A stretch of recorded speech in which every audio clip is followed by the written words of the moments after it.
มาเราจะเล่าให้ฟังมาดูรีวิวสวัสดีค่ะทุกคนกุ๊กไก่จะมาเล่าเรื่องยาวเรื่องใหม่ที่ทุกคนร่ำร้องอยากฟังเรื่องนี้นะจริงๆกุ๊กไก่ก็ไม่อยากพลาดหรอกเพราะว่าพระเอกก็คือจางหวานอี้เล่นกับนางเอกคือจิงเทียนพูดแค่นี้ทุกคนคงรู้กันแล้วใช่ไหมว่ามันคือเรื่องซื่อจินหวนรักประดับใจจาเปิดเรื่องมาในรัชสกชิงเหยียนปีที่10จางกงจู่อำนาจล้นฟ้าปกครองอย่างเด็ดขาดจนเกิดจลาจลหนานอูนำทัพบุกเข้าต้าโจวที่ตำหนักในวังนางเอกหรือเจียงซื่อที่เลือดเต็มหน้ากำลังน้ำตาคลอชี้ดาบไปที่สตรีคนหนึ่งบอกว่านางเกิดและโตที่นี่แต่ถูกนางกับลูกสาวขับไล่ให้ไร้ที่ยืนแล้วนางเอกก็แทงอกสตรีคนนั้นล้มลงน้ำตาไหลตอนนั้นเองนางเอกก็ถูกยิงธนูแทงจากข้างหลังทะลุหัวใจนางเอกหันหน้าไปเห็นว่าคนที่ยิงก็คือพระเอกนางเอกน้ำตาร่วงใส่ตาเศร้ามากคิดในใจว่าไม่คิดเลยว่าคนที่ฆ่านางจะเป็นพระเอกส่วนพระเอกก็ใส่ตาตกใจเช่นกันนางเอกล้มลงแล้วร่วงลงไปในน้ำคิดในใจว่าถ้าเกิดใหม่ได้ทุกอย่างจะเปลี่ยนไปไหมแล้วนางเอกก็สะดุ้งตื่นขึ้นมาในเวลา10 ปีก่อนหน้านางเอกเป็นคุณหนู4แห่งจวนตรงผิงป๋อฟื้นมาก็ยังไม่แน่ใจว่าเกิดอะไรขึ้นพอลุกมาก็งงว่าอยู่ไหนแต่พอเห็นคันธนูที่วางอยู่ก็กลัวขึ้นมาแป๊บเดียวพระเอกหรือว่าอุ๋ยชีผู้นำหน่วยทหารมาชื่ออุ๋ยก็เดินมาถามว่าฟื้นแล้วหรอดื่มน้ำหน่อยไหมนางเอกหันไปเห็นก็อึ้งค่อยๆเดินเข้าไปตบหน้าเต็มแรงถามว่าฆ่านางทำไมหลงตาลูกน้องพระเอกเดินมาบ่นว่าตบคนทำไมเนี่ยพระเอกอุตส่าห์ช่วยนางเอกที่ตกจากแม่น้ำจินสุยขึ้นมานะนางเอกอึ้งถามว่านี่เวลาไหนปีไหนแล้วถึงเพิ่งรู้ว่านางย้อนเวลามา10 ปีก่อนหน้า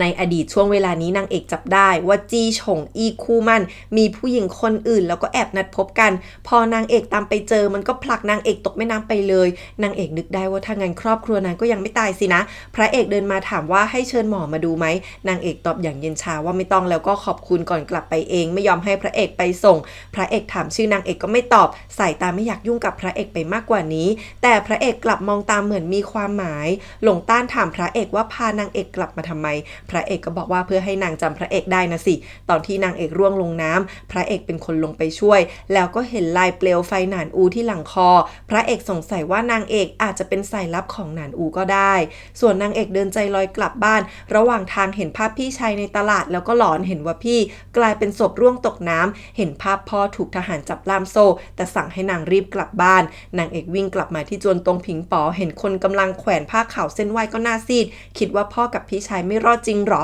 ชาติก่อนพี่ชายตกน้ำตายส่วนพ่อที่อยู่สำนักดาราศาสตร์ถูกจับข้อหาปลอมแปลงปรากฏการณ์บนท้องฟ้าจนโดนโทษประหารพอนางเอกวิ่งเข้าไปพวกบ่าวก็ตกใจมากเพราะทั้งหมดคือฮูหยินรองของจวนเป็นคนสั่งเตรียมฮูหยินรองหรืออาสะพายคิดว่านางเอกตายแน่แล้วเลยกะจัดงานให้ส่วนนางเอกโล่งใจมากที่ไม่ใช่งานพ่อกับพี่อาสะพายรองเซียวเนี่ยไม่รู้ไงว่านางเอกมาแล้วก็นินทาด่าลับหลังกว่าจะรู้ว่านางเอกมาก็ตกใจแทบแย่พอตั้งสติได้ก็ทำเป็นพูดดีด้วยแต่เจอนางเอกตอบกลับแล้วก็ด่าว่าทุกคนตั้งแต่พ่อยันพี่ชายจนนางเอกกำหมัดแน่นชาติก่อนพวกนางพี่น้องก็ถูกรังแกทั้งที่ไม่ได้ทำอะไรผิดคราวนี้นางเอกเลยตบอาสะพายเข้าให้แล้วยังแกล้งพูดว่ามีแมลงพอชีโกรธจัดตบกลับนางเอกก็จับแขนห้ามไว้ไม่ยอมคนแล้วก็จิกว่าให้อยู่ห่างนางหน่อยไม่งั้นต่อไปจะให้ได้ใช้ของไหว้นี้ทั้งหมดด้วยตัวเองโอ้โหสู้คนสุดๆอาหมานสาวใช้นางเอกพอเจอเจ้าไหนก็วิ่งมากอดเลยทิ้งอาสะพายรองกรีดบ้านแตกที่นางเอกแข็งข้ออยู่คนเดียวนางเอกรีบตามอาหม่านมาที่ริมน้ำเพราะพ่อกับพี่ชายพยายามให้คนไปงมหานางเอกอยู่ริมน้ำไม่ยอมกลับอาสะพายนี่ก็ยึดกุญแจคลังไม่ยอมให้เงินมาช่วยจนพ่อเกือบต้องเอาของดูต่างหน้าของเมียมาให้พวกคนงานแล้วบ้านนางเอกทำไมน่าสงสารขนาดนี้พี่ชายนางเอกชื่อเจียงจ้านดูท่าทางเป็นคนซื่อๆแล้วก็รักนางเอกมากเหมือนกันพอนางเอกมาหาพ่อกับพี่ก็ดีใจมากที่นางเอกยังไม่ตายพอเจอกันนางเอกรีบบอกพี่ชายว่าห้ามไปใกล้น้ำตลอดชีวิตแล้วห้ามพ่อกลับไปทำงานที่สำนักดาราศาสตร์อีกแล้วพ่อลูกก็กอดคอกันร้องไห้หลงต้านร่ายประวัตินางเอกที่สืบมาให้พระเอกฟังละเอียดยิบ ที่จริงหลังนางเอกเกิดแม่ก็ตายพ่อเสียใจหมดอะไรตายอยากจนถูกปลดทำให้นางเอกถูกคนหาว่าดวงซวยทำแม่ตายครอบครัวตกอับพระเอกฟังแล้วก็บ่นว่าไร้สาระหลงต้านรายงานต่อว่านางเซียวสะใภ้รองที่เข้ามาจัดแจงเรื่องที่บ้านเป็นคนให้นางเอกมั่นกับจี้ฉิงอี้คุณชาย3ของจวนอันกัวกงแล้วงานมั่นก็จะเกิดขึ้นเดือนหน้านี้แล้วตอนนั้นเองนางเอกก็ประกาศกับอาสะใภ้รองว่านางจะถอนมั่นเพราะผู้ชายมีคนอื่นแล้วยังผลักนางตกน้ำพ่อกับพี่ก็เห็นด้วยนางเอกยืน นยันหนักแน่นแต่อาสะใภ้ไม่ยอมอ้างโน่นนี่นั่นสุดท้ายยังบอกว่าแต่ก่อนนางเอกมีดีอยู่ข้อเดียวคือเชื่อฟังเดี๋ยวนี้ไม่ฟังก็ไม่มีข้อดีอะไรเหลืออยู่สุดท้ายบอกว่าถ้าคิดจะถอนมั่นก็รอท่านแม่กลับมาตัดสินใจแล้วออกไปเลยพ่อได้แต่กำหมัดแน่นโถพ่อนะเป็นถึงพี่ชายยังไม่มีอำนาจจัดการเลยอะ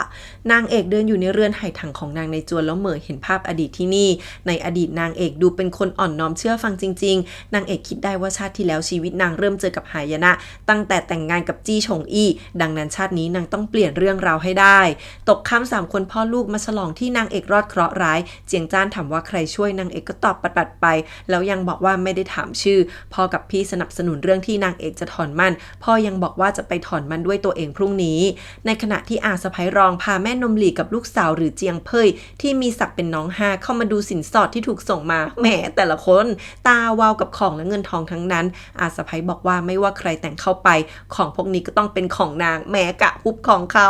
น้องห้ายังบอกว่านางเอกเปลี่ยนไปเมื่อก่อนกล้าเถียงที่ไหนล่ะแต่อาสะใภ้ก็ไม่สนไม่แคร์บอกให้แม่นมเอาของไปซ่อนดูสิว่าพวกนางเอกจะมีปัญญาไปถอนมั่นได้ไหมฝ่ายเจียงจ้านก็บอกพ่อว่าพรุ่งนี้จะไปสนามสอบคัดเลือกที่จัด3 ปีครั้งถ้าชนะจะได้ตำแหน่งซื้อไว้ของทางการจะได้พาพ่อกับน้องหนีไปจากการควบคุมที่นี่แต่พ่อกับนางเอกบอกทันทีว่าไม่ได้แกมีความสามารถแค่ไหนไม่รู้เหรอมีหวังไปไม่ได้กลับพี่ชายกับพ่อคุยกันเรื่องกินตีนขาไก่ติงต้องแต่นางเอกนั่งฟังและอมยิ้มอย่างมีความสุขก่อนจะน้ำตาไหลเงียบๆที่ได้เจอพ่อกับพี่ชายอีกครั้งคืนนั้นนางเอกตั้งใจว่าไม่ว่ายังไงนางจะต้องให้ที่บ้านได้มีชีวิตที่ดีแน่ถึงวันประลองแม่ทัพชุยกับท่านโหเฉาหยงมานั่งเป็นคนตัดสินในบรรดาคนที่มาทดสอบมีคุณชายเฉาซิ่งอุ้ยลูกชายท่านโหมาทดสอบด้วยวิธีทดสอบก็ง่ายมากใครตกเวทีแพ้ใครยืนหยัดอยู่คนสุดท้ายชนะได้ตำแหน่งเจียงจ้านหนีพ่อกับน้องมาทดสอบจริงๆแถมยังเล่นลูกไม้ติดสินบนคนอื่นอีกพระเอกก็มาแอบดูอยู่เช่นกันเพราะมารอเจิ้งหมิงเจ้าหน้าที่คนนึงอยู่นางเอกตามมาดูเห็นพี่ชายมีความสามารถก็งงถามอาจีลูกน้องพี่ชายว่าความสามารถมาจากไหนซื้อตัวคนอื่นเขาพระเอกให้หลงต้านไปวางยาเจิ้งหมิงจนท้องไส้ไม่ดีเพื่อดักคุยด้วยเจิ้งหมิงเห็นพระเอกมารอก็ตกใจลึกลักเจิ้งหมิงเคยเป็นผู้บัญชาการเมืองแต่ขายข่าวการทหารตอนทำศึกด่านหนานกู่จนทำให้ทหารถูกพวกหนานอูฆ่าตายมากมายพระเอกสู้จนสุดท้ายรองแม่ทัพซวยเฉียงก็เอาชีวิตเข้าแลกให้พระเอกรอดเจิ้งหมิงจะแทงพระเอกแต่โดนรู้ทันจนถูกพระเอกแทงสวนแล้วพระเอกก็เอาตราสัญลักษณ์ที่หลังคอนางเอกมาถามมันเลยยอมบอกว่านี่คือสัญลักษณ์ธิดาเทพหนานอูพวกนั้นเชื่อว่าถ้าธิดาเทพปรากฏจะชนะและก่อตั้งสำนักนกราตรีเพื่อตามหาธิดาเทพพระเอกฟังจบแล้วก็แค้นจนเก็บมันไปซะเลยฝ่ายเจียงจ้านถูกคุณชายเฉาลงมือหนักเกือบถึงตายจนนางเอกรีบวิ่งมาขวางดาบไว้พระเอกเข้ามาขวางด้วยท่าทางสุดเท่แล้วก็ฟาดทีเดียวคุณชายเฉาร่วงตกเวทีไปเลยก่อนจะเดินมาดึงแขนเจียงจ้านขึ้นท่านโหเฉาได้แต่ปรี๊ดกลับไปส่วนแม่ทัพชุยประกาศให้พระเอกชนะบอกว่าต้องการคนมีความสามารถและคุณธรรมเช่นนี้พระเอกหันมาบอกว่าชื่อหวีชีมาเพื่อช่วยคนเท่านั้นแต่ในเมื่อทำให้วุ่นวายเลยขอรับหน้าที่ซื้อไว้ชั่วคราวรอให้เลือกคนใหม่ที่มีความรับผิดชอบได้จนทุกคนปรบมือให้มีนางเอกหน้าซีดอยู่คนเดียวว่าทำไมพระเอกถึงมาที่นี่แล้วมาช่วยพี่ชายนางไว้ทำไมเรื่องราวถึงเปลี่ยนไปไม่เหมือนเดิมพอออกมาแล้วเจียงจ้านรีบขอบคุณพระเอกแนะนำนางเอกให้รู้จักแล้วยังชวนพระเอกมาพักที่เรือนว่างข้างๆบ้านนางเอกบอกปัดปฏิเสธสุดฤทธิ์แบบว่าไม่อยากจะเสวนาด้วยแต่เจียงจ้านพี่ชายกลับเห็นพระเอกเป็นสหายไปแล้วพระเอกบอกว่ามาจากเมืองเยี่ยนกุยทางใต้แถบหนานเจียงเป็นเมืองชายแดนที่ติดหนานอูนางเอกฟังแล้วอดย้อนคิดถึงอดีตไม่ได้ที่แท้นางเอกในอดีตร่อนเร่ไปไกลถึงหนานเจียงจนรู้จักและเคยรักกับพระเอกแล้วก็ได้ไปถึงเยี่ยนกุยตอนนั้นพระเอกยังเคยพูดว่าจะพานางไปดูวิวทิวทัศน์ให้ทั่วในใจนางเอกคิดว่าพระเอกในอดีตไม่เคยมาที่เมืองหลิงอันนี่นาหรือว่าจะโกหกนางส่วนพระเอกในหัวก็คิดว่านางเอกไม่เคยไปทางใต้แล้วจะกลายเป็นธิดาเทพหนานอูได้ยังไงทั้งสองคนยิ้มให้กันแบบรักษามารยาทแต่ในใจคิดไปคนละเรื่องพอแยกย้ายเจียงจ้านก็เอาเลยบอกพระเอกนี่แหละเพื่อนรู้ใจพูดอะไรก็สนใจทั้งนั้นแถมยังช่วยชีวิตเราอีกแต่นางเอกปรามพี่ชายว่าอย่าไว้ใจใครง่ายๆดีกว่า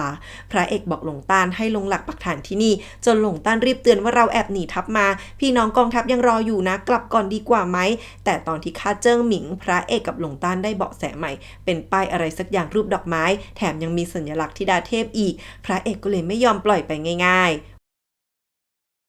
วันต่อมาพ่อนางเอกมาทวงสินสอดแต่อาสะใภ้รองทำเป็นพูดว่าสินสอดใช้หมดแล้วจ้ะใช้ไปกับค่าใช้จ่ายจิปาถะมากมายในจนนี่แหละไม่เชื่อก็ดูบัญชีก็ได้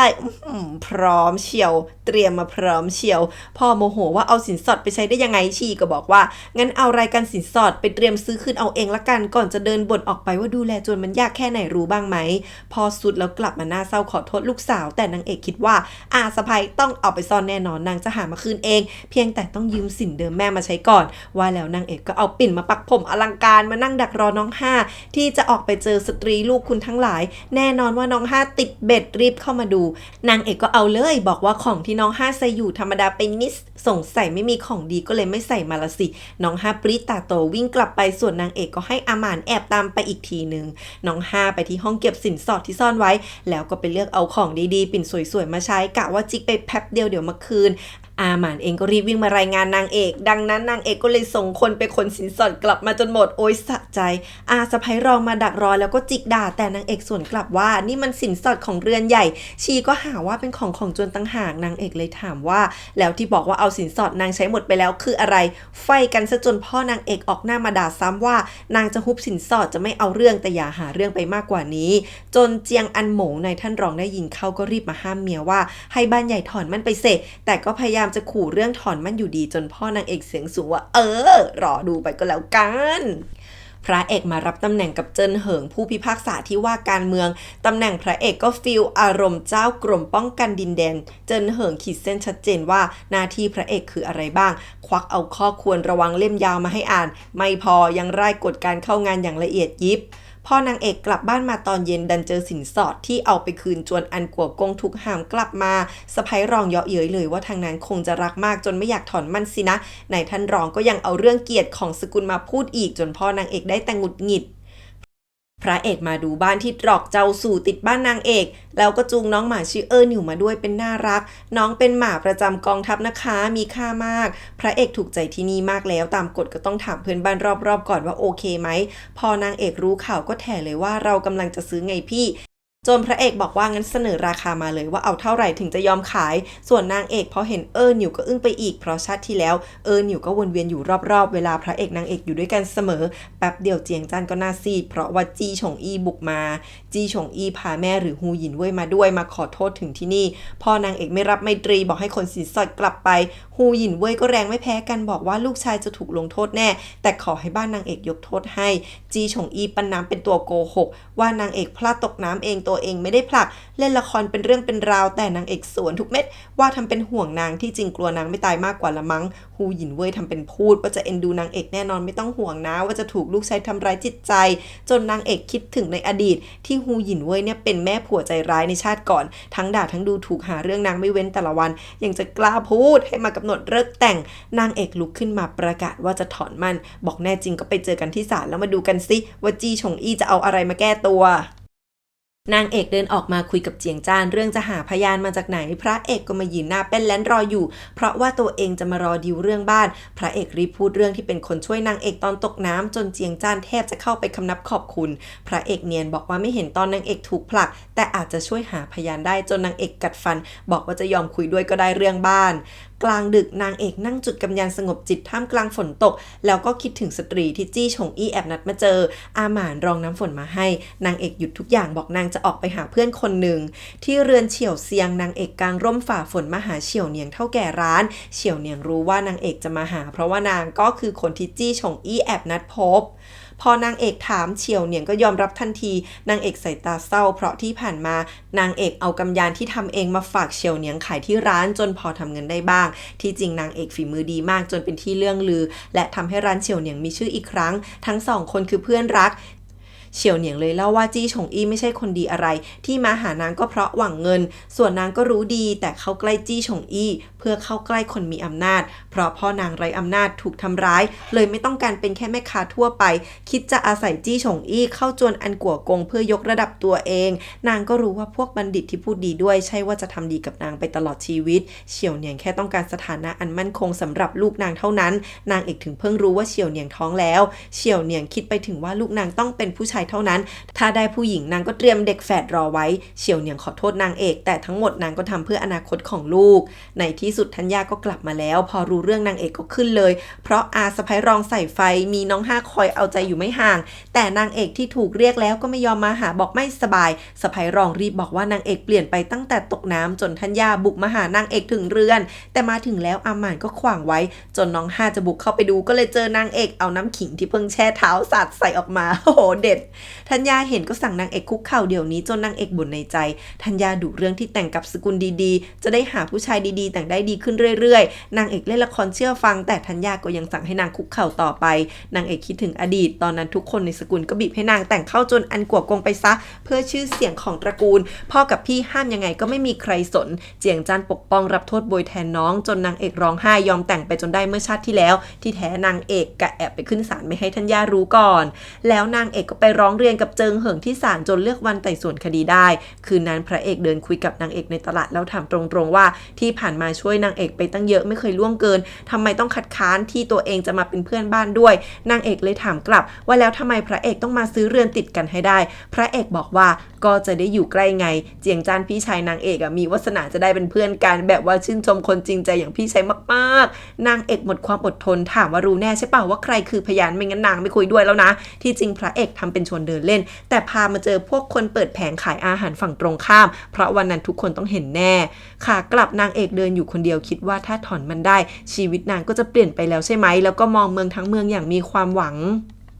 ถึงวันไต่สวนจี้ฉงอี้บอกตัวเองถูกใส่ร้ายชาวบ้านนินทาหาว่ามีคนให้สินสอดกับนางเอกมากกว่าละสิถึงอยากถอนมั่นนางเอกกำลังเบิกพยานส่วนพระเอกแอบฟังอยู่หลังม่านบ้านอันกัวกงก็เครียดหนักเพราะเจิงเหิงเป็นคนที่ไม่เอาใครเลยติดสินบนบ่ได้พยานคนแรกคือคนขายเกี๊ยวแต่กลับพูดว่ามืดมากมองไม่เห็นเพราะจี้ฉงหลี่พี่ชายเอาเรื่องแม่ของคนขายเกี๊ยวมาขู่พร้อมยัดเงินทั้งที่จริงๆคนขายเกี๊ยวเห็นชัดเจนว่านางเอกถูกผลักตกน้ำนางเอกเลยเบิกพยานอีกคนชื่อซ่งหลินตาคนนี้ก็ดันบอกว่านางเอกตกน้ำไปเองจนนางเอกอึ้งไปอีกหนึ่งเจียงจ้านเห็นแล้วว่าพยานออกไปแล้วก็ท่าทางกลัวจี้ฉงหลี่แปลกๆคราวนี้นางเอกหันมาด่าจี้ฉงอี้ว่าซื้อพยานมันก็หาว่านางเอกตกน้ำเองแล้วหาเรื่องใส่ร้ายนางเอกบอกว่านางยังมีพยานอีกหนึ่งก็คือเฉียวเหนียงคนที่จี้ฉงอี้นัดพบเฉียวเหนียงมาจริงจนจี้ฉงหลี่ตาโต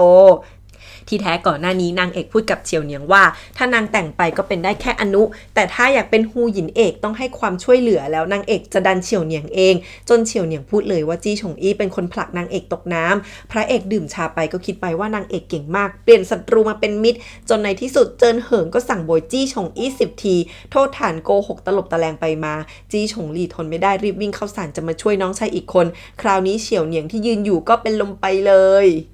แต่ว่าทั้งหมดนี้คือการแสดงคืองานละครนางแกล้งเป็นลมตามแผนนางเอกค่ำนั้นจี้ฉงอี้ลากแม่บุกมาหาเรื่องเฉียวเหนียงถึงร้านพอนางเอกออกมารับหน้าก็ด่าแหลกฮูหยินเว่ยพูดไปเรื่อยด่าว่านางเอกกับเฉียวเหนียงรวมหัวกันหาเรื่องนางเอกแฉเลยว่าตอนนี้เฉียวเหนียงตั้งท้องทายาทสกุลแกแล้วจ้าแต่ฮูหยินเว่ยกับจี้ฉงอี้ไม่ยอมรับนางเอกกดดันว่าได้สิถ้าเอาแบบนั้นต่อไปก็คงอยากให้อันกัวกงรู้สินะว่าจี้ฉงอี้ติดหนี้พนันแล้วอยากได้เงินของพวกนางไปอุดรูรั่วขู่ว่าถ้าไม่อยากให้ความลับแตกก็ให้หนังสือถอนมั่นพร้อมรับเฉียวเหนียงเข้าจวนในฐานะภรรยาเอกซะไม่งั้นนางจะไปฟ้องศาลว่าจี้ฉงอี้หวังเงินไม่เอาลูกแล้วอนาคตสดใสทั้งหลายแกก็ฝันกลางวันไปเหอะจี้ฉงอี้กระเพลกไปด่านางเอกว่าวางแผนกลั่นแกล้งก่อนจะไปหาให้แม่ช่วยนางเอกขยี้ว่าฮูหยินเว่ยแต่ก่อนก็เป็นอนุดิตอนนี้ยังอัปเกรดได้เลยแน่นอนว่าต้องมีวิธีช่วยเฉียวเหนียงแน่ๆจนฮูหยินเว่ยโมโหปรี๊ดวันต่อมานางเอกใจลอยเพราะยังเครียดอยู่ตราบใดที่ยังไม่ได้หนังสือถอนมั่นนางก็ไม่มั่นใจอาหม่านดูออกว่านางเอกเปลี่ยนไปวาดรูปภูเขาแม่น้ำทั้งที่เมื่อก่อนวาดแต่ต้นไม้ดอกไม้เท่านั้นนี่ก็เพราะนางเอกผ่านการใช้ชีวิตมาชาตินึงแล้วเนาะแป๊บเดียวพ่อกับพี่ชายก็วิ่งหน้าบานเอาหนังสือถอนมั่นกลับมาให้จนได้ในที่สุดนางเอกก็ไม่ต้องแต่งเข้าไปแล้วค่ะ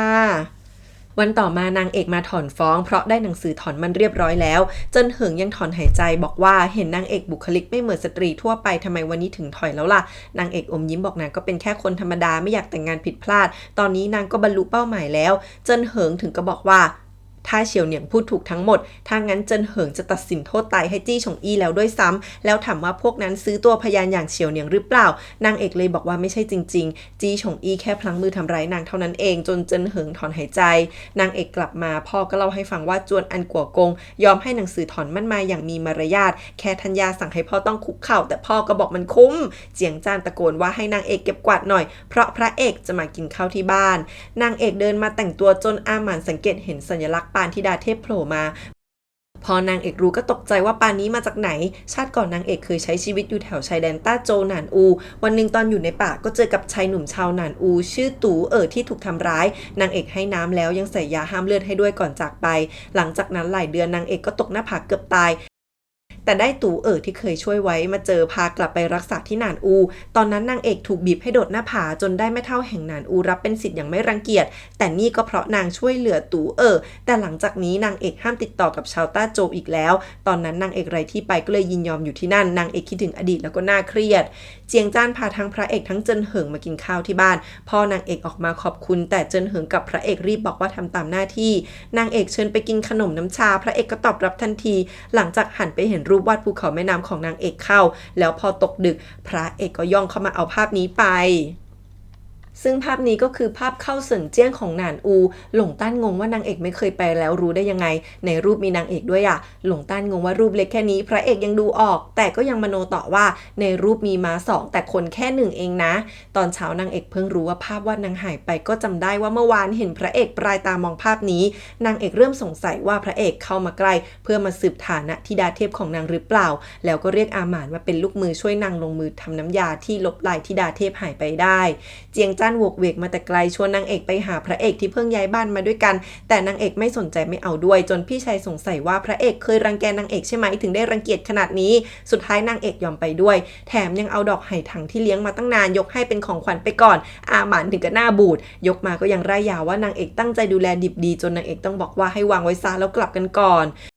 ส่วนเจียงจ้านก็วุ่นวายเดินไปทั่วหาที่วางของขวัญจนพระเอกรีบปัดผ้าภูเขานางเอกทิ้งไปแต่หนิวตัวดีคาบกลับมาใส่มือเจียงจ้านเจ้าตัวดูแล้วว่าลายผู้กันเหมือนน้องสาวเลยแต่นางวาดแค่ดอกไม้กับนกพอเห็นสตรีในภาพก็แซวอีกว่านางในดวงใจพระเอกหรือเปล่าไม่พอยังเห็นป้ายลายดอกไม้ของหอเทียนเซียงจนพระเอกงงเจียงจ้านกัดฟันแซวว่านี่มันหอคมเขียวที่ดังที่สุดในเมืองจนพระเอกเคลื่องทิ้งรีบโยนให้หลงต้านโอ้ยติงตอง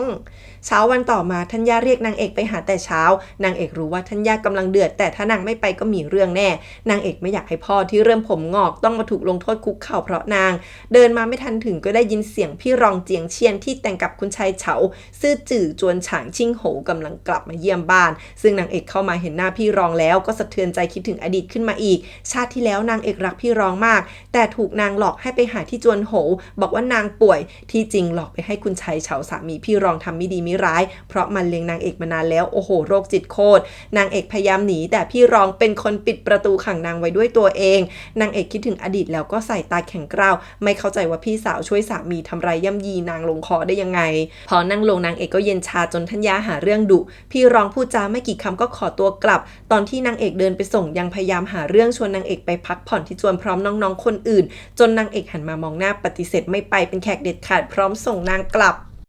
ก่อนพี่รองจะมาวันนี้คุณชายเฉาสามีมันทำหน้าโรคจิตบอกว่าต้องตาสาวงามอย่างนางเอกบังคับให้เมียมาเชิญนางเอกมาที่บ้านพี่รองน้ำตาไหลไม่ยอมทำมันก็ลงมือทำร้ายร่างกายอย่างหนักตั้งแต่กระทืบตบตีดึงผมจนเอาการน้ำร้อนมานาบหลังโอ้โหโคตรเลวบ่ายนั้นนางเอกได้จดหมายจากเจียงพี่ใหญ่ปลอบใจเรื่องการถอนมั่นพร้อมของขวัญมากมายนางเอกสะท้อนใจคิดถึงพี่ใหญ่ว่าชาติที่แล้วนางถูกสามีหย่าพอกลับบ้านเดิมไม่นานก็กินยาฆ่าตัวตายทั้งที่อายุแค่20นางเอกคิดในใจว่าครั้งนี้จะไม่ให้ใครทำร้ายพี่ใหญ่ได้ไม่นานนางเอกก็เห็นฮูหยินซิ่วแม่ค้าในตลาดที่เพ้อเกือบเป็นบ้าตามหานิวลูกสาวที่หายตัวไปพอฮูหยินเห็นหน้านางเอกก็วิ่งมาจับมือเพราะนางเอกหน้าเหมือนลูกสาวนางมากนิวเป็นเด็กดีไม่เคยไปวิ่งเล่นแต่ช่วยงานแม่ตลอดสุดท้ายนางไปขายเต้าหู้ที่จวนฉางชิ่งโหแล้วหายไปเลยนางเอกมองอย่างสะท้อนใจด้วยความสงสารแล้วก็ประติดประต่ออะไรบางอย่างได้พอกลับมานางเอกก็เดาได้แล้วว่าไอ้คุณชายเฉามันต้องเป็นเดนนรกลงมือกับคนอื่นแน่เลยเขียนจดหมายส่งให้อาหม่านบอก บอกนางจะไปหาพี่รองใส่ตามุ่งมั่นนางเอกจำภาพอดีตได้ดีว่ามันโรคจิตแค่ไหนคราวนี้นางจะให้คนชั่วต้องถูกกรรมสนองคนดีมากวันต่อมานางเอกจะออกไปเอาเครื่องหอมที่ร้านเฉียวเหนียงเจียงจ้านได้ยินก็ตามนางเอกออกไปเป็นเพื่อนเลยทั้งที่เพิ่งกลับมาเจียงจ้านซื้อถังหูลูกให้สาวๆแต่ตัวเองทำเท่ไม่กินพอถึงร้านนางเอกก็เข้าไปคนเดียวไม่เจอใครแต่มีของวางทิ้งไว้พร้อมกับจดหมายจากเฉียวเหนียงว่าให้นางเอกหยิบของไปได้เลย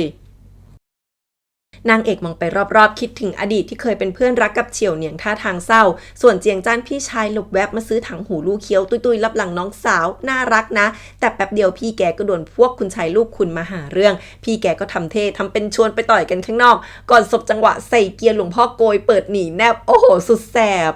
แล้วเจียงจ้านก็ไปนั่งเรือระเหยลอยชายมือนึงแทะน่องไก่อีกมือแทะผลไม้ชมพระอาทิตย์ตกเลยได้ยินสาวน้อยท่าทางห้าวหาญลู่ฉูฉูที่เป็นศิษย์น้องพระเอกและเพิ่งเข้าเมืองมากำลังบ่นว่าพระอาทิตย์ตกที่นี่สวยสู้นอกด่านก็ไม่ได้นี่มันองค์หญิงชิงโคตอนแรกเจียงจ้านก็ตะลึงไปแป๊บที่เจอสาวงามแต่ก็ไปเถียงเขาว่าโลกใครจะกว้างกว่าจู่ๆก็มีเด็กๆแอบจิกถุงเงินฉูๆไปน้องนึกว่าเจียงจ้านร่วมมือกับเด็กมาขโมยเลยวาร์ปมาหาถึงที่ขู่ให้คืนเงินจนหยิบถุงเงินเจียงจ้านเอาคืนไปแล้วก็ปล่อยพี่แกร่วงตกน้ำนางเอกเตือนแล้วนะว่าอย่าอยู่ใกล้น้ำเจียงจ้านจมลงไปจนฉูก็ต้องไปช่วยงมขึ้นมาแล้วก็ท่าทางอย่างกระต่ายจนฉูชักใจคอไม่ดีแต่พอนางเอกวิ่งมาเรียกชื่อท่าทางร้อนรนเจียงจ้านก็ลืมตาปิ้งวิ่งไปหาน้องสาวบอกว่าไม่เป็นไรไอ้บ้าฉูมองตาปริบว่าอีหยังวะอีพี่มันคงรักน้องมากเนาะนางเอกโวยใหญ่ว่าห้ามไปใกล้น้ำไงทำไมไม่ฟังกันบ้างจนเจียงจ้านเหวอสรุปว่าพอเรื่องจบเจียงจ้านก็เหม็นขี้หน้าฉูส่วนนางเอกคนดีให้เงินน้องไปใช้ก่อนแล้วบอกว่าพร้อมค่อยมาคืนจนสาวๆถามชื่อรู้จักแทรกกันเสร็จสับเรียบร้อยนางเอกนั่งผสมยาอยู่จนอาหมานถามว่ารู้จักได้ยังไงที่จริงนางเอกเรียนรู้ทั้งหมดนี้จากแม่เฒ่าแห่งหนานอูเมื่อชาติก่อนนางเอกทำผงยาสลบแล้วแอบติดใส่กำไลพกติดตัวไปที่จวนโหค่ะฉลาดมากฝ่ายคุณชายเฉาก็โรคจิตจับผู้หญิงมาขังแล้วเล่นสนุกทำไรมากมายไอ้ชั่วไอ้เลวถึงวันที่พวกน้องๆมาหาพี่รองก็ออกมาต้อนรับท่าทางกังวลนางเอกมาพร้อมกับพี่สามเจียงเชี่ยวและน้องห้าพอนางเอกลงมาพี่รองถึงกับแอบถอนหายใจเหมือนโล่งอกส่วนนางเอกหน้านิ่งมากที่ศาลาว่าความพระเอกพยายามจ้องภาพวาดนั้นอยู่นาน2 นานหลวงต้านเข้ามารายงานว่าหอเทียนเซียงไม่มีอะไรผิดปกติพระเอกได้แต่ถอนหายใจว่าตอนนี้ยังหาเบาะแสไม่ได้งั้นก็ต้องตั้งใจทำคดีนิวลูกสาวฮูหยินซิ่วที่หายตัวไปซะก่อนพี่รองพาสาวๆมานั่งชิมชากินขนมพี่สามเป็นคนระมัดระวังตัวเหมือนนางเอกไม่มีผิดแป๊บเดียวคุณชายเฉาก็เข้ามาสายตาจ้องนางเอกท่าทางน่ากลัวมากจนนางเอกมือสั่นคิดถึงภาพที่ถูกมันทำร้ายในอดีตก่อนออกไปยังเหลือบมองนางเอกจนพี่สามเห็นฝ่ายหลงต้านเอาคดีค้างหญิงสาวที่หายไปในรอบ5 ปีมานั่งดูกับพระเอกปรากฏว่าทุกที่ในเมืองมีคนหายตัวไปหมดเลยยกเว้นคือที่เดียวคือจวนฉางชิ่งโหงที่ไม่เคยเกิดคดีเอาแล้วไง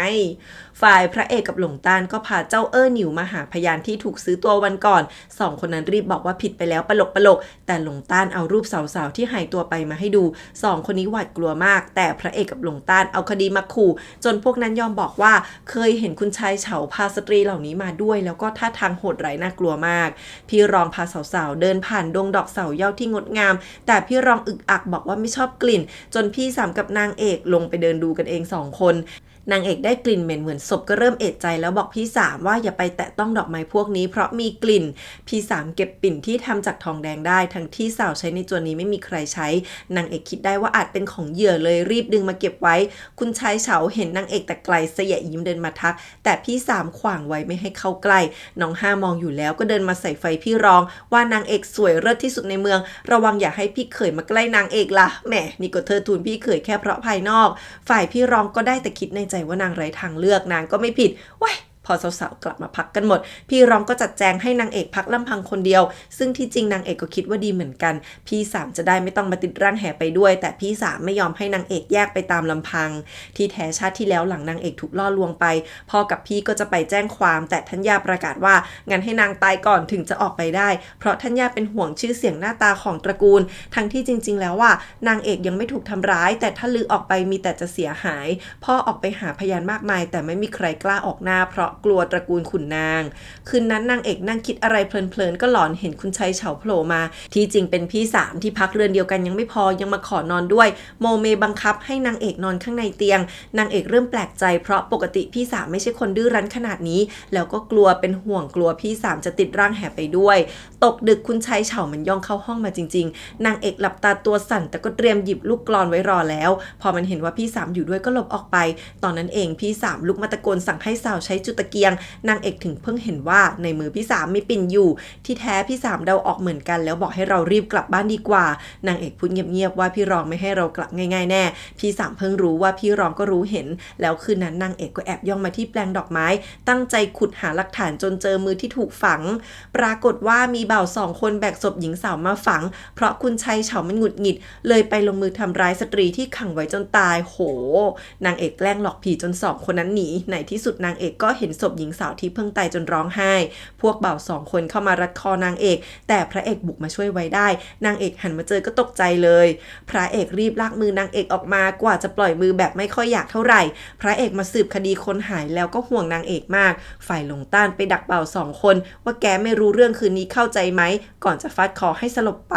นางเอกเอาปิ่นทองแดงให้พระเอกบอกว่านี่คือหลักฐานว่ามันน่าจะเอาพวกลูกสาวแม่ค้ามาทำไม่ดีไม่ร้ายพระเอกเป็นห่วงมากจะพานางเอกกลับไปส่งบ้านแต่นางเอกไม่ยอมไปพูดเป็นต่อยหอยว่าถ้านางไปพวกมันต้องรู้ตัวแล้วก็ปกปิดความผิดทุกอย่างทำลายหลักฐานแน่นางเอกจะอยู่นี่แล้วหาทางรื้อคดีหาหลักฐานให้ได้จนพระเอกกุดหงิดแทบเอาหัวโขกก้อนหินเพราะไม่อยากให้นางเอกต้องมาเสี่ยงอะไรแบบนี้พระเอกยังบ่นไม่เลิกว่านางเอกจะไปสู้พวกมันได้ยังไง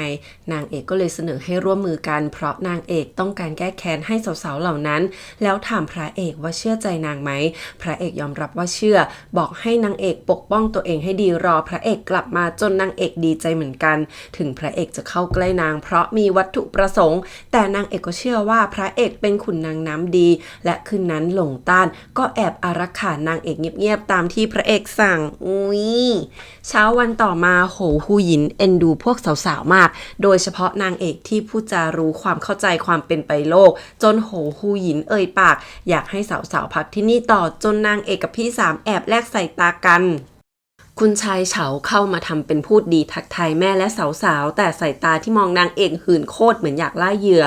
กลางวันนางเอกมาดักรอบ่าวที่รัดคอนางเมื่อคืนเพราะดูออกว่ามันก็โดนสั่งมาแล้วนางเอกก็ฉลาดพูดมากว่ารู้ความลับขนาดนี้ก็คงไม่รอดเหมือนกันนั่นแหละนางเอกจะช่วยก็ได้แต่ต้องพาไปดูสตรีที่ถูกขังไว้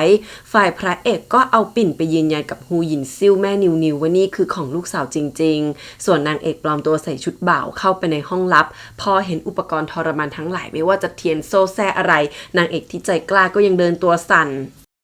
พระเอกเอาหลักฐานคดีสตรีหายตัวไปทั้ง15 คดีไปให้เจิ้นเหิงดูบอกว่าเบาะแสทั้งหมดชี้ไปที่คุณชายโหตอนนั้นก็มีสายในที่ว่าการแอบมาฟังอยู่ด้วยพระเอกควักปิ่นของนิวออกมาตอนแรกเจิ้นเหิงลังเลเพราะไม่มีหลักฐานชี้ชัดพระเอกก็ยกเอาแม่น้ำทั้ง5มาพูดว่าเจิ้นเหิงอุตส่าห์ได้ชื่อว่าเป็นขุนนางซื่อตรงยุติธรรมไม่ว่าใครก็ไม่เคยก้มหัวไม่กลัวอิทธิพลอำนาจถ้ายังลังเลอีกก็ไม่มีใครกล้าทำคดีแล้วเนี่ย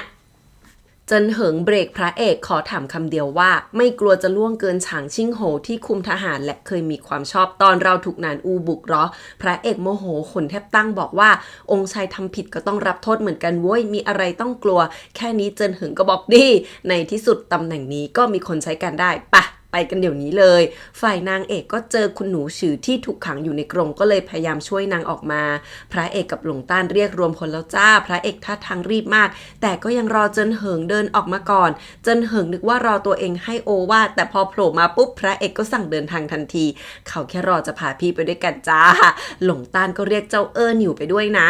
ท่านโหได้ข่าวแล้วว่าพระเอกกำลังพาคนมาค้นจวนเพราะเรื่องสตรีที่หายไปก็หันไปด่าลูกชายตัวดีเลยว่าแกไปก่อเรื่องอะไรไว้พอพวกพระเอกมาถึงท่านโหก็ออกมาเบ่งแต่เจิ้นเหิงฝีปากกล้าคารมคมคายดักกลับแบบผู้ดีได้หมดทุกเม็ดจนหลงต้านแอบชมส่วนพระเอกหันไปบอกว่าไม่งั้นจะพกมาด้วยทำไมเล่าอ๋อเป็นอย่างนี้นี่เองนางเอกพยายามให้กำลังใจคุณหนูฉือที่หมดอะไรตายอยากให้ลุกขึ้นสู้บอกว่าชะตาชีวิตคนเราต้องพยายามเพื่อตัวเองวันนี้ทางการจะบุกมาที่นี่นางเอกเตรียมทางหนีไว้ให้แล้วก็ยัดลูกกลอนยาสลบใส่มือคุณหนูฉือด้วย พระเอกพูดบ้างว่ามาวันนี้เพราะมีพยานพูดถึงคุณชายเฉามันก็รีบโผล่มาเลยว่าไม่จริงมันไม่ได้ฆ่าใครจนพระเอกหัวเราะใส่บอกยังไม่ได้พูดเลยนะว่าฆ่าคนหรือว่าร้อนตัวควักเอาปิ่นทองแดงออกมาเป็นหลักฐานด่าว่ามันฆ่าสตรีแล้วฝังศพซ่อนไว้ท่านโหยอมให้ค้นแต่ก็ขู่ว่าถ้าไร้หลักฐานจะเล่นงานคืนให้หนักแน่รับหลังยังชี้หน้าคาดโทษด่าลูกชายตัวดีที่ก่อเรื่องพอคนของทางการเข้ามาพวกสาวๆก็ตกอกตกใจส่วนนางเอกส่งซิกให้บ่าวกับอาหมานแอบพาคุณหนูฉือหนีซะคนของทางการก็ขุดกันไปแต่ฝั่งท่านโหกับลูกชายก็ดูไม่สะทกสะเทือนจนพระเอกพึมพำว่าหรือเมื่อคืนย้ายหนีไปหมดแล้ววะจนเหิงได้ยินยังสงสัยว่าอะไรนะคุณหนูฉือใช้ลูกกลอนยาสลบของนางเอกจนหนีไปได้ฝ่ายทางการขุดเจอลงในสวนดอกไม้แต่กลับมีแค่หนังสือเก่าเก็บจนเหิงหน้านิ่งเดินมาขอโทษท่านโหบอกว่าจะกลับแล้วแต่พระเอกหน้าตึงเดินมาดึงแขนไว้บอกว่าพวกมันต้องย้ายที่แน่ถ้าวันนี้กลับไปก็คงเอาเรื่องพวกมันไม่ได้อีกจนเหิงก็รู้แต่นี่ก่อเรื่องมาตั้งเยอะถ้ายังล่วงเกินต่อไปมีหวังถูกฟ้องไปถึงฮ่องเต้พระเอกไม่สนบอกว่ามีอะไรจะรับเองแล้วสั่งให้หลงต้านปล่อยหนิวดมปิ่นคุณชายเฉาเห็นปุ๊บก็ลุกทันทีพอหนิวถูกปล่อยคุณชายเฉาก็เล่นใหญ่สั่งคนในจวนไปบุกทำร้ายชักดาบออกมาพระเอกมีเรื่องจะกลัวลงมือเหมือนกันจ้าแล้วแค่ไม่กี่กระบวนท่าก็ฟาดคุณชายหมอบเอาดาบจ่อคอขวางไว้หนิวพาวิ่งไปจนเจอบ่อน้ำหลังจวนที่มีศพถูกโยนลงไปมากมายโอ้โหเก่งมากค่ะลูกแต่ว่าคุณชายเฉายังมีทางออกเรียกอันจือบ่าวที่ต้องคอยเก็บกวาดงานออกมาบอกมันนั่นแหละเป็นคนทำอันจือถูกขู่จากทั้งท่านโหกับลูกชายจนยอมรับเพราะตัวเองเป็นทาสบ้านนี้มาแล้ว3 รุ่นแถมยังเพิ่งแต่งงานมีลูกพระเอกกับเจิ้นเหิงพยายามช่วยแต่สุดท้ายท่านโหก็เอามีดปาดคออันจือตายบอกลงโทษคนในบ้านที่ผิดกฎหมายแทนแล้วไงพวกสาวๆที่มายืนดูได้แต่ช็อกตอนนั้นบ่าวอีกคนที่พาคุณหนูฉือหนีก็มาส่งซิกว่าทางนั้นรอดแล้วเจิ้นเหิงปรี๊ดมากเกือบจะฟ้องร้องท่านโหให้โดนโทษโบย100 ไม้ฐานฆ่าคนไม่ส่งให้ศาลแต่พระเอกห้ามไว้บอกเป้าหมายวันนี้คือหาศพซึ่งก็เจอแล้วเจิ้นเหิงยังด่าว่าพวกนางตายไปแบบเอาคนผิดไม่ได้พระเอกหันมาบ่นว่าไม่มีทางแล้วด่าเจิ้นเหิงว่าทำไมถึงกลายเป็นใจร้อนวู่วามจนเสียงานแบบนี้หรือว่ายังเด็กเกินไปฮะจนเจิ้นเหิงงงว่าเด็กอะไรเกี่ยวอะไรก่อนพวกสาวๆถูกปล่อยกลับบ้านน้องห้าโวยวายว่านางเอกรู้อยู่แล้วว่าพี่เขยไม่ดีทำไมไม่บอกกันบ้างก็เลยโดนนางเอกส่วนจ้าว่าพูดแล้วจะฟังไหมเห็นเอาแต่เทิดทูนพี่เขยอย่างนั้นอย่างนี้แล้วนางห้าก็กรีดต่อที่พี่รองก็รู้เห็นแต่ไม่บอกนางบ้างเลยตอนนั้นพี่รองกำลังถูกผัวซ้อมหนักที่ปล่อยพวกสาวๆกลับบ้านไปโอ้โหมันเกิดคดีขนาดนี้นะมันฟาดไม่เลี้ยงจนพี่รองสติหลุดท้าว่าฆ่าเลยฆ่านางเลยไหมล่ะด่าว่ามันถูกพ่อตีมันก็เลยมาตีเมียแน่จริงต่อหน้าพ่อทำไมไม่กล้าสักนิดฆ่านางไปแล้วดูซิว่าจะมีบ่าวคนไหนมาตายแทนให้อีกไหมคุณชายเฉาโมโหจัดลงมือรัดคอจนพี่รองเกือบตายจริงๆก่อนจะจากไปท่าทางจิตมากสาวใช้ร้องไห้รีบมาประคองแล้วชวนพี่รองหนีกลับบ้านเพราะก่อนไปนางเอกทิ้งทางหนีไว้ให้บอกว่าถ้าไม่ไปตอนนี้นางอาจตายจริงๆก็ได้นะจนในที่สุดพี่รองก็ร้องไห้บอกนางจะหนีกลับบ้านแล้วตกดึกพอนางกลับมาอาสะใภ้รองที่เป็นแม่แท้ๆกับทัญญาก็บ่นว่าแต่งไปแล้วจะหนีกลับได้ยังไงมีอะไรก็ร่วมทุกข์ร่วมสุขกันสิบอกปัดๆว่าพรุ่งนี้เช้าให้กลับไปซะน้อง5ไปตามนางเอกกับพี่3แล้วก็บุกไปที่ห้องโถงนางเอกบอกว่าเรื่องถึงจุดนี้แล้วให้พี่รองพูดออกมาให้หมดส่วนพี่3ก็พูดเรื่องที่คุณชายเฉาคิดชั่วกับนางเอกแต่อาสะใภ้ไม่เชื่อแล้วก็ไล่สาวๆทุกคนกลับไปพักพี่รองทนไม่ไหวลุกมาเปิดแขนเสื้อให้ดูว่านางถูกตีมีแผลทั่วตัวไปหมดร้องไห้บอกว่าทางแม่กับย่าสั่งสอนนางมาตลอดว่าเป็นหน้าตาเป็นความรุ่งเรืองเสื่อมโทรมของสกุลนางพยามากมายตั้งแต่เด็กแก่งแย่งแต่งเข้าสกุลโหเพื่อจวนตรงผิงปอและสกุลแต่นางทำผิดตรงไหนถึงต้องตกมาอยู่ในสภาพนี้4 ปีกว่าที่แต่งไปทุกวันชีวิตนางคือนรกนางถูกซ้อมทุกวันจนรู้ว่าวิธีที่ดีที่สุดคือนิ่งเหมือนคนตายมันจะได้เบื่อจนไปหาอย่างอื่นทำเอาเองแล้วก็หัวเราะเหมือนคนบ้าก่อนจะกัดข้อมือตัวเองอาสะใภ้สะเทือนใจมากร้องไห้เข้าข้างลูกสาวบอกจะไปทำเรื่องขอหย่าเดี๋ยวนี้เลยนายท่านรองออกมาห้ามทำเป็นเสียงดังแต่ที่พูดออกมาก็แค่จะไปขอคำอธิบายส่วนทัญญาเอ่ยว่านี่เป็นเรื่องความสัมพันธ์2 สกุลเลยนะพี่รองลุกมากรี๊ดหัวเราะว่าเนี่ยหรอที่บ้านเราทำได้มิน่าล่ะคุณชายเฉามันถึงดูถูกนางบาดแผลทั้งตัวของนางก็เพื่อเบิกทางอนาคตให้พ่อสินะแล้วหนีไปเลยนายท่านรองโมโหแต่เจอเมียด่าว่าลูกถูกตีจนไม่เหลือเนื้อดีแล้วยังต้องกลับมาโดนพ่อตีอีกหรือไงนายท่านรองก็ยังหันไปบอกธัญญาว่าจะไม่ยอมให้ลูกสาวหย่าแน่โอ้โหชีวิตทำไมต้องถูกกดขี่ขนาดนี้ กลางดึกคืนนั้นอาสะใภ้ทำแผลให้พี่รองลูกสาวทั้งน้ำตาพี่รองเอ่ยว่าอิจฉานางเอกที่มีพ่อรักลูกสาวแบบนั้นถ้ากลับกันป่านนี้พ่อนางเอกคงบุกไปฆ่าคุณชายเฉาแล้วส่วนอาสะใภ้ตบตีตัวเองอย่างเสียใจที่วางแผนงานแต่งนี้ให้ลูกสาวพี่สามนางเอกกับน้องห้าแอบฟังอยู่ข้างนอกน้องห้าหน้าม้อยคิดว่าต่อไปจะหาสามีที่ไม่มีแรงแม้แต่ยกคู่กันจะได้ไม่ต้องมีปัญญามาตบตีนางปิดละแม่นางเอกยืนฟังพี่รองร้องไห้ขอร้องให้แม่ช่วยว่าอย่าให้นางต้องกลับไปที่นั่นอีกจนนางเอกเคาะประตูเข้ามาบอกว่าให้ไปแจ้งทางการตอนนี้ดีไม่ดีถ้าปล่อยพี่รองกลับไปวันหนึ่งอาจกลายเป็นศพก็ได้พี่รองลังเลเพราะกลัวถูกผัวทำร้ายอีกส่วนอาสะใภ้ไม่ยอมเพราะรักหน้าคิดว่าพวกนางทำอะไรจวนฉางชิ่งโหไม่ได้หรอกแล้วก็ไล่นางเอกกลับไปส่วนพระเอกก็ได้หลักฐานจากศพเป็นกระดุมข้อมือคุณชายเฉาแต่มันก็ข่าวไวมากจากสายมันคิดแป๊บเดียววันรุ่งขึ้นก็มาแจ้งเจินเหิงกับพระเอกทันทีว่ามีคนบงการอื่นนั่นก็คือเมียมันบอกว่าเป็นชู้กับบ่าวที่ถูกฆ่าตายจนหนิวยังเห่าด่าไม่เลี้ยงโอ้โหโคตรเลวพอพี่รองถูกทางการมาจับตัวก็แทบล้มบอกรู้งี้เชื่อนางเอกตั้งแต่เมื่อคืนดีกว่าก่อนจะให้คนรีบไปตามนางเอกมาด่วนเพราะคงมีแต่นางเอกที่ช่วยนางได้นางเอกตามพี่รองไปถึงที่ว่าการพี่รองไม่ยอมรับแล้วยังบอกว่านางก็เป็นเหยื่อคนนึงมีรอยแผลเต็มตัวแต่คุณชายเฉามันเอาหลักฐานปลอมที่เซตอัพมาอย่างดีด้วยโอ้โหเจินเหิงนิ่งมากแต่เบิกพยานมาคือคุณหนูฉือคนที่นางเอกช่วยให้หนีไปได้พอมาถึงคุณชายเฉาก็ปรี๊ดก่อนหาว่าคุณหนูฉือใส่ร้ายเพราะแอบรักตัวเองโอ้ยคุณหนูฉือค่ะแฉหมดพร้อมหลักฐานรอยแผลบอกด้วยว่าอาวุธสังหารคืออะไรอยู่ที่ไหนคุณชายเฉาสติหลุดแล้วค่ะลอบยิงคุณหนูฉือด้วยอาวุธลับกลางศาลนางเอกวิ่งมาขวางแต่พระเอกเป็นคนโดดเอาแขนมาบังรับลูกศรไปแทนเจินเหิงโมโหจัดสั่งจับตัวคุณชายเฉาไปขังคุกรอทำโทษพระเอกบอกทุกคนว่าไม่เป็นไรแต่แป๊บเดียวก็ร่วงไปเลยก็คือว่าบนลูกดอกมียาพิษไอ้นี่มันเล่นแรงมากกะถึงตายโชคดีที่หมอช่วยไว้ได้หลงต้านต้องตามไปรับยานางเอกเลยรีบอาสาว่าจะช่วยดูแลพระเอกให้เองพระเอกชั้นโดนพิษจนปากม่วงนางเอกใส่ตาเป็นห่วงคิดในใจว่าพระเอกสงสัยฐานะธิดาเทพแล้วยังปกป้องนางอีกพอพระเอกฟื้นนางเอกก็ถามเลยว่าเราไม่ได้เป็นอะไรกันมาเสี่ยงช่วยนางทำไมพระเอกอึกอักหลบตาพูดว่าก็ไม่ได้คิดว่าจะมีพิษแล้วนางเอกก็ยังช่วยคุณหนูฉือทั้งที่ไม่รู้จักกันนี่นานางเอกอมยิ้มจะเดินปรินน้ำให้แต่เจิ้นเหิงเดินเข้ามาบอกจะทำเองจนพระเอกตาโตหน้าเวอว่าแกมาทำไมก่อนที่บ้านนางเอกก็กำลังโกลาหลอาสะใภ้ขอร้องทั้งผัวกับทัญญาว่าให้ช่วยหาวิธีหน่อยพวกนั้นต้องไม่ติดคุกนานแน่นายท่านรองลุกมาพูดปัดว่าหาคนไปหลายคนแล้วแต่ไม่มีใครยอมคุยด้วยก่อนจะเพ่นไปเลยเจิ้นเหิงจะมาป้อนน้ำให้พระเอกเสียงรีบบอกแขนซ้ายยังดีอยู่วางน้ำไว้ตรงนู่นพอเจิ้นเหิงมีงงแต่ก็เดินมาถกกับนางเอกเรื่องนิสัยใจคอมนุษย์จนพระเอกหันมามองแรงใส่พอเห็นสองคนนี้คุยกันถูกคอก็พยายามขัดคอทั้งที่ตัวเองก็สภาพแย่ไม่ไหวพยายามจะใส่ไฟเจิ้นเหิงว่าเป็นพวกหัวแข็งดื้อรั้น เจิ้นเหิงรับอาสาดูแลพระเอกแทนให้นางเอกไปพักจนพระเอกเหวออีกจับแขนเจิ้นเหิงกระซิบด่าว่าไปรู้จักรักยกถนอมบุภาตั้งกันเมื่อไรพอนางเอกไปปุ๊บเจิ้นเหิงก็ชมนางเอกไม่หยุดจนพระเอกได้แต่หันหลังใส่ขยับปากด่าแบบไร้เสียงโอ้ยขำมากนายท่านรองแวบมาหาอนุรวดในจวนที่ให้กำลังใจใช้น้ำเย็นพูดด้วยจนนายท่านรองบอกว่าจวนนี้มีแต่นางที่ทำให้ตัวเองสบายใจได้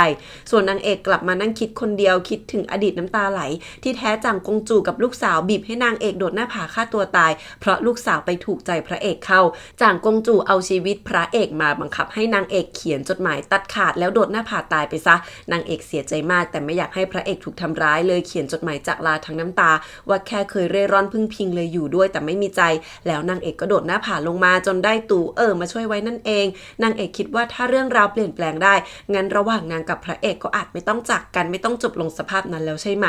อาหมานเห็นนางเอกร้องไห้ก็เข้ามาหานางเอกถามว่าถ้าสมมติรักใครแต่ต้องมีจุดจบที่ไม่ดียังจะเลือกแบบนั้นอีกไหม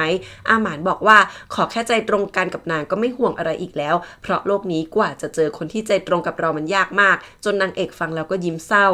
ฝ่ายฉางชิ่งโหก็กะจะเก็บพยานมีถามเมียด้วยจ้าว่ากิ่งทองใบหยกที่เอากลับมาให้เมียจากหลิงหนานอยู่ไหนแล้วคืนนั้นไอคนที่เป็นสายในที่ว่าการวางยาคนเฝ้าแล้วเข้าไปลอบฆ่าคุณหนูฉือแต่ก่อนจะลงมือหลงต้านก็บุกมาจับมันเพราะพระเอกกับเจินเหิงรู้ตัวอยู่ก่อนแล้วจ้าสม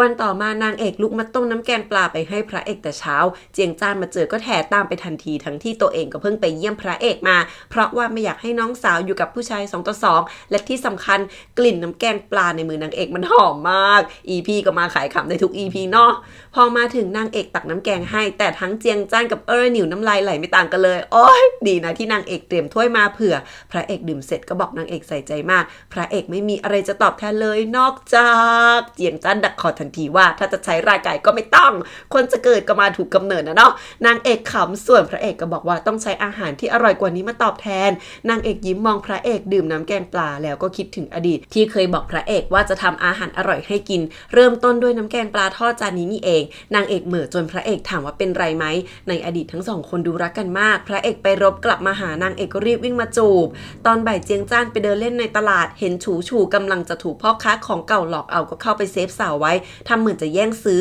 กว่าสาวน้อยจะดูออกว่าพ่อค้านี่มันปลอมมากฉูเห็นเจียงจ้านเป็นคนดีนี่หว่าเลยคืนเงินให้เจียงจ้านดีใจจัดเลยบอกไปมื้อนี้เลี้ยงข้าวแต่ปรากฏว่าสาวน้อยกินดุคนเดียวสั่งมาฟาดเป็น10 จานจนเจียงจ้านแงแล้ว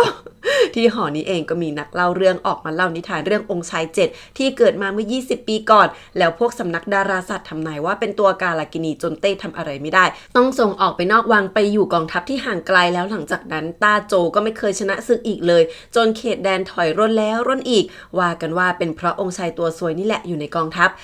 แป๊บก็มีคนปารองเท้ามาฟาดปากฉูที่ฟังจนทนไม่ไหวบุกไปกระชากคอเสื้อนักเล่านิทานส่วนหลงต้านเป็นคนโดดมาหาหน้าแปนแหลนแหมหลงต้าเจ้าของรองเท้าหลงต้านพาฉูกลับมาแต่พระเอกพยายามคลุมโปงหนีถูกจับได้ฉูมาถึงก็คว้าแขนพระเอกมาดูทันทีว่าเจ็บตรงไหน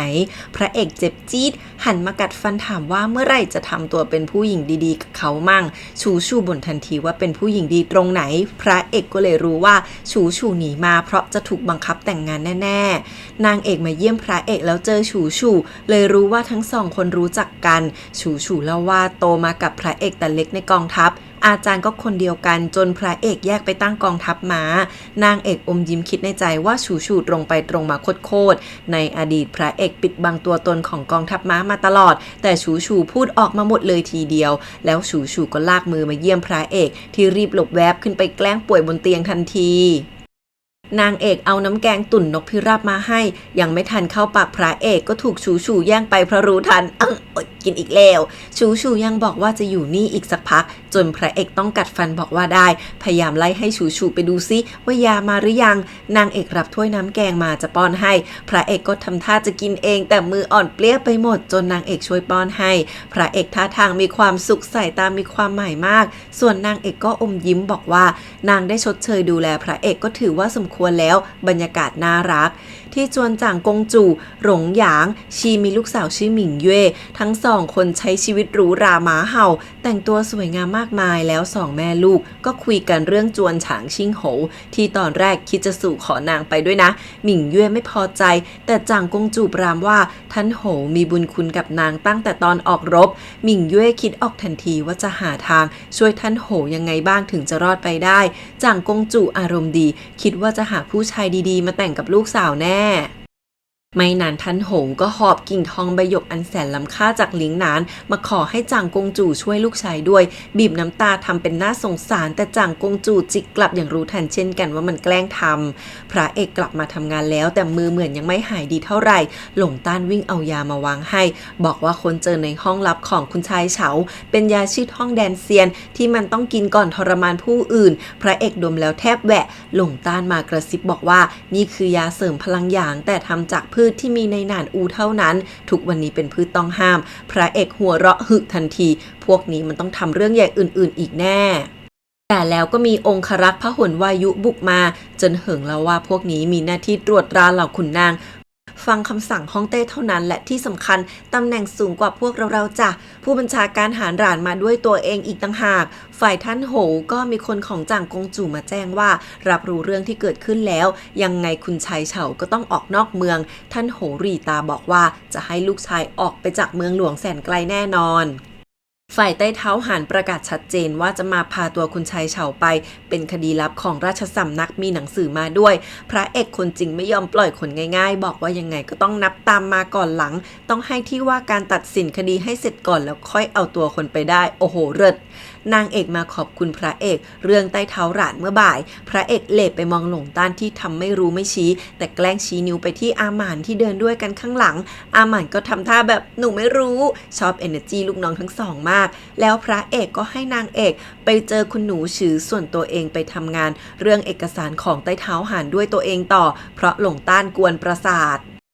คุณหนูฉือเล่าว่านางไม่มีพ่อแม่มีแค่พี่ชายพี่สะใภ้ที่ขายนางให้หอโคมเขียวหลังเกิดเรื่องก็ยังจะให้นางแต่งเป็นอนุคุณชายเฉาเพราะสินสอดกองเต็มลานนางเอกให้กำลังใจว่านางกล้าหาญมากคดีนี้พระเอกต้องช่วยได้แน่ฝ่ายพระเอกเอายาท่องแดนเซียนไปให้คุณชายเฉาดูมันก็ทำไม่รู้เรื่องพระเอกดูถูกว่าอ๋อแกไม่ใช้งั้นก็ของพ่อแกละสินี่มันยาหนานอูแปลว่าพวกแกคบคิดกับพวกนั้นสินะมันโมโหปาทิ้งบอกถูกใส่ร้ายมากกว่าพระเอกเล่นละครต่อว่าดีท่าทางแบบนี้ค่อยวางใจหน่อยแล้วหลงต้านก็ควักจดหมายที่ไปแฮปจากใต้เท้าหลานมาได้ที่ว่ามันเกี่ยวข้องกับกิจการลับของราชสำนักให้ส่งตัวมันให้กององครักษ์พหลวายุให้ดูบอกว่าแกกำลังจะโดนข้อหาสมคบหนานอูรู้ไหมว่าพระเอกต้องเปลืองแรงไปแค่ไหนถึงเก็บตัวมันไว้ได้โอ้โหพระเอกกลับดำเป็นขาวพวกนั้นจะมาเอาตัวคุณชายเฉาไปจริงแต่จะมาช่วยไงแค่เตรียมข้อหาว่าพวกหนานอูใช้ยาเพื่อบังคับคุณชายเฉาเพื่อให้จวนโหผิดใจกับฮ่องเต้โอ้โหแถถึกๆไปเนาะแต่พระเอกเปรี้ยวกว่าบอกว่าไม่ปล่อยคนจ้าใต้เท้าหลานขู่จะฟ้องเต้พระเอกก็บอกไปเลยถ้าเอาลายมือคำสั่งฮ่องเต้มาไม่ได้ก็ไม่ต้องมาคุยกันจนใต้เท้าหลานโมโหจัดบอกว่า3 วันจะกลับมาใหม่คุณชายเฉาฟังแล้วเชื่อจนตากระตุกพระเอกบอกว่าไหนแกลองบอกมาสิว่าได้ยามาได้ยังไงที่สำนักนกราตรีสายชื่อว่าซางฉีมารายงานประมุขสำนักหรือว่าตู่ที่ถามว่าเกิดอะไรขึ้นกับจวนโหกันแน่คือเดิมซางฉีคิดใช้ยาควบคุมคุณชายเฉาไว้ใช้งานเพราะมันบ้าผู้หญิงแต่มันโง่จัดซ่อนศพในบ้านแล้วตอนนี้ก็เข้าคุกไปแล้วไม่เกี่ยวกับเราที่ถูกอ้างขึ้นมาคงเพราะพ่อมันอยากจะช่วยตู่บอกว่าเราแฝงตัวกันมา10 ปีต้องระวังทุกฝีก้าวให้ไปจัดการเรื่องยาให้เรียบร้อยอย่าให้พัวพันมาถึงเราได้แล้วก็บอกว่าไม่ต้องไปฆ่าคุณชายเฉาเปลืองแรงหรอกก่อนจะยิ้มเย็นพระเอกบอกเจินเหิงเช่นกันว่าสำนักนกราตรีต้องคอยดูอยู่แน่ว่าพวกเราจะทำยังไงกับคุณชายเฉาถ้าปล่อยไปก็ผิดต่อเหยื่อถ้าฆ่าก็ผิดใจกับจวนโหไม่ว่าทางไหนสำนักนกราตรีก็ได้ประโยชน์เจินเหิงบอกว่าวิธีแก้ปัญหายากนี้ก็คือทำตามหัวใจปฏิบัติตามกฎหมายเท่านั้นแล้วยังบอกว่าน้อยมากที่เจอคนเก่งบู๊แต่มีสติปัญญาแบบพระเอกขนาดนี้ถามว่าทำไมไม่มาทางบุญพระเอกบอกปัดว่าเรื่องมันยาวเรามาปิดคดีใน3 วันก่อนถ้าพวกนั้นหาแพะรับบาปมาเราซวยแน่แล้วบอกว่าต้องให้ฮ่องเต้ตัดสินด้วยตัวเองซึ่งนี่ก็ตรงกับที่นางเอกกำลังวางแผนไว้เช่นกันฮ่องเต้แห่งต้าโจวจิงหมิงตี้ออกนอกเมืองมาแบบส่วนตัวมีแค่หลิวกงกงมาด้วยแต่ระหว่างนั้นหลงต้านก็ส่งซิกให้ฮูหยินซิ่ววิ่งออกไปขวางร้องขอความเป็นธรรมให้นิวลูกสาวบอกว่าฆาตกรฐานะสูงส่งฆ่าสตรีไปมากมายถึงจะถูกจับแต่ก็มีหลายคนพัวพันกลัวจะรอดแล้วชื่อจวนโหขึ้นมาจนฮ่องเต้พิโรธท่านโหก็แล่นมาให้จางกงจูช่วยอีกแล้วแต่คราวนี้นางไม่สนละบอกว่าพวกแกทำกรรมมาเยอะเกินช่วยไม่ได้แล้วท่านโหก็หัวเราะเลยบอกเดี๋ยวจะลากจางกงจูลงน้ำไปด้วยกันนางเลยเอาจดหมายความเกี่ยวพันของลูกชายมันกับหนานอูข้อหาสมคบขายชาติมาโชว์โอ้โห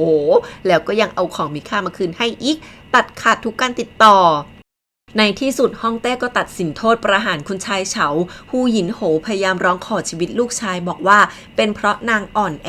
ลูกชายถูกพ่อทำร้ายรุนแรงจนกลายเป็นแบบนี้ขอให้ฮ่องเต้ไว้ชีวิตลูกด้วยท่านโหโกรธจัดเกือบตีเมียต่อหน้าฮ่องเต้แต่ฮ่องเต้ถอนหายใจบอกว่าถ้าตัวเองปล่อยไปแล้วกฎหมายจะมีไว้เพื่อฮูหยินโหน้ำตาไหลบอกว่ายอมรับเอาชีวิตแลกชีวิตก่อนจะล้มลงเพราะกลืนยาพิษก่อนมาแล้วจนขาดใจตายต่อหน้าคุณชายเฉาเสียใจหนักมากแต่สุดท้ายก็ยังหนีไม่พ้นโทษประหารส่วนท่านโหมีความชอบปกป้องบ้านเมืองมาก่อนเลยให้คงบรรดาศักดิ์ไว้แต่จบกันที่รุ่นนี้เท่านั้นในที่สุดสตรีทั้งหมดถึงได้รับความยุติธรรม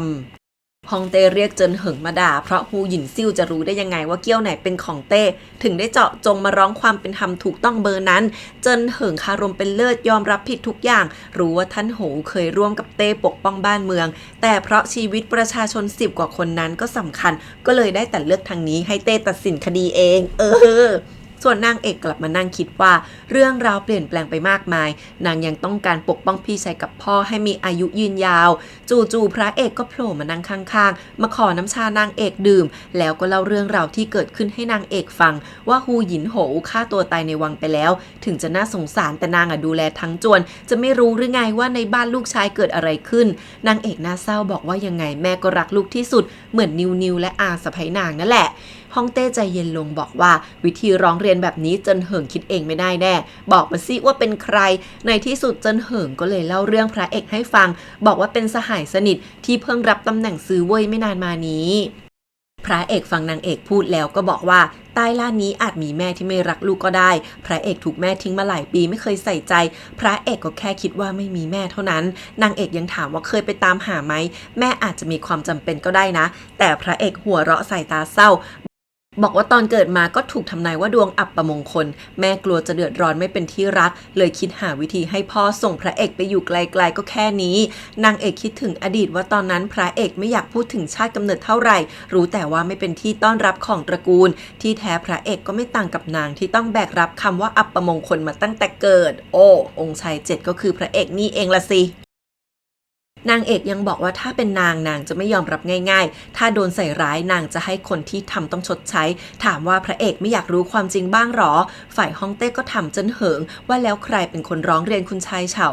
เจินเหิงเลยเล่าเรื่องนางเอกให้ฟังบอกว่าพี่สาวนางเอกคือภรรยาของมันนางเอกเป็นคนแอบไปหาหลักฐานเป็นคนฟ้องแล้วก็เป็นพยานด้วยจนฮ่องเต้ชมว่า2 คนนี้ทั้งพระเอกนางเอกกล้าหาญไม่ธรรมดาที่กล้าชนกับจวนโหใต้เท้าหานรีบมารายงานจ่างกงจู่ว่าโชคดีที่ฮ่องเต้ไม่พูดถึงเรื่องสมคบกับหนานอูที่พวกมันยกขึ้นมาจ่างกงจู่หรี่ตาไม่เชื่อว่าฮ่องเต้จะปล่อยผ่านง่ายๆซึ่งฮ่องเต้เองก็รู้ว่ามีอะไรไม่ชอบมาพากลแต่สั่งหลิวกงกงให้เก็บเบาะแสเรื่องหนานอูไว้ก่อนเพราะพวกไส้ศึกหนานอูวางแผนแยบยลใส่ร้ายยังไงก็ต้องป้องกันไว้ก่อนอยู่ไทจื่อวี่หลางกับองค์ชายที่เหลืออีก6 คนก็มาหาฮ่องเต้พร้อมกันอย่างพร้อมหน้ามาคุกเข่าขอรับโทษโอ้โหเต้ก็เก่งนะมีลูกชาย8ลูกสาว6ไทจื่อรีบบอกว่าแต่ก่อนรู้จักกับคุณชายเฉาแต่ว่าไม่สนิทองค์ชายที่เหลือเนี่ยมีอ๋องฉีวี่จางที่ไม่สนิทกับคุณชายเฉาแต่ก็มารายงานเรื่องเดียวกันหมดฮ่องเต้ลุกมาถามว่าปกติพ่อเข้มงวดกับทุกคนไหมไทจือบอกว่าใช่แต่ก็เพื่อบ้านเมืองแล้วก็รีบเปลี่ยนว่าไม่ใช่อีกแต่ละคนตอบไม่ตรงคำถามเต้ก็บอกว่าให้พูดออกมาตามใจคิดได้เลยอัดอั้นไว้เดี๋ยวกลายเป็นใช้ชีวิตผิดทำนองคลองธรรมแล้วก็ยังรำพึงว่าขาดลูกไปคนนึงคืนนั้นพระเอกยืนมองพระจันทร์ฮ่องเต้ก็เช่นกันกำลังยืนมองจันทร์คิดถึงอดีตที่เสี่ยนเฟยแม่พระเอกร้องไห้ยอมปล่อยลูกชายที่เพิ่งเกิดไปจากเมืองหลวงถึงแม่จะตัดใจไม่ลงแต่ก็ต้องปล่อยพระเอกไปเพราะพวกขุนนางทัดทานรุนแรงมากที่จริงฮ่องเต้คิดถึงพระเอกมาตลอดที่ต้องไปเติบโตที่ชายแดนไม่มีพ่อแม่แต่เวลาส่งคนไปแอบเยี่ยมพระเอกก็หลบทุกครั้งเต้ถอนหายใจคิดว่าพระเอกคงเกลียดตัวเองแต่ที่ไม่อยากเรียกตัวกลับมาเพราะช่วงนี้พวกหนานอูกับสำนักราตรีกระพือขึ้นมาอีกถ้าพระเอกกลับมาตอนนี้ต้องตกเป็นเป้าหลิวกงกงถามว่าที่พระเอกสืบทอดความกล้าหาญและการนำทัพจากเต้นำกองทัพมาชื่อหวี่ชนะรบมาไม่รู้กี่ครั้งแล้วนะยังไม่พอพิสูจน์อีกหรอแต่เต้บอกว่ายังไม่ถึงเวลาเต้ต้องพิจารณาให้ดีก่อน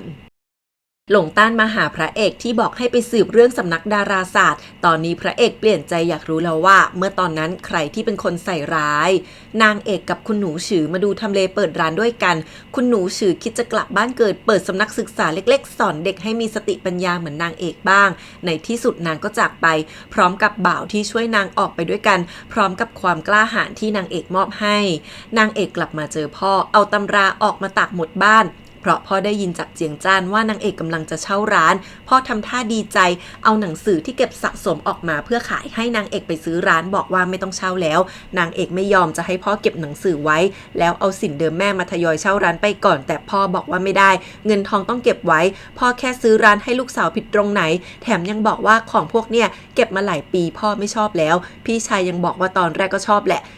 แต่พอซื้อมาก็ไม่ชอบให้น้องสาวเอาไปทำทุนดีกว่าพ่อกับพี่โคตรน่ารักเชื่อมั่นว่านางเอกต้องทำการค้าได้เพราะสืบเชื้อสายมาจากแม่ที่เป็นเศรษฐีอันดับหนึ่งแล้วยังบอกว่าอย่าไปบอกย่าเพราะย่าคงไม่ยอมง่ายๆแน่นอนนางเอกถามถึงสำนักดาราศาสตร์พ่อบอกว่าตั้งแต่แม่นางเอกตายก็เลิกแล้วหมดถึงศาสตร์นี้จะน่าสนใจแต่ยังมีเรื่องราวที่คนมีอำนาจกดขี่คนอื่นอีกน่าระอาใจทั้งนั้นแล้วเจียงจันกับพ่อก็ทะเลาะกันเป็นเด็กต่อหน้านางเอกจะเปิดกิจการร้านเครื่องหอมอยู่แล้วแต่ยังไม่มีคนมาช่วยงานเลยจู่ๆฉูฉูก็พาโหรมาหานางเป็นคนที่บ้านเกิดฉูฉูแถมยังเคยเปิดร้านขายแป้งชาติรับรองว่าพึ่งพาได้จนนางเอกดีใจพระเอกตอนนี้เนื้อหอมจัดมีแต่เทียบเชิญมากมายเพราะทำคดีถูกใจเต้พระเอกไม่ไปสักที่แต่พอรู้จักเจียงจ้านว่านางเอกจะเปิดร้านแถมส่งเทียบเชิญก็รับปักทันทีพอถึงวันเปิดร้านพระเอกก็ลกมากสั่งให้หลงต้านไปหากระจกมาเสื้อผ้าก็ตั้งใจแต่งตัวอย่างดีแหมจะไปเจอนางเอกนี่จัดเต็มจนหลงต้านชมว่าหล่อเหลามีเสน่ห์รับรองนางเอกต้องปิ๊งพระเอกหุบยิ้มถามว่าไม่หล่อทุกวันหรือยังไงนางเอกเปิดร้านมีฉูฉูเป็นเท่าแก่ออกหน้าพวกสาวๆชมหนุ่มๆที่มาใหญ่จนเหิงก็มาด้วยเพราะนางเอกไปส่งเทียบเชิญให้ด้วยตัวเองจนพระเอกหงุดหงิดอะขิงใส่กันใหญ่ค่ะนางเอกเปิดร้านชื่อน้ำค้างหอมรันจวนแล้วก็แจกของพร้อมเชิญชาวบ้านเข้าไปเลือกชมหนุ่มๆแย่งกันส่งของขวัญกันใหญ่พระเอกเนี่ยจ้องนางเอกตาหวานฉูฉูเอาไม้แกะสลักเป็นยันคุ้มครองมาให้แต่เจียงจ้านมาแย่งไปเล่นนางเอกเก่งมากทยอยเปิดตัวน้ำหอมเดือนละแบบแล้วยังจะมีรุ่นลิมิเต็ดออกมาอีกด้วยจนเหิงเลื่อมใสมากชมว่านางเอกเก่งสุดๆพระเอกก็แถมมาขวางตรงกลางแล้วแย่งชวนคุยจนเหิงไม่ยอมแพ้แย่งเขาคุยเหมือนกันทั้งสองหนุ่มให้นางเอกช่วยแนะนำกลิ่นน้ำหอมกันใหญ่ฉูฉูก็แนะนำกลิ่นหอมให้เจียงจ้านด้วยชื่อว่าแสงอาทิตย์อบอุ่นจนเจียงจ้านเพ้อเลยว่าตัวเองจะเหมาะกับกลิ่นนี้หรอคืนนั้นพ่อเห็นนางเอกอารมณ์ดีก็เอาชากับขนมมาให้พ่อขอโทษที่ทำให้นางเอกต้องแบกรับครอบครัวแต่นางเอกบอกว่าตอนนี้นางมีความสุขที่สุดแล้วพ่อพูดเรื่องจริงจังถามถึงพี่รองแล้วก็บอกว่าถ้าเจอคนเลวไม่ต้องสนใจอะไรทั้งนั้นให้กลับบ้านเดิมทันทีรู้ไหมถ้าไม่อยากแต่งก็ไม่ต้องแต่งก็ได้พ่อไม่บังคับพ่อแค่หวังว่าจะเจอคนที่ลูกรักจากใจแล้วก็ต้องรักลูกตัวเองด้วยนางเอกอมยิ้มบอกว่าตอนนี้ขอแค่ได้ใช้ชีวิตกับพ่อกับพี่ก็ดีที่สุดแล้วแม่เจินเหิงมาเยี่ยมลูกชายแล้วก็เอาสมุดรวบรวมรายชื่อสตรีที่ยังไม่แต่งงานในเมืองหลวงมาวางตรงหน้าโอ้ยไม่ว่าจะยุคไหนเรื่องแต่งงานเรื่องใหญ่เนาะแม่จ่ายเงินไปตั้งมากแบบว่าอยากหาเมียดีๆให้ลูกสักคนแล้วแม่ก็ไปเห็นเครื่องหอมที่เจินเหิงได้มาจากร้านนางเอกแม่รีบถามว่าจะซื้อไปให้สาวที่ไหนเจินเหิงก็เลยต้องยอมพูดชื่อนางเอกว่าซื้อมาจากร้านนางเอกแต่ว่าพวกเราเป็นแค่สหายกันแม่เจินเหิงรู้ทันว่าใครเพราะช่วงนี้นางเอกก็เป็นที่รู้จักไม่น้อยแล้วแม่ก็มาแอบสังเกตการที่ร้านเนียนเป็นลูกค้าให้นางเอกช่วยแนะนำน้ำหอมให้หน่อยนางเอกก็พูดจาดีแนะนำของดีๆให้แม่เจินเหิงถูกใจมากจ้ามองแต่หน้านางเอกแทบไม่ได้ฟังเขาพระเอกเกือบเดินเข้าร้านแล้วพอเห็นแม่เจินเหิงก็แวบแอบดูทันทีฉูฉูเห็นก็รีบบอกว่าคนเขาต้องมาดูว่าที่ลูกสะใภ้แง่ๆเลยจนพระเอกถลึงตาใส่นางเอกเห็นพระเอกข้างนอกพระเอกก็เลยไล่ฉูฉูไปคุยกันแป๊บหนึ่งนางเอกก็เข้าไปหยิบเทียบเชิญมางานวันเกิดธัญญาที่จวนในอีก2 วันส่งให้พระเอกเนี่ยมือมองตามแอบยกเทียบเชิญขึ้นมาดมเลยอะทุกคนพี่ใหญ่เจียงอีกำลังเดินทางกับสามีชื่อคุณชายจูทั้ง2 คนกำลังเดินทางกลับมาบ้านเกิดระหว่างทางคุณชายจูดูอ่อนโยนใส่ใจพี่ใหญ่มากคืนนั้นพ่อบอกนางเอกว่าให้คุยกับพี่ใหญ่ดีๆหน่อยเพราะพ่อผิดต่อนางไม่น้อยไม่ค่อยได้สนใจเพราะตอนนั้นนางเอกเพิ่งเกิดแต่พี่ใหญ่ก็โตมาอย่างดีได้แต่งให้คนดีนางเอกก็รับปากเพราะนางคิดถึงพี่ใหญ่เช่นกันแม่เจินเหิงมาชวนลูกชายไปบ้านนางเอกเพราะเป็นวันเกิดธัญญาจนเจินเหิงถามว่าแม่ไปรู้จักกันดีกับนางเอกตั้งกับเมื่อไหร่ปรากฏว่าคนที่วิ่งมาชนเจินเหิงจนปิงก็คือน้องห้าอาสะใภ้แอบมองอยู่ท่าทางพอใจอยู่นะเนี่ยนางเอกกับเจียงจ้านออกมารอพี่ใหญ่ด้วยกันพอทั้ง2 คนมาถึงนางเอกก็วิ่งไปกอดพี่ใหญ่แน่นเลยชาติที่แล้วนางเอกเป็นคนไปเจอพี่ใหญ่กินยาพิษฆ่าตัวตายด้วยตัวเองแล้วนางเอกก็ได้แต่ดีใจมากที่ได้กลับมาเจอพี่ใหญ่อีกครั้งเจินเหิงกับแม่มาคารวะธัญญาบรรยากาศดีมากจนกระทั่งแม่เจินเหิงปากชมนางเอกขึ้นมาอาสะใภ้รองที่นั่งฟังเคลิ้มอยู่นี่หุบยิ้มเลยแล้วแกล้งพูดเรื่องที่นางเอกโตมาไม่มีแม่เพราะดวงซวย พูดไม่ทันจบก็โดนธัญญากระแอมดุขึ้นมาก่อนแต่แม่เจินเหิงกลับฟังแล้วยิ่งบอกว่าไม่มีแม่ข้างกายแต่โตมาฉลาดกล้าหาญขนาดนี้แล้วก็เนียนถามว่ามีคู่ใหม่คนใหม่หรือยังฝ่ายสาวใช้น้องห้าก็ดูถูกของที่พี่ร้องมอบให้ด่าว่าตกอับถูกผัวอยากกลับเรือนอาสะพายเดินมาได้ยินก็ปรีตบหน้าบ่าวสั่งเอาไปขังส่วนน้องห้าที่หายหน้าไม่มาเคารพนาง3 วันแล้วให้กักบริเวณอยู่ในห้องครึ่งเดือนธัญญาเรียกนางเอกมาหาแต่ก็บ่นให้สาวใช้ฟังว่าถึงพวกเราจะเป็นจวนป๋อแต่ไร้อำนาจไม่เหมือนเจิ้นเหิงที่แม้จะไม่ใช่สกุลขุนนางเก่าแก่แต่ตอนนี้มีอำนาจจริงจังแถมยังเป็นคนดังต่อหน้าฮ่องเต้พอนางเอกเข้ามาธัญญาก็บอกว่าวันนี้สกุลเจิ้นมาหาต่อไปนางเอกต้องต้อนรับให้ดีแล้วก็ให้เป็นหรูหราดูดีสั่งคนตัดเสื้อผ้าใหม่ให้แล้วยังให้นางเอกไปเลือกเครื่องประดับลงบัญชีจวนไว้ด้วยจนนางเอกพูดไม่ออก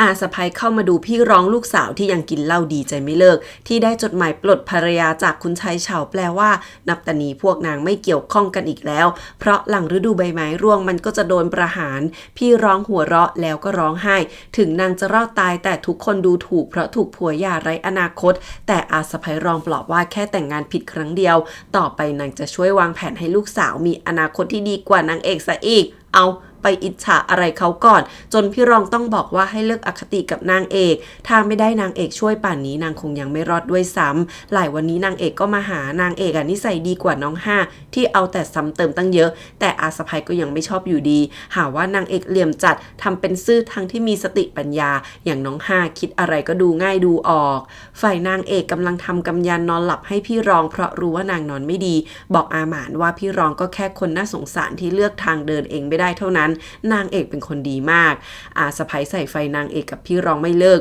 บอกนางเอกทำก็เพื่อผลประโยชน์ส่วนตัวมากกว่าตอนนี้ไปเกาะเจิ้นเหิงจากที่ว่าการเรียบร้อยแล้วบอกถ้านางเอกรุ่งเรืองพวกเราก็ตกต่ำฝีมืออย่างนางเอกชี้รับมือไม่ไหวเจิ้นเหิงภายนอกเหมือนล่วงเกินขุนนางไปทั่วแต่ที่จริงเป็นคนที่ฮ่องเต้โปรดปรานแล้วตั้งมาทำงานที่นี่เป็นพิเศษอนาคตยาวไกลถึงเสนาบดีถ้านางเอกได้แต่งไปพวกเราต้องแย่แน่โอ้ยความคิดคับแคบเหลือเกินแล้วอาสะพ้ายก็มาใส่ไฟน้องห้าต่อว่านางเอกถูกใจเจิ้นเหิงคือน้องห้าเป็นลูกนายท่านรองเหมือนกันแต่เป็นลูกอนุน้องห้าถูกหลอกใช้ไม่รู้ตัวอีกแล้วพอถึงงานเลี้ยงตอนเย็นน้องห้ารีบมาประจบเอาใจแม่เจิ้นเหิงพอเห็นนางเอกรู้จักกับแม่เจิ้นเหิงมาก่อนก็แอบโมโหส่วนเจียงจ้านเดินมาเจอเจิ้นเหิงวอแวร์น้องสาวก็หงุดหงิดมีพระเอกยืนด่าเพราะโมโหอยู่ใกล้ๆจนเจียงจ้านงงว่าแกเกี่ยวอะไรด้วยพระเอกรีบบอกว่าโมโหแทนเพื่อนเจียงจ้านก็ยังถูกใจเห็นพระเอกเป็นเพื่อนรักไปอีกโอ้ยตลกหลังจากดื่มอวยพรอาสะพ้ายก็ยิ้มเย็นแกล้งพูดให้นางเอกออกมาจุดกำยานอวยพรให้ธัญญาซึ่งนางเอกก็ทำได้อย่างงดงามก่อนหน้านี้อาสะพ้ายให้ยามอมเมาอย่างแรงกับน้องห้าให้นางไปวางยากะให้นางเอกเมาจนเสียกิริยาต่อหน้าผู้คนซึ่งชีก็เอาไปทาไว้ที่ขอบจานขอบตะเกียบนางเอกจุดกำยานจนเสร็จก็เริ่มมึนหัวธัญญากับทุกคนกำลังชื่นชมกันอยู่มีพระเอกสังเกตเห็นคนเดียวว่านางเอกงนเงินมากจังหวะที่พลุถูกจุดขึ้นพระเอกก็เลยดึงตัวนางเอกออกไปพอจุดพลุเสร็จอาสะพ้ายกับน้องห้าก็เล่นใหญ่ว่าพระเอกนางเอกหายไปไหนด้วยกันมีอะไรหรือเปล่านะหลังจากแยกย้ายออกไปหาคนกันหมดอาสะพ้ายก็มั่นมากว่าจะต้องจับนางเอกพระเอกให้ได้คาหนังคาเขาที่จริงทั้งสองคนหลบอยู่ใต้จมูกอาสะพ้ายตรงข้างทางเดินที่นางยืนบัญชาการนั่นแหละจ้า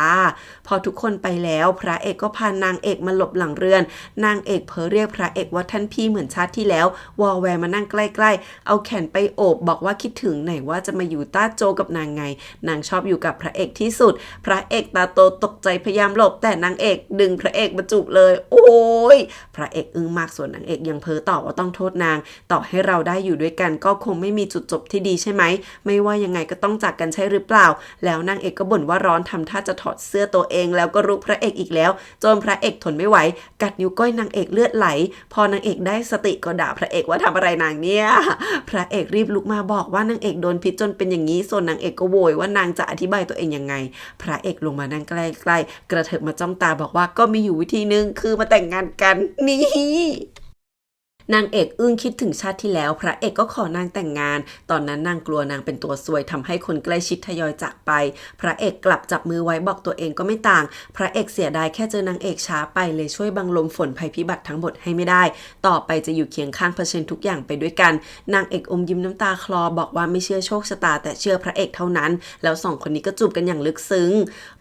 พวกผู้ใหญ่ตามหานางเอกไม่เจอน้องห้าใส่ไฟต่อจนเจินเหิงลุกมาปรามว่าเรื่องนี้น่าจะมีรับลมคมในธัญญากลับบอกว่าไม่ต้องปลายตามองอาสะพ้ายบอกเรือนนี้น่าจะต้องจัดระเบียบกันใหม่แล้วจู่ๆนางเอกก็โผล่มาระบำดอกบัวอย่างงดงามโดยมีพี่ใหญ่เป็นคนบรรเลงเพลงพอจบการแสดงนางเอกก็อวยพรให้ธัญญาแล้วยังบอกว่าที่ออกไปเมื่อกี้เป็นส่วนหนึ่งของการแสดงในการไปเก็บบัวมาด้วยงานนี้มีหมอกสวยงามเพราะอาหม่านเป็นฝ่ายพร็อพประกอบฉากสุดท้ายงานก็ผ่านไปได้ด้วยดีมีน้องห้ากับอาสะพ้ายทำหน้าแค้นที่แผ่นพังพระเอกกลับมาหน้าเศร้าบอกหลงต้านว่าเลิกตามสืบนางเอกได้แล้วหลงต้านถามว่าแล้วนางเอกใช่ธิดาเทพไหมพระเอกก็ปิดประตูใส่หน้าส่วนหนิวก็ดึงขากางเกงหลงต้านที่ยืนไม่เข้าใจอยู่คืนนั้นนางเอกนั่งเหม่อส่วนพระเอกก็ไปยืนคิดอะไรคนเดียวอยู่ในห้องเงียบๆวันต่อมาน้องห้าแอบย่องมาดูนางเอกว่านางเอกโดนฤทธิ์ยาไปบ้างไหมแต่ถูกนางเอกวางแผนดักไว้เอากันไกลมาขู่ว่ารู้นะว่าลงมืออะไรไปบ้างน้องห้าแทนที่จะสำนึกดันว่านางเอกกลับอีกว่าลงมือกับนางโหดร้ายทีกับพี่รองที่ล่อนางเอกไปติดกับยังไม่เป็นแบบนี้โอ๊ยดูตัวเองก่อนแม่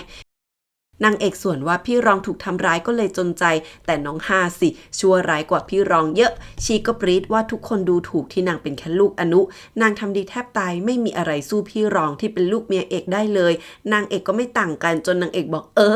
นางดูถูกน้องห้าแต่ไม่ใช่เพราะชาติกำเนิดแต่เป็นเพราะนิสัยตั้งหากหลายปีมานี้อาศัยอำนาจกลั่นแกล้งเอาเปรียบนางเอกไปกี่ทีเคยนับไหมจบจากเรื่องฉางชิ่งโหงนึกว่าจะสำนึกดันหลงผิดหนักกว่าเดิมแล้วหวังจะให้คนอื่นเห็นคุณค่าคิดว่าชาวบ้านเขาตามืดใจบอดกันหมดแล้วหรอโอ๊ยด่าได้ดีมากน้องห้าอาปากบอกว่าอาสะใภ้รองเป็นคนบงการให้ยานางเพราะคิดว่าต่อไปน้องห้าจะได้มีโอกาสกับเจินเหิงจนนางเอกแค่นหัวเราะใส่บอกว่าทั้งเลวทั้งโง่เนี่ยน้องห้าเหมาครบเลยนะวันต่อมาธัญญาเรียกนางเอกกับทุกคนมาถกกันธัญญารู้ว่าเมื่อคืนมีเรื่องแน่นางเอกเลยยอมพูดว่านางปวดท้องกระทันหันเลยกลับไปก่อนอาสะใภ้พูดอะไรนางให้คนเฝ้าเรือนนางเอกไว้เลยเจอนางเอกส่วนว่าเฝ้าทำไมหวังจะให้นางเอกกับพระเอกมีอะไรกันงั้นหรอบอกว่าเอาเวลาสงสัยนางไปสอดส่องดูแลโจรให้ดีเหอะแล้วประกาศว่าที่นางปวดท้องเพราะถูกคนวางยาอาสะใภ้ร้อนตัวทันทีว่าใต้สายตานางไม่มีทางมีเรื่องแบบนี้ธัญญาคาดคั้นว่าแล้วนางเอกกับพระเอกมีอะไรกันไหม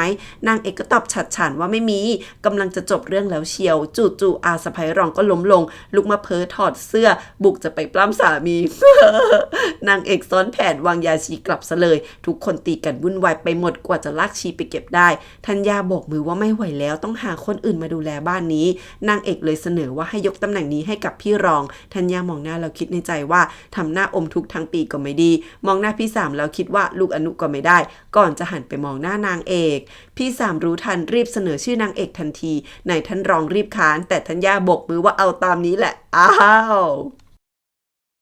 เจินเหิงนั่งเหม่อคิดถึงนางเอกอุ๊ยเริ่มมีใจให้สาวหรือเปล่าคะแม่เจินเหิงเอาน้ำแกงมาให้แล้วก็ปากพูดเรื่องพระเอกนางเอกเจินเหิงบอกว่าต่อให้ทั้งสองคนเป็นคู่รักกันจริงนางเอกคงรู้ขอบเขตแต่ท่านแม่บอกว่าที่ตัวเองไม่แน่ใจคือพระเอกต่างหาก พี่ใหญ่มานั่งคุยกับนางเอกที่เรือนไหถังนางเอกถามใหญ่ว่าแต่งงานไปแล้วเป็นยังไงบ้างพี่เขยแม่สามีดีไหมพี่ใหญ่อมยิ้มบอกว่าสามีดีกับนางมากปกป้องทุกอย่างเหยียนลูกสาวก็รู้ความแต่นางเอกจับใจความได้ทันทีว่ามีอะไรให้พี่เขยต้องปกป้องพี่ใหญ่เลยบอกว่าแม่สามีอยากได้หลานชายสืบสกุลแต่นางแต่งไปแล้วมีแต่ลูกสาวนางเอกเลยทำงอนว่านางหนักใจเพราะพี่ใหญ่ไม่ยอมเล่าให้ฟังนี่แหละแล้วยังบอกว่าต่อไปถ้ามีเรื่องไม่สบายใจให้ส่งคนมาบอกนางทันทีจนพี่ใหญ่หัวเราะว่านางเอกเปลี่ยนไปมากแต่ก็รับปากนะ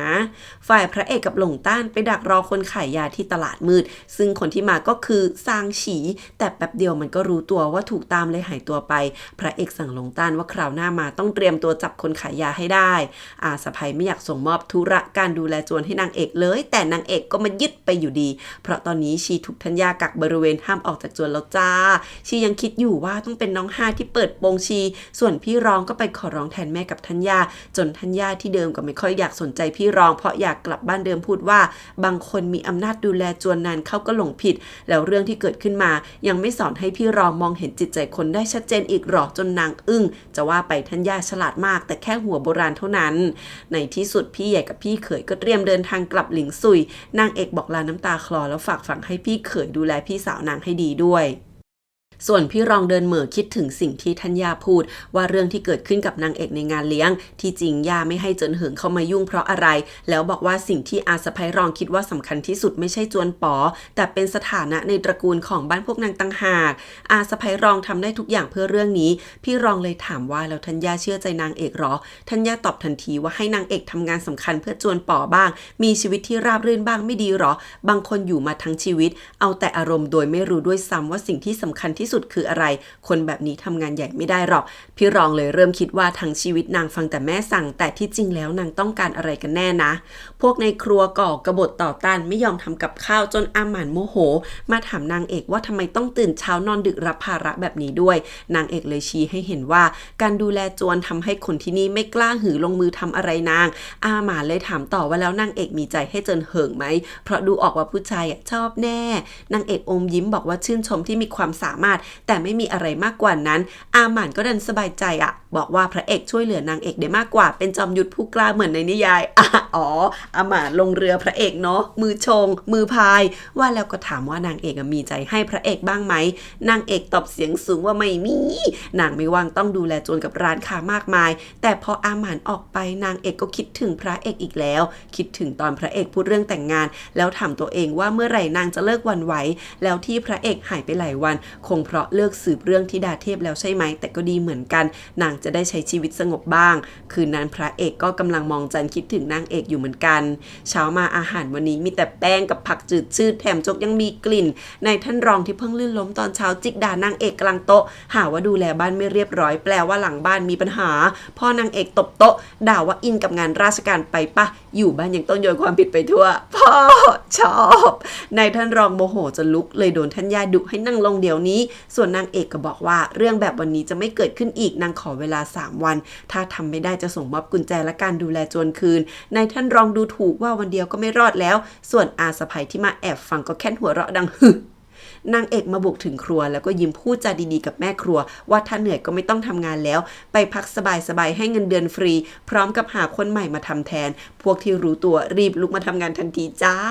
อาสะใภ้รองฟังเรื่องนี้แล้วก็แค่หัวเราะบอกนางเอกพอมีฝีมืออยู่จริงๆหาวิธีดัดหลังพวกนั้นได้แล้วก็ลุกไปคุยกับพี่รองที่นั่งมือถามว่าดูรายชื่อจากแม่สื่อหรือยังมีใครถูกใจบ้างไหมจนพี่รองถามว่านางอยู่นี่ขัดตาแม่มากหรอเพิ่งอยากกลับบ้านมาไม่เท่าไหร่ก็จะให้นางแต่งออกไปอีกแล้วแม่บอกก็คิดแทนลูกทั้งนั้นนะเพราะยิ่งแก่หน้าตาก็โรยราไม่สดใสแต่งไวๆสิดีกว่าพี่รองฟังแล้วก็อึ้งเพราะนี่คือสิ่งที่นางเอกเคยพูดด้วยนางเอกยังบอกว่านางไม่ได้ยุแยงนางอิจฉาด้วยซ้ำที่มีแม่ดูแลทุกอย่างให้แบบพี่รองแต่ความรักพ่อแม่ถ้าใช้ผิดที่มันกลายเป็นการทำร้ายลูกพี่รองยังพันโมโหที่นางถูกแม่จับตาก็เพราะนางเอกมีว่าที่คู่ครองอย่างเจิ้นเหิงแถมยังได้การดูแลจวนไปอีกนางเอกส่วนว่าโกรธนางแบบนี้ไม่ได้ส่งผลอะไรกับชีวิตนางเอกเลยแถมเปลี่ยนแปลงชีวิตตอนนี้ของพี่รองก็ไม่ได้พูดว่านอกจากประตูบ้านตัวเองกับบ้านสามีสตรียังมีโลกกว้างข้างนอกอีกนะในที่สุดพี่รองก็เลยหันมามองหน้าแม่ถามว่าแม่ทำเพื่อนางหรือเพื่อตัวเองสมุดคู่ครองที่ว่ามีแต่ท่านอ๋องที่มีอานุเป็นร้อยหรือไม่ก็คนขาพิการในสายตาแม่นางมีค่ากับคนไม่สมประกอบพวกนี้สินะจนอาสะใภ้หลบตาบอกว่าเรามีทางเลือกที่ไหนอีกไม่กี่วันมีงานเลี้ยงให้ออกไปด้วยกันจนพี่รองหัวเราะบอกนางเพิ่งจะอยากจะให้ออกไปโชว์ตัวหาคู่ให้คนนินทาหรอถามว่าที่อยากได้คู่ครองให้เหนือกว่านางเอกนี่คือเห็นนางเป็นเครื่องมือใช่ไหมจนแม่โมโหตบโต๊ะถามว่าอยากแก่ตายอยู่นี่หรือไงจนพี่รองก็ลุกมาหัวเราะว่าที่แท้แม่ก็ไม่อยากให้ลูกสาวอย่างนางอยู่ที่นี่ได้นางจะไปอยู่กับพี่ชายและพี่สะใภ้ที่หลิ่งซีแล้วออกไปเลยจนอาสะใภ้โมโหปรี๊ดแตกว่าใครออกความเห็นให้ลูกสาว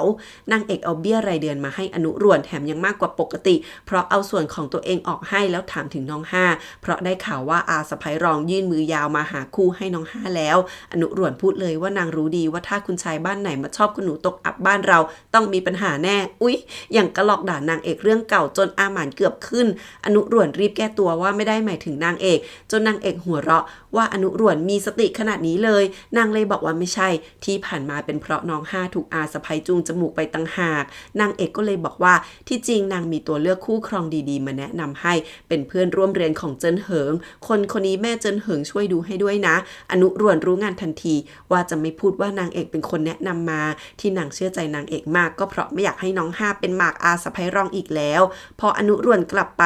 นางเอกก็บอกอาหมานว่าหลังออกจากถูกกักบริเวณน้อง5ต้องแย่แน่เพราะสะใภ้รองรู้แล้วว่านางเป็นคนบอกเรื่องยานางเอกก็เลยอดไม่ได้พยายามหาคู่ดีๆมาให้น้องนี่นางเอกก็คือโคตรคนดีทั้งที่น้อง5หาเรื่องนางเอกที่สุดแท้ๆนางเอกวางแผนดูแลจวนอย่างช้าๆแต่รัดกุมไม่ว่าจะเป็นเรื่องอาหารการกินความสัมพันธ์ผู้คนการค้าบัญชีทุกอย่างละเอียดรอบคอบพิถีพิถันบ่าวทาสคนใช้อารองอาสะใภ้ไม่ว่าใครก็หาเรื่องตินางเอกไม่ได้เลยเรียกว่าเบื้องหลังจวนสกุลใหญ่ที่วุ่นวายนางเอกจัดการได้อยู่หมัดส่วนพระเอกกับหลงต้านก็ไปดักจับคนที่ตลาดมืดได้แล้ว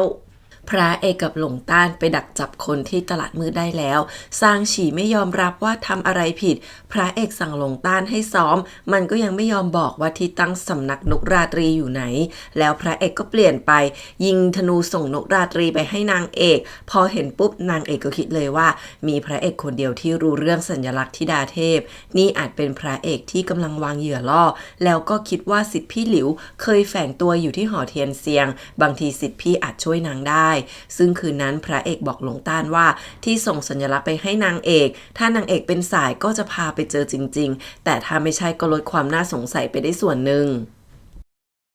เจิ้นเหิงวันต่อมาเดินอยู่ในที่ว่าการแล้วเกิดฮึบพยายามหยิบยกหอกดาบอาวุธหนักจนปวดหลังปวดเอวเคล็ดไปหมดโถกลับไปอ่านหนังสือเถอะพ่อคุณจู่ๆก็อยากจะมีวิชาปกป้องสาวงามบ้างงี้บอกว่าพระเอกทำได้ตัวเองก็ต้องทำได้ไม่นานก็ไปเดินป่าปีนไปเก็บกล้วยไม้บนเขามาให้นางเอกโดยเฉพาะทั้งที่กลิ้งร่วงตกเขาอาหมานเห็นที่มือเจิ้นเหิงมีแต่รอยแผลถลอกปอกเบิกก็รีบบอกว่าจะรายงานคุณหนูให้แน่ๆนางเอกมาที่หอเทียนเซียงทั้งที่แถวนี้ไม่รับแขกสตรีนางเอกเอาเงินยัดก็ยังเข้าไม่ได้พอกลับบ้านมาเจอเจียงจ้านฝึกใช้ปากปาลูกดอกลงหายโถ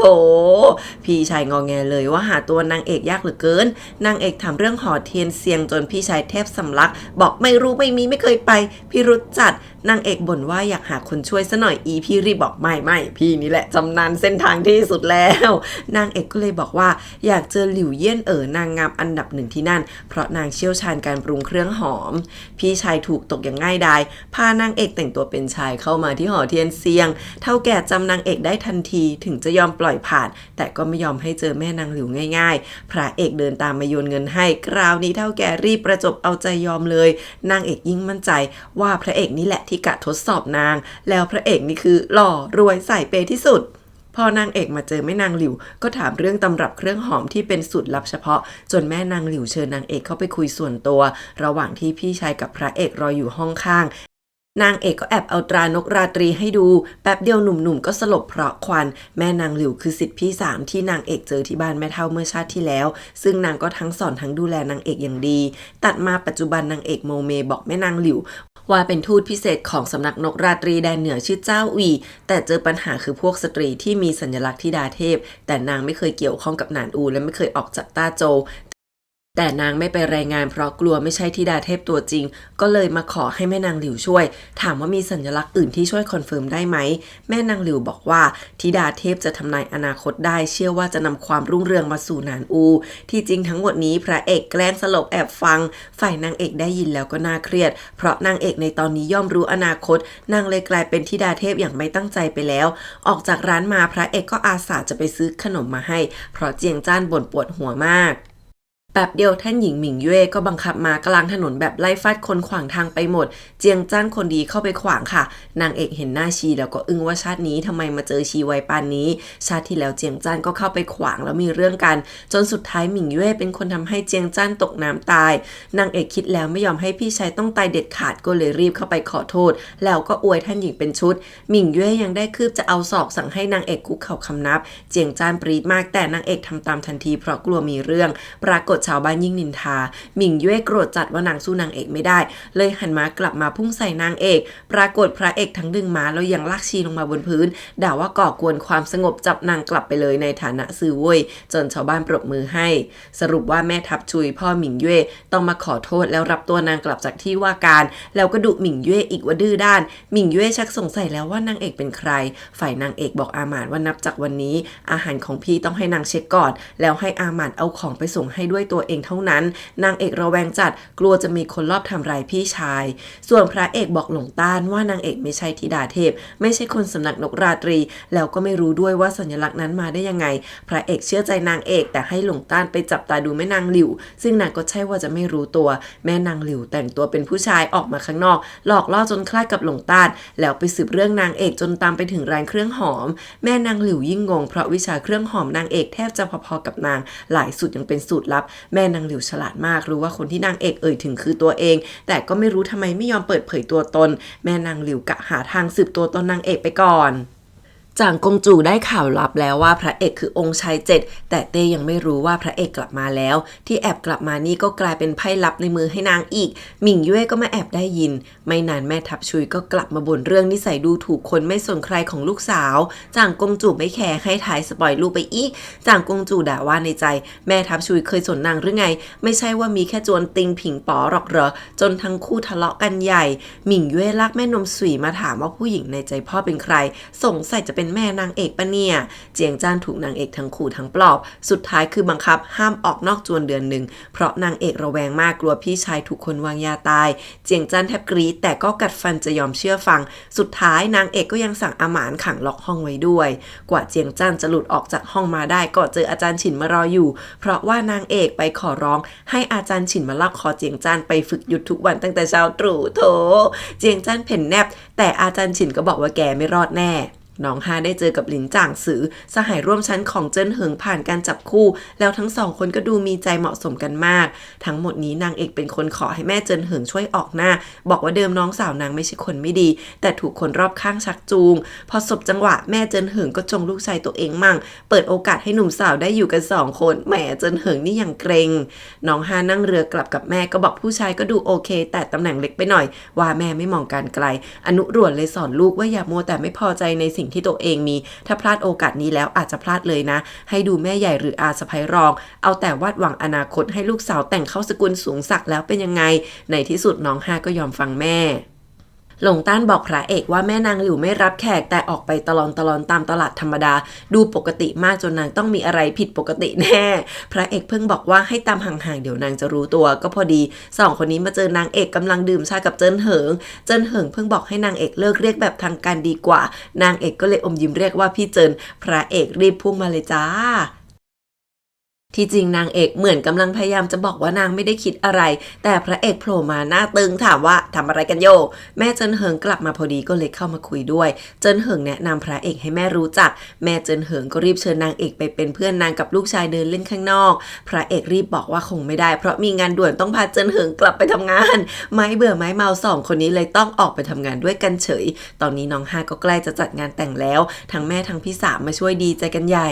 เจียงจ้านถูกนางเอกสั่งคัดตำราแต่พี่แกเอาแต่วาดรูปเพิ่งจะงอแงว่าเหนื่อยอาจารย์ชินก็มาลากไปฝึกยุทธต่อเป็นสงสารน่ะแกล้งสลบก็เจอกะละมังเคาะเสียงดังเรียกทั้งวันชีวิตถูกจับตาดูไม่หยุดชูตามมาอีกคนเพราะนางเอกไหว้วานให้มาสอนกระบวนท่าป้องกันตัวเจียงจ้านกรี๊ดวินฉ่ำว่าไม่ไหวแล้วโว้ยตีตัวเองให้สลบไปเลยเถอะชูเปิดกล่องเอาของกินออกมาเพียบบอกว่าโลกนี้เราต้องประมาณตนกินให้พอก่อนแล้วค่อยฝึกต่อทำเอาเจียงจ้านเกือบน้ำตาไหลอาสะใภ้รองเพิ่งหลุดจากการถูกกักบริเวณกำลังบ่นพึมพำว่าต้องแก้แค้นนางเอกให้ได้พอเห็นชูอยู่กับเจียงจ้านก็นินทาเลยว่าเป็นผู้หญิงไม่ดีแต่งตัวบ้าบอแล้วก็ไปประจบทัญญาใส่ไฟว่านางเอกเอาคนนอกมาไว้ในบ้านแล้วยังสนิทสนมกับเจียงจ้านพูดเหมือนว่าชูเป็นผู้ลี้ภัยใส่ไฟเต็มที่อีบ่าวช่างโย ธัญญาเรียกเจียงจ้านมาซักละเอียดยิบถามถึงฉูฉูแล้วก็ดุว่าชอบใครต้องดูให้ดีก่อนจะเอาสตรีไร้หัวนอนปลายเท้าเข้าบ้านไม่ได้เจียงจ้านรีบบอกว่าไม่ใช่พ่อฉูฉูคือแม่ทัพห่วยฮวานะโอ้โหนี่มันแม่ทัพที่โคตรเก่งมีความสามารถเป็นที่ร่ำลือจนธัญญาถามว่าแกแน่ใจเจียงจ้านบอกว่าฉูฉูเอาเงินช่วยผู้ลี้ภัยไปทั่วพนุความยุติธรรมธัญญาเพิ่งจะสบายใจอาสะพ้ายรองก็เล่นมานินทาฉูฉูกับเจียงจ้านระยะเผาขนสมน้ำหน้าโดนจับได้จนธัญญาเหล่ปลายตามองพระเอกหงุดหงิดงอนจนมายืนโยนก้อนหินลงน้ำอยู่คนเดียวหลงต้านเข้ามาแซวเจ้านายว่าดูออกนะว่าชอบนางเอกแล้วทำไมไม่ทำอะไรสักอย่างขนาดเจิ้นเหิงยังขึ้นเขาไปขุดกล้วยไม้มากับนั้นถ้าเป็นตัวเองคงจะซึ้งจนแต่งด้วยแล้วหลงต้านแกก็ชงเข้มพระเอกโมโหบอกรู้แล้วเดี๋ยวจะไปขุดเป็นร้อยต้นเกทับซะเลยหลงต้านบอกมันก็บ้าไปอย่าให้ต้องสอนแล้วออกไอเดียทำเป็นไปส่งดอกไห่ถังคืนพูดอ้อมๆว่าดินไม่ดีปรากฏว่าอาหม่านโมโหแทนด่าว่าดอกไห่ถังยังเลี้ยงไม่ได้ก็ไปปลูกหญ้าไปหลงต้านงงว่าพูดอ้อมไปเปล่าวะแต่ไม่เป็นไรถ้าขุดดินเดี๋ยวนางเอกก็เจอของเองนางเอกกำลังคิดว่าจะปากปฏิเสธเจิ้นเหิงยังไงอาหม่านรีบคว้าเก้าอี้มานั่งแล้วก็เชียร์เจิ้นเหิงใหญ่อาหม่านทำไมย้ายทีมแล้วล่ะลูกนางเอกยิ้มอ่อนบอกแค่ชื่นชมเจิ้นเหิงไม่ได้มีความรักให้ส่วนพระเอกไม่ต้องพูดถึงถ้าอนาคตนางไม่รักใครก็ขอไม่แต่งงานตลอดชีวิตดีกว่าแค่อยู่กับพ่อกับพี่ชายนางก็มีความสุขแล้วหมิงเย่ตามมาจนรู้จักร้านเครื่องหอมที่นางเอกเปิดจีฉงอีคูมันเก่ารีบใส่ไฟเพราะเป็นร้านเดิมเฉียวเหนียงดูถูกสตรีจนหมิงเย่ด่าแต่หมิงเย่ก็อาฆาตที่นางเอกมันล่วงเกินนางโอ้ยว่างนักนะหล่อนไม่นานก็มีลูกค้ามาร้องเรียนพร้อมหน้าเป็นผื่นเต็มไปหมดหาว่าร้านนางเอกหลอกลวงผู้คนเป็นร้านเถื่อนยุให้คนอื่นมาพังร้านฉูห้ามทุกคนไว้แล้วนางเอกก็ออกหน้ามาขอดูหลักฐานแล้วก็เอาไข่หอมในร้านออกมาทดสอบให้ทุกคนดูคือคนที่มาหาเรื่องเอาสารอื่นผสมให้แพ้นางเอกท้าว่าให้ไปแจ้งทางการเลยพวกสาวๆถอยแต่ก็ตะโกนด่าไม่ยั้งนางเอกแก้เกมด้วยการเอาของใหม่มาแจกลูกค้าแล้วก็ห้ามฉูว่าอย่าตามพวกนั้นไปเพราะคิดแล้วว่าเรื่องนี้ต้องมีรับลมคมในแน่คืนนั้นนางเอกนั่งคำนวณจนดึกถูกพังร้านทีนึงทำเอากำไรครึ่งปีหายวับอาหม่านเครียดสงสารนางเอกมากเสนอว่าไปให้เฉียวเหนียงช่วยดีไหมแต่นางเอกบอกว่าไม่ได้ถ้าพวกนั้นที่จวนรู้แล้วเฉียวเหนียงจะอยู่ยังไงอยู่หนิวก็วิ่งมาคาบเอาตั๋วเงิน1,000 ตำลึงมาส่งโธ่ฉันอยากมีหนิวเป็นของตัวเองอยากได้เงินก็ลอยมาเนาะนางเอกดีใจรู้ทันทีว่าพระเอกส่งให้ส่วนอาหม่านก็ย้ายทีมอีกแล้วพูดไปพูดมานางเอกก็ระแวงอีกว่าพระเอกจะมาคิดดอกเบี้ยหรือเปล่าพระเอกออกมาหาหนิวก็เจอนางเอกกำลังลอดรูหมากลับมาหาบอกว่ามาส่งหนิวแล้วก็เอาตั๋วเงินมาคืนนางเอกเป็นห่วงว่าพระเอกก็ไม่ได้มีตังค์เยอะแยะแต่พระเอกบอกว่ามีจริงๆถ้าไม่พอเดี๋ยวให้หลงต้านไปเบิกนางเอกไม่ยอมรับตั๋วเงินจนพระเอกบอกว่าถ้างั้นถือว่าพระเอกลงทุนก็แล้วกันปลายปีค่อยแบ่งกำไรให้นางเอกก็เลยยอมรับไป500 ตำลึงพอนางเอกจะกลับทางเดิมพระเอกก็หันหลังให้ไปอมยิ้มนางเอกเขินบอกว่าห้ามดูนะแล้วค่อยดึบกลับไปโอ้ยน่ารักหมิงเย่ให้ญาติผู้พี่หาคนใส่ร้ายนางเอกค่ะพอทำงานพลาดนางก็สั่งให้ไปจัดการปิดปากทำให้ไม่มีเสียงพูดไม่ได้ไปซะจะได้ไม่เอาเรื่องไปพูดโอ้โหชั่วมากแล้วยังหันไปด่าจี้ฉงอี้ที่เป็นทายาทจวนอันกัวกงซะเปล่าจี้ฉงอี้ใส่ไฟว่าเจิ้นเหิงกับพระเอกสงสัยจะเป็นชู้รักจนหมิงเย่ปรี๊ดว่านางต้องกลัวโจรที่ว่าการหรอจี้ฉงอี้เสนอว่านางเอกฉลาดเกินไปลงมือกับเจียงจานพี่ชายที่ซื่อๆโง่ๆแต่นางเอกใส่ใจที่สุดดีกว่าโหเลว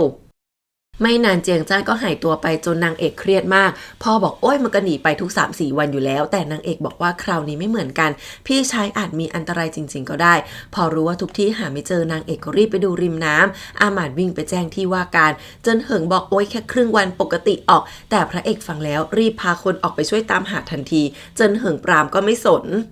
เจียงจ้านถึงก็คือหนีออกไปเที่ยวที่หอเทียนเซียงโอ้ยเขาตามหากันให้ควักพี่แกไปแอบดูองครักษ์จินอูอารมณ์เชียร์มวยพอนางเอกตามมาเจอก็ปรี๊ดแตกเจียงจ้านเห็นพระเอกมาด้วยเลยรีบหันไปพึ่งพระเอกจะตามไปส่งนางเอกก็ไม่รับไมตรีรีบพาพี่ชายกลับเลยจนพระเอกงงคืนนั้นพระเอกมานั่งคุยกับอาจารย์ฉินแล้วเนียนถามเรื่องนางเอกอาจารย์ฉินบอกว่าที่ผ่านมานางเอกก็ไม่เห็นห่วงเจียงจ้านเท่าไหร่แต่ช่วงหลังใส่ใจมากห้ามเจียงจ้านออกนอกบ้านหาเรื่องให้ฝึกหนักทั้งบุญทั้งบูเปลี่ยนคนดูแลเรือนแถมยังทดสอบอาหารทุกมื้อด้วยตัวเองพระเอกคิดเลยว่าเจียงจ้านสงสัยจะถูกปองร้ายเพราะนางเอกไม่เคยทำอะไรอย่างไม่มีเหตุผลแล้วก็บอกว่าพรุ่งนี้จะตามอาจารย์ฉินกับเจียงจ้านออกไปด้วยกัน วันต่อมาพระเอกลางานพาเจียงจ้านออกมาฝึกม้ายิงธนูจนเจียงจ้านดีใจเรียกพระเอกเป็นเพื่อนแท้ที่ไหนได้พระเอกสั่งให้นั่งม้าแล้วยังแอบเตะไปทีนึงทำโทษแทนนางเอกที่เจียงจ้านหนีเที่ยวเมื่อวานนี้ฝ่ายเจิ้นเหิงมาส่งดอกไม้อีกแล้วแต่แม่นมบอกว่าวันนี้นางเอกกับพี่ชายออกไปฝึกธนูข้างนอกธัญญาพอรู้ว่าเจิ้นเหิงมาส่งดอกพุทธซ้อนก็ชมเลยว่านางเอกวาสนาดีมีที่ดีกว่านี้อีกนะคะนางเอกนั่งดูอยู่พระเอกก็โชว์เหนือมากขี่ม้ายิงธนูแบบโคตรเทโคตรแม่นอาหม่านยังดูออกว่าในสายตานางเอกมีแต่พระเอกเท่านั้นเจียงจันก็อวยเพื่อนแต่ตัวเองยังต้องทำท่านั่งม้าอยู่เลยเจิ้นเหิงตามมาถึงนี่ถือดอกพุทธซ้อนมาอีกบอกว่าดอกไม้เรียบง่ายสง่างามเหมาะกับนางเอกมากนางเอกยิ้มแต่ก็บอกว่ารับไว้ไม่ได้จริงๆเจิ้นเหิงเป็นคนดีแต่นางไม่ใช่แล้วก็ปฏิเสธความรักแบบเด็ดขาดมากสุดยอดเจิ้นเหิงลุกมาถามว่ามีอะไรไม่พอใจให้ตัวเองแก้ไขไหมนางเอกบอกว่าไม่มีเลยนางไม่อยากผิดต่อแม่เจิ้นเหิงและความจริงใจของบ้านนี้ด้วยเจิ้นเหิงก็เลยบอกว่าตัวเองจะไม่มีวันบังคับใครดอกไม้ก็จะเอากลับไปดูแลอย่างดีก่อนวันไหนนางเอกพร้อมจะรับดอกไม้ก็บอกมาได้เลยแล้วกลับไปคนดีนางเอกหันไปอีกทีก็เห็นว่าพระเอกมาทำลับๆล่อๆแอบฟังอยู่ก่อนแล้วจะพระเอกน่าระรื่นมาเชียวแหมนางเอกดุเลยว่าแอบฟังนาง2 รอบแล้วนะพระเอกจับมือพูดหน้าตาเฉยว่าตัวเองก็ไม่ใช่สุภาพชนอยู่แล้วจะบอกว่าไม่เกี่ยวได้ไงก็พวกเราเป็นเพื่อนบ้านกันฉันว่าพระเอกต้องย้อนอดีตกลับมาด้วยแน่นี่จับมือนางเอกไม่ปล่อยเลยนางเอกบ่นว่าเพื่อนบ้านแบบใดคืนต้นไฮถังมาพระเอกก็พยายามบอกว่าให้ไปดูดินให้หน่อยเจียงจ้านขัดจังหวะพระเอกก็รีบไล่หลงต้านไปดูแล้วหันมาถามนางเอกหน้าตาจริงจังว่าไปเจอเรื่องอะไรมาหรือเปล่าถึงเป็นห่วงพี่ชายขนาดนี้นางเอกเลยบอกว่านางฝันเห็นเรื่องร้ายๆมากมายพระเอกพูดเสียงนุ่มว่านิสัยแบบเจียงจ้านถ้าถูกขังต้องหนีแน่ไม่สู้ผลัดกันคอยตามทุกวันดีกว่าจนนางเอกอึ้งที่พระเอกเชื่อนางเจิ้นเหิงกลับมาเล่าให้แม่ฟังเรื่องที่นางเอกพูดจนแม่บ่นเลยว่าทำไมปล่อยสะใภ้ดีๆหลุดไปแบบนี้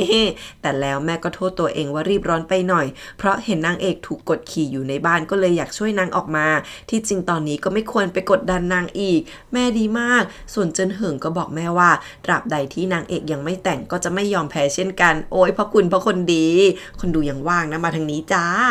นางเอกกลับมานั่งยิ้มดูดอกไหถังแล้วพอลองขุดดินก็เจอหนังที่พระเอกเขียนกลอนใส่ไว้ให้ในนั้นเขียนว่าทุกสิ่งในวันวานก็เหมือนใบไม้ร่วงหนทางยังอีกไกลถึงมีอุปสรรคก็ย่อมมีทางแก้นางเอกอ่านแล้วอึ้งเลยซึ่งที่จริงกลอนไม่กี่คำเนี้ยพระเอกนั่งคิดนั่งเขียนอยู่เป็นวันขยำกระดาษทิ้งไม่รู้กี่ร้อยนางเอกอ่านแล้วก็น้ำตาซึมกอดกลอนนี้ไว้เริ่มมีความหวังว่าอนาคตอ่านเปลี่ยนแปลงได้จริงใช่ไหมที่จริงตั้งแต่กลับชาติมาเกิดใหม่พระเอกก็คอยตามมาปกป้องนางเอกตลอดนะร้านนางเอกขายไม่ดีเลยลูกค้าใหม่ไม่เข้าลูกค้าเก่าก็ทยอยคืนของเพราะมีคนไปสั่งห้ามซื้อของจากร้านนี้ชูฟังแล้วก็คิดว่าพวกเราไปล่วงเกินใครเจียงจันอยากช่วยบอกจะไปหาเพื่อนๆให้มาช่วยกันซื้อก็ถูกนางเอกดุจนงอนแล้วก็ไปนั่งตกปลาปลอมๆกับเพื่อนชื่อจางเซิงเพื่อนแซวว่าลูกผู้ชายที่ไหนเชื่อฟังน้องสาวขนาดนี้ไม่ใช่ว่าโดนดูถูกไม่รู้ตัวล่ะเจียงจ้านเริ่มลังเลแต่ก็คิดว่าถ้าสอบติดองครักษ์จินอู่น้องสาวต้องเห็นค่าพี่ชายแน่แต่มันก็ไม่มั่นใจสักตีดปวกเปียกขนาดนี้มันจะไปไหวได้ยังไงเนี่ยพูดไปพูดมาเจียงจันก็ขอให้เพื่อนช่วยหาสาวๆที่อยากซื้อน้ำหอมร้านนางเอกให้หน่อยโอ๊ยกับดักแน่ไอเนี่ยมันถูกจี้ฉงอี้ติดต่อมาอีกทีเพราะหวังตำแหน่งในกรมพิธีการแล้วมันก็พาเจียงจันนั่งเรือออกมาถิ่นนางลมทั้งที่นางเอกเตือนแล้วนะว่าอย่าไปใกล้น้ำเฮ้ยพอมาถึงที่เห็นพวกจี้ฉงอี้นั่งอยู่พร้อมกับหมิงเย่หลังม่านเจียงจ้านก็จะรีบหันหลังหนีแต่ถูกทหารขังไว้หมิงเย่ประกาศเลยว่านางนี่เองที่เป็นคนสั่งห้ามคนไปซื้อของเจียงจ้านยังบอกว่าเป็นไปไม่ได้ถ้าตัวเองไปล่วงเกินนางไว้ตอนไหนก็ขอให้บอกได้เลยหมิงเย่หัวเราะเยาะบอกว่าจะปล่อยร้านนางเอกไปก็ได้นะแต่เจียงจ้านต้องดื่มเหล้า3 ไหให้หมดแต่เหล้าเนี่ยคือเพลิงแผดเผาเหล้าแรงที่ไม่กี่จอกก็ไปสวรรค์เจียงจ้านโคตรอดทนพยายามจะดื่มแต่ก็หกเลอะเทอะจนจี้ฉงอี้สั่งทหารให้จับเจียงจ้านนอนแล้วเอาเหล้ากรอกปากพอเจียงจ้านดิ้นโวยวายอย่างเซิ่งไห่ก็เอาไหเหล้าทุบจนเจียงจ้านหัวแตก โอ้ยไอ้พวกเลวหมิงเย่นั่งดูหัวเราะสะใจส่วนนางเอกพอรู้ว่าเจียงจ้านหายตัวไปก็ออกมาตามหาพร้อมกับพระเอกทันทีเจียงจ้านถูกรุมกระทืบทำร้ายเจียงจ้านขู่ว่าเอาให้ตายสิมันก็เอาผ้าเปียกปิดปากแล้วเอาเหล้าราดจนเจียงจ้านแน่นิ่งไปแล้วหมิงเย่ยังอารมณ์ดีเอาถ่านร้อนๆจี้อกเจียงจ้านโอ้ยอีนี่โรคจิตอยากเห็นจุดจบนางเหลือเกินคนอื่นลนลานคิดว่าเจียงจ้านตายแล้วทำยังไงเจียงจ้านก็มีบรรดาศักดิ์นะชีหมิงเย่บ่นเซ็งสั่งให้เอาคนไปโยนลงน้ำแถมยังจับบ่าวที่เห็นเหตุการณ์ไปเก็บให้หมดแล้วกลับไปดื่มกันต่อ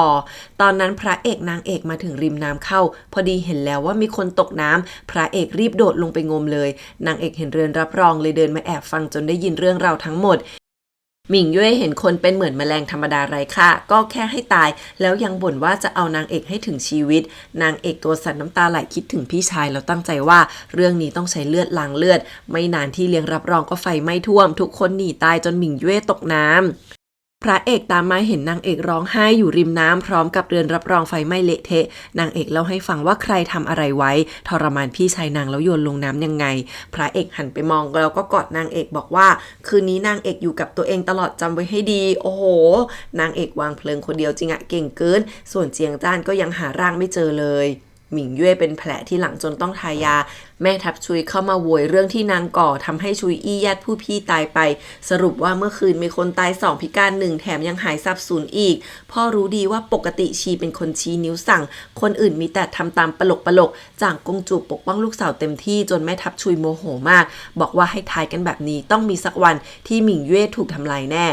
จีฉงอี้รอดมาได้แต่ขาถูกไฟไหม้จนรักษาให้เหมือนเดิมไม่ได้แล้วสมน้ำหน้ามันมากแม่มันปรี๊ดแตกแต่เฉียวเหนียงนิ่งมากจีฉงอี้โมโหที่นางไม่สนใจนางก็บอกว่าอย่ามายุ่งกับนางและลูกนางเคยเตือนแล้วว่าอย่าไปยุ่งกับหมิงเย่รวนหาที่ตายเองทั้งนั้นขนาดพ่อมันยังสู้เรื่องในวังพวกนี้ไม่ได้แล้วมันเป็นใคร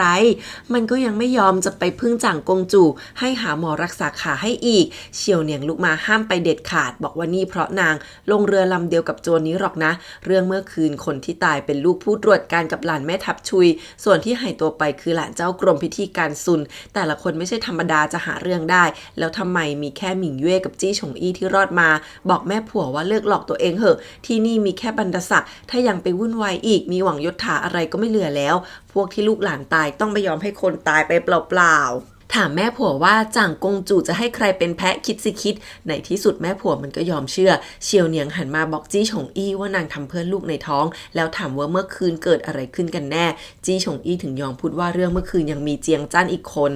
นางเอกกับพ่อมารอริมน้ำที่มีทางการมาตามหาคนที่หายไปรวมทั้งเจียงจ้านด้วยสรุปว่างมเจอศพหนึ่งเป็นอย่างเซิ่งไห่ที่หายสาบสูญนางเอกเครียดจนเป็นลมไปอีกคนพระเอกเลยให้อาหม่านส่งนางเอกกลับคืนนั้นนางเอกนั่งเมือกลางฝนที่ตกตอนนี้ก็ยังไม่มีข่าวของเจียงจ้านนางเอกร้องไห้โทษตัวเองส่วนพ่อก็ไปยืนรอริมน้ำไม่ยอมกลับอีกคนพระเอกเป็นห่วงตามมาขอร้องให้กลับไปพักก่อนพ่อก็หันมาถามว่าถ้าหาเจอแล้วลูกจะยังรอดไหมพ่อโทษตัวเองว่าไม่เหมาะจะเป็นพ่อคนเลี้ยงลูกคนนี้มาก็เอาแต่ดุด่าตบตีถึงลูกจะซนยังไงก็เป็นคนดีคนหนึ่งพ่อมองรองเท้าเจียงจ้านที่เหลือข้างเดียวแล้วร้องไห้โทษตัวเองพระเอกสะเทือนใจบอกว่าจะหาเจียงจ้านให้เจอแน่นอนใต้เท้าจางไปหาอ๋องฉีขอร้องความเป็นธรรมให้จางเซิงลูกอนุท่านอ๋องถามว่าแล้วไปคลุกคลีกับหมิงเย่ได้ยังไงใต้เท้าจางรีบโทษจางกงจูกับหมิงเย่บอกว่าจะร้องเรียนฮ่องเต้แน่ๆหมิงเย่เป็นแผลที่หลังแล้วก็ถูกแม่สั่งห้ามออกนอกบ้านเพราะจางกงจูประกาศออกไปว่านางป่วยหนักเป็นไข้ลุกไม่ไหวเพราะคนที่ตายไปยังมีลูกชายผู้ตรวจการจางเซิงและนี่เป็นคนของอ๋องฉีแล้วกำลังจะหาเรื่องฟ้องไปถึงหน้าเต้แล้วจนที่ว่าการเริ่มสืบคดีนี้จางกงจูเลยสั่งห้ามหมิงเย่ออกนอกบ้านเด็ดขาดหมิงเย่บอกว่าวันนั้นนางเมาหนักจำอะไรไม่ได้ส่วนจางกงจูก็บอกอ๋องฉีกัดไม่ปล่อยงั้นจะให้สิ่งที่ต้องการเอง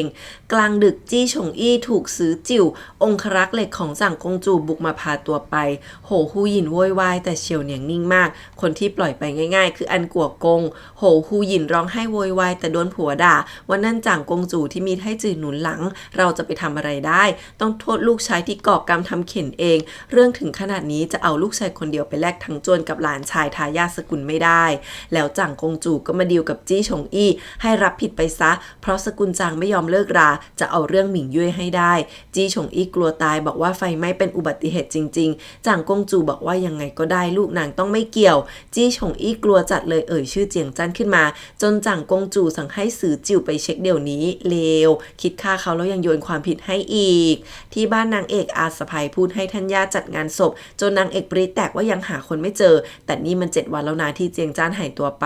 ธัญญาน่าเศร้าแต่สั่งให้จัดงานไปเถอะวิญญาณจะได้สงบอาสะใภ้รีบกระซิบบอกผัวว่าเงินใช้จะหมดแล้วนายท่านรองรีบบอกว่าใช้เงินหาคนไปจะหมดแล้วขอให้แม่อนุมัติเงินเพิ่มทำศพด้วยนางเอกก็ยังไม่ยอมแพ้ส่วนท่านพ่อก็บอกว่าจะหาเงินมาให้เองธัญญาอยู่ๆก็โวยหาว่านางเอกทำให้เจียงจ้านตายเพราะนางเอกนี่แหละที่บังคับให้เจียงจ้านฝึกยุทธจนแอบหนีไปไม่อยากกลับบ้านนางเอกน้ำตาไหลร้องไห้บอกนางผิดคนเดียวทั้งหมดแต่แล้วก็มีทหารมาล้อมจวนไว้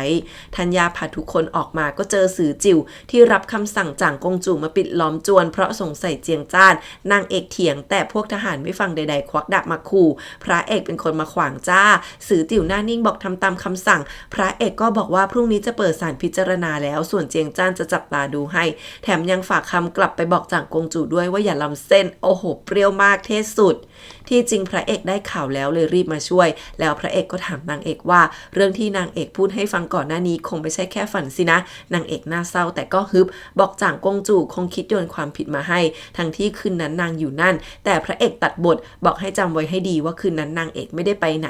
นางเอกรู้แล้วว่าพระเอกพยายามปกป้องไม่ให้นางถูกสัตว์โคลนพระเอกก็บอกว่าเจียงจ้านคงไม่อยากเห็นนางเอกมีอันตรายเช่นกันอาสะใภ้ทำเนียนธัญญาถามเรื่องเจินเหิงถึงเพิ่งรู้ว่าก่อนหน้านี้ธัญญาก็พูดไปอย่างนั้นสกุลนั้นยังไม่มาขอเลยตอนนี้เจอเรื่องจางกงจูไปย่าไม่มีใจจะคิดแล้วใครปกป้องเราได้ก็ให้นางเอกแต่งกับคนนั้นแหละพระเอกเตรียมตัวเลยจ้าพูดไปพูดมาธัญญาก็บอกอาสะใภ้ว่าให้นางกลับมาดูแล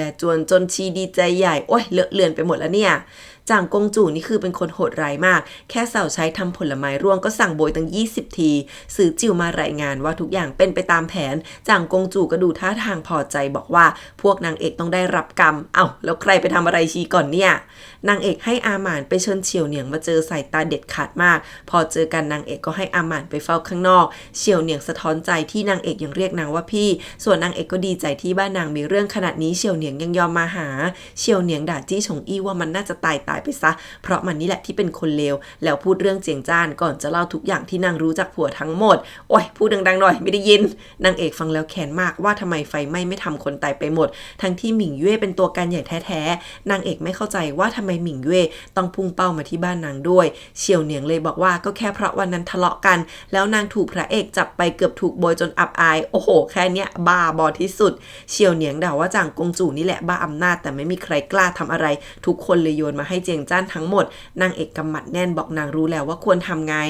วันต่อมานางเอกเอาเรื่องที่พี่ชายถูกทำร้ายหายตัวไปมาฟ้องร้อง5 คนในวันนั้นจีฉงอี้บอกว่าเจียงจ้านต่างหากที่เมาเหล้าจนวางเพลิงทำร้ายมีคนตายไป3นางเอกเถียงว่าพี่นางไม่สนิทจะไปงานเลี้ยงเพื่อจีฉงอี้ก็ยังบอกว่าจางเซิงลากมาเพราะอยากสลายความบาดหมางระหว่างมันกับสกุลเจียงไงแต่เจียงจ้านเมาแล้วด่าลงไม้ลงมือแล้วก็วางเพลิงใส่นางเอกเถียงว่าพี่ชายนางคนเดียวเนี่ยนะวางเพลิงแล้วอีก5 คนยืนดูเฉยๆชาวบ้าน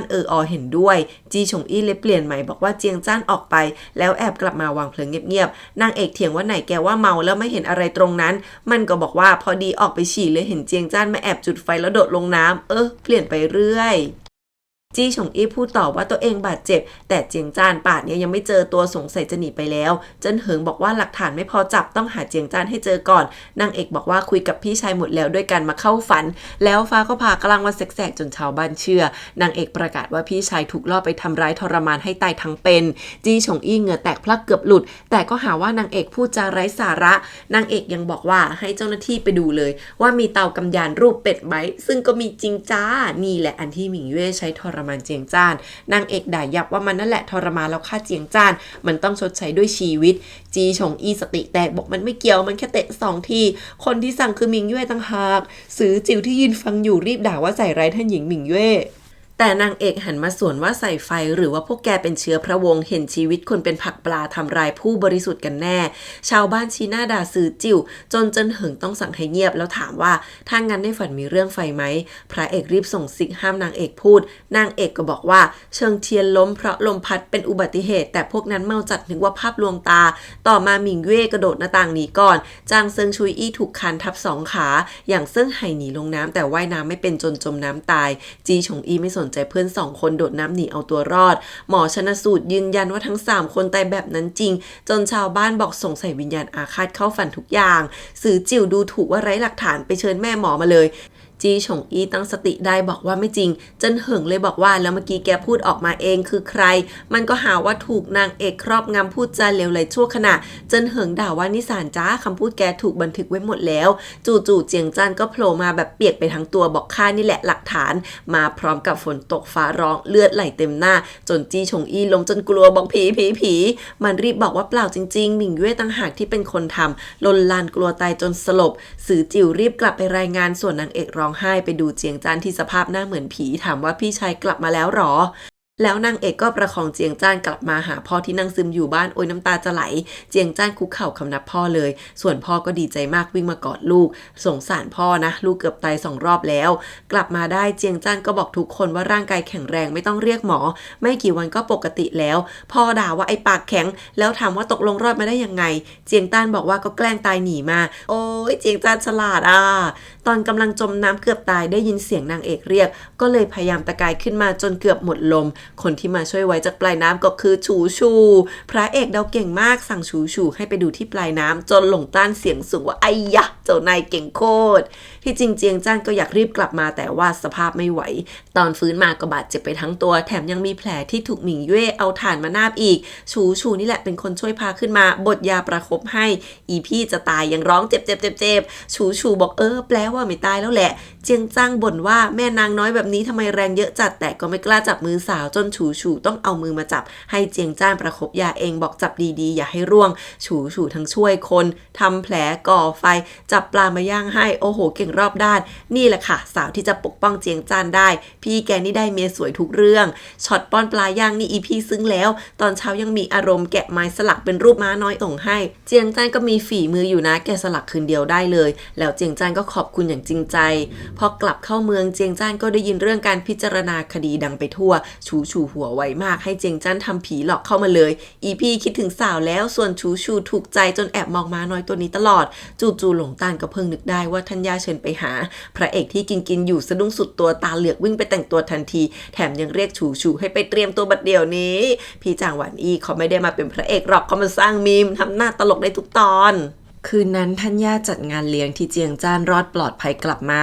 อาสะใภ้บอกว่านางเอกไปปะทะกับจวนจั่งกงจู่จนไม่รู้ที่บ้านจะลำบากแค่ไหนแหมน่าตบมากท่านย่าปรามแล้วก็ขอบคุณพระเอกกับฉูชูพระเอกรีบลุกมาคารวะเจียงจ้านก็ยกน้ำชาให้บอกทั้งคู่เป็นผู้มีพระคุณพอรีบลุกมาบอกว่าถ้าฉูชูเสียหายเพราะเจียงจ้านต้องตอบแทนให้ดีจนฉูชูไอแคกนางเอกรีบบอกให้พ่อปล่อยฉูชูไปเตอะพ่อหันมาบอกเจียงจ้านว่าต่อไปอยากทำอะไรก็ไปทำแค่มีความสุขก็พอเจียงจ้านกลับมาลุกมาคำนับทั้งพ่อทั้งย่าบอกเข้าใจแล้วว่านางเอกพยายามให้ตัวเองฝึกวรยุทธ์ไปทำไม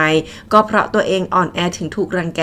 ต่อไปเจียงจ้านจะไม่เกียจคร้านเป็นที่พึ่งปกป้องที่บ้านให้ได้จนท่านย่าดีใจมากพระเอกกับฉูชูก็บอกว่าจะเป็นเพื่อนฝึกซ้อมวรยุทธ์ให้เองเจียงจ้านประกาศว่าจะเข้าสอบเป็นองครักษ์จินอู่ให้ได้โอ้โหเฉียดตายมาที่ความคิดเปลี่ยนเลยค่ะ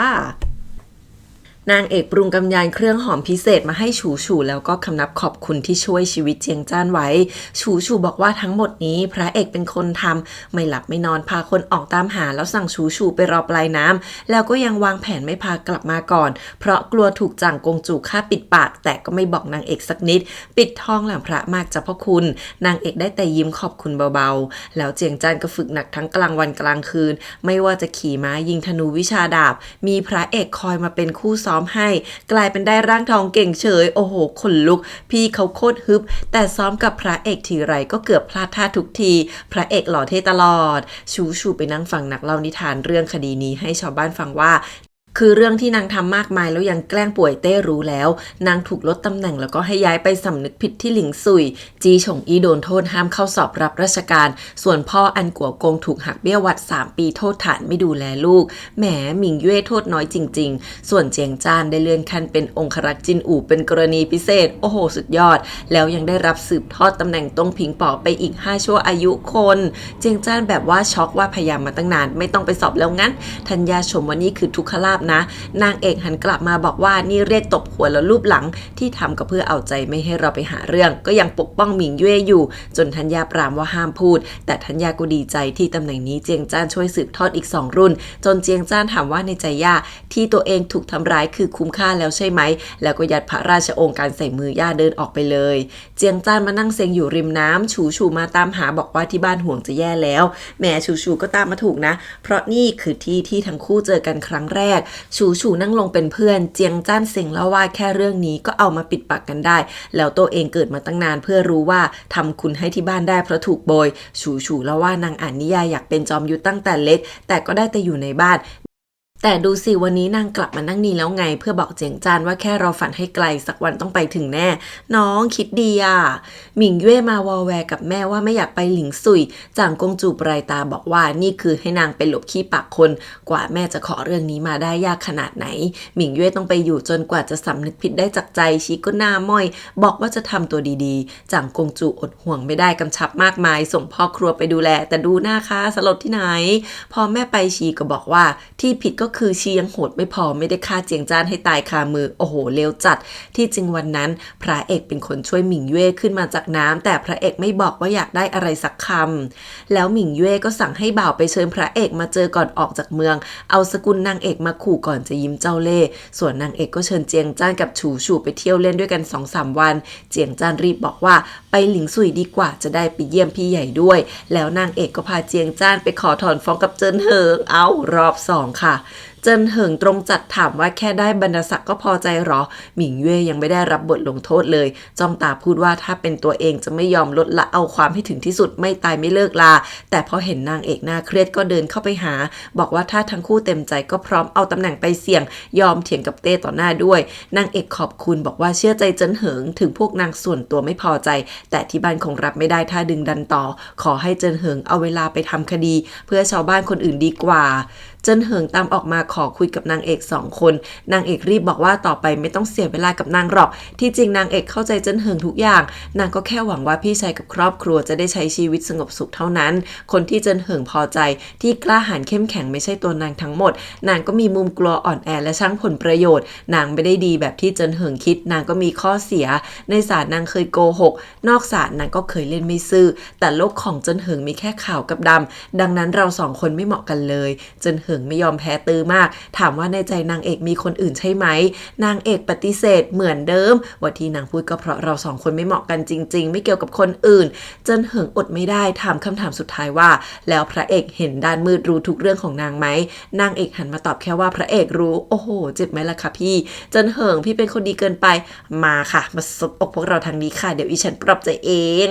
หมิงเย่จัดดอกไม้ท่าทางมีความสุขพระเอกกางร่มมาหาท่าทางเย็นชามากหมิงเย่รีบขอบคุณที่ช่วยแต่พระเอกส่วนเลยว่าถ้ารู้ว่านางทำอะไรลงไปคงไม่ช่วยหรอกพอพระเอกจะไปชีก็บอกว่ารู้นะว่าพระเอกเป็นใครขู่เบาๆว่าแอบกลับมาเต้ไม่รู้ละสิแล้วก็บอกว่าชอบพระเอกเข้าแล้วไม่สนหรอกนะว่าพระเอกจะมีฐานะไหนแค่ตามนางไปหลิงซุยรับรองจะมั่งคั่งไม่มีสิ้นสุดแหมมันมาจากไหนคะเนี่ยพระเอกแซ่บกว่าด่าว่าแค่ท่านหญิงคนหนึ่งก็กล้าพูดกับองค์ชายว่าจะให้ความมั่งคั่งได้เนาะสงสัยจ่างกงจูจะใหญ่จริงซะด้วยคิดว่ามีอำนาจทุกอย่างก็ทำได้หมดหรอถ้างั้นที่ถูกลดฐานะจนต้องหนีออกนอกเมืองนี่ล่ะพวกทำผิดที่ติดคุกไปอีกล่ะอนาคตตัวเองชีไม่ต้องมาห่วงแถมเตือนว่าอย่าก้าวผิดทำลายอนาคตอีกปากแซ่บมากค่ะฉันชอบหมิงเย่ปรีดพูดถึงนางเอกว่าอะไรที่นางต้องการถ้ามีคนกล้าหมายปองนางจะควักลูกตาตัดมือพระเอกชะงักเดินกลับมาจ้องหน้าบอกลองดูก็ได้แต่ถ้าแตะนางเอกไม่แต่ปลายผมก็ดูกันว่าซื้อไว้สับปะรังเคคนนี้จะเอาชีวิตจะยังไง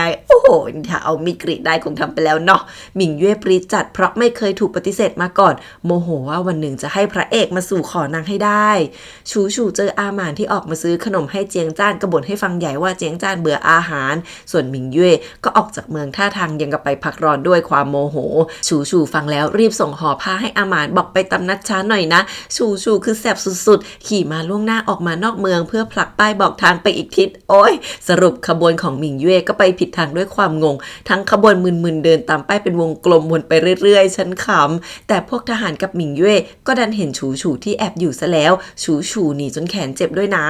หลงต้านมารายงานพระเอกกลางป่าว่าได้เบาะแสเรื่องสำนักดาราศาสตร์แล้วตอนนั้นมีใต้เท้าฉูโหราจารย์กับใต้เท้าเซียวอาลักษ์ที่เป็นคนแรกที่เริ่มใส่ร้ายทั้งคู่อยู่หลิงซุยด้วยกันหลงต้านทำงานดีมากเก็บของมาพร้อมแล้วค่ะพอออกเดินทางมาด้วยกันหลงต้านจะพูดเรื่องนางเอกน่าจะเป็นธิดาเทพอีกแล้วแต่พระเอกไม่ยอมฟังหนีไปเลยแล้วสองคนก็มาเจอขบวนนางเอกกลางทางนางเอกชวนไปด้วยกันซะเลยหลงต้านรีบบอกว่าไม่เอาแต่พระเอกขานเจียงจ้านฮึบอยากขี่ม้าแข่งกับพระเอกแต่ฉูฉูหัวเราะบอกให้ผ่านนางให้ได้ก่อนเฮ้อแล้วสองคนนี้ก็แข่งกันขี่ม้านำหน้าออกไปค่ะ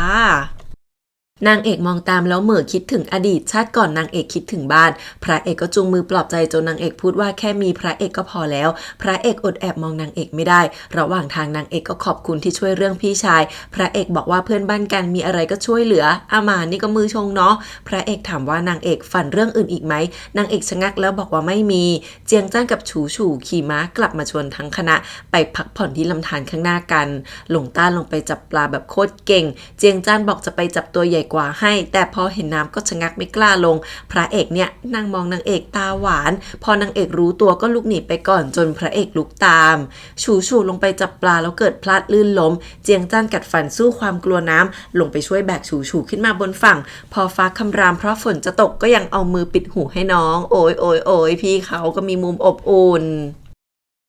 ฉูฉูหันมามองหน้าเลยอุ้ยได้จ้องตากันแล้วเนี่ยเจียงจ้านอึกอักบอกว่าชินที่ทำให้นางเอกมาตลอดแล้วก็ช่วยดูข้อเท้าให้อย่างไม่รังเกียจพระเอกนางเอกใช้ใบกล้วยบังฝนอยู่ด้วยกันน่ารักมากพระเอกจับมือนางเอกแน่นไม่ปล่อยเลยเจียงจ้านนวดข้อเท้าให้ฉูฉูเพราะว่าเด็กๆปีนกำแพงร่วงบ่อยมากสองคนนี้มีเขินบรรยากาศก็ดีสุดๆพระเอกนางเอกก็แอบมองกันไม่หยุดเลยค่ะพอฝนหยุดทุกคนก็เดินทางต่อมาเจอต้นไม้100 ปีต้นเบ้อเร่อที่มีด้ายแดงผูกเต็มทันตาที่อยู่ใต้ต้นไม้บอกว่าชาวบ้านแถวนี้ชอบมาซื้อกระดิ่งผูกขอพรเพราะเชื่อว่าเซียนชอบมาแวะพักที่นี่ทุกคนเลยซื้อกระดิ่งไปนั่งเขียนคนละอันเจียงจ้านเขียนว่าขอให้ได้รับใช้บ้านเมืองเชิดหน้าชูตาให้ครอบครัวฉูฉูเขียนว่าขอได้เป็นจอมยุทธหญิงท่องทั่วล่าพระเอกเขียนขอพรให้กับนางเอกส่วนนางเอกเขียนแล้วฝากพระเอกไปแขวนแต่บอกว่าห้ามแอบดูทุกคนสนุกสนานมากน่ารักไปหมดที่นางเอกเขียนก็คือขอให้เรื่องราวและผู้คนยังคงเดิมโหหมายถึงพระเอกใช่ไหม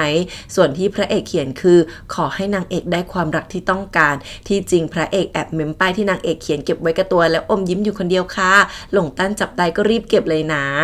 ตู่กับแม่นางหลิวมาดักรอชิงตัวซางฉีที่จะถูกคุมตัวไปลานประหารขบวนนี้มีเจินเหิงดูแลด้วยตัวเองพอพวกหนานอูลงมือกลับเจอว่าเป็นกับดักแต่คนที่ถูกจับได้ชิงฆ่าตัวตายไปหมดขบวนนางเอกเจอฝนจนต้องมาหลบพักค้างคืนที่โรงหมอชื่อหอสร้างอันที่นี่ดูทั้งหลอนทั้งแปลกมีเซินต้าเหนียงกับเซินซินลูกสาวดูแลพระเอกดูจะรู้ว่าอะไรเป็นอะไรชวนหลงต้านออกไปเดินดูระหว่างที่ทุกคนคุยกันเซินซินนี่ดูยังไงก็ผู้ชายนะนางเอกคนดีรีบมอบเงินให้ที่มาขอพักพิงไม่นานเซินต้านเนี่ยก็ด้มบะหมี่มาแจกแต่สายตาล็อกแรกมาก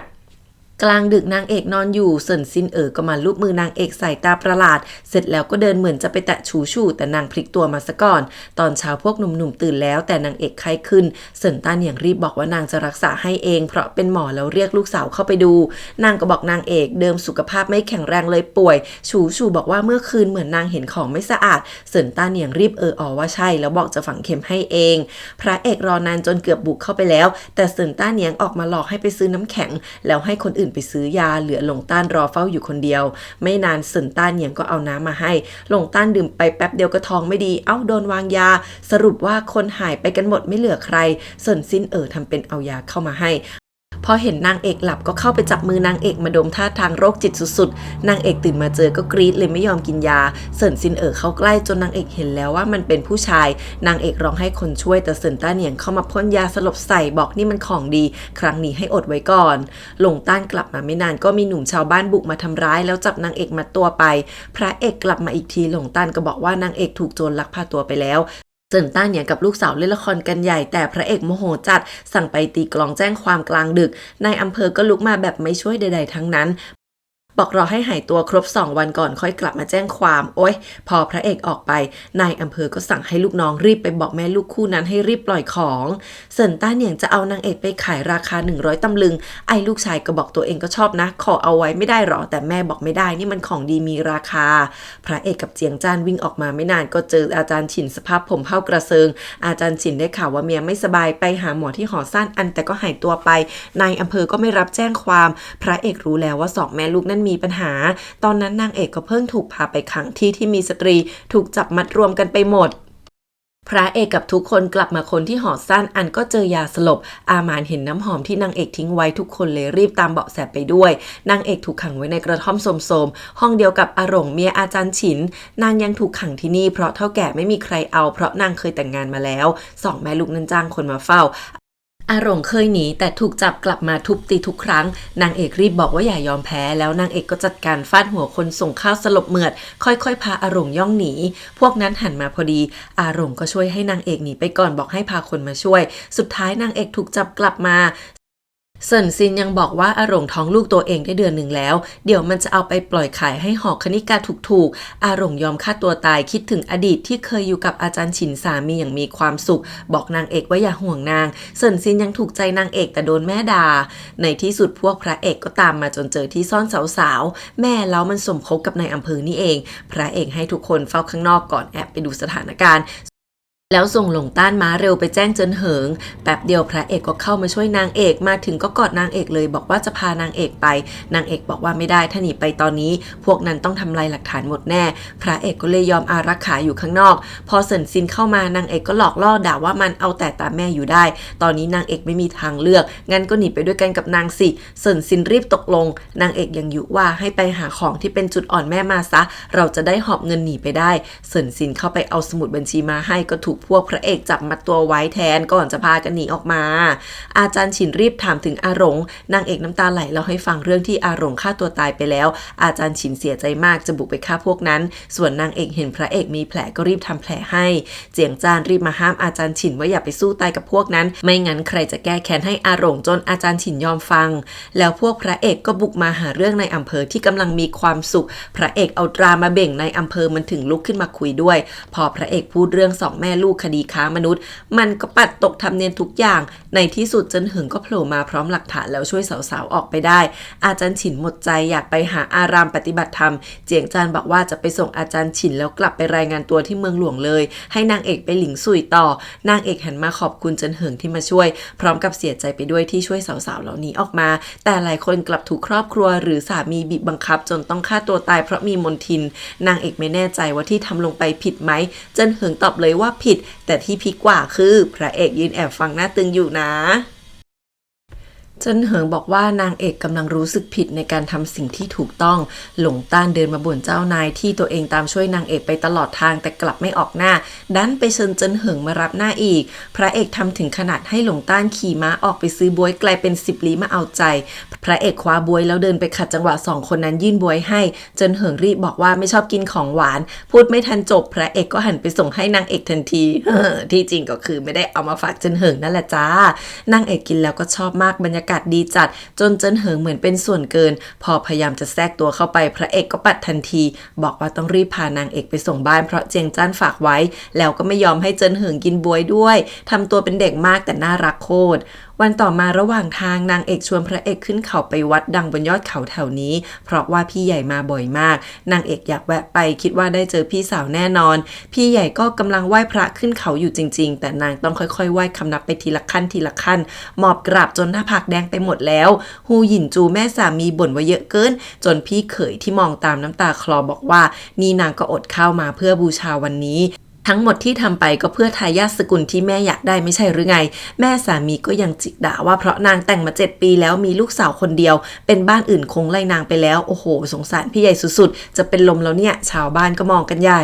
พอพี่ใหญ่เป็นลมล้มลงพี่เขยก็รีบวิ่งขึ้นไปหาอุ้มนางกลับลงมาเลยสามีดูรักเมียนะแต่ทำไมขัดแม่ไม่ได้สักนิดนางเอกมาถึงพอดีก็เลยรีบวิ่งมาหาพี่ใหญ่เพิ่งได้สติรีบลงมาแล้วขอโทษแม่สามีทันทีชีสั่งให้พี่ใหญ่ไปนั่งรถม้าอีกคันเพราะไม่อยากเห็นหน้าแล้วให้ลูกชายตามนางไปรถม้าคันเดียวกันด้วยบ้านนี้ไม่ดีพอกันเลยอะนางเอกเป็นห่วงพี่ใหญ่มากเพราะถ้าสามีดูแลดีนางคงไม่เป็นแบบนี้นางเอกเล่าว่าเจียงจ้านกลับบ้านไปรายงานตัวก่อนแล้วพี่ใหญ่ก็ยังดีใจที่เจียงจ้านกลับตัวได้ระหว่างทางจู่ๆรถม้านางเอกกับพี่สาวก็ถูกแยกออกไปอีกทางแล้วคนรถก็กลิ้งลงรถไปเฉยส่วนม้าเตลิดไปแล้วพระเอกรีบไล่ม้าตามไปโดดขึ้นรถม้าที่พุ่งลงหน้าผาแล้วก็ลงมาช่วยทั้งดึงทั้งเบรกดีที่มีนายกองเซี่ยอินโหลแห่งอำเภอหลิงซุยมาช่วยอีกคนรถม้าก็เลยหยุดที่ริมผาพอดีรถม้าทุกคนเพิ่งตามมาถึงกลายเป็นว่านางเอกรู้จักกับอินโหลอยู่ก่อนแล้วเพราะเคยอยู่ที่จวนป๋อ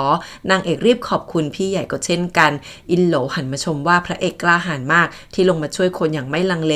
ฮูหยินจูรีบจิกเรียกลูกชายกลับไปนางเอกมองตามสายตาเป็นห่วงมากกลับมาก็บอกพระเอกว่าต้องมีคนจงใจแน่แล้วบอกว่าสงสัยฮูหยินจูแม่สามีพี่สาวนี่แหละที่รังแกพี่สาวยังหนักพระเอกหันมาบอกว่ายังไงก็จะช่วยนางเอกสืบให้กระจ่างก่อนจากไปเพราะไม่ยอมห่างสาวเลยจ้าเจียงจ้านฝึกท่านั่งม้าจนดึกดื่นอาสะพ้ายรองมาทำดีด้วยยกขนมยกชามาให้อวยใหญ่ว่าต่อไปต้องช่วยอารองด้วยนะพูดไปถึงว่าเราสองสกุลในบ้านอาจแข่งกันบ้างแต่นอกสกุลก็บ้านเดียวกันจนโดนเจียงจ้านหลอกด่าไกลๆแล้วก็หนีไปไม่รับน้ำใจนี้ทำเอาอาสะพ้ายหน้าหมานไปเลยสมเจิ้นเหิงกลับมายืนเหม่อคิดถึงตอนที่นางเอกตอบตรงๆว่าพระเอกรู้ด้านมืดของนางคิดได้ว่าถ้ารักใครก็ต้องอวยพรให้คนผู้นั้นมีความสุขจากใจสินะโหเพราะคนดีที่สกุลจูฮูหยินจูสั่งให้ฆ่าม้าตัวที่เกิดเรื่องหลังหาเจอนางเอกพาพี่ใหญ่เข้ามาบอกได้ยังไงยังไม่รู้เหตุผลหลักฐานอะไรเลยอินโหลเข้ามาพูดเลยว่างานนี้มีคนวางยาม้าหวังร้ายจนฮูหยินจูปรี๊ดเพราะนางเป็นคนเช่ารถม้าพี่ใหญ่ออกรับแทนสามีกับแม่ผัวแต่ทุกคนก็คิดว่าฮูหยินจูต้องมีเล่ห์ในอินโหลดูทรงมีแอบมีใจให้พี่ใหญ่นะเนี่ยพระเอกมาสืบกับเจ้าของรถม้าเลยรู้ว่าคนที่เช่ามาเพิ่งรับมาใหม่เพราะวันนั้นคนที่รับใช้ประจำท้องเสียแหมมีพิรุธฝ่ายพี่ใหญ่ก็กลับมาคัดตำราเพราะรู้ว่าแม่ผัวต้องไม่พอใจนางเอกพยายามบอกว่าฮูหยินจูนั่นแหละตัวการแต่พี่ใหญ่ตัดบทเพราะเป็นห่วงลูกสาวและครอบครัวแถมยังบอกว่านางเอกเปลี่ยนไปมากกลายเป็นเสียงดังกระเริกจนนางเอกบอกว่านางรู้ซึ้งแล้วแต่ก่อนไม่พูดจนถูกบ้านรองทำร้ายถ้าไม่ยืนหยัดเพื่อตัวเองก็ต้องถูกกดขี่ตลอดไปพี่ใหญ่กลับน้ำตารื้นบอกไม่ห่วงนางเอกอีกแล้วก่อนจะหันไปมองลูกสาวพยายามเก็บทุกอย่างไว้กับตัวพระเอกกับหลงต้านมาสืบเรื่องคนจากสำนักดาราศาสตร์ที่มาอยู่หลิงซุยต่อใต้เท้าฉู่เจอตัวแล้วแต่ใต้เท้าเซียวกลายเป็นบ้าพระเอกตามมาเจอใต้เท้าฉู่ที่เมาพับพระเอกถามตรงประเด็นว่าปีนั้นเกิดอะไรขึ้นชะตาการลกินีขององค์ชาย7ใต้เท้าฉู่เป็นคนพูดใช่ไหมใต้เท้าฉู่กลัวจัดลนล้านหนีไปจนพระเอกใส่ตาเข้มมากบอกว่าแค่นี้ก็พอแล้ววันต่อมานางเอกกับพี่ใหญ่จะไปไหว้บรรพบุรุษพระเอกก็น่ารักมากมาขับรถมาให้ด้วยตัวเองพี่เขยที่ตอนแรกจะไปงานชุมนุมกวีก็ตามมาขอขับรถม้าอีกคนพี่ใหญ่ดูออกว่าพระเอกน่าจะมีใจให้นางเอกบอกว่าถ้าจริงก็ต้องทำตามคำสั่งพ่อแม่รักษาระยะห่างให้ดีพระเอกมีอมยิ้มเลยค่ะ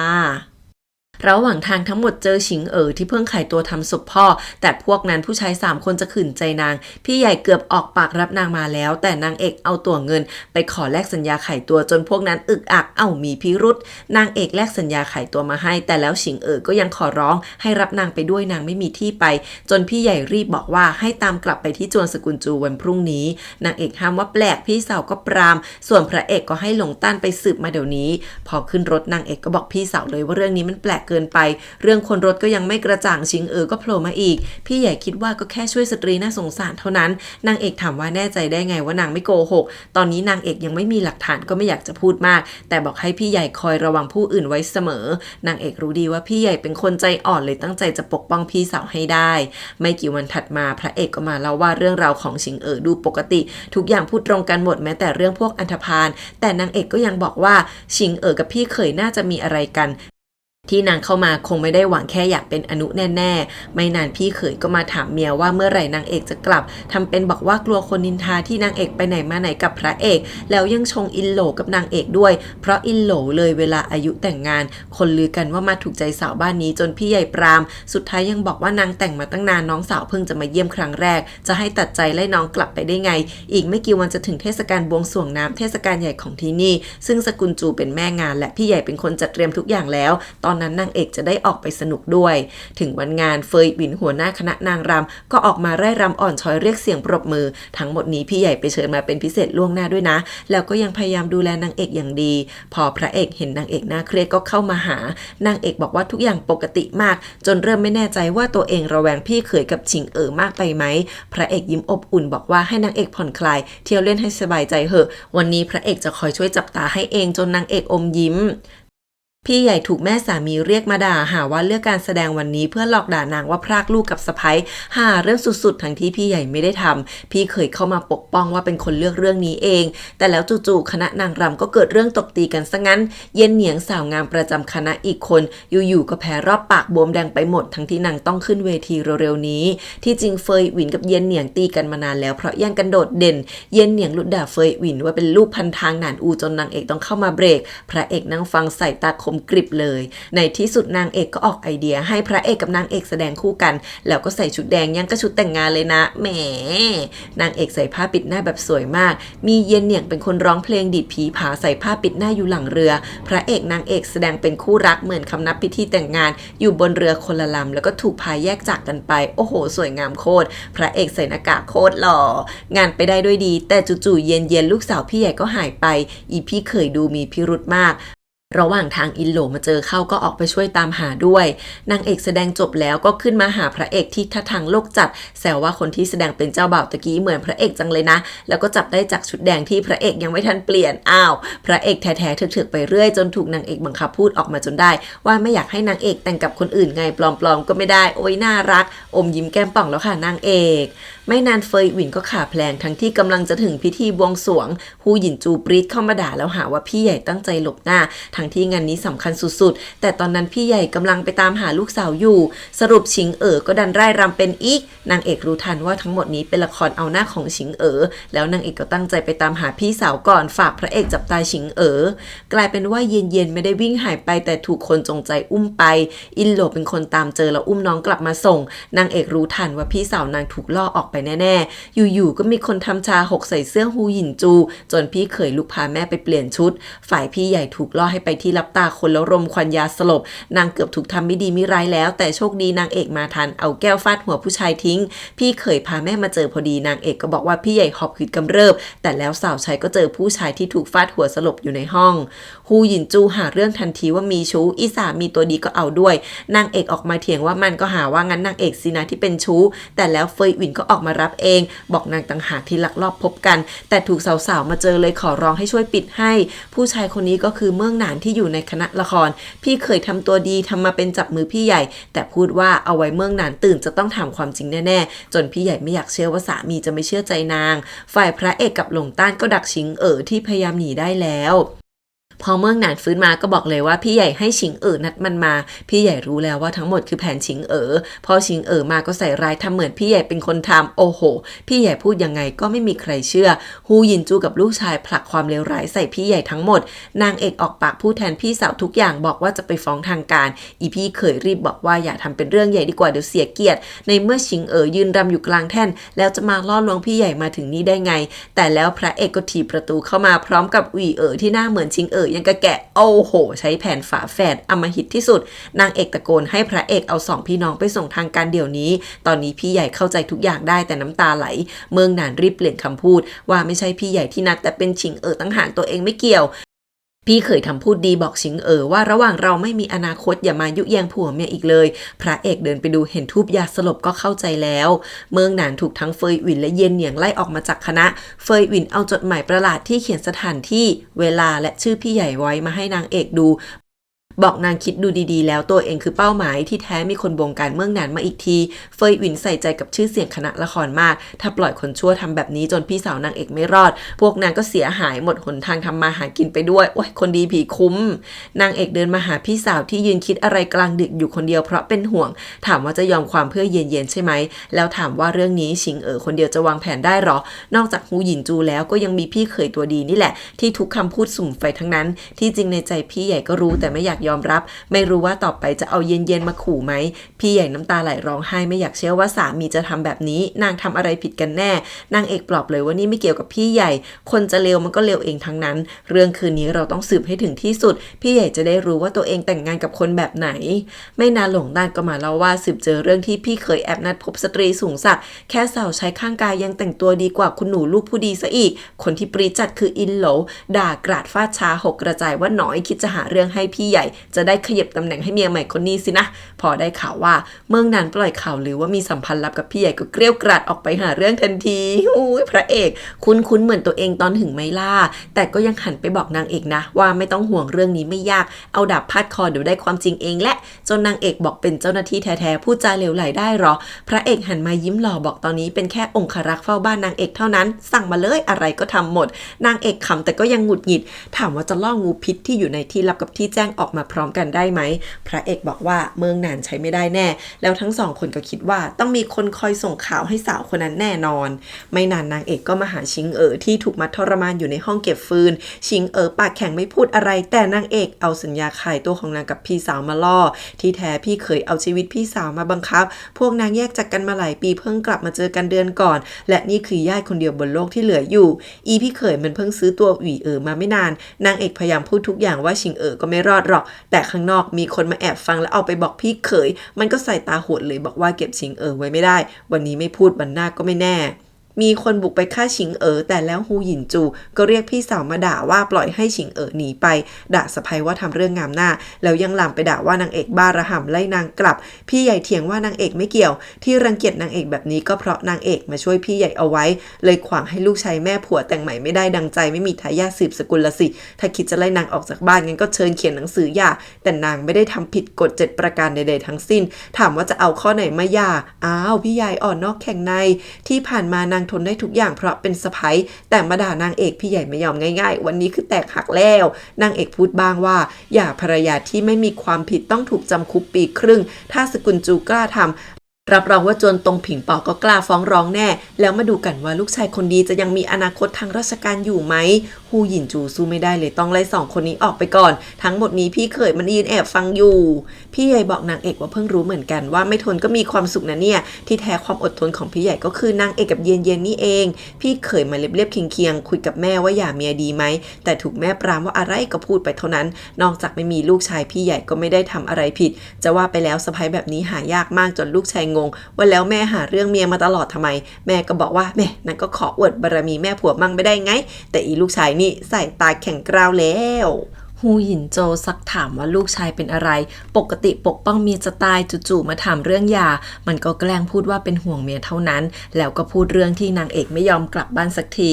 พระเอกนั่งหลับสับประงกนางเอกกำลังดูแลชิงที่นางเอกไปช่วยไว้บอกไม่ต้องคิดมากพระเอกช็อตฟิลบอกนางเอกว่าเรามีเรื่องให้ชิงต้องช่วยคืนจริงๆนะพี่เขยเพิ่งสบายใจคิดว่าชิงตายแล้วแต่พอวี่พี่สาวฝาแฝดมามันก็เอาชีวิตชิงมาขู่สั่งให้ไปทำงานส่งจดหมายให้มันหน่อย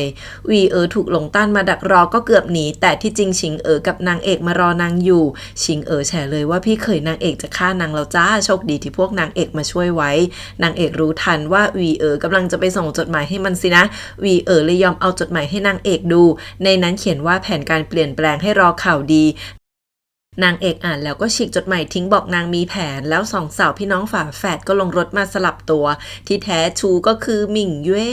นางเอกให้ทั้งคู่ส่งข่าวเดียวกันคือนัดพบที่เรือนลับริมน้ำแล้วก็หลอกพาทั้งสองคนมาเจอกันจริงๆเวลาเดียวกันเมืองหนานก็พาชาวบ้านเป็น10ไปที่เรือนนี้บอกนัดกับพี่ใหญ่เอาไว้พวกชาวบ้านไม่เชื่อตามมันไปดูจริงๆพี่เคยมาถึงก็จะเข้าไปกอดหมิงเย่บอกว่าจะหาทางหย่าไม่ใช่สิจะหาทางฆ่าเมียทิ้งหมิงเย่หันมาถามว่านางต้องรอ อนานแค่ไหนนางไม่มั่นใจแล้วว่าผู้ชายจริงใจกับนางกี่ส่วนนางเอกเพิ่งรู้ว่าเมื่อก่อนหมิงเย่อาจแค่จับตาดูแต่ตอนนี้กลับเป็นทั้งสองคนวางแผนฆ่าพี่สาวนางแล้วฝ่ายพี่เขยก็บอกว่าช่วงนี้ถูกนางเอกกับพระเอกจับตาดูพวกนั้นฉลาดมากทำลายทุกแผนการของตัวเองที่วางไว้หมิงเย่สะอึกเพิ่งรู้ว่าพระเอกมาถึงนี่แล้วก็บอกปัดไปว่านางไม่รู้จักส่วนอีพี่เขยก็บอกว่าจะเก็บหวีตามพี่สาวไป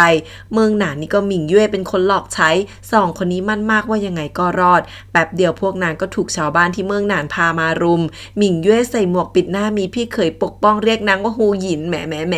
แต่แล้วนางเอกก็พาพี่ใหญ่โผล่มาจ้ะแล้วก็แฉว่าเลี้ยงอนุไว้นอกบ้านยังจะมาหลอกใช้กันอีกพี่ใหญ่ตาสว่างแล้วแต่พี่เขยก็ยังพยายามแถนางเอกเข้าไปถามใกล้ๆเลยว่ากล้าแอบนัดพบสามีชาวบ้านแล้วไม่กล้าเปิดหน้าหรอตอนนั้นเองที่พระเอกแอบใช้มีดปาทำให้หมวกหมิงเย่หลุดกระเด็นโอ้โหสะใจ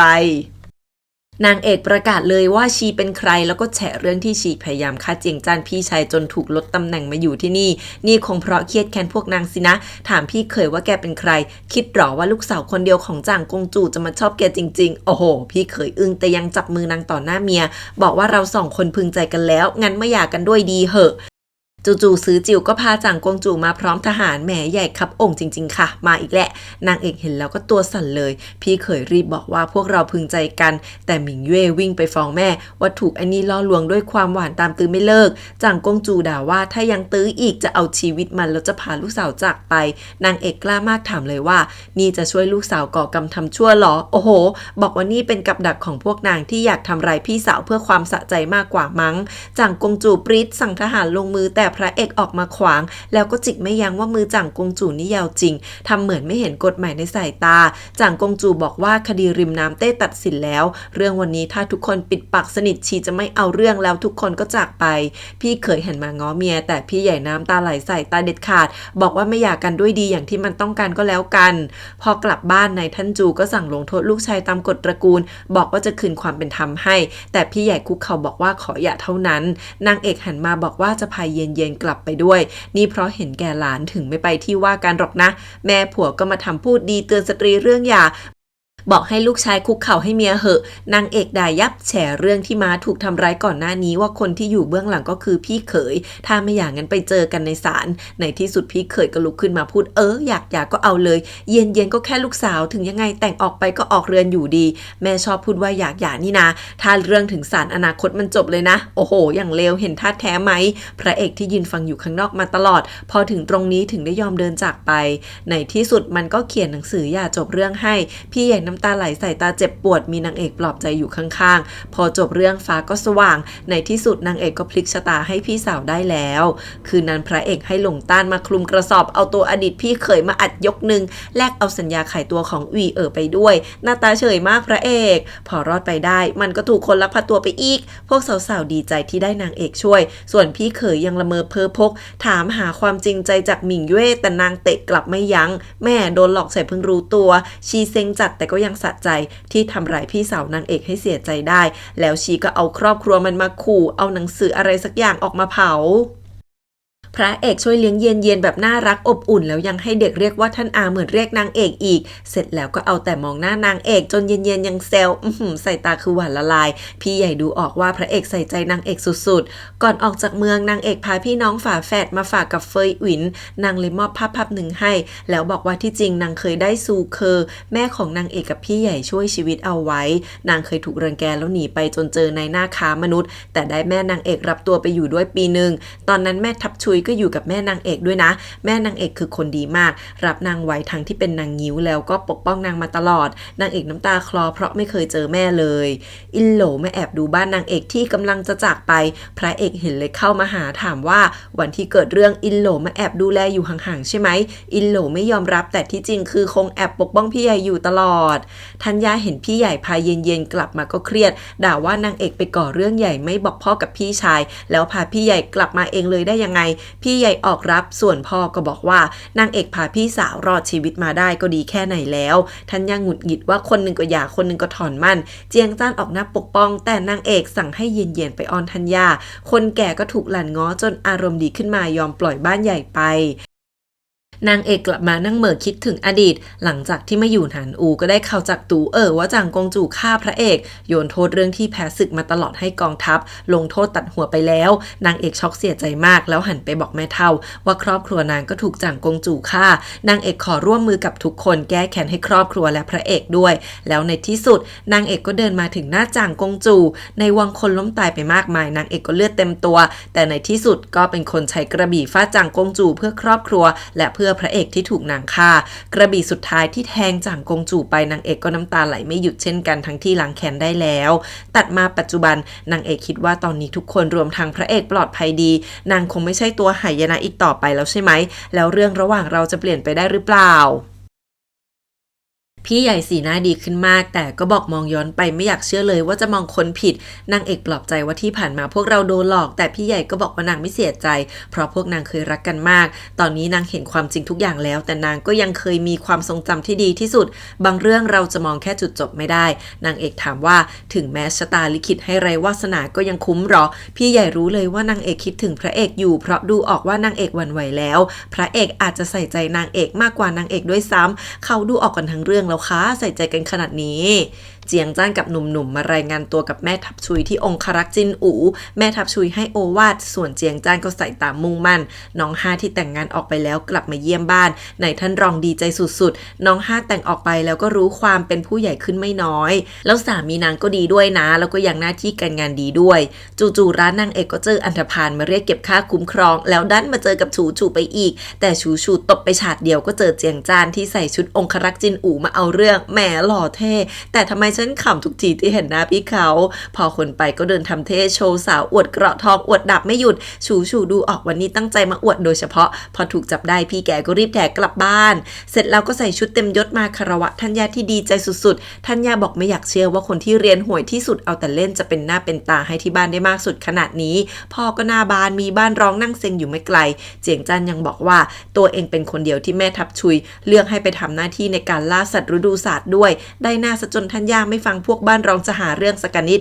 ท่านย่าหันมาหาเรื่องบ้านรองต่อว่าพวกแกก็ยิ่งต้องตั้งใจทำให้บ้านเรารุ่งเรืองนะพอออกมาแล้วสะใภ้รองก็พูดว่าลูกชายคนโตเราชางเป็นนายอำเภอดีกว่าเห็นเดี๋ยวก็ได้กลับเมืองหลวงแล้วจนนายท่านรองด่าให้หุบปากยังไงเจียงจ้านก็สกุลเจียงยังจะมาคิดเล็กคิดน้อยอีกสมอนุร่วนรู้ว่าถูกท่านย่าตักเตือนมาอีกแล้วแต่ก็ปลอบใจวันนี้เป็นเส้นทางที่ดีเหมาะกับนิสัยเจียงจ้านไม่ว่ายังไงเราก็เรือนเดียวกันได้หน้าก็ได้ด้วยกันนี่เซ่คนฉลาดที่แท้ทรูสะใภ้รองเริ่มตามหาสามีให้พี่สามแล้วนางเล็งลูกชายผู้บัญชาการทหารเพราะคิดว่ามีคนจับอาวุธเป็นบ้างก็ดีจะได้ปกป้องบ้านรองได้แม่ก็แค่อยากหาคนมาสานสัมพันธ์เอาใจผัวพี่สามพอรู้เรื่องก็เดินซึมกลับมาหาอนุร่วนกับน้องห้านางแค่อยากแต่งกับคนที่ต้องตากันเท่านั้นอนุร่วนก็บอกเดี๋ยวหาทางช่วยเองบ้านนางเอกมาเลี้ยงฉลองให้เจียงจ้านมีพระเอกมานั่งรวมญาติกับเขาอีกคนเชยเนียนเวอร์พระเอกยังให้ยกสลักคำว่าปลอดภัยพี่ใหญ่กับนางเอกให้ถุงหอมที่ปักเองนางเอกตั้งชื่อให้ว่าเยี่ยนกุยหรือห่านป่าคืนรังเพื่อจะบอกว่าไม่ว่าไกลแค่ไหนก็ต้องมีวันที่ห่านป่าบินกลับบ้านโหพระเอกคือมองตาเชื่อมเลยอยากได้บ้างใช่ไหมล่ะบ้านรองกับอนุร่วนนั่งกินข้าวกันเพราะน้องห้ากลับมาบ้านแต่น้องสามวิ่งร้องให้ออกไปอนุร่วนเลยพูดเรื่องที่สะใภ้รองจะให้ลูกสาวแต่งไปกับลูกชายบ้านผู้บัญชาการทหารหลิงเปยในท่านรองก็เห็นด้วยทั้งที่สกุลเนี้ยมีลูกชายอาจหารแต่ป่วยหนักหลังไปรบใครจะอยากแต่งไปดูแลคนป่วยนายท่านรองยังมีกระใจถามลูกพี่สามร้องไห้ถามว่าอย่าไล่นางไปได้ไหมนางไม่อยากแต่งงานนายท่านรองก็รับปากว่ารู้แล้วสตรีสมัยก่อนน่าสงสารจริงๆนางเอกกำลังชมจันทร์พระเอกก็ท้วงเลยว่าอยากได้ถุงหอมมั่งบอกตัวเองมาจากเมืองเยี่ยนกุยอะบรรยายว่าที่นั่นสงบสุขยังไงนางเอกยิ้มบอกว่าเคยคิดเหมือนกันว่าถ้าไม่อยู่เมืองหลวงก็อยากไปอยู่เมืองเล็กสงบเงียบแล้วก็จะพาพ่อพี่สาวพี่ชายอาหมาหลงต้านหนิวพูดจนพระเอกเกือบงอนที่ไม่มีชื่อตัวเองแล้วนะนางเอกหันมาถามว่าพระเอกยินดีไปด้วยกันไหมพระเอกอมยิ้มไม่หยุดหันมาถามว่านี่คือคำสัญญาระหว่างเราแล้วนะนางเอกก็หัวเราะบอกห้ามหลอกกันอีกพระเอกเกือบพูดไปแล้วว่าตัวเองเป็นใครแต่ก็ไม่กล้าพูดอยู่ดีชวนนางเอกชมจันทร์ด้วยกันแทน นางเอกนั่งรถม้ากลับแล้วก็อมยิ้มไม่หยุดเพราะตอนนี้ครอบครัวพร้อมหน้ามีที่พึ่งพิงมีความสุขมากจนอยากให้เวลาดำเนินไปแบบนี้เรื่อยๆเท่านั้นอาสะใภ้รองเซงที่วันนี้นางต้องอยู่คนเดียวนินทาว่าอนุร่วนเป็นนางจิ้งจอกนายท่านรองก็หลายปีแล้วไม่เบื่อสักทีแล้วนายท่านรองก็เดินไอเข้ามาเลยจ้า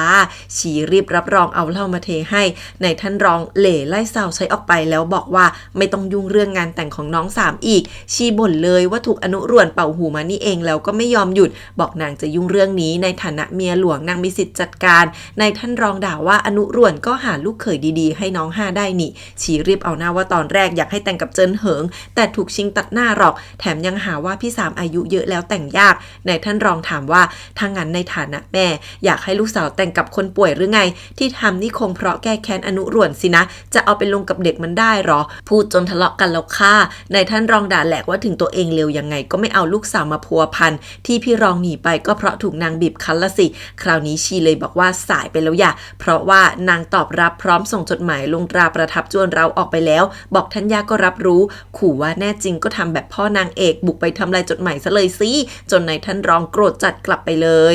นางเอกเขียนกลอนหลายบทแล้วก็เลือกไม่ได้สักทีจะเขียนถึงพระเอกก็เลือกแล้วเลือกอีกสุดท้ายเป็นจดหมายนัดโถอาหมันเอาจดหมายมาเสียบไว้แต่ตูดันมาจิกไปพีกกว่าคือหลงต้านเห็นข้างหลังก็เลยสะกดรอยตามไปอีกคนตูกับแม่นางหลิวเลยรู้ว่านางเอกมีใจให้พระเอกในเมื่อนางเอกเคยสวมรอยเป็นเจ้าหวีมาหานางถามเรื่องธิดาเทพคราวนี้เลยกะลองเชิงว่านางเอกเป็นพวกไหนหลงต้านวับเข้ามาดูแต่พวกนั้นรู้ตัวเลยแกล้งทิ้งจดหมายนัดเอาไว้ให้หลงต้านเอาไปจนได้นางเอกไม่รู้เรื่องอะไรเลยเอาแต่เลือกชุดที่จะใส่ไปเจอกันนางเอกเลือกไม่ได้สักทีคิดถึงอดีตที่เคยให้พระเอกเลือกชุดที่คิดว่าสวยให้หน่อยพระเอกตอนนั้นโคตรน่ารักชุดไหนก็ได้ทั้งนั้นขอแค่นางเอกใส่สบายที่สุดก็พอฝ่ายพระเอกได้จดหมายนัดจากหลงต้านแล้วจำได้ว่านี่ลายมือนางเอกหลงต้านบอกว่านี่คือที่พวกหนานอูแอบนัดกันคืนนี้ส่วนนางเอกต้องเป็นธิดาเทพหนานอูแน่ๆพระเอกก็ยังบอกว่ามีเรื่องเข้าใจผิดแน่นอนหลงต้านบอกว่านางเอกเป็นคนวางแผนเป็นเจ้าของสำนักนกราตรีแล้วก็หลอกพวกเราทุกอย่างไงถามพระเอกว่าถ้าใช่จริงพระเอกตัดใจฆ่านางเอกได้ไหมโอ๊ยเข้าใจผิดกันไปหมดแล้วคืนนั้นสะใภ้รองมาหาธัญญากลางดึกเอาผ้าห่มใหม่มาให้บอกว่าที่บ้านส่งมาอุ๊ยของดีจัดจู่ๆเอามาให้นี่มันแปลกคือที่จริงนางให้แม่นมแอบไปแต้มตราประทับลงบนกระดาษเปล่าก่อนจะเอามาเขียนจดหมายตอบรับทั้งหมดนี้นางทำไปเพราะอยากแก้แค้นในทุกอย่างที่อนุร่วนไม่ต้องการโอ๊ยเพื่อชีจะมาเอาชนะคาคานอะไรคะเนี่ยคับแคบสิ้นดีนางเอกแต่งตัวน่ารักอมยิ้มเขินๆมาที่ศาลาที่นัดเจอกันแต่ที่จริงเป็นตู่มาดักรอนางเอกอึ้งเลยเพราะตู่ก็คือศิษย์พี่ใหญ่ที่สำนักนกราตรีในชาติที่แล้วที่จริงหอเทียนเซียงคือฐานที่มั่นของสำนักนกราตรีชาติที่แล้วตู่กับนางถูกตามฆ่าแต่ตู่ก็ยังให้นางเอกหนีไปก่อนนางเอกกะหนีแต่ว่าถูกรั้งไว้ส่วนหลงต้านกับพระเอกที่มาซุ่มดูก็น่าเครียดหลงต้านถามพระเอกเลยว่าเชื่อหรือยังว่านางเอกคือธิดาเทพของหนานอูพระเอกไม่ยอมรับแต่หลงต้านก็ขึ้นธนูรอแล้วตู่หัวเราะเสียงเย็นว่านางเอกมีใจให้แต่พระเอกเล็งธนูใส่แล้วนะนางเอกหันไปเห็นก็คิดถึงอดีตขึ้นมาอีกที่ชาติที่แล้วพระเอกเป็นคนยิงธนูใส่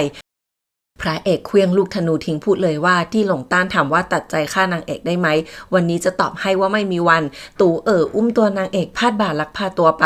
พระเอกก็สั่งให้หลงต้านกลับไปเรียกคนมาส่วนตัวเองตามรอยไปเรื่อยๆพระเอกขโมยหน้ากากมาจากผู้ชายที่เพิ่งออกมาจากบ่อนส่วนตัวก็ดันเป็นจี้ฉงอี้ไปอีกพระเอกยังตบหน้ามันเบาๆไปทีนึงส่วนนางเอกฟื้นแล้วก็หันมาเผชิญหน้ากับตู่บอกไม่รู้เรื่องตู่ถามว่านางเอกเป็นใครกันแน่นางเอกก็แฉเลยว่าตู่เป็นใครบอกว่านางไม่ใช่ศัตรูตรานกราตรีเป็นของซางฉีเพราะนางเข้าไปคุกที่ว่าการได้ตู่เอาดาบพาดคอหาว่านางเอกโกหกชาติที่แล้วสิบพี่สามเข้มงวดกับนางเอกมากมีตู่คอยปกป้องถือหางยอมถูกตีแทนด้วยนางเอกคิดหยุดตู่ก็เลยบอกว่านางมีวิธีช่วยซางฉีออกมาได้แต่ตู่ห้ามเคลื่อนไหวกองทัพส่วนพระเอกก็บุกเดี่ยวเข้ามาเรื่อยๆแล้วโคตรเก่งแต่ก็ถูกทำร้ายแขนบาดเจ็บไปเหมือนกันพระเอกบุกมาจนเจอนางเอกตู่ก็เอาดาบพาดคอนางเอกเลย พระเอกโคตรเท่ค่อยๆถอดหน้ากากออกโยนทิ้งแต่จู่ๆก็มีมือสังหารโผล่มาจะทำร้ายพระเอกตู่ขู่ว่าถ้าไม่ยอมถูกจับจะทำร้ายนางเอกซะ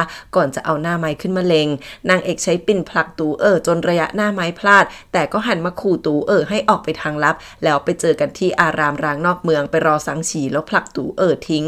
หลงต้านตามมาช่วยพระเอกก็วิ่งไปเดินวนดูรอบตัวนางเอกก่อนออกไปพระเอกยังเจอช่องลับที่พื้นในนั้นมีกล่องที่มีตราสำนักนกราตรีด้วยในที่สุดบ่อนนี้ก็โดนทางการจับมีโจอีรองเสนาบดีกรมพิธีการอยู่ด้วยพระเอกล่างนางเอกมาคุยกัน2 คนถามเลยว่านางเอกมาโผล่ที่ศาลาได้ยังไงคืนนี้นางเอกบอกว่าตู่ดักจดหมายนางพระเอกเสียงเข้มถามว่านางเอกนัดใครใช่เจินเหิงไหมพอนางเอกบอกว่าไม่ใช่พระเอกก็หึงถามอีกว่ามีผู้ชายคนอื่นอีกหรอนางเอกโกรธเหมือนกันบอกไม่ใช่เรื่องของพระเอกหงุดหงิดเดินมาหาเรื่องเอาทางการมาอ้างว่าต้องสืบนางเอกก็เลยหันมาตะโกนใส่ว่า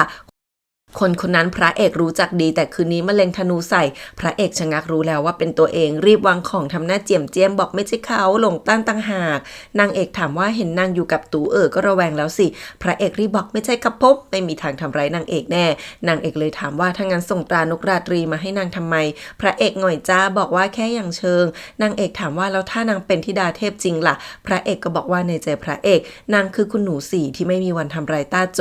นางเอกเลยถามว่าแล้วถ้าวันหนึ่งนางทำจะเอาไงพระเอกก็เดินมาจับแก้มนางเอกเบาๆบอกว่าจะปกป้องต้าโจกับนางเอกให้ดีกว่าเดิมแล้วกอดนางเอกแน่นโอ้ยเคมีมันได้พีคกว่าคือหลงใต้กับอาหมานแอบดูอยู่แล้วก็เอามืออุดปากนิ้วอีกต่างหากน้องผิดอะไรคะ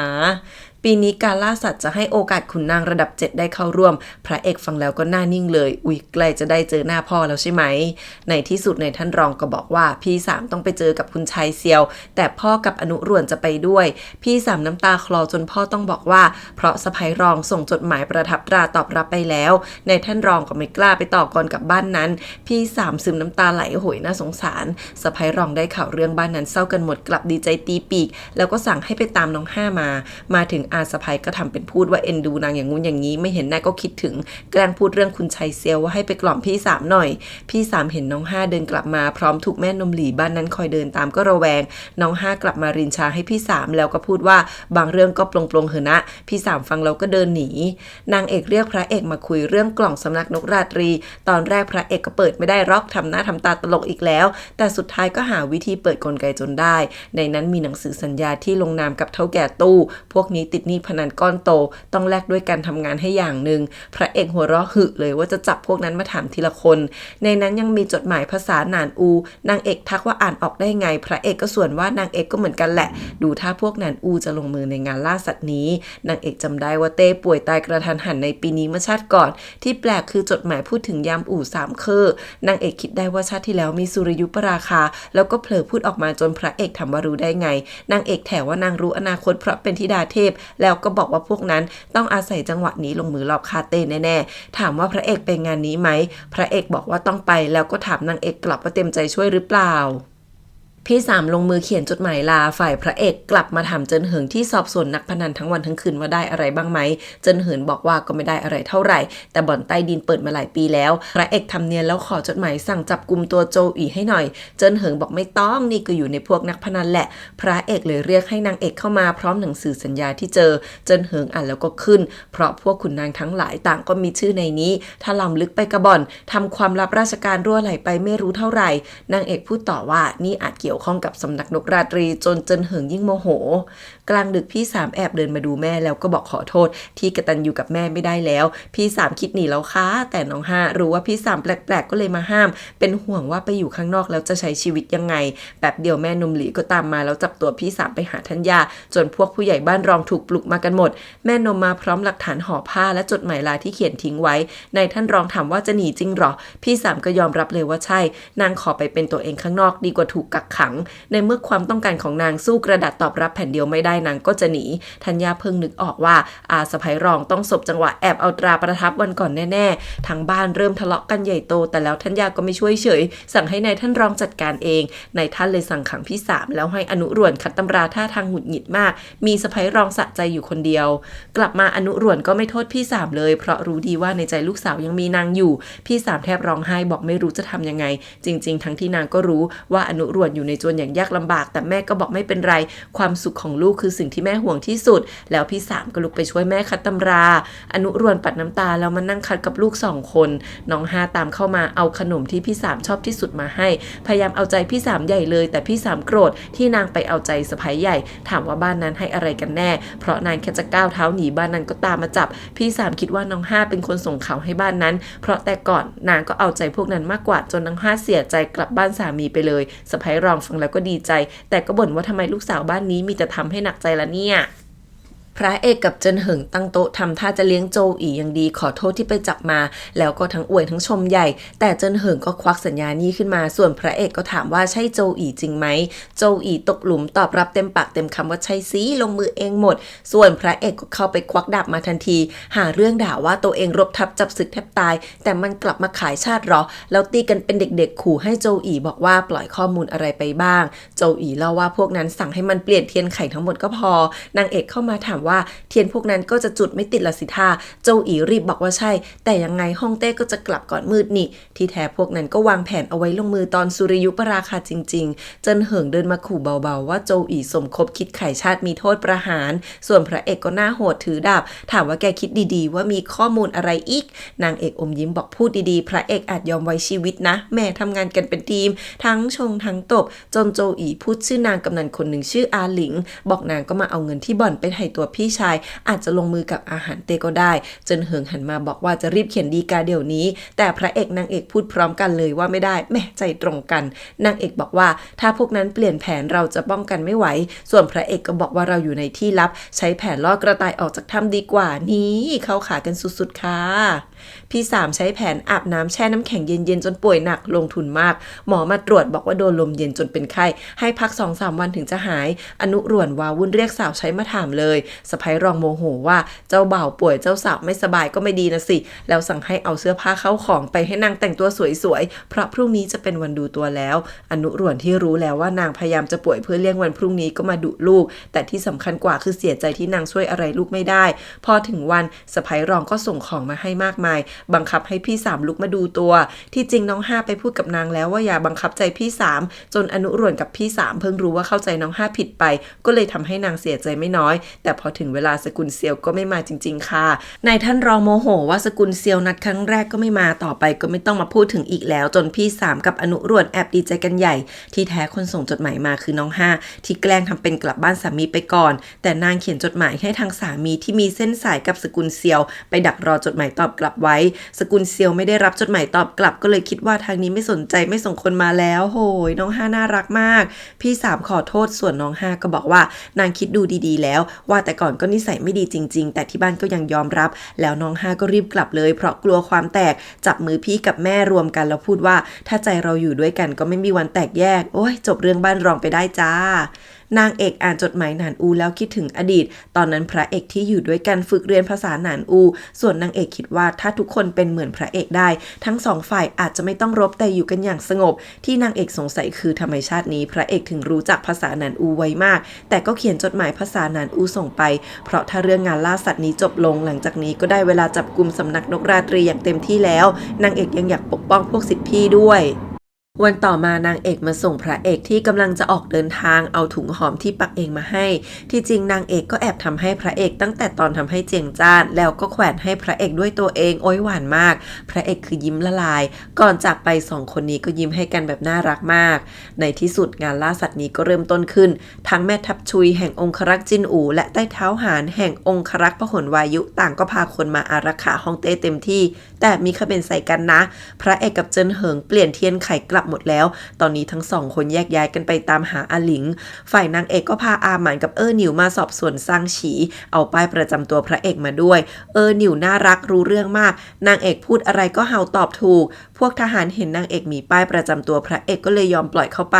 นางเอกเห็นซางฉีแล้วก็คิดถึงชาติก่อนซางฉีก็เห็นนางเอกเป็นศิษย์น้องคนนึงเหมือนกันพอเห็นนางเอกดูเศร้าเพราะคิดถึงบ้านก็ลักพาตัวพ่อครัวมาทำกับข้าวให้กินเป็นนางเอกก็เลือกยากอยู่นะเพราะชาติที่แล้วทุกคนก็ ดีกับนางเอกมากจริงๆนางเอกทำเป็นเข้มถามเรื่องการล่าสัตว์ว่าวางแผนอะไรกันไว้เอาชีวิตเพื่อนร่วมสำนักมาพูดทำเป็นตบซางฉีแต่แอบกระซิบบอกว่าจะช่วยออกไปแล้วถามว่าแมงป่องดำอยู่ที่ไหน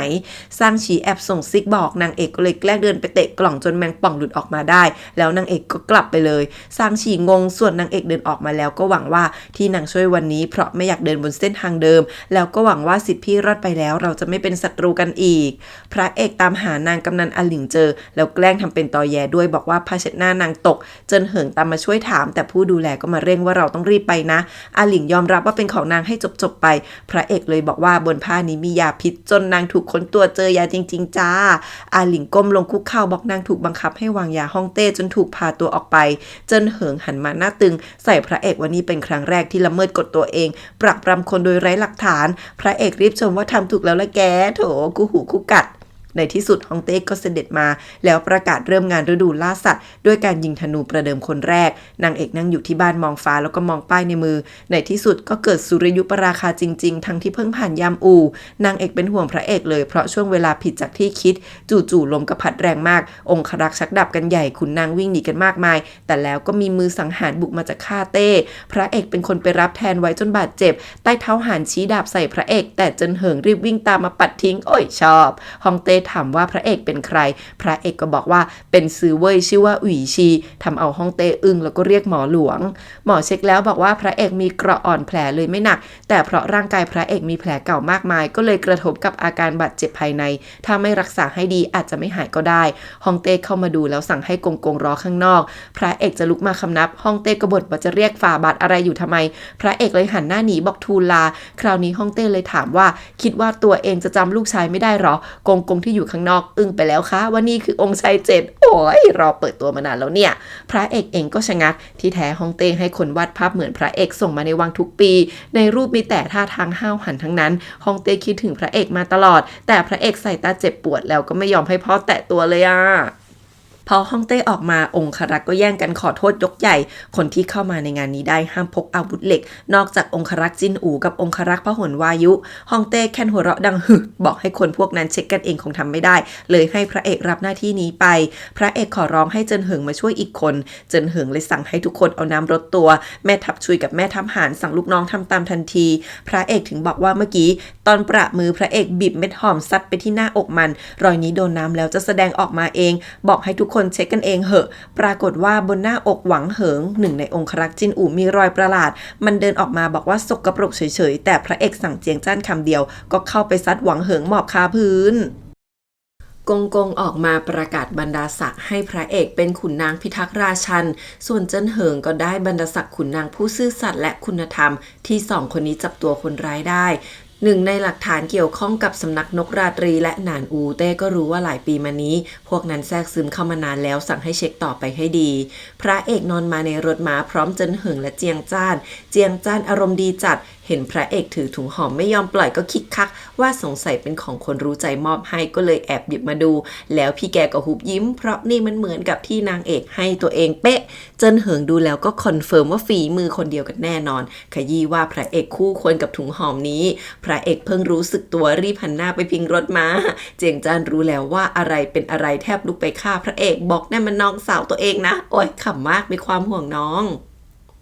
จางกงจูรู้เรื่องที่เกิดขึ้นแล้วก็ท่าทางโมโหส่วนฮ่องเต้กลับมานั่งคิดถึงรอยแผลทั่วหลังพระเอกท่าทางเป็นห่วงเกริ่นถามกงกงว่าพระเอกจะยังแค้นตัวเองอยู่ไหมนะแม่ทัพชุยเข้ามาหาฮ่องเต้ก็บอกเลยว่าพระเอกคือองค์ชาย7โถที่จริงแม่ทัพชุยนี่แหละที่ฮ่องเต้แอบส่งไปคอยตามสืบดูว่าพระเอกเป็นไงมั่งแต่พระเอกไม่เคยยอมมาเจอหน้าเลยฮ่องเต้สั่งให้เก็บเรื่องนี้ไว้ก่อนแล้วทำงานที่เดิมต่อไปแม่ทัพชุยนี่ปวดหัวเลยจ้านางเอกได้ข่าวเรื่องที่ฮ่องเต้ถูกลอบฆ่าในตลาดแล้วก็เป็นห่วงพระเอกมากตอนนั้นรถมาเจิ้นเหิงก็กลับเข้ามาพอดีเลยได้ข่าวว่าซางฉีถูกพิษแมงป่องดำตายไปแล้วพระเอกกับเจิ้นเหิงกลับมาดูก็น่าเครียดเช่นกัน นางเอกกลับมาเป็นห่วงพระเอกจนผสมกำยานผิดถูกแล้วนางเอกก็ชวนอาหมานไปดูหนิวพอถึงประตูนางเอกกลับไม่กล้าเข้าไปแต่หนิวรู้ใจวิ่งออกมาวนรอบตัวแล้วงับชายเสื้อนางเอกดึงใหญ่เลยน้องน่ารักไม่ไหวแสดงเก่งมากนางเอกมานั่งรอแล้วพระเอกก็ได้หลงต้านพยุงกลับมาที่จริงพระเอกก็แอบไปหานางเอกมาเหมือนกันนะแต่ยังไม่ยอมบอกนางเอกว่าตัวเองเจ็บมากแค่ไหนนางเอกตามมานั่งคุยด้วยเพราะเป็นห่วงมากนางเอกน้ำตาคลอเลยกลัวว่าชาตินี้จะไม่ได้พบกันอีกแล้วเป็นห่วงจนเผลอพูดความในใจไปหมดแล้วส่วนพระเอกอมยิ้มนิดเดียวแล้วก็เข้าไปจูบนางเอกอย่างแผ่วเบาโอ้ยคนดูอย่างฟินค่ะหมิงเย่กลับมาแล้วก็อาละวาดบ้านแตกทุกวันจางกงจูบปลอบลูกว่าไม่เป็นไรจะเอาตำแหน่งท่านหญิงคืนมาให้ลูกสาวชีก็ยังหงุดหงิดใส่จนแม่โมโหว่าอยากได้อะไรกันแน่หมิงเย่หันมามองหน้าพูดว่าอยากให้นางแพทย์สยาแบบนางเอกตายไปซะเลยโดนจางกงจูบตบเอาพูดว่านางสอนได้ไม่ดีเองเรื่องที่อยากได้ที่สุดกลับพูดออกมาง่ายๆพูดแบบไม่คิดแบบนี้ไม่กลัวจะก่อเรื่องอีกหรือไงแล้วจะไปเลยก่อนจะพูดว่าถึงเวลาเลือกคู่ครองให้ชีแล้วแต่งออกไปจะได้โตขึ้นมั่งหมิงเย่ดันฮึบขึ้นมาว่าเรื่องที่แม่พ่ายแพ้ให้แม่นางเอกนางจะทวงคืนให้เองอะไรก่อนชูลงมือประลองกับเจียงจ้านแต่ไม่ออมมือให้สักนิดจนเจียงจ้านร้องจากชูบอกว่ารู้เรื่องหมดแล้วนางไม่ห่วงพระเอกหรอกห่วงเจียงจ้านนี่แหละถ้าไม่ฝึกปรือให้ดีถ้าเจออันตรายแล้วจะรอดไปง่ายๆหรอเจียงจ้านรีบเข้าไปแอลว่าเป็นห่วงหรอก็เลยเจอชูฟาดไปป้าบใหญ่พี่แกแกล้งตายเหมือนเลือดไหลบอกว่าโดนจุดตายแล้วชูโดนหลอกอีกก็เป็นห่วงเจียงจ้านที่สุดพอเจียงจ้านฟื้นก็เลยโดนทุบอีกรอบชูงอนจริงเพราะเป็นห่วงจนเจียงจ้านต้องง้อทำไมคู่นี้มันน่ารักอ่ะหมอบอกว่าช่วยซางฉีไม่ได้แล้วจริงๆให้รีบฝังเพราะกลัวพิษแมงป่องเจียงจ้านกับเจิ้นเหิงมาบุกหอเทียนเซียงต่อแต่แม่นางหลิวก็หนีไปแล้วทิ้งไว้แค่ผ้าคลุมหน้าที่ใช้ลายเดียวกับนักฆ่าเท่าแก่ลนลานบอกว่านางไม่รู้เรื่องจริงๆอ้าวเบาะแสขัดตอนไปอีกแล้วหนิวรู้งานมากเอาจดหมายภาษาหนานอูคาบมาทิ้งไว้แถวหลุมที่ซางฉีถูกฝังที่จริงมันใช้พิษแมงป่องแกล้งตายออกมาแล้วนางเอกก็นัดให้มาเจอที่อารามร้างนอกเมืองซึ่งตอนนั้นตู่กับแม่นางหลิวก็มารออยู่แล้วแม่นางหลิวไม่ไว้ใจนางเอกเท่าไหร่แต่ไม่นานซางฉีก็หนีมาเจอทั้งคู่ได้จริงๆซางฉีเฟิร์มว่ามีสตรีหน้าตาดีช่วยตัวเองไว้หลอกทำให้แมงป่องออกมาจนได้แล้วยังมีจดหมายไผ่ของแม่เฒ่าทิ้งไว้ด้วยในนั้นเขียนว่าแม่เฒ่าเรียกกลับหนานอูทุกคนเริ่มไม่แน่ใจว่านางเอกเป็นคนของแม่เฒ่าไหมแต่ตอนนี้ก็ไม่เหมาะจะอยู่ที่นี่ต่อเพราะสำนักนกราตรีถูกเปิดเผยนางเอกนี่คือเดอะแบกที่สุดพระเอกสั่งหลงต้านให้ไปซื้อขนมหลงต้านรู้งานมากว่าต้องเอาไปให้นางเอกต่อแม่รู้ใจเจิ้นเหิงมาชวนถกว่ากล่องแมงป่องถูกคนผลักแถมนางเอกยังเข้าไปที่คุกด้วยพร้อมป้ายส่วนตัวของพระเอกนางเอกแอบจิกไปตอนที่ผูกถุงหอมให้พระเอกจ้าเจิ้นเหิงไม่สงสัยเพราะซางฉีตายหลังจากนั้นแต่ก็คาดโทษเหมือนกันว่าเรื่องป้ายอย่าให้มีอีกแล้วก็เดินกลับแต่ก็จ้องพระเอกไม่เลิกพระเอกสายตาเข้มบุกมาหานางเอกเลยนางเอกเพิ่งคุยกับท่านหมอที่เช็คศพพระเอกก็เห็นอยู่นะแล้วก็เอาขนมมาให้นางเอกชวนคุยเรื่องคนเลี้ยงแมงป่องถูกพิษแมงป่องฆ่าตายถามเรื่องป้ายประจำตัวที่หายไปอีกว่านางเอกมีอะไรต้องอธิบายหน่อยไหมนางเอกยิ้มไม่หลบตาเลยค่ะแล้วสุดท้ายก็ยอมรับว่าเป็นคนปล่อยซางฉีไปเองเพราะเหตุผลส่วนตัวพระเอกเชิญนั่งบอกขอฟังหน่อยนางเอกก็พูดว่าทั้งสองฝ่ายสู้กันมาหลายปีนางขอถามว่าใครเป็นผู้ชนะการรบมีแต่ทำให้บ้านเมืองล่มสลายประชาชนบ้านแตกสลายขาดที่นางปล่อยซางฉีไปเพราะอยากหาเส้นทางใหม่ที่ดีกว่าพระเอกรินชาให้แต่ถามไม่มองหน้าว่ารู้จักพวกนั้นหรือเคยไปที่นั่นมาหรอนางเอกบอกว่าถึงนางไม่ใช่แม่ทัพแต่ก็รู้ว่าในสนามรบไม่มีผู้ชนะที่แท้จริงมีแต่คนที่สูญเสียบ้านเพิ่มเท่านั้นนางอยากรู้ว่าซางฉีมาที่นี่เพื่ออะไรตั้งใจจะทำอะไรรู้เขารู้เรารบ100 ครั้งชนะ100 ครั้งนี่บอกถ้าสองแคว้นเปิดเข้าใจกันได้อาจชนะโดยไม่ต้องก่อสงครามก็ได้นะพระเอกฟังแล้วก็ยังบอกว่าแนวคิดนี้น่าสนใจก่อนเปิดกล่องขนมให้แล้วถามว่าที่ไปหาเพราะอยากคืนป้ายหรืออยากเจอตัวเองกันแน่แหมนางเอกบ่นว่ากล่าวโทษกันขนาดนี้นางก็ไปเพื่อคืนป้ายเท่านั้นแล้วเดินหนีเลยพระเอกเดินตามมาดึงนางเอกไว้บอกว่าคำพูดนี้ก็ไม่เชื่อแล้วจูบนางเอกทันทีโอ้ยน่ารักหลงต้านกับอาหม่านที่แอบดูอยู่ก็กรี๊ดไปด้วยจนพระเอกสั่งให้หันหลังซะรวมทั้งหนิว น้องรู้งานมากมีการปิดหน้าด้วยแล้วพระเอกก็หันมากอดนางเอกแล้วจูบเบาๆทนุถนอมไม่หยุดคนดูยิ้มแก้มแตกแล้วจ้าฮ่องเต้ดูรูปของพระเอกที่ส่งมาล่าสุดด้วยท่าทางสุดปลื้มบอกว่าตัวจริงองค์อาจกว่านี้อีกที่จริงฮ่องเต้รับพระเอกมาตลอดส่งผู้เชี่ยวชาญไปสอนแล้วก็ให้คนวาดภาพมาส่งทุกๆปีโอ้โหใส่ใจเนาะพอดีเจิ้นเหิงกับพระเอกมาเข้าเฝ้าฮ่องเต้ยิ้มมองพระเอกแก้มแทบปริแล้วค่ะทั้งคู่มาอธิบายเรื่องสำนักนกราตรีถูกกวาดล้างแล้วแต่มีผู้ต้องหาคนสำคัญยังลอยนวลพระเอกถามตรงจุดว่าทำไมวันงานมีองครักษ์2 กองแต่ไม่มีใครอารักขาเต้ได้เต้ก็เลยสั่งลงโทษทุกคนแล้วยกเว้นแม่ทัพชุยกับใต้เท้าหารพระเอกยังบอกว่าต้องลงโทษพวกสำนักดาราศาสตร์ด้วยเพราะไม่รู้ว่าไร้ความสามารถที่ทำนายปรากฏการณ์สุริยุปราคาไม่ได้หรือว่าทำนายได้แล้วปกปิดไว้กันแน่ฮ่องเต้ปลื้มมากเกือบชมแล้วว่าเก่งสมกับเป็นลูกฮ่องเต้เพิ่งจะสั่งค้นสำนักดาราศาสตร์เจอจดหมายภาษาหนานอูพอพระเอกรู้เจิ้นเหิงก็รีบรับรองด้วยชีวิตว่าพระเอกจงรักภักดีกับแผ่นดินอย่างแน่นอนเป็นห่วงเพื่อนโคตรน่ารักเต้อมยิ้มสั่งให้เจิ้นเหิงออกไปก่อนแล้วฮ่องเต้ก็เดินมาคุยว่าพระเอกมาแป๊บเดียวทำให้เจิ้นเหิงเป็นพวกได้ยังไงถามว่าเรียนภาษาหนานอูเมื่อไหร่พระเอกก็ตอบว่าตอนไปประจำการที่นั่นแรกเริ่มก็เพื่อให้ชนะสงครามแล้วก็มีสตรีไม่ใช่เพื่อนคนหนึ่งที่ทำให้เปลี่ยนความคิดว่าถ้าเราเข้าใจกันและกันอาจจะอยู่ร่วมกันอย่างสันติได้ดีที่สุดคือชนะโดยไม่ต้องรบจนฮ่องเต้พูดว่าอยากเจอเพื่อนคนนี้ก่อนจะชวนพระเอกไปกินข้าวกลางวันด้วยกันไปเจอเสียนเฟยด้วยพระเอกทวงว่าฮ่องเต้อนุญาตเห็นเป็นแค่ซื้อไว้ต่อได้ไงฮ่องเต้ส่วนว่าใช่แต่ไม่ได้บอกว่าห้ามคำนับพ่อแม่นี่แล้วก็ลากไปด้วยกัน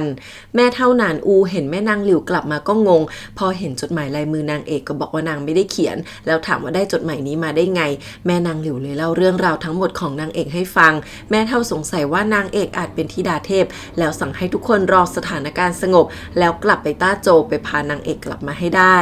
ฝ่ายพ่อแม่ลูกนั่งกินข้าวด้วยกันเสียนเฟยอมยิ้มพูดว่าเสียดายที่อ๋องฉีไม่อยู่ด้วยฮ่องเต้ท่าทางแฮปปี้มากมีพระเอกหน้าตึงอยู่คนเดียวทั้งไม่กินเหล้าไม่เลือกอาหารที่แม่ส่งให้พระเอกตึงกับแม่ที่สุดเรียกแต่สนมแต่สายตาคือเศร้าและเจ็บปวดมากสงสารเสียนเฟยยังบอกว่าถ้ามีเวลาให้แวะไปเยี่ยมอ๋องฉีที่มีศักดิ์เป็นพี่ชายบ้างส่วนเจิ้นเหิงก็เอาแต่เดินวนไปมาหน้าวังเพราะห่วงพระเอกแล้วพี่แกก็เดินจนหลงโถแล้วคำนั้นจู่ๆก็ฝนตกจนโคมดับแล้วก็มีสตรีที่ท่าทางสายตามีปัญหาเดินงกเงินออกมาเจิ้นเหิงก็เลยช่วยนางมายืนใกล้ๆบังฝนให้อุ๊ยนี่จะเป็นคู่พี่เจิ้นเหิงใช่ไหมสตรีที่เจิ้นเหิงเจอก็คือองค์หญิงฝูชิงพอรู้ว่าเจิ้นเหิงอยู่นอกวังก็ถามใหญ่เลยว่าเป็นยังไงบ้างเจิ้นเหิงเล่าว่าคึกคักมากมีดอกไม้ไฟสวยๆถามว่าไม่เคยไปหรอคนไม่เคยไปก็ต้องเป็นองค์หญิงแล้วไหมล่ะครับพี่พอฝนหยุดองค์หญิงบอกว่าจะพาเจิ้นเหิงออกจากวังเองเจิ้นเหิงเห็นน้องใช้มือแตะกำแพงไปตลอดก็แปลกใจแต่พอเห็นเครื่องประดับผมก็รู้แล้วว่านี่คือองค์หญิงฝูชิงที่ร่ำลือกันว่าสายตาไม่ดีสักพักแม่นมฮวาก็วิ่งมาหาด้วยความเป็นห่วงเจิ้นเหิงก็เลยรีบขอโทษแต่องค์หญิงไม่โกรธเพราะไม่มีใครกล้าเล่าเรื่องราวสนุกสนานนอกวังให้นางฟังโอ้ยองค์หญิงฝูชิงสวยน่ารักมากตกดึกอาหมานวิ่งมาหานางเอกเพราะจี้ฉงอี้ดื่มเหล้าแล้วตายกระทันหันนางเอกอึ้งเป็นห่วงเฉียวเหนียงแต่ตอนนี้ทุกคนที่จวนอันกัวกงก็หวังให้นางคลอดทายาทออกมานางเอกเศร้าเพราะคิดว่านางเปลี่ยนชะตาที่ต้องตายของจี้ฉงอี้ไปแล้วแต่สุดท้ายคนก็ยังมาตายอยู่ดีนางเอกต้มน้ำแกงปลาท่าทางน่ากินมากเจียงจันมายืนน้ำลายยืดอยู่ข้างๆจนแทบจะเอาหัวลงหม้อไปแล้วส่วนพระเอกก็งอนจัดที่ไม่ได้กินเจียงจันมาเฝ้าร้านนางเอกแล้วก็เซ็งชูขำว่าทำไมสิทธิ์พี่นางเหมาะกับนางเอกที่สุดในเมืองแล้วไม่ดีตรงไหนทีเซ็งคือว่าหลังๆมานี้นางเอกไม่สนิทกับตัวเองหึงน้องจนชูขำว่าถ้านางเอกออกเรือนจะไม่หวงจนตายเลยเหรอพระเอกนั่งมองศาลาหน้าหงอยพอนางเอกโผล่มาก็หน้าบานยังไม่ใช่นางเอกจ้า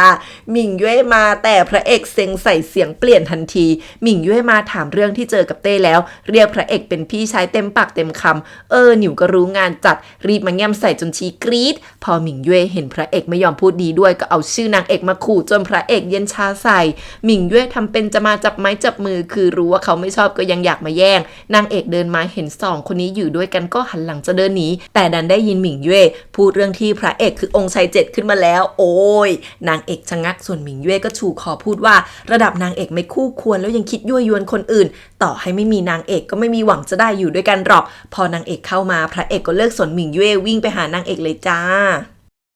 หมิงเย่พันหาเรื่องไปถึงแม่นางเอกแต่นางเอกฝีปากแก่กล้ากว่าบอกว่าเพิ่งจะเจอต่อจากพระเอกก็เลยมาพันนางสินะไหนๆก็หาว่านางยั่วยวนงั้นหมิงเย่ก็ลองดูมั่งไหมวิธีนี้นะไม่แบ่งแยกสูงต่ำหรอกดูแค่ได้ผลหรือเปล่าก็พอแหมเจ็บเกรงว่าต่อให้ยั่วก็คงไม่ขึ้นคาแล้วก็บอกว่าเพิ่งเคยเห็นผู้หญิงที่ถูกไล่แล้วก็ยังไม่ไปนะเนี่ยนางไม่กล้าจะเทียบหรอกแหมด่าขนาดนี้เอามีดมาแทงกันเลยไหมหมิงเย่จะตบนางเอกแล้วแต่พระเอกมาขวางหน้าเข้มสุดท้ายชีก็เลยต้องไปแต่ก็ทิ้งท้ายเรื่องที่พระเอกเป็นองค์ชายพระเอกเขามาง้อที่ไม่บอกแต่นางเอกไม่เล่นด้วยน้ำตาไหลพูดว่าข้าน้อยมีตาหามีแววไม่แล้วสะบัดมือหนีไปเลยส่วนอาหมานก็กระแทกน้ำแกงวางไว้แล้วก็ตามนางเอกไปอีกคนพระเอกโบแล้วนางเอกเสียใจที่หมิงเย่พูดว่านางแค่คนธรรมดาจะไปคู่ควรกับองค์ชายได้ยังไง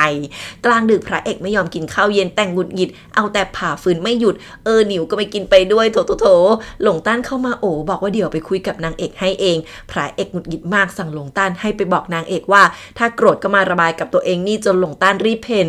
นางเอกกลับมาคิดถึงอดีตหลังจากที่นางฟาดจ่างกงจู่แล้วตอนนั้นจ่างกงจู่ก็ยังพูดว่าพระเอกไม่ใช่แค่คนที่นางเอกรู้จักหรอกนางเอกตอบจุดได้ว่าตอนนั้นจ่างกงจู่คงรู้ฐานะแล้วก็กลัวอำนาจสั่นคลอนก็เลยแย่งหน่วยอาชาของพระเอกไปก่อนจะประกาศกับคนนอกว่าพระเอกตายแล้วที่จริงหมิงเย่คงหลงรักพระเอกเลยขังพระเอกไว้ในวังสินะนางเอกน่าเศร้ามากจนอาหมานพยายามคุยด้วยบอกว่าจะไปซ้อมพระเอกสักยกแต่นางเอกเสียงเศร้าว่าโกรธตัวเองมากกว่าถึงได้ไม่เข้าใจพระเอกและถูกปิดบังมานานขนาดนั้นอาหมานงงว่าสองคนนี้ก็เพิ่งรู้จักกันไม่นานแต่นางเอกพูดว่าเหมือนรู้จักกันมา2 ชาติแล้วตั้งหากหลงต้านเองก็เดินตัวเปียกซกกลับมาหาพระเอกไม่สำเร็จไงส่งหนิวไปยังจะเวิร์กกว่าไม่เล่าแล้วคืนนี้ทั้งคู่ก็นอนไม่หลับเหมือนกัน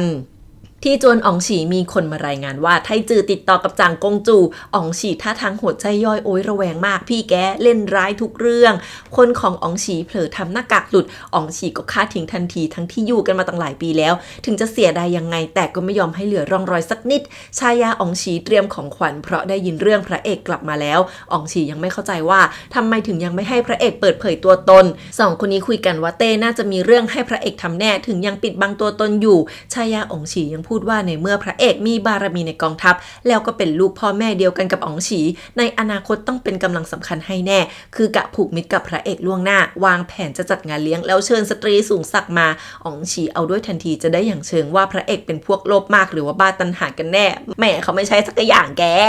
ตอนเช้าพระเอกเรียกหนิวให้คาบถุงอะไรไม่รู้ไปส่งตบหัวน้องบอกว่าเพิ่งได้แค่แกเท่านั้นแล้วนะหนิวรู้งานวิ่งเอาถุงมาวางให้นางเอกแล้ววิ่งกลับเลยในถุงก็คือตุ๊กตาไม้รูปคนแบกน้ำนางเอกหลุดขำแล้วยังดีดเหม่งใส่ตุ๊กตาไม้ไปทีนึงพระเอกเดินออกจากบ้านมาก็เจออ๋องฉีมาหาถึงบ้านเอาของมาให้ทำเป็นพี่น้องที่ดีเชิญไปอยู่ด้วยกันอีกพอพระเอกไม่ไปก็เชิญไปงานเลี้ยงอาหารค่ำบอกว่าไรคอนเนคชั่นก็ทำงานยากนะในเมืองหลวงพระเอกต้องบอกว่ารีบไปทำงานถึงจะหนีรอดไปได้แต่ลับหลังก็บอกหลงต้านว่างานนี้ไปกับผีอะดิอ๋องฉีเลยกลับมาคุยกับเมียว่าให้มาชวนนางเอกไปด้วยตอนแรกเมียก็ไม่อยากให้สตรีชื่อเสียงอื้อฉาวมางานแต่อ๋องฉีถอนหายใจพูดว่ากลัวพระเอกจะไม่มาซะมากกว่าบ้านนางเอกได้รับเทียบเชิญพวกผู้ใหญ่เถียงกันไม่หยุดว่าจะให้นางเอกไปดีไหมแต่ธัญญาสั่งให้นางเอกไปแล้วก็ให้เตรียมต่างหูให้ใส่ด้วยนางเอกมาถึงก็บอกเลยว่านางไม่ไปชีวิตตระกูลใหญ่ไม่ใช่ชีวิตที่นางใฝ่ฝันขอเป็นคนธรรมดาดีกว่าจนท่านพ่อตบเข่าฉาดว่าต้องแบบนี้ส่วนธัญญาอ่อนอกอ่อนใจเหลือเกินหลงต้านมาง้ออาหมานให้พระเอกบอกว่ากลุ้มจนผอมไปหมดแล้วพระเอกพยายามบอกใบ้ว่าให้พูดงั้นงูงี้นางเอกก็อยู่ข้างล่างบอกใบ้อาหมานเช่นกันคือต่างฝ่ายต่างใช้คนอื่นเป็นตัวแทนโอยตลกแต่หลงต้านบื้อเกินแปลผิดจนบอกงั้นไม่ง้อก็ได้ทำเอานางเอกงอนกลับเลยส่วนหลงต้านนี่คือเกือบโดนพระเอกตืบไทจือมาพูดกับจ่างกงจูเพราะเป็นห่วงว่าจวนโหที่ถูกพระเอกจัดการไปจะเป็นพระประสงค์ของเต้ไหมที่จริงไทจือสถานการณ์งอนแงนอาศัยแค่เป็นลูกชายคนเดียวของอดีตฮองเฮาเลยได้ตำแหน่งนี้มาที่ผ่านมาก็ปะทะกับอ๋องฉีมาโดยตลอดพระเอกกลับมายิ่งทำให้อ๋องฉีติดปีกไงจ่างกงจูก็บอกว่าพระเอกยังไม่ถูกเรียกตัวซะหน่อยยังไม่ต้องโลกแค่ป้องกันไว้ก็พอหมิงเย่วิ่งมาเรียกแม่จ่างกงจูก็ปรามว่าฉีเข้ามาบอกว่าอยากไปงานเลี้ยงอ๋องฉีด้วยเพราะคิดว่างานนี้ต้องจัดขึ้นเพื่อเลือกชายาให้พระเอกแน่ทำท่าเขินๆบอกว่าชอบพระเอกเขาแล้วจ่างกงจูปลายตาบอกว่าจะเอาใครก็ได้แต่พระเอกคนเดียวเท่านั้นที่ห้ามแล้วหันมาบอกว่ามีตัวเลือกราชบุตรเขยคนอื่นไทจือรีบอวยว่าหมิงเย่ได้กับพระเอกก็ดีออกจะได้ดึงมาอยู่ข้างเราแต่จ่างกงจูขึ้นจ้าตบโต๊ะบอกว่าพูดกี่ครั้งแล้วว่าห้ามเอาหมิงเย่มาพัวพันกับเรื่องในราชสำนักแล้วสั่งสื่อจิ๋วมาเฝ้าห้ามนางออกไปไหนส่วนไทจือก็ตามไปปลอบ อบน้องหมิงเย่หงุดหงิดร้องไห้แล้วขอร้องพี่ชายให้ช่วยนางหน่อยจนไทจือยอมรับปากว่าจะไปป่วนงานเลี้ยงนี้ให้เองพอถึงวันงานนางเอกก็ต้องมาจริงตามคำสั่งทัญญาจี้ฟังหัวลูกสาวคนที่3ของอันกัวกงมาหาเรื่องเลยหาว่านางเอกได้เทียบปลอมอาหมานเถียงชีก็จะเข้าไปตบนางเอกส่วนว่าหาเรื่องเพราะพี่ชายถูกถอนมั่นสินะจี้ฟังหัวขำแรงบอกพี่ชายนางต่างหากที่ไม่อยากแต่งกับตัวซวยแบบนี้แต่แล้วคุณหนูโคหลิงปอล้านอัครเสนาบดีโคก็เข้ามาห้ามบอกว่าเรื่องเก่าไม่พูดถึงแต่แล้วพอดูเทียบก็ยืนยันว่าเป็นของปลอมอ้าวที่แท้ชายาอ๋องฉีเป็นญาติผู้พี่ของนางรวมหัวกันใหญ่เย่พวกนี้นางเอกยิ้มเย็นบอกว่าเทียบเชิญจวนใหญ่แบบนี้ไม่เคยได้ยินนะว่าเจ้าบ้านจะเขียนเองแล้วก็บอกว่านางไม่อยากเสียมารยาทให้คนไปแจ้งชายาอ๋องฉีว่านางถูกยายสองคนนี้ขวางไว้ก็แล้วกัน2 คนนี้มีเหรือจะกล้าแกล้งด่าว่านางเอกต่ำต้อยแต่ก็ไม่กล้าขวางแล้วนางเอกก็ด่าแบบผู้ดีไปอีกกลุ่มในงานพวกหนุ่มๆนั่งข้างนึงส่วนสาวๆก็นั่งอีกข้างมีฉากกั้นพระเอกมางานด้วยแฮะแป๊บเดียวไทจือก็บุกมาแล้วจิกด่าที่ตัวเองไม่ได้รับเชิญอยู่คนเดียวมาถึงก็นั่งข้างพระเอกทำเป็นผู้ดีกับพระเอกอีกคนแต่ก็กัดว่าพระเอกยังไม่ได้รับการแต่งตั้งเป็นอ๋องเปิดจวนอยากดื่มก็ไม่มีที่ให้ดื่มละสิพระเอกตอบกลับว่าดื่มเหล้าไม่แบ่งแยกสถานที่แต่แยกคนเป็นไงล่ะเนื้อก็เห็นไทจือหันมามองแรงแต่ก็บอกวันนี้ต้องดื่มกันให้หนำใจให้พระเอกมีความสุขให้ได้พระเอกบอกไม่ดื่มจ้ะขอใช้ชาคารวะก็แล้วกันนะไทจือก็ยังจับจอกชาพูดว่าเหล้าจอกเดียวพระเอกจะยอมแพ้หรอทั้งที่หน่วยอาชารบชนะมาทั่วลาปันนั้นแล้วสาดจอกเหล้าใส่ฉากกันเลยโอ้โหมันหาเรื่องอ๋องฉีลุกขึ้นหัวเราะบอกว่าพวกเราก็พี่น้องกัน8 คนจะทำให้พระเอกลำบากใจทำไมไทจือยังดื้อจะให้พระเอกดื่มให้ได้จนพระเอกยิ้มเย็นบอกว่าไทจือจะให้ดื่มให้ได้ตัวเองก็ไม่กล้าขัดแต่หยิบมีดสั้นขึ้นมาวางจนไทจือกลืนน้ำลายดังเอื้อกแล้วพระเอกก็พูดเสียงนิ่งต่อว่าตั้งแต่เป็นทหารก็ได้รับราชองค์การห้ามดื่มเหล้าเพื่อไม่ให้พลาดหากมีเรื่องด่วนถ้าเรื่องวันนี้เต้รู้จะเป็นยังไงก็ไม่สนนะแต่ว่าพระเอกจะยอมเสี่ยงชีวิตดื่มตามที่ไทจือสั่งก็ได้ไทจือถูกขู่จนต้องรีบห้ามพระเอกบอกล้อเล่นแหมเล่นกับใครดูก่อนค่ะพี่ที่จวนอ๋องฉีไทจือกับพระเอกจ้องตากันไม่หยุดจนอ๋องฉีต้องเข้ามาไกล่เกลี่ยส่วนบ้านพระเอกเจียงจ้านกับพี่ใหญ่กำลังเล่นกับเย็นๆสนุกสนานแป๊บเดียวเย็นๆก็เผลอพูดว่านางเอกมีคนในใจแล้วก็คือพระเอกนี่เองฮ่าโดนหลานแฉจ้าพ่อนางเอกหนวดกระดิกโมโหทันทีแบบว่าห่วงนางเอกมีเจียงจ้านช่วยพูดให้เฉยว่าพระเอกก็ดีอย่างนั้นอย่างนี้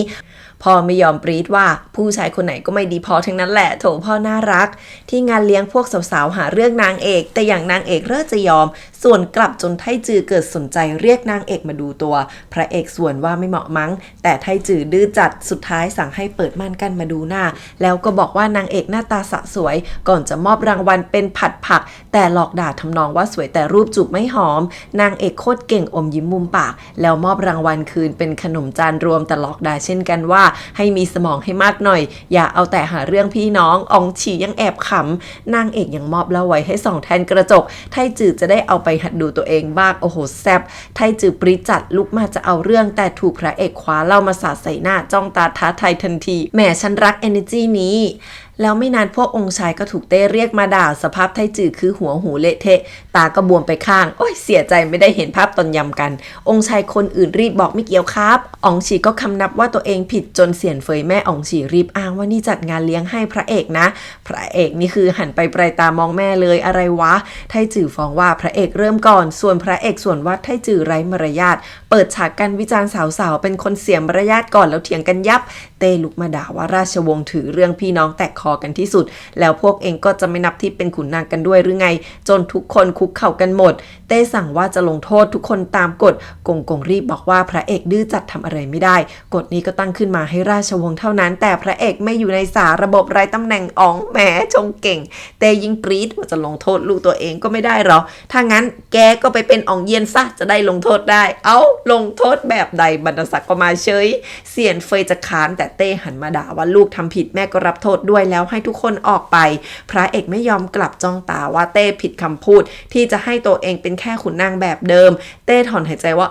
ให้เป็นอ๋องมันก็ยังไม่ชอบแต่แล้วก็กวักมือเรียกลูกมาใกล้ๆพูดว่าต่อให้พระเอกอยากอยู่สงบแต่คนอื่นยอมซะที่ไหนถ้าไร้อำนาจแล้วจะปกป้องตัวเองกับคนรอบตัวได้ไงพระเอกบอกไม่สนแต่ฮ่องเต้สวนว่าพ่อสนโว้ยก่อนจะฝากฝังว่าต่อไปก็ให้อดทนสุขุมหน่อยเพราะตอนนี้มีตำแหน่งเป็นถึงอ่องเย็นแล้วโถน่ารักการละค ครเพราะห่วงลูกพระเอกไปแล้วเต้ก็หัวเราะคิกคักว่าละครฉากนี้มาได้เวลาพอดีจริงเซียนเฟยกลับมาปรี๊ดที่พระเอกหาเรื่องให้ตั้งแต่เกิดอองฉีบอกให้ใจเย็นเพราะท่าทางเต้จะปลื้มลูกคนนี้แต่เซียนเฟยยังไม่โอเคแถมบอกอองฉีว่าในเมื่อพระเอกเป็นอ่องแล้วอะไรที่ควรทำก็ทำซะโอ้ทำไมแม่ไม่รักลูกเท่ากันเลยไม่เข้าใจฝนเพิ่งตกแต่พ่อนางเอกบังคับเจียงจ้านให้มาหาพระเอกถึงจวนเจียงจ้านเคาะเบาดุดปุยนุ่นแล้วบอกพ่อว่าไม่มีคนอยู่พ่อเลยมาเคาะเองบ่นมุบมิบลากเจียงจ้านไปหาเจินเหิงที่สนิทกับพระเอกต่อโอ้ยพ่อโคตรน่ารักเจินเหิงแบบว่างงเลยที่พ่อนางเอกกับเจียงจ้านไม่รู้ภูมิหลังพระเอกสักนิดแต่จะพูดกระน้ำเต็มปากหาข้ออ้างถ่วงเวลาไปเรื่อยท่าทางประหลาดจนพ่อนางเอกคิดว่าพระเอกสงสัยชาติกำเนิดไม่ดีไม่มีพ่อแม่สกุลไม่ใหญ่โตสินะแต่ถ้าเป็นคนดีก็ไม่เป็นไรพูดซะจนเจินเหิงสำลักชาโอ้ยขำไม่ไหวเจียงจ้านตบอกว่าต่อให้จนยังไงไรที่พึ่งยังไงก็เป็นเพื่อนรักกันอยู่ดีพ่อบอกพูดความจริงมาเลยรับได้หมดแหละเจินเหิงมองสองพ่อลูกตาปริบๆถามว่ารับได้แน่นะก่อนจะบอกว่าพระเอกคือองค์ชาย7หรือลูกชายฮ่องเต้ตอนนี้เป็นอ่องเยียนเจียงจ้านร้องฮะส่วนพ่อนางเอกค้างไปแป๊บแล้วก็หัวเราะคิดว่าล้อเล่นพอเห็นเจินเหิงเอาจริงพ่อก็ลุกขึ้นมาด่าว่าพระเอกเป็นคนหลอกลวงแล้ววิ่งกลับบ้านไปเลยโอ้ยสองพ่อลูกแทบเป็นลมแล้วว่าไม่มีสกุลไหนจะใหญ่ไปกว่านี้อีกแต่พ่อก็ยังคิดได้ว่าต้องหาทางยับยั้งแต่งกับคนทั่วไปดีช่วยยังไงก็อยากกลับบ้านได้แต่แต่งเข้าราชวงศ์เป็นอะไรขึ้นมามีหวังถูกทรมานอยู่แต่ในวังเท่านั้นแหละพ่อไม่อยากให้นางเอกต้องโดดเข้าสู่กองไฟบ้านนางเอกคือน่ารักสุดๆกงฝ่าฝนเอาข้าวของมากมายมาตั้งขบวนรอพระเอกที่ไม่อยู่บ้านจริงๆส่วนนางเอกกลับบ้านมาก็นั่งไม่ติดในใจเป็นห่วงพระเอกมากแต่ยังปากแข็งพระเอกรีบกางร่มมาหานางเอกก็ห่วงเขานะแต่ก็สั่งห้ามพระเอกเข้ามาในบ้านเพราะยังน้อยใจอยู่พระเอกไม่สนใจเล่าเรื่องที่เต้แต่งตั้งให้เป็นท่านอ๋องแล้วก็ทิ้งร่มก้าวเข้ามาจับมือนางเอกเลยบอกว่าขอโทษที่ปิดบังขอโทษที่ละเลยความรู้สึกนางเอกเรื่องตำแหน่งอะไรพระเอกไม่สนใจพระเอกก็คิดเหมือนนางเอกแค่อยากปกป้องครอบครัวแต่ตอนนี้พระเอกต้องมีอำนาจเท่านั้นถึงจะปกป้องนางเอกได้และต่อไปจะบอกนางเอกทุกเรื่องนางเอกเหมือนใจอ่อนแต่ก็ยังบอกว่านางยุ่งมากไม่ว่างมาสนใจหรอกพระเอกดึงนางเอกมาจ้องตาพูดว่ามีเรื่องหนึ่งที่นางต้องรู้คือพระเอกชอบนางเอกคุณหนูสี่จวนสกุลนี้ที่สุดนางเอกเขินหันหน้าหนีพี่เขาก็ตามไปจ้องตาแล้วก้มลงไปจะจูบโอ้ยน่ารักไม่ไหวนางเอกอมยิ้มแล้วนะแต่ก็ยังห้ามพระเอกไว้บอกว่าถึงเราจะชอบพอกันแต่คงไม่ยืนยาวแต่ไม่กล้าพูดเรื่องอดีตถามว่าพระเอกจะหนีความขัดแย้งในวังยังไงพระเอกยิ้มพูดว่างั้นจะเป็นอ่องไร้สาระปิดประตูลอยชายไปวันๆเห็นนางเอกไม่มั่นใจก็ดึงนางเอกมากอดเบาๆกระซิบถามว่าถ้างั้นอยากใช้ชีวิตแบบไหนจนนางเอกอมยิ้มบอกว่าเอาไว้นางคิดดีๆก่อนแล้วสองคนนี้ก็กอดกันอบอุ่นมากจนฝนค่อยๆหยุดตกฟ้าค่อยๆสว่างแล้วเจียงจานเล่นมาหาเรื่องฉูถามว่ามีเรื่องใหญ่อะไรปิดบังตัวเองมั่งไหมอย่างเช่นพระเอกเป็นองค์ชายเนี่ยฉูปิดปากลากเจียงจ้านมาด่าว่าเจ้าตัวยังไม่พูดนางจะพูดได้ไงเจียงจ้านปรี๊ดว่าพวกเราเป็นอะไรกันจะกระซิบบอกหน่อยไม่ได้เหรอแต่ก็อึกอักไม่พูดว่าไอ้ที่เป็นอะไรเป็นอะไรแน่จนฉูงอนเจียงจ้านตามไปง้อแต่พูดไม่ออกอีกบอกเราเป็นเพื่อนรักคราวนี้ฉูงอนเดินหนีหายไปเลยฝ่ายหลงต้านก็ชะเง้อชะแงรอเจ้านายกลับมาท่าทางเป็นห่วงหนิวเห็นพระเอกเดินกลับมาก่อนอีกจ้าหลงต้านพอรู้ว่าพระเอกง้อสาวสำเร็จแล้วก็ยิ้มแป้นเลยแม่ใจฟูมากเป็นน่ารักกันทุกคน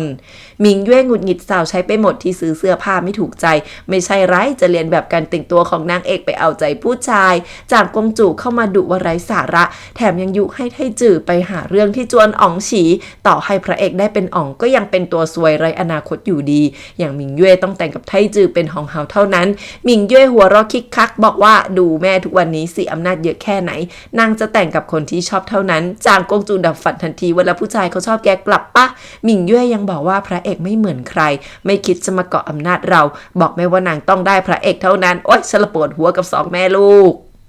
คืนนี้นางเอกก็คิดถึงอดีตชาติอีกแล้วที่จางกงจู่เอาชีวิตพระเอกมาบีบนางแล้วก็น่าเศร้ากอดตุ๊กตาไม้คิดในใจว่าชาตินี้เราสองคนจะลงเอยกันด้วยดีได้หรอวันต่อมาพระเอกงานเยอะจัดแต่ยังจะแล่นไปหานางเอกก่อนปรากฏว่าถูกกงมาดักหน้าบ้านเชิญไปดูจวนอ่องเย็นที่กำลังสร้างใหม่พระเอกตามมาแล้วเห็นจวนอ่องที่สวยงามดูสงบมากพระเอกนี่เห็นภาพนางเอกนั่งเล่นอยู่ในนี้กับหนิวแล้วนะว่าแล้วก็อมยิ้มหล่อสั่งให้เพิ่มต้นไห่ถังกะไว้ให้นางเอกทำชิงช้าคลั่งรักเหลือเกินสักแป๊บ เจินเหิงก็มาเมียหลวงเพื่อนรักมาแล้วก็พูดจาสุภาพจัดเล่นละครว่าเอาของมีค่ามีราคามาส่งมากมายแต่ที่จริงไม่มีอะไรสักนิดแหมมีคนอยากแกล้งทำประจบปลอมๆค่ะพระเอกยังกระซิบบอกหลงต้านว่าเจินเหิงบ้าไปแล้วแต่ก็เดินลงมาเล่นละครรับของขวัญทิพย์ไปอีกคนสองคนนี้คือรู้ทันกันตลอดอินโหลแวะมาที่บ้านนางเอกมาหาพี่ใหญ่เล่าว่าลาออกจากราชการที่หลิงซุยแล้วจะกลับมาอยู่เมืองหลวงระยะยาวว้ายผู้ชายมีใจตามมาถึงแน่พี่ใหญ่รีบบอกว่าที่ไหนๆก็มีสตรีเพียบพร้อมให้อินโหลเลือกแต่อินโหลหันมาบอกว่าตอนนั้นพลาดไปแต่ตอนนี้ไม่อยากจะพลาดอีกพี่ใหญ่น้ำตาคลอพูดว่านางตัดสินใจจะไม่แต่งงานอีกแล้วแค่ได้เห็นลูกสาวเติบโตก็พอก่อนจะขอโทษอินโหลผู้ชายก็ดีมากบอกว่าขอโทษด้วยที่ลืมคิดถึงความรู้สึกนางตอนอยู่อินซุยรอมา7 ปีตอนนี้ก็ยินดีรออีก7 ปีเช่นกันยิ้มละมุนจนพี่ใหญ่ได้แต่พูดว่าขอโทษแสนดีที่สุดแต่งเลยเถอะค่ะพี่ใหญ่คะ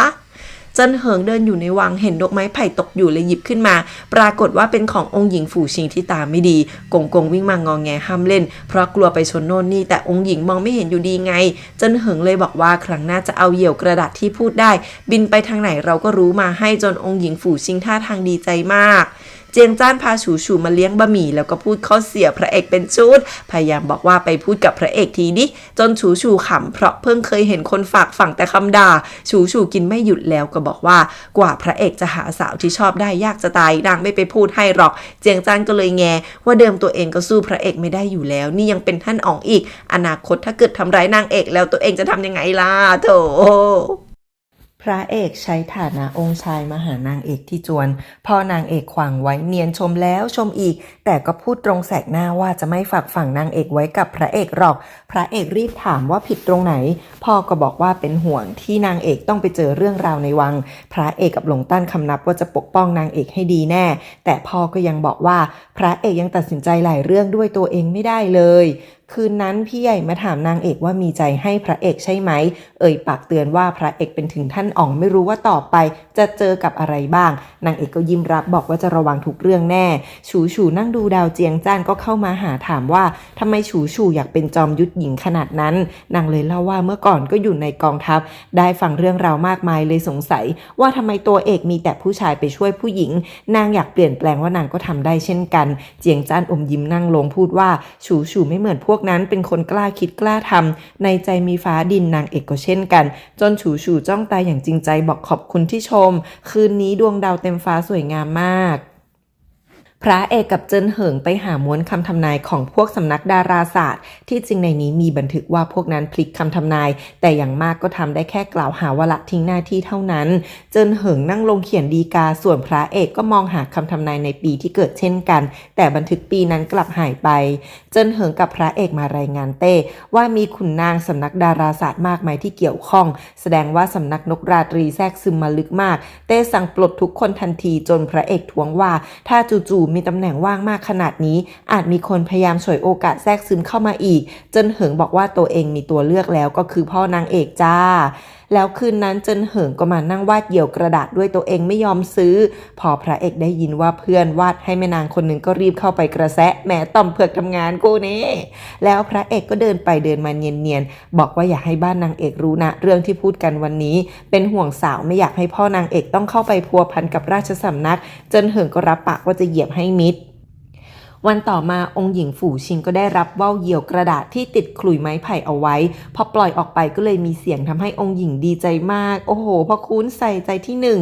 แล้วก็ยังมายืนฟังเสียงขลุ่ยจากว่าวที่อีกข้างของกำแพงวังด้วยนะน่ารักเวอร์ส่วนฮองเฮาได้ข่าวเรื่องที่เจินเหิงมอบเหยี่ยวกระดาษให้ลูกสาวแถมยังเป็นว่าวที่ทำกับมือทั้งสองคนมีวาสนาได้หลบฝนด้วยกันไม่กี่วันก่อนฮองเฮาเป็นห่วงลูกสาวมาตลอดว่าจะได้คู่ไม่ดีคิดไปคิดมาเจินเหิงก็เป็นคนดีแถมยังปฏิบัติต่อฝูชิงอย่างดีด้วยไม่นานเต้ก็เรียกพระเอกมาถามว่าชอบจวนไหมแล้วบอกให้คิดเรื่องแต่งงานซะจะให้เสี่ยนเฟยมาจัดการให้พระเอกสวนเลยว่าจำเป็นหรอที่หนานเจียงทั้งสองคนต้องชอบพอกันถึงจะแต่งกันได้เต้หัวเราะแล้วก็เดินมาถามว่ามีคนในดวงใจแล้วล่ะสิก่อนจะให้เชิญมางานเลี้ยงชมบุปผาที่เต้ตั้งใจให้เป็นงานเลือกคู่ให้องค์ชายเจ็ดกับพระเอกสมัยนั้นเต้กับฮองเฮาองค์ก่อนก็เจอกันงานนี้เหมือนกันนะพระเอกยังเอากำยานสงบใจมาให้พ่อด้วยเต้ดมแล้วก็ยิ้มปลื้มท่าทางชอบใจกงกงรีบเล่าว่าวันก่อนบอกพระเอกไปว่าเต้นอนไม่ดีหลับไม่ค่อยสนิทแม่กงกงมือชงอยู่นา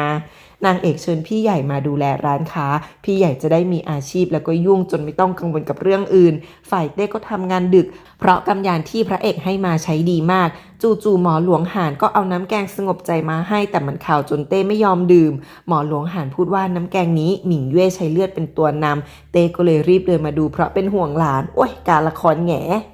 หมอหลวงทำเป็นบอกว่าที่เต้อาการดีขึ้นเพราะตำรับยาที่ผสมเลือดนี่ต่างหากหมิงเย่ทำท่าจะเป็นลมจนเต้ยิ่งห่วงไปใหญ่ถามว่าอยากได้อะไรตอบแทนชีก็เลยบอกว่าอยากแต่งงานกับพระเอกแหมแผนสูงเหลือเกินจ่างกงจู่เข้ามาพอดีเลยรีบปรามลูกสาวส่วนเต้ก็บอกว่าจะคืนตำแหน่งท่านหญิงให้เพราะความกตัญญูนี้จ่างกงจูออกมาเดินเล่นกันข้างนอกที่จริงนางมีศักดิ์เป็นน้องสาวเต้นะแต่ว่าไม่ใช่น้องแท้ๆแล้วทั้งสองคนก็อารมณ์ดีพูดถึงความหลังสมัยเด็กกันสุดท้ายฮองเต้ก็บอกว่าถ้าหมิงเย่ชอบพระเอกจริงให้ไปลองร่วมงานชมบุปผาดูว่ามีวาสนาต่อกันไหมวุ่นวายเหลือเกินนะเย่สองแม่ลูกกลางดึกพระเอกบุกมาหานางเอกถึงห้องแล้วก็คว้านางเอกมาก่อนไม่สนใคร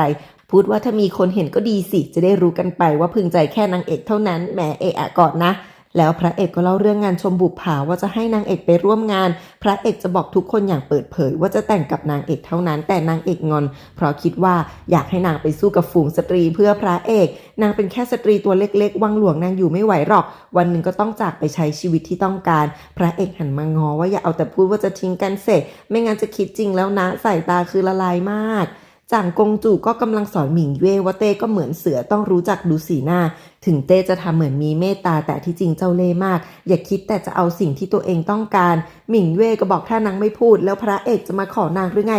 วันๆเอาแต่คิดถึงแต่นางเอกอยู่นั่นแหละจ่างกงจู่ก็ยังมั่นหน้าว่าลูกสาวนางเลิศที่สุดก็แค่ทำยังไงก็ได้ขอแค่ชีได้รับเลือกก็พอแล้วฝ่ายนางเอกก็งอนพระเอกไม่เลิกไล่พระเอกกลับไปแต่เดินไปแล้วก็หันกลับมาดูเห็นพระเอกไม่อยู่ก็ตามเขาไปดูค่ะพระเอกก็คือเดินออกมาทำหน้าบูดรอข้างนอกแล้วก็จับมือนางเอกพูดว่าก็รู้แหละว่าตอนนี้เป็นอ๋องทางข้างหน้าคงไม่ง่ายแต่ไหนๆก็เลือกนางเอกชีวิตนี้จะพึ่งนางเอกแล้วไล่ก็ไล่ไม่ไปยกเว้นแค่นางเอกอยากไปจากตัวเองจริงๆเท่านั้นแค่พูดมาคำเดียวจะยอมปล่อยจนนางเอกต้องยอมง้อบอกว่าพระเอกคู่ควรกับที่นาบ้านนางจนพระเอกคว้าตัวนางเอกมาจูบเลยโอ๊ยฟินมากส่วนนางเอกก็จิ้มหน้าอกพระเอกบอกงานนี้นางต้องชนะเพราะคู่บุพเพพระเอกเป็นนางได้แค่คนเดียวพระเอกยิ้มเรียกนางเอกล่วงหน้าว่าชายาอ๋องแล้วก็เอาหยกที่พกติดตัวมาตลอดตั้งแต่เด็กให้นางเอกด้วยค่ะบอกว่าให้อยู่เคียงข้างนางเอกจูบแก้มพระเอกเบาๆแล้วเขาก็กอดกันหวานสุดๆดีต่อใจเสี่ยนเฟยเลือกรายชื่อสตรีที่จะเชิญมาร่วมงานแล้วจู่ๆพระเอกก็มาขอพบมาถึงก็ถามว่างานวันที่เท่าไหร่อวยแม่ว่าคงจะเลือกสตรีที่เหมาะสมให้ได้แน่ๆแต่ก่อนกลับนี่ยิ้มแบบมิจฉาชีพมากพ่อส่วนเสี่ยนเฟยก็อมยิ้มเย็นคิดว่าพระเอกเป็นแค่คนไร้เดียงสาความคิดเรียบง่ายกะว่าจะเอาชายาอ่องไว้คอยเป่าหูให้พระเอกช่วยเหลือฉีอ๋องแต่พระเอกคิดในใจว่าหลังจากนี้ก็แล้วแต่นางเอกแล้วนะ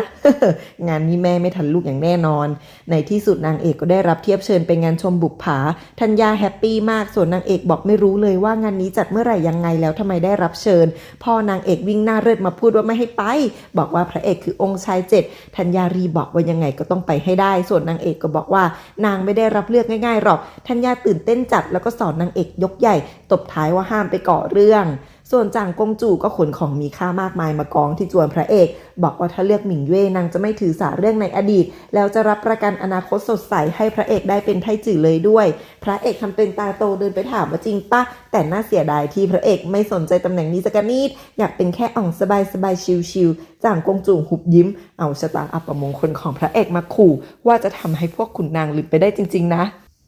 แต่พระเอกไม่แคร์ไม่สนจนจ่างกงจู่ชักหมดความอดทนส่วนพระเอกก็เชิญส่งคนกลับทันทีหลงตาหน้าเข้มรีบถามว่าเอาของไปโยนทิ้งเลยไหมพระเอกบอกได้ไงเก็บไว้เด็กของดีทั้งนั้นโอ้โหเป็นแสบ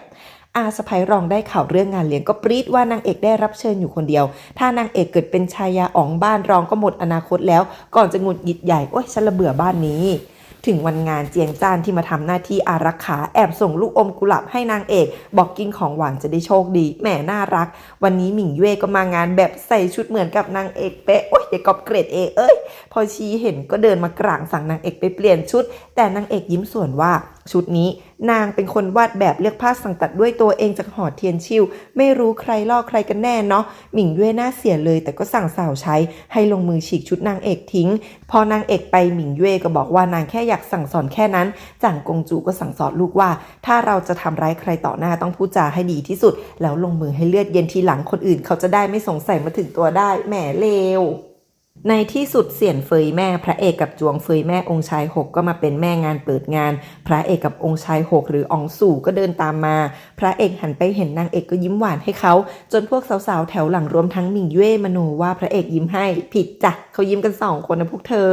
งานนี้สาวๆต้องแข่งกัน3 รอบแรกคือวาดดอกโบตันรอบ2ปักดอกไม้ส่วนรอบ3คือชมดอกไม้รอบแรกเริ่มต้นโดยให้เวลาแค่ชั่วยามเดียวเสี่ยนเฟยเห็นนางเอกก็บ่นปอดแปดบอกพระเอกว่านางเอกแย่มากนิสัยชื่อเสียงอะไรก็ไม่ใช่สตรีดีๆซะหน่อยนึกว่าจวงเฟยเป็นคนส่งเทียบเชิญไอ้ลูกชายตัวดีเขาล็อกมงไว้แล้วจ้ะแม่แค่หันไปมองนางเอกก็อมยิ้มไม่หยุด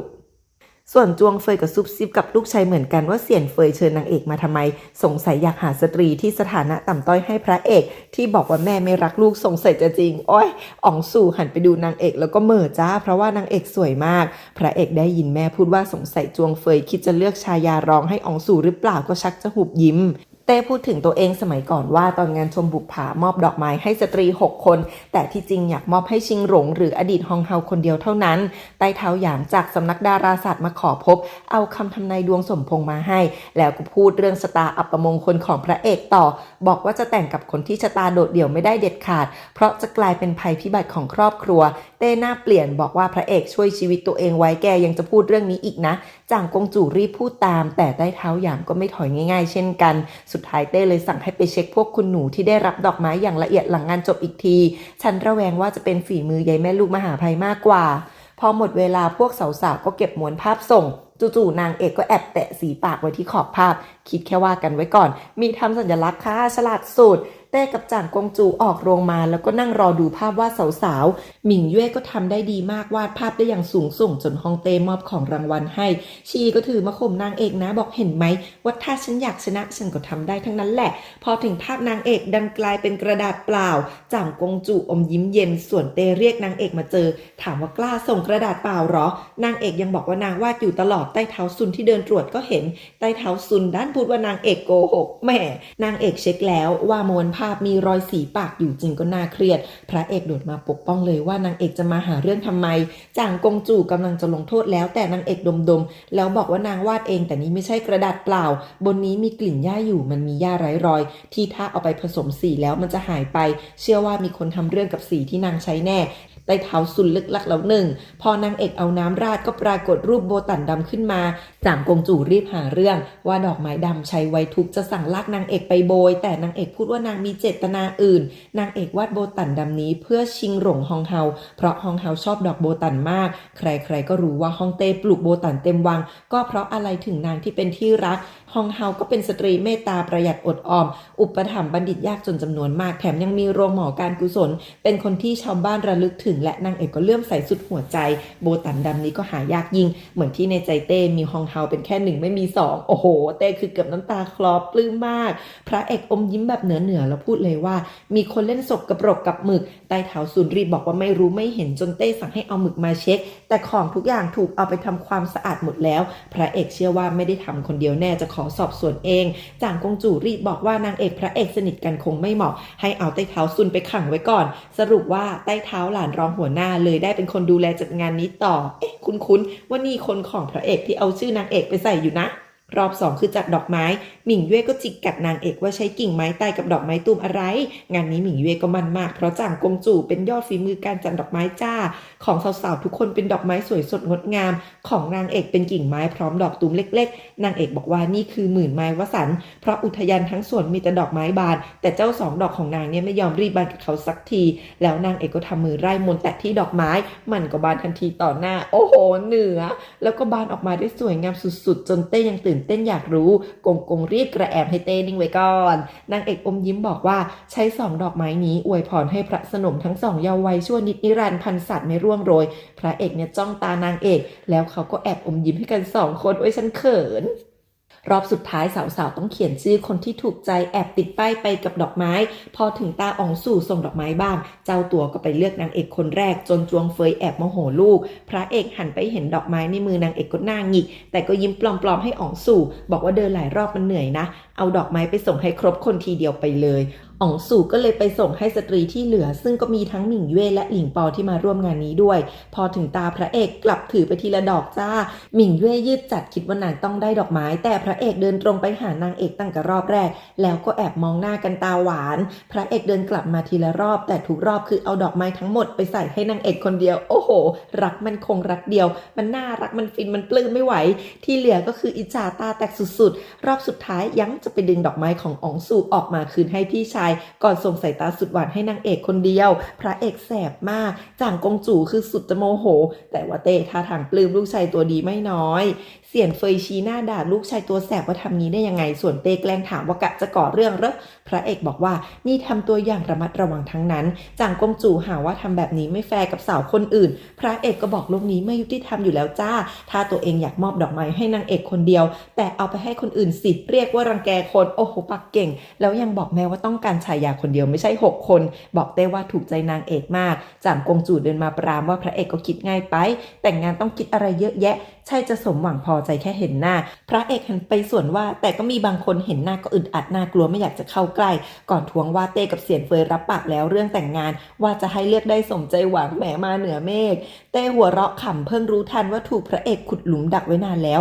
เสียนเฟยบอกจะจัดการถ้าพระเอกไม่เอาดอกไม้คืนมาแต่เต้เข้าข้างพระเอกสั่งทุกคนแยกย้ายจ้าจางกงจู่หันไปบอกเสียนเฟยว่ามันก็เป็นแค่ธรรมเนียมสุดท้ายชายาอ่องจะเป็นใครก็ยังไม่กำหนดตกเย็นเสียนเฟยหาเรื่องหงุดหงิดใส่เต้แต่เต้บอกว่าเช็คแล้วชื่อที่นางเอกเขียนก็คือพระเอกเช่นกัน2คนใจตรงกันก็ดีแล้วนี่เสียนเฟยรีบพูดว่านางเอกเคยถอนมั่นมาก่อนเต้ก็ไม่สนบอกว่านี่เลือกชายาอ่องไม่ใช่ไท่จื่อเฟยเสียนเฟยก็ยังหาว่าพระเอกทำอะไรไม่สนใจแม่อย่างนางบ้างจนเต้ต้องยอมเรียกพระเอกมาคุยอีกทีแต่พระเอกส่วนว่าคนอื่นตาบอดพลาดของดีๆแล้วจะไม่ให้คนตาดีทนุถนอมไว้ให้ดีบ้างหรอเต้ก็หัวเราะชอบใจสัญญาว่าจะให้นางเอกเป็นชายาอ๋องเสียนเฟยหันมาจิกว่านี่เป็นคนที่พระเอกเลือกงั้นต่อไปจะดีจะเลวก็ใช้ชีวิตต่อไปเอาเองเหอะพระเอกจ้องตาตอบเรียบๆว่าไม่ต้องห่วงตัวเองต้องใช้ชีวิตที่มีความสุขแน่แล้วเต้ก็ไล่พระเอกออกไปบอกเห็นไหมพระเอกเป็นพวกตรงไปตรงมามีความสุขจะตายไปแล้วสั่งให้เสียนเฟยจัดงานแต่งนี้ให้ดีๆเต้มาบ่นกับกงกงว่าพระเอกนี่ไม่รู้จักปกปิดความรู้สึกเลย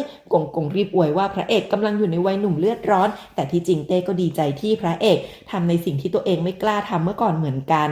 ธัญญาดีอกดีใจที่นางเอกได้ดอกไม้ทั้งหมด6ดอกแต่พอรู้ว่าพระเอกเป็นคนให้คนเดียวก็เครียดเพราะแบบนี้ต้องทำให้ถูกโจรอื่นแค้นแน่สะใภ้รองรีบมาเมาว่าข้างนอกลือกันเรื่องชะตาซวยของนางเอกบอกว่านี่มันฝันกลางวันพวกสูงศักดิ์ก็ไม่เอานางแน่ธัญญาก็ลุกมาดุเลยแต่นางเอกบอกว่าเรื่องใหญ่อย่างแต่งงานนางไม่ถอยง่ายๆธัญญาโมโหสั่งกักบริเวณเฉยธัญญาเหมือนจะผีเข้าผีออกแต่ที่จริงลึกๆก็ห่วงนางเอกอยู่นาสะใภ้รองนี่ก็ยั้งยุแยงไม่หยุด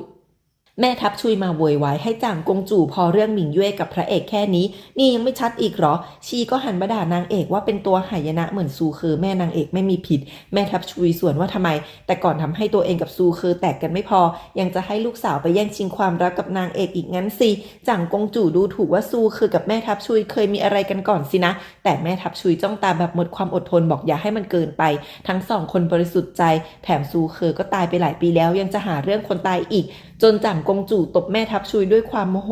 ทั้งหมดนี้หมิงเย่มาแอบฟังด้วยสายตาสุดแค้นเสร็จแล้วพอนางออกมาก็มาหาเรื่องสาวใช้ทั้งที่สาวใช้ไม่ได้ทำอะไรผิดแล้วสั่งจุดไฟเผาดอกไม้ในโจรที่กำลังบานสะพรั่งทิ้งจ่างกงจู่เดินมาพูดว่าผู้ใช้ไม่เห็นค่าแล้วจะสนเพื่อบางเรื่องบีบบังคับก็ใช่ว่าจะสมปรารถนา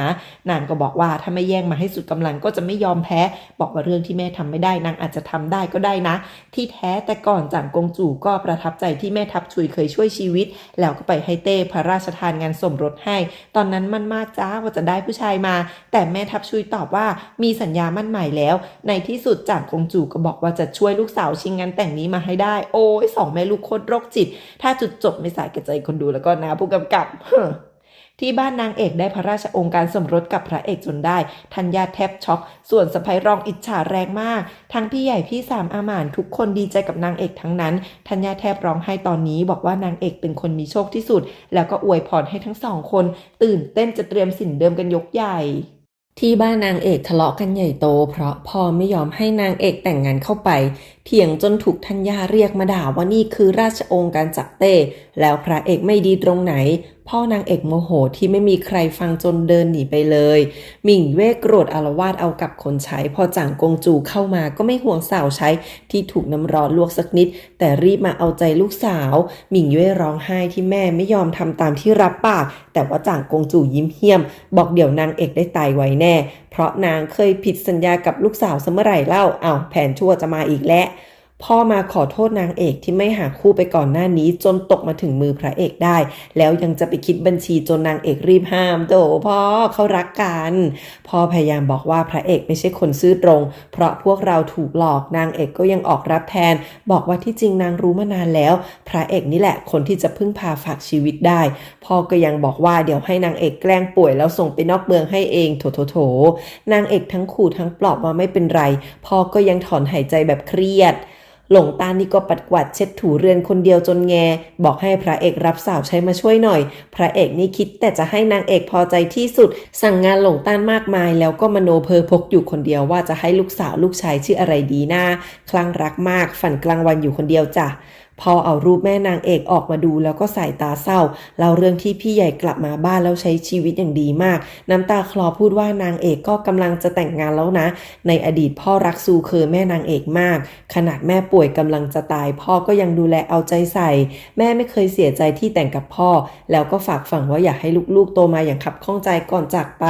สงสารพ่อมากตอนนี้พ่อดูรูปแม่แล้วก็ยังน้ำตาไหลคิดในใจว่ามีความลับบางอย่างที่พูดไม่ได้ถึงไม่อยากให้นางเอกแต่งเข้าไปแล้วก็ได้แต่หวังให้แม่คุ้มครองนางเอกให้ดีกลางดึกนางเอกจู่ๆก็ไอเป็นเลือดจนอหม่านตกใจมากแต่กว่าพ่อกับเจียงจั้นจะรู้เรื่องก็เกือบเที่ยงเพราะเมื่อคืนนางเอกบอกว่าง่วงอหม่านจำได้ว่านางเอกดื่มน้ำขิงที่บ้านรองส่งมาจนท่านย่าถามเลยว่าจริงไหมที่จริงเมื่อคืนน่ะแม่นมบ้านรองแกล้งเอาน้ำมาสาดใส่แล้วส่งน้ำร้อนน้ำขิงมาให้ทำเป็นดีด้วยเจียงจั้นหาเรื่องทันทีส่วนยายสะใภ้รองก็กรอกน้ำขิงลงท้องพิสูจน์ว่านางบริสุทธิ์เล่นใหญ่จนท่านย่ายังใจอ่อนหาเรื่องอาหม่านเอาไปกักบริเวณวันหนึ่งโอ้ยหงุดหงิดส่วนหมอมาเช็คก็บอกนางเอกไม่ได้ป่วยจนท่านย่าหาว่านางเอกเป็นเหมือนซูเคอที่จู่ๆก็ตายไหมหมอรีบบอกว่าใช่เลยอาการเหมือนกันเป๊ะแต่ตอนนั้นทุกคนก็จนปัญญาจะรักษาแม่นางเอกกันหมดจนสุดท้ายก็ตายไปเพราะหัวใจล้มเหลวท่านย่าเริ่มกลัวนางเอกจะรับเชื้อโรคเหมือนแม่มาสะใภ้จีบปากจีบคอทำเป็นเห็นใจแต่สั่งให้แม่นมตัวเองไปดูแลนางเอกอย่างใกล้ชิดแทนอาหม่านวิ่งมาเล่าให้ฉูฟังแล้วก็รีบไปตามพระเอกพอพระเอกรู้ว่านางเอกหมดสติก็วิ่งมาทันทีฉูคอยเฝ้าแต่อาการนางเอกประหลาดมากเดี๋ยวร้อนเดี๋ยวหนาวแล้วก็ไม่มีสาวใช้คนไหนมาคอยดูแลเพราะแม่นมสะใภ้รองขวางไว้เอาคนมานั่งกินนอนหัวเราะรอกันข้างนอกเลวมากแล้วยังพูดจาดูถูกจนโดนฉูเอามีดมาขู่แล้วสั่งผาดมีดในมือจนทุกคนกลัวหัวหดพระเอกขี่ม้ามาดูนางเอกถึงในเรือนแล้วจะไปตามหมอหลวงแต่ฉูบอกว่าพวกนั้นก็ช่วยไม่ได้หรอกพระเอกเลยนั่งจับมือนางเอกน้ำตาไหลอยู่ข้างๆท่าทางเป็นห่วงนางเอกคือเขารักกันสุดๆนางเอกได้สตินิดนึงก็พูดเสียงแหบว่ายาซ่อนอสรพิษรักษานางได้ที่แท้นี่คือความรู้จากสมัยที่นางอยู่นานอูเมื่อชาติที่แล้วเช่นกันพระเอกออกไปตามหายานี้ด้วยตัวเองปีนเขากลางดึกท่ามกลางฝนตกจนไปเก็บยาซ่อนอสรพิษมาได้ส่วนนางเอกก็กระอักเลือดเยอะมากโอ้ยพระเอกท่าทางมอมแมมรีบกลับมาใช้ยานี้ต้มเป็นชาป้อนนางเอกด้วยการจูบแล้วก็นอนเฝ้านางเอกไม่ยอมไปไหนเช้าแล้วนางเอกได้สติพอเห็นพระเอกนอนจับมือไม่ห่างสภาพเย็นก็น้ำตาไหลเลยส่วนพระเอกลืมตามาเห็นนางเอกฟื้นแล้วก็ยิ้มให้แล้วปัดน้ำตาเบาๆจ่างกงจู่ได้ข่าวว่านางเอกไม่หายทั้งที่ตามหมอทั้งเมืองแล้วก็หัวเราะฝีมือยายสองแม่ลูกมหาภัยนี่ใช่ไหมนางเอกบอกพระเอกว่าสงสัยจะถูกคนวางยาเล่าเรื่องที่ฝั่งบ้านรองทำทั้งหมดตอนนี้นางเอกจะเล่นละครจับคนแล้วเช้ามาพระเอกก็บอกว่าหาทางรักษานางเอกได้สะใภ้รองพยายามขวางแต่พ่อไม่สนแล้วพระเอกก็ทำเป็นเช็คชีพจรนางเอกคอนเฟิร์มว่านางเอกเป็นโรคเหมือนที่เคยเห็นที่นานอูและพระเอกรักษาได้ก่อนจะลงมาสั่งต้มยาอย่างพิธีพิถันถึง3ชุดแต่ทั้งหมดนี้เป็นแผนนางเอกแม่นมสะใภ้รองจับตาดูแล้วก็ แล่นมาฟ้องอาสะพ้ายรองยังไม่แน่ใจว่าเป็นเรื่องจริงหรือหลอกผ่านไป1 วันก็มีข่าวว่านางเอกเริ่มขยับมือได้จนอาสะพ้ายกะลงมือกับยาชุดสุดท้ายที่เป็นยาถอนพิษหน้าห้องนางเอกก็มีทั้งเจียงจ้านพี่ใหญ่และฉูฉูที่เฝ้าดูแลเคี่ยวยากันทั้งคืนเช้ามาอาหม่านที่พ้นโทษแล้วรีบวิ่งมาดูในที่สุดพระเอกก็สั่งเคี่ยวยาชุดสุดท้ายแล้วยังเก็บน้ำค้างอย่างใจเย็นมาต้มยาด้วยส่วนฝั่งนั้นก็ใช้ฟางฉินหลาดแม่นมไปแกล้งสืบว่าพระเอกออกไปแล้วชีก็บุกไปเลยพาคนไปด้วยแต่นี่คือโอกาสที่นางเอกพระเอกตั้งใจเปิดช่องจ้าทางบ้านไม่มีใครอยู่แต่แล้วจู่ๆชีก็พาคนมาค้นบอกว่าทำกำไรชุบทองหายหาเรื่องมากพวกเจียงจ้านออกมาห้ามชีก็แถว่าเป็นของสำคัญพาคนบุกเข้าไปทั้งที่นางเอกยังป่วยอยู่จังหวะชุลมุนชีกับแม่นมแกล้งไปยุ่งกับยาจนหม้อต้มยาร่วงแต่สะพ้ายรองยังไม่ทันทำหน้าสะใจนางเอกก็เปิดประตูมามองตาแข็งถามว่าไม่ตั้งใจแน่เหรอโดนจับได้แล้วค่ะธัญญาปรีแตกเรียกสะพ้ายรองมาชำระความก่อนหน้านี้ชียังวางยาใส่ธัญญาด้วยจ้ะสะพ้ายรองหาว่านางเอกใส่ไฟแต่นางเอกบอกว่าทั้งหมดพระเอกรู้ทันก็เลยช่วยสลับยาให้สะพ้ายรองพูดว่านางเอกก็สบายดีนี่นาไหนท่านรองพยายามช่วยพูดเมียว่านางแค่ทำผิดโดยไม่ได้ตั้งใจแต่เจียงจ้านสวนกลับว่าทำร้ายกันถึงขนาดหวังเอาชีวิตเนี่ยนะฟังฉินหลั่นแม่นมซัดทอดหมดทุกคนจนธัญญาสั่งโบยคนละ20 ทีแต่ธัญญาก็ยังหาเรื่องว่านางเอกนอนแกล้งป่วยทำให้ทุกคนต้องลำบากเป็นห่วงนางเอกเลยขอโทษแต่ก็บอกนางไม่ได้ป่วยถูกวางยาหรอกโอ้โหถึงจุดนี้ทุกคนคือช็อกมากพ่อเลยถามเลยว่าเมียตายยังไงเพราะตอนนั้นอาการเหมือนนางเอกเป๊ะสะพ้ายรองรีบพูดว่านางไม่รู้เรื่องแต่ตอนนี้บ้านนางเอกทุกคนลุกมาน้ำตาไหลจ้องตาแล้วสะพ้ายรองปรี๊ดทำเป็นลุกมาโวยวายบอกว่าแม่นางเอกป่วยตายเองถ้ามีหลักฐานว่านางวางยาก็เอาออกมาสินางเอกพูดหมดว่านางได้รับน้ำแช่ตัวที่มีดอกไม้ชนิดหนึ่งโรยอยู่ไงชีก็บอกไม่รู้จักไม่รู้เรื่องนางเอกเลยเอาจอกน้ำสาดใส่หน้าจนชีกรี๊ดไม่รู้จักทำไมถึงกลัวพิษละจ๊ะเลวจัดมากอนุรวนกับพี่สามที่แอบฟังอยู่ข้างนอกถึงกับหน้าซีดอาสะพ้ายหันไปประจบธัญญาหาว่าพวกบ้านใหญ่สัตว์โคลนใส่แต่นางเอกไม่ทนประกาศว่าถ้าวันนี้เรื่องการตายของแม่ไม่มีใครสนงั้นนางจะไปแจ้งความในศาลในท่านรองได้ยินแล้วก็ลากเมียมาตบด่าว่าให้พูดความจริงให้หมดจนสะพ้ายรองชี้หน้าด่าผัวว่าก็เพราะผัวนี่แหละนางถึงได้เดินผิดทุกก้าวในที่สุดนางก็ลุกขึ้นมาบอกว่าเพราะทุกคนที่บีบให้นางกลายเป็นคนแบบนี้ที่จริงแล้วตอนแรกนางต้องแต่งกับพ่อนางเอกแต่เพราะพ่อนางเอกไปถูกใจแม่นางเอกก็เลยถอนมั่นนางโดนที่บ้านรุมนินทาสุดท้ายเลยแต่งงานกับนายท่านรองไปแล้วก็โดนท่านญาติที่ไม่ชอบบ้านเดิมของแม่นางเอกบีบให้แข่งขันกันแล้ววันนี้แม่นางเอกตายก็เป็นไปตามที่ท่านญาติต้องการแล้วนี่แล้วก็ไปลงกับนายท่านรองต่อว่าก็ไม่เคยมองเห็นนางให้เกียรตินางเหมือนที่พ่อนางเอกทำกับเมียบ้างนางแค่ทำทุกอย่างเพื่อให้มีที่ยืนในจวนนี้พูดไปก็ร้องไห้ไปหัวเราะไปเพราะเก็บกดมากบอกเป็นยังไงล่ะจวนเนี้ยนางคุมเพราะบ้านใหญ่ล่มสลายแล้วทั้งนางเอกกับพี่ใหญ่และเจียงจันแทบบ้าที่อาสะพ้ายทำให้พวกนางขาดแม่และพ่อต้องเศร้าใจมาตลอดนางลงไปกองกับพื้นบอกนางก็ถูกหลอกเหมือนกันนางไม่เคยคิดให้แม่นางเอกต้องตายเลยในอดีตตอนที่แม่นางเอกคลอดนางแค่ตามหายาที่ทำให้แม่นางเอกฟื้นตัวช้าหน่อยเพราะตอนนั้นชีได้ดูแลจวนนี้แทนชั่วคราวอยู่แต่พอใช้ยากลับทำให้แม่นางเอกตายไปจริงๆไม่กี่วันที่ผ่านมาจู่ๆนางก็โดนพามาหาสตรีสูงอายุคนหนึ่งที่บอกว่าต้องทำงานให้พวกเราอีกแล้วอาสะพ้ายพูดว่าคนสั่งใส่ชุดธรรมดาแต่นางเห็นว่าผ้าตัวในเป็นของในวังเท่านั้นพ่อนางเอกตัดบททันทีว่าให้จบแค่อาสะพ้ายรองเท่านี้ในท่านรองก็สั่งให้เมียจบชีวิตเพื่อชดเชยคนตายส่วนนางเอกร้องไห้เลยที่พ่อไม่ยอมฟังในท่านรองน่าเครียดมาเล่าทุกอย่างให้อนุรวนฟังแล้วก็จากไปส่งสะพ้ายรองเป็นครั้งสุดท้ายแต่อนุรวนน้ำตาไหลบอกพี่สามลูกสาวว่าถึงยังไงสะพ้ายรองก็ดูแลเรือนหลังคลอดลูกทำทุกอย่างเพื่อปูทางให้นายท่านรองมาตลอดแล้วสุดท้ายได้อะไรบ้างตัวนางในวันหน้าจะเจอแบบนี้บ้างไหมโถชีวิตผู้หญิงสมัยก่อนโคตรลำบากชีวิตนี้ฝากไว้ให้ผู้ชายต้องแล้วแต่บุญแต่กรรมในที่สุดสะพ้ายรองก็เขียนจดหมายยอมรับความผิดทั้งหมดแล้วผูกคอตายพ่อนางเอกกลับมานั่งดื่มเหล้าขอโทษแม่นางเอกในใจเพราะตัวเองก็รู้ว่าใครเป็นคนทำแต่พูดออกมาไม่ได้แป๊บเดียวในท่านรองก็วิ่งหน้าเลือดมาหาเพราะว่าสะพ้ายรองไม่ได้ตายแต่ถูกพระเอกพาหนีไปแล้วพ่อรีบมาหานางเอกเลยเพราะอยากให้ปล่อยวางเรื่องนี้ส่วนนางเอกไม่สนจ้าเพราะต้องการคืนความยุติธรรมให้แม่ไม่สนหน้าไหนทั้งนั้นไม่ว่าจะเป็นคนในราชวงศ์หรือเปล่าส่วนพระเอกก็บอกพ่อว่ายังไงก็จะปกป้องเคียงข้างทำทุกอย่างที่นางเอกต้องการแน่นอนพี่ใหญ่ซึมร้องไห้จนเย็นรู้เจียงจันไม่อยากสนใจที่พ่อเอาแต่เมาแต่ยังเดินมาถามส่วนพ่อก็ลุกมาถามว่าตัวเองขี้ขลาดมากใช่ไหมโถเข้าใจพ่ออยู่นะไม่มีแบ็คใดๆเกิดทำอะไรไปแล้วลูกทั้ง3คนจะอยู่ยังไงต่อ นางเอกฝันร้ายจนพระเอกมากอดปลอบนางเอกฝันเห็นแม่มากล่าวโทษว่าให้ทวงความเป็นธรรมให้แล้วก็ร้องไห้ไม่เข้าใจพ่อถามว่าพ่อไม่ได้รักแม่หรอทำไมเลือกจะเงียบพระเอกบอกพ่อไม่ได้อ่อนแอแต่พ่อมีพวกนางเอกเป็นจุดอ่อนแต่พระเอกจะอยู่ข้างนางเอกแน่นอนไม่ว่าจะเลือกเดินทางไหนจนนางเอกกอดพระเอกแน่นบอกขอบคุณมากวันต่อมาหมิงเย่มาหาแม่แต่เช้าเพราะมั่นว่านางเอกตายแล้วจ่างกงจู่ต้องหาทางให้นางได้แต่งกับพระเอกแน่โอ๊ยแต่วันนี้หลานชายแม่นมสุยรีบมาหานางแต่เช้าเช่นกันที่แท้หลานชายนี่จ้าที่เป็นคนหลอกแม่นมสุยมาหาสะใภ้รองข้างนอกชีรีบบอกว่านางเอกรอดแล้วเพราะพระเอกมาช่วยไว้แม่นมสุยยื่นยาพิษให้เพิ่มทันทีบอกว่างั้นให้วางยาให้หนักกว่าเดิมตอนนี้เองพระเอกก็โผล่มาพร้อมนางเอกเป็นไงล่ะคะจับได้คาหนังคาเขาแล้วพระเอกคือมาในลุคองค์ชายที่หล่อมากที่แท้นางเอกได้ความรู้เรื่องดอกนิทราที่เป็นตัวยาพิษจากหนานอูเมื่อชาติก่อนพระเอกฟังแล้วก็บอกว่าแสดงว่าจ่างกงจูกับหนานอูร่วมมือกันมานานแล้วละสิแล้วพระเอกก็ใช้หลงต้านทรมานแม่นมด้วยการตีฉาบใส่หูแม่นมทั้งวันทั้งคืนโอ๊ยขนาดนิวยังมีผ้าปิดหูน่ารักไม่ไหวฝ่ายจ่างกงจู่ก็ให้สื่อจิ๋วไปตามหาแม่นมสุยเพราะหายไปทั้งคืนชีเลยไม่มีคนนวดแขนให้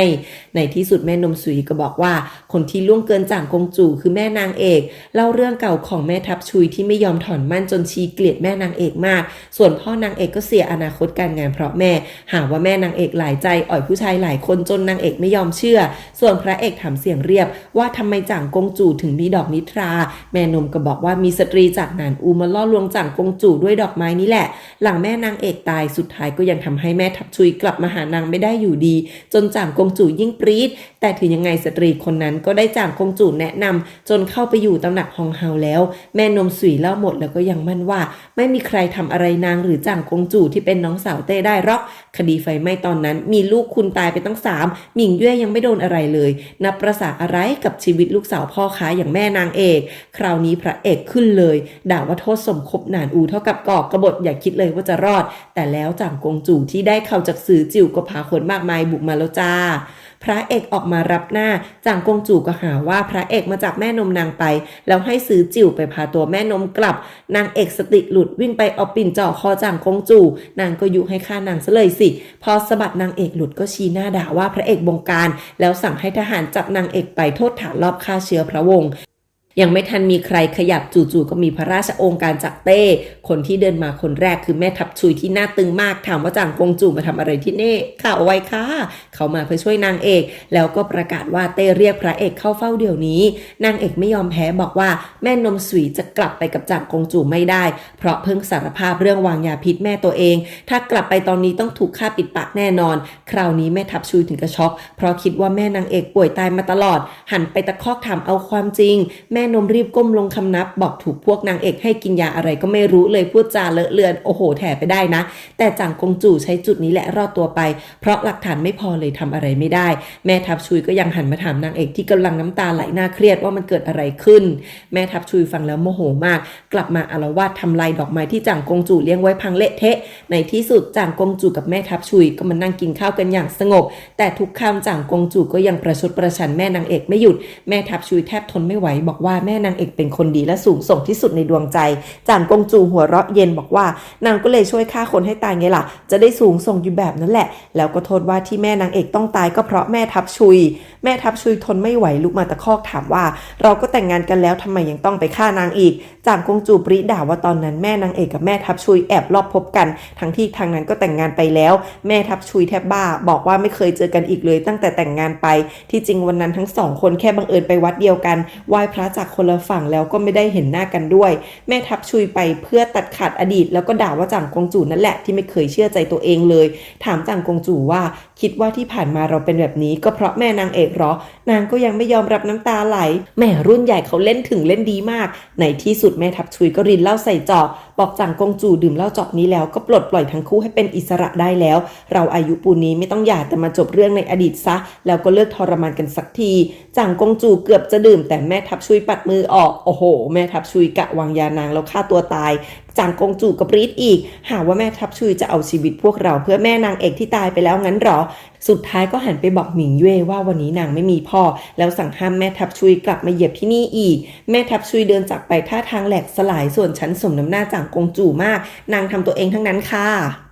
พ่อเรียกลูกทั้ง3คนมาให้สาบานต่อหน้าป้ายวิญญาณแม่ว่าห้ามแก้แค้นจ่างกงจูเด็ดขาดเจียงจ้านคนแรกเลยที่ไม่ยอมจนพ่อหันมาถีบพี่ใหญ่ก็น้ำตาคลอรู้ว่าพ่อกลัวทุกคนจะเอาชีวิตไปทิ้งเพราะสู้จ่างกงจูไม่ได้พ่อหันมาเศร้าๆถามว่าถ้ากลับกันเป็นเย็นๆจะทำใจให้ลูกไปเสี่ยงอันตรายได้หรอพ่อเศร้ามากเพราะเป็นห่วงลูกทุกคนพี่ใหญ่รับปากคนแรกพ่อหันมาพูดกับเจียงจ้านว่าถ้าไม่รับปากก็ออกจากบ้านไปวันนี้เลยพ่อจะตัดชื่อออกจากวงตระกูลเจียงจ้านน้ำตาไหลแต่สุดท้ายก็ต้องรับปากพ่อสาบานว่าจะไม่แก้แค้นทั้งที่สายตาเจ็บปวดแล้วก็เดินหนีพ่อไปด้วยความเสียใจ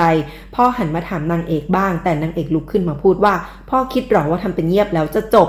แม่เองก็อดทนมาตลอดสุดท้ายแม่ก็ตายอยู่ดีตอนนี้นางรู้แล้วว่าฆาตกรเป็นใครทำไมต้องให้มันลอยนวลด้วยวันนี้ยังไงนางก็ไม่ยอมแล้วแค้นฆ่าแม่ไม่อาจอยู่ร่วมฟ้าจนพ่อตบหน้านางเอกบอกอำนาจล้นฟ้าเป็นยังไงนางเอกรู้หรอจ่างกงจูเป็นที่โปรดปรานของเต้มากจะไปฟ้องร้องหรือวางยาแค่ชี้กระดิกนิ้วเราก็ตายแล้วพ่อร้องไห้บอกว่าไม่มีแม่แล้วก็จะเสียลูกไปอีกไม่ได้นางเอกเองก็ร้องไห้ไม่หยุดเช่นกันโถยสงสารพ่อมากสมัยก่อนผู้หญิงทำได้แค่อยู่เรือนหลังด้วยซ้ำนับประสาอะไรกับการแก้แค้นราชวงศ์แบบนี้เนอะ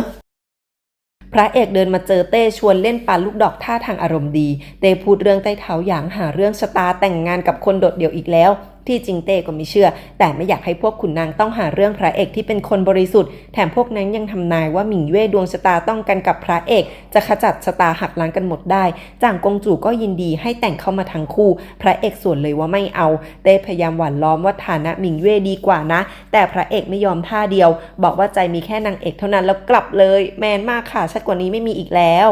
เต้ถอนหายใจพูดกับกงกงว่าองค์ชายคนอื่นได้แต่งสาวพร้อมกันคงดีใจจะแย่พระเอกนี่มันก้อนหินไม่รู้จักดีชั่วจริงๆจ่างกงจูลงโทษแม่นมให้คุกเข่ามา1 วัน 1 คืนแม่นมปากเก่งมากพูดเรื่องที่ดูแลนางมาตั้งแต่เกิดจ่างกงจูจิกตาด่าว่าแม่นมทรยศแม่นมก็รีบบอกว่านางไม่ได้พูดเรื่องหนานอูสื่อจิ๋วเข้ามารายงานเรื่องพระเอกไม่ยอมรับหมิงเว่ยชีก็โมโหลุกมาพูดว่าในเมื่อนางเอกไม่ยอมตายด้วยยาพิษเหมือนแม่ที่แท้ชีก็เป็นคนจัดการเรื่องใต้เท้า2 คนที่จัดการเรื่องชะตาเกิดพระเอกเมื่อ20 ปีก่อนพอรู้ว่าพระเอกไปตามสืบแม่นมก็รีบพูดว่านางเผลอพูดไปจริงๆจ่างกงจู่ยังคิดว่าพระเอกไม่มีน้ำหนักในใจเต้อย่าคิดจะเอาเรื่องไร้หลักฐานมาฟ้องเต้เลยแล้วก็ขู่ฆ่าเกือบให้ยาพิษแม่นมแล้วนะแต่ยังให้โอกาสบอกอย่าให้มีครั้งหน้าชีไม่ใจอ่อนแน่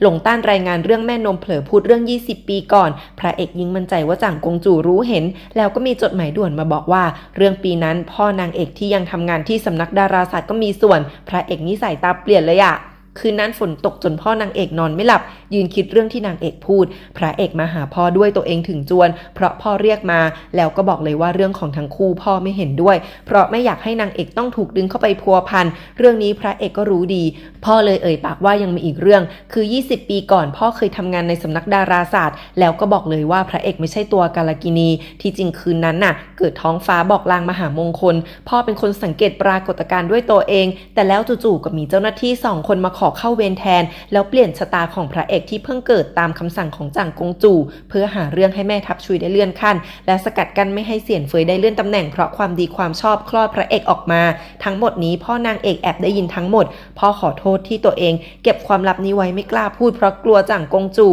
แต่ตอนนี้พ่อถอยจนไม่รู้จะถอยยังไงแล้วพระเอกหันมาจ้องตาบอกว่านางเอกก็คงไม่อยากให้พ่อต้องมาพัวพันเช่นกันหลักฐานอะไรพระเอกก็จะไปตามหาเองพ่อเลยบอกว่าบันทึกปรากฏการณ์ท้องฟ้าวันนั้นใช้เป็นหลักฐานได้ถึงพ่อจะไม่กล้าพูดแต่ก็ไม่อาจทนเรื่องนี้นางเอกได้ยินทั้งหมดก็เลยรู้ว่านี่คือเหตุผลที่พ่อไม่สนับสนุนทั้งคู่โอ้โหพ่อ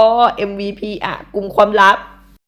วันต่อมาพระเอกบอกนางเอกว่าจ่างกงจู่ต้องวางสายไว้เพียบแน่ให้นางเอกระวังให้ดีนางเอกก็พูดเหมือนกันว่าอย่าใจร้อนเสี่ยงอันตรายโหย2 คนใจเดียวกันมากค่ะเสี่ยนเฟยเรียกชายาฉีออกมาบ่นเรื่องนางเอกชายาอ่องได้ทีรีบยุแยงให้เสี่ยนเฟยเกลียดนางเอกเข้าไปอีกพอดีนางเอกเข้ามาหาเสี่ยนเฟยบอกว่าจะมาคารวะเสี่ยนเฟยก็ยิ้มย่องเลยค่ะส่วนพระเอกก็เข้าไปที่สำนักดาราศาสตร์ใต้เท้าอย่างคนตรงขอเช็คหนังสืออนุญาตพระเอกพกมาแต่เป็นของคดีตอนงานล่าสัตว์ใต้เท้าอย่างเลยไม่ยอมให้เข้าทั้งที่คดียังไม่ปิดพระเอกก็เลยต้องอ้างว่าจะไปหาเต้ถึงเข้าไปได้เสี่ยนเฟยหาเรื่องนางเอกที่เข้ามาคารวะในวังแล้วด่ากระทบเรื่องที่แม่เป็นแค่พ่อค้าหาว่านางเอกเรียนแบบแม่สินะถึงไต่เต้าเข้ามาได้นางเอกส่วนแรงแบบหลอกด่าว่าก็ยังดีกว่าแม่ที่ไม่เลี้ยงลูกเสี่ยนเฟยหงุดหงิดสั่งให้แม่นมหลินตบปากนางเอกไม่ยอมง่ายๆชีก็สั่งให้สาวใช้มาจับจนชายาอ่องพยายามห้ามแบบซุยหนักกว่าเดิม เสี่ยนเฟยสั่งคนตบปากนางเอกไปหลายทีแล้วก็ยังเดินลงมาจ้องตาสั่งแม่นมหลินข้างกายให้เช็คพรหมจรรย์นางเอกเดี๋ยวนี้โอ้โหเร็วมากแต่เสี่ยนเฟยนางก็รู้นะว่านางถูกสะใภ้หลอกใช้นางเอกสู้คนไม่ถอยปาแจกันแตกแล้วหยิบมาปาดมือแม่นมหลินจนนางอึ้งนางเอกยังบอกว่านางทายาพิษบนนี้แล้วแม่นมหลินก็โดนไปละจ้าถ้าไม่ได้ยาคืนนี้ก็ตายแน่โอ้โหสะใจแม่นมหลินรีบพูดว่านางจะจัดการเรื่องการเช็คความบริสุทธิ์นางเอกให้เองแต่นางเอกถามเรื่องจ่างกงจู่แทนว่าสนิทกับใครที่สุดแม่นมหลินบอกว่าเป็นจวงเฟยกับฮองเฮาตีฮองเฮาคนปัจจุบันนางเอกถามว่ามีแม่นมที่อยู่รับใช้เกิน20 ปีไหมแต่แม่นมหลินไม่รู้พี่รองแอบมาหาอาสะใภ้ที่หลบอยู่จนได้สะใภ้รองบอกว่านางหลงผิดไปแล้วที่วางยานางเอกเพราะกลัวบ้านรองจะหมดอนาคตนางเกือบพูดถึงอดีตแต่สุดท้ายก็ขอร้องให้ลูกสาวไปพูดกับนายท่านรองให้นางกลับบ้านหน่อยพี่รองพูดว่าคงไม่ทันเพราะตอนนี้พ่อกำลังหาทางยกอนุรวนขึ้นเป็นเมียเอกไม่มีทางให้แม่อีกแล้วบอกว่ายังไงนางก็จะปกป้องดูแลแม่เองที่จริงวันนี้นางเอกเป็นคนส่งข่าวให้พี่รองมารับแม่ด้วยซ้ำจนอาสะใภ้น้ำตาไหลกอดลูกแน่นเสี่ยนเฟยรู้แล้วว่านางเอกบริสุทธิ์แต่ก็ยังจิตกัดไม่เลิกไปเอากฎสตรีมาให้นางเอกคัดไม่ยอมให้กลับอีกอาสะใภ้รองเดินออกจากบ้านพร้อมพี่รองคิดถึงเรื่องราวทั้งหมดที่นางทำลงไปแล้วก็ไม่คิดเลยว่าคนที่นางเกลียดที่สุดอย่างนางเอกจะช่วยชีวิตแถมยังให้ที่พักพิงพี่รองปลอบว่าเอาไว้วันหนึ่งถ้านางเอกต้องการให้ช่วยเราค่อยตอบแทนนางเอกก็พอชายาฉีอ่องเข้ามาทำดีด้วยแต่นางเอกไม่รับน้ำใจใดๆจะหาพวกให้อ่องฉีค่ะนางเอกยิ้มเย็นเล่าเรื่องที่รับมือกับคนหน้าไหว้หลังหลอกมาตลอดชีวิตรับรองนางแยกแยะได้ว่าใครจริงใครเท็จแหม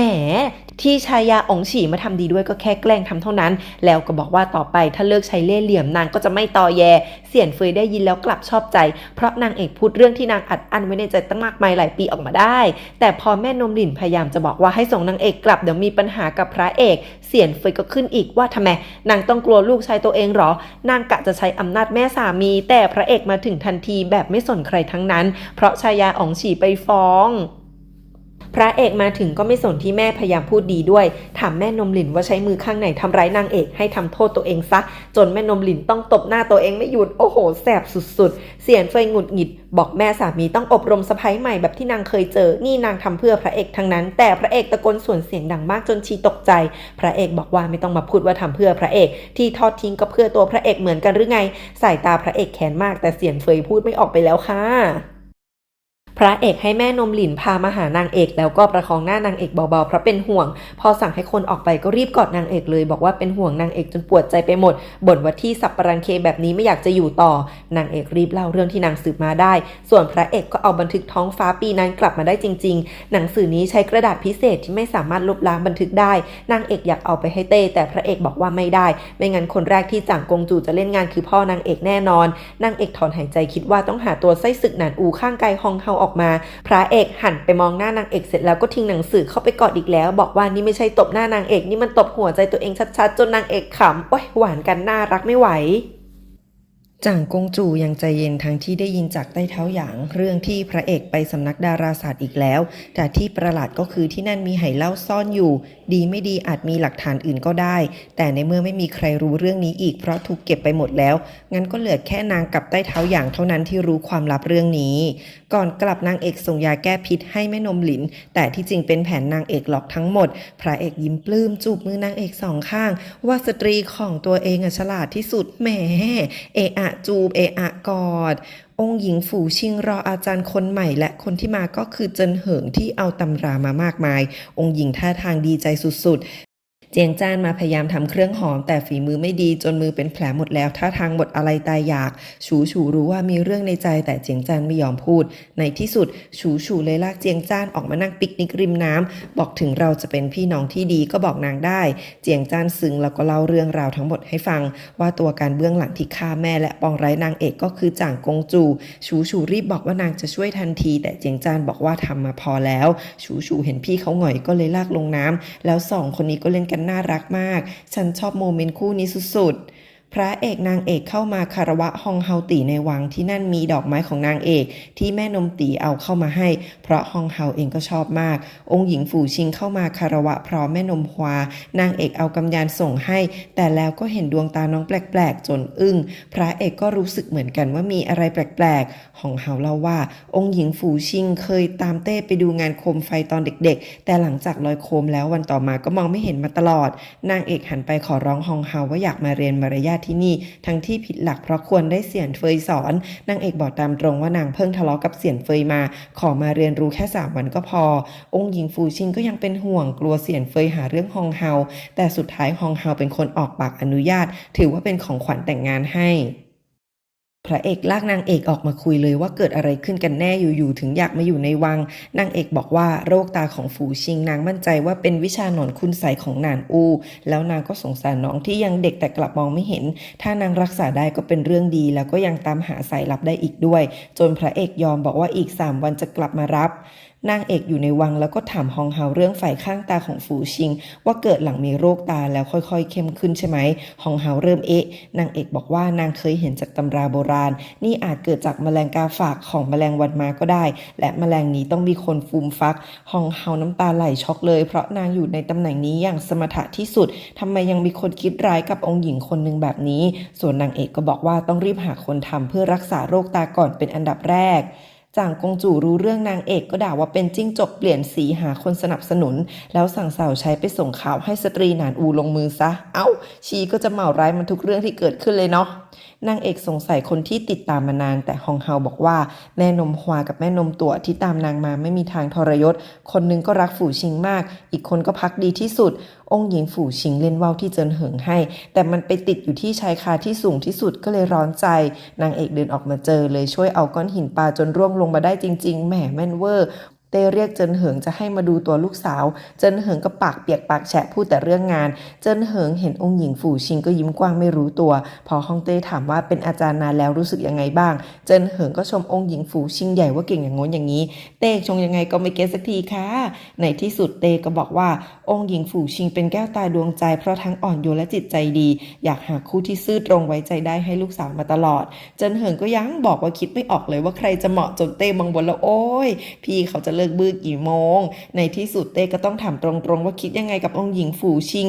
เจินเหิงช็อกรีบบอกว่าตัวเองเป็นแค่คนธรรมดาเห็นองค์หญิงเป็นลูกศิษย์เท่านั้นจนเต้ถอนหายใจ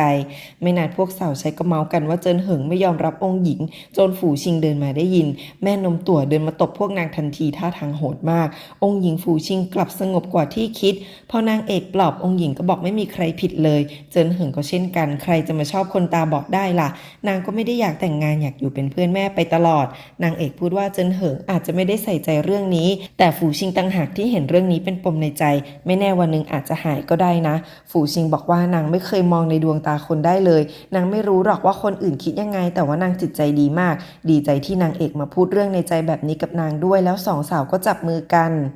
กลางดึกฝูชิงละเมอจนตื่นพูดเรียกจ่างกงจูว่านางไม่เห็นอะไรทั้งนั้นนางเอกเข้ามาปลอบแต่ฝูชิงกลัวตัวสั่นร้องให้ไม่หยุดอ่ะฝีมือชีอีกแล้วละเซ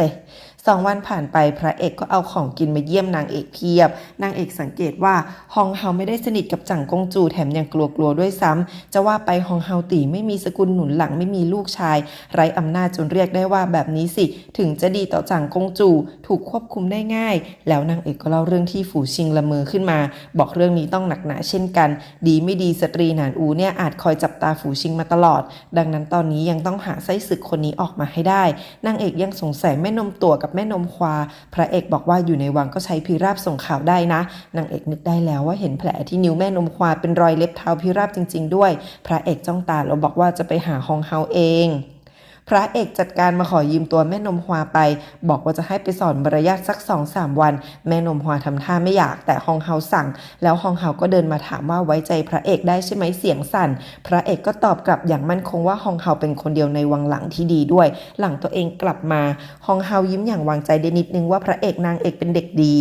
ตกดึกแม่นมความาถึงแล้วก็ยังไม่ยอมออกจากเกี้ยวง่ายๆแต่พอเดินออกมาแล้วเห็นสาวๆถือต้นไม้เดินสวนมาแม่นมฮวาก็ยิ้มเอ่ยปากว่าเหมือนต้นไม้ที่หลิงสุยบ้านเกิดอ้าวพระเอกรู้แล้วว่านี่ไม่ใช่คนหนานอูแน่ๆคืนนั้นเองที่แม่นมตั๋วเข้ามาใช้กรรไกรรอบทำร้ายแต่นางเอกดักรออยู่แล้วจ้ะ พอนางเอกถามแม่นมตั๋วก็ยอมรับว่านางเป็นคนใช้แมลงวันม้าของหนานอูจริงๆถามว่านางเอกทำไมถึงรู้จักก่อนจะเดินมาทำท่าปองร้ายตอนนั้นเองพระเอกก็รีบขี่ม้าบุกเข้ามาหานางเอกเกือบจะบีบคอแม่นมตั๋วไปแล้วนางเอกรีบห้ามบอกว่านี่แหละที่จะช่วยเรารักษาตาให้กับองค์หญิงฝูชิงได้ตอนแรกนางก็ไม่ยอมแต่นางเอกขู่ว่านางคือเทพธิดาหนานอูให้ดูสัญลักษณ์ที่หลังคอแล้วถามว่าจะเชื่อนางที่เป็นธิดาเทพหรือว่าจ่างกงจู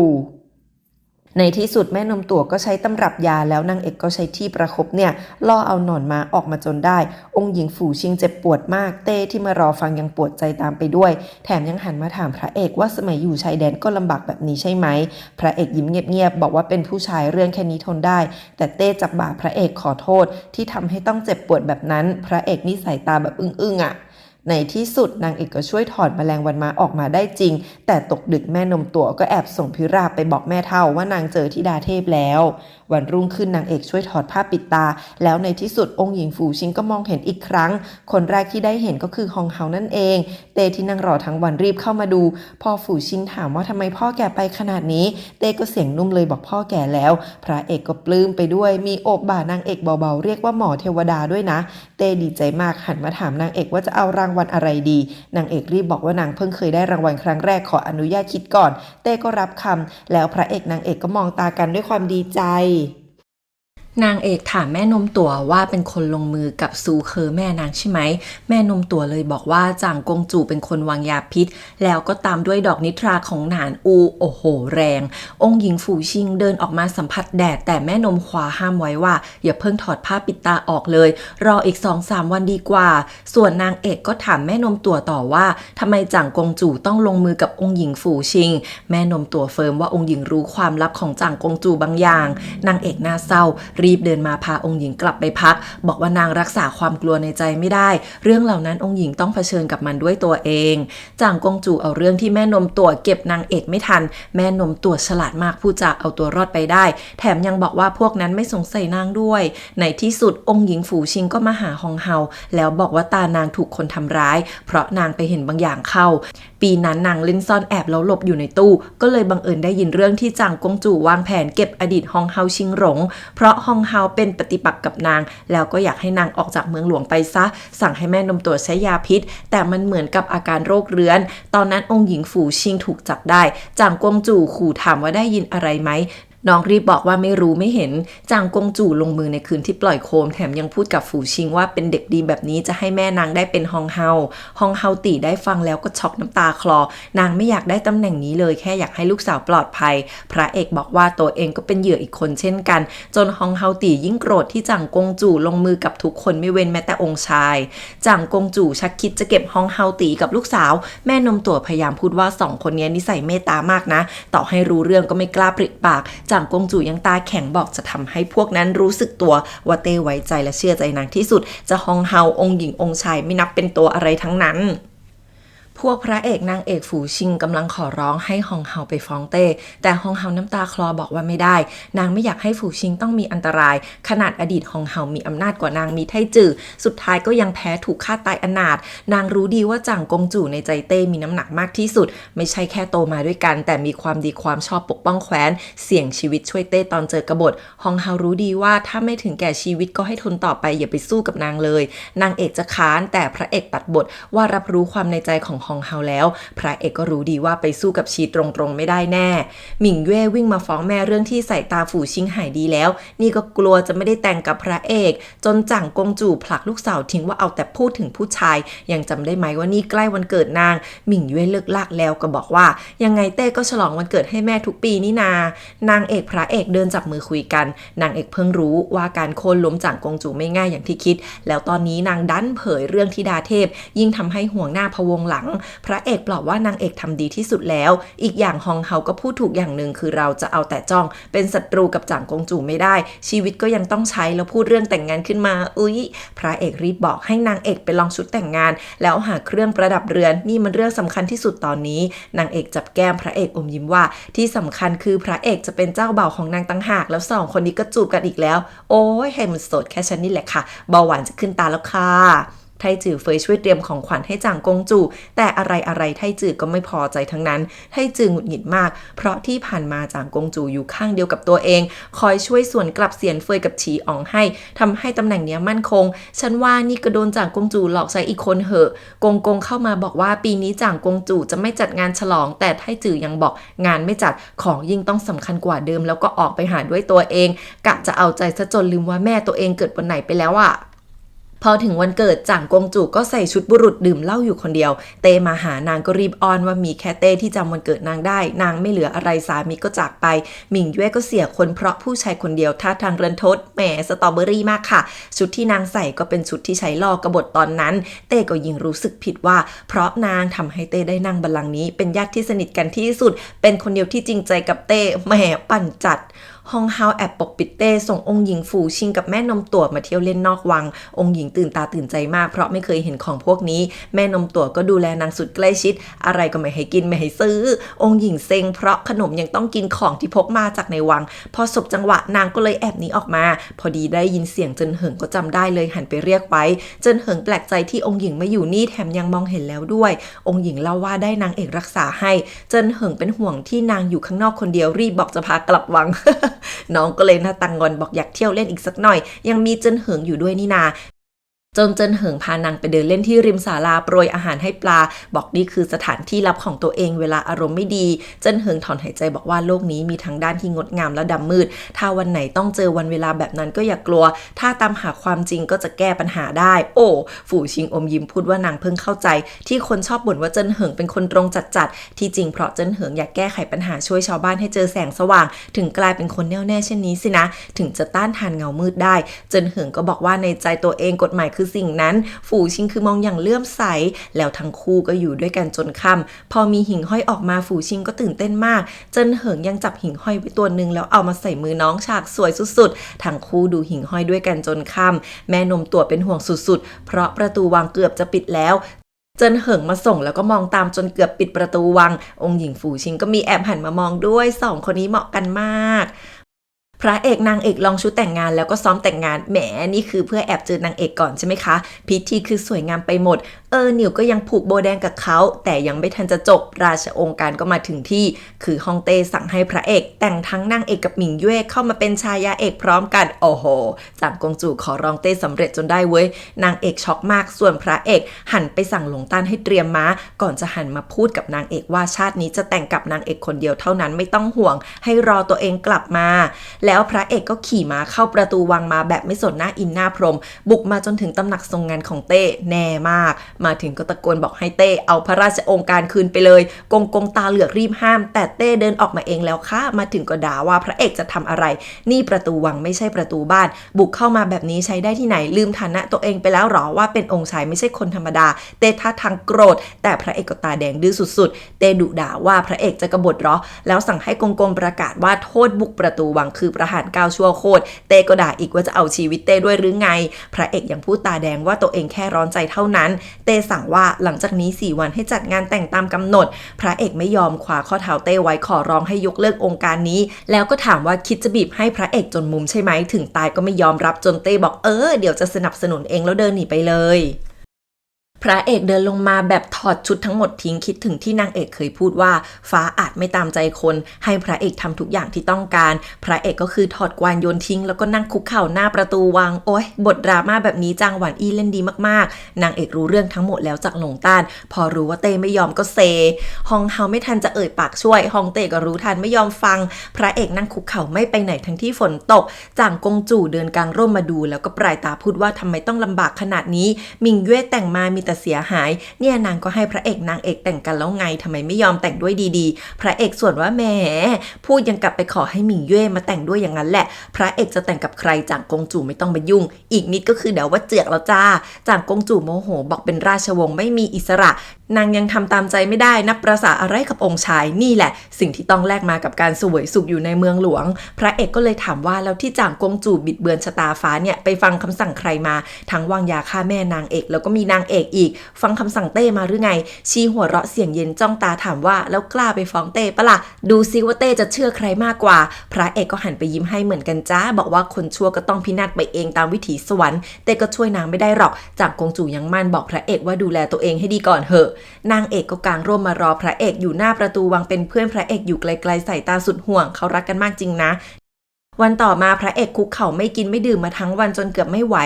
กงรีบวิ่งมาบอกให้พระเอกยอมแพ้เพราะจ่างกงจู่มีน้ำหนักมากในใจเต้เคยช่วยชีวิตจนเต้ปฏิเสธไม่ได้แต่พระเอกจ้องตาบอกว่าเลิกพูดเถอะกงก็คือดีมากพระเอกนั่งอยู่อย่างนั้นจนจะไม่ไหวฝ่ายเจียงจานก็มาบอกให้นางเอกกลับไปรอที่บ้านนางเอกทำได้แค่เป็นห่วงเท่านั้น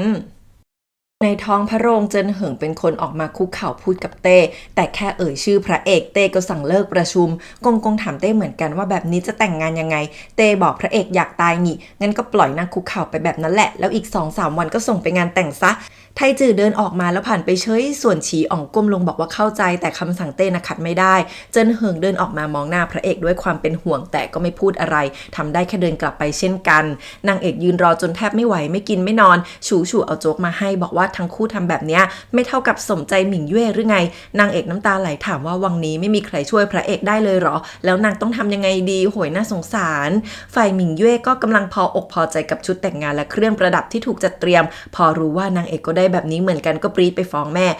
จ่างกงจู่ต้องสั่งให้พวกในจวนไปเอาอัญมณีมีค่าที่เต้เคยมอบมาปักเพิ่มให้ชีแม่นี่ก็สปอยเกิดนางเอกไม่ยอมกลับจะรอพระเอกอยู่หน้าวังส่วนพระเอกก็คุกเข่าจนเริ่มจะไม่ไหวเต้เดินมาดูคิดถึงที่พระเอกทำเพื่อนางเอกทุกอย่างพระเอกคือชัดเจนว่าเลือกนางเอกคนเดียวมาตลอดที่จริงนี่คือสิ่งที่เต้อยากทำเช่นกันเต้ได้แต่เดินมาบังแดดให้พอกงตามมากางร่มเต้ก็ปัดมือให้ถอยโถพ่อก็ห่วงลูกแต่ก็ทำได้เท่านี้ฉันจะร้องผ่านไปอีกคืนพระเอกจากที่คุกเข่าเป็นนั่ง4 ขาจนตอนนี้พระเอกแทบจะร่วงองค์หญิงฝูชิงแอบเอาน้ำมาให้พระเอกก็ไม่ยอมดื่มรู้ด้วยว่าฮองเฮาไปช่วยพูดแล้วแต่ว่าเต้ไม่ยอมฟังพระเอกก็มั่นคงมากยังไงก็ไม่ยอมเช่นกัน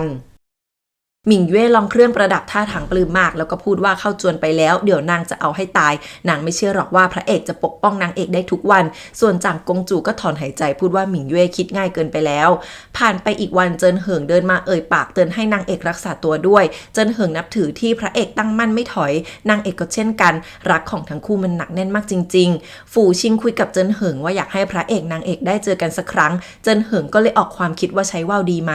ไม่นานแม่นมฮวาก็มาหานางเอกบอกว่าฮองเฮาเชิญไปชมอุทยานนางเอกก็คือต้องให้คนช่วยประคองแล้วนะเพราะอ่อนล้ามากฮองเฮาเห็นนางเอกก็รีบเข้าไปจับมือบอกว่านางเรียกมาที่นี่เพราะอุทยานนี้ห่างจากตำหนักที่พระเอกคุกเข่าอยู่แค่กำแพงกั้นนี่คือที่ที่ใกล้ที่สุดที่นางเอกจะทำได้เข้าใกล้พระเอกแล้วก็โอบนางเอกที่น้ำตาไหลเบาๆโหฮองเฮาใจดี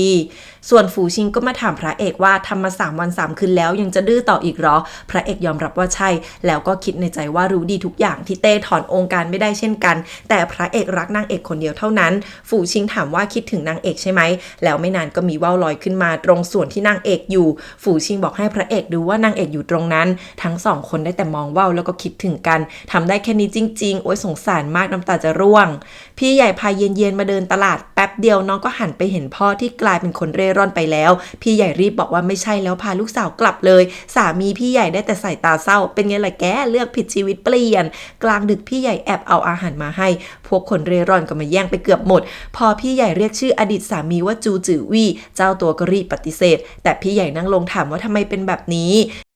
จูจือวี่เลยเล่าว่าหลังหย่าไม่นานสกุลจูถูกยึดทรัพย์ในประเทศหนักกว่านั้นคือทั้งสกุลถูกจ่างกงจูส่งคนมาฆ่า83ชีวิตตายหมดเหลือตัวเองรอดมาคนเดียวทุกคืนจูจือวี่เอาแต่ด่าตัวเองที่หลงผิดทุกวันนี้ได้แต่แค้นใจไม่รู้จะไถ่โทษยังไงพี่ใหญ่น้ำตาไหลพูดว่าแม่ลูกคู่เนี้ยอำมหิตมาแต่ไหนแต่ไรแล้วแม่นางก็ตายเพราะโดนฆ่าตอนนี้ก็ยังจะหาเรื่องกับงานแต่งนางเอกอีก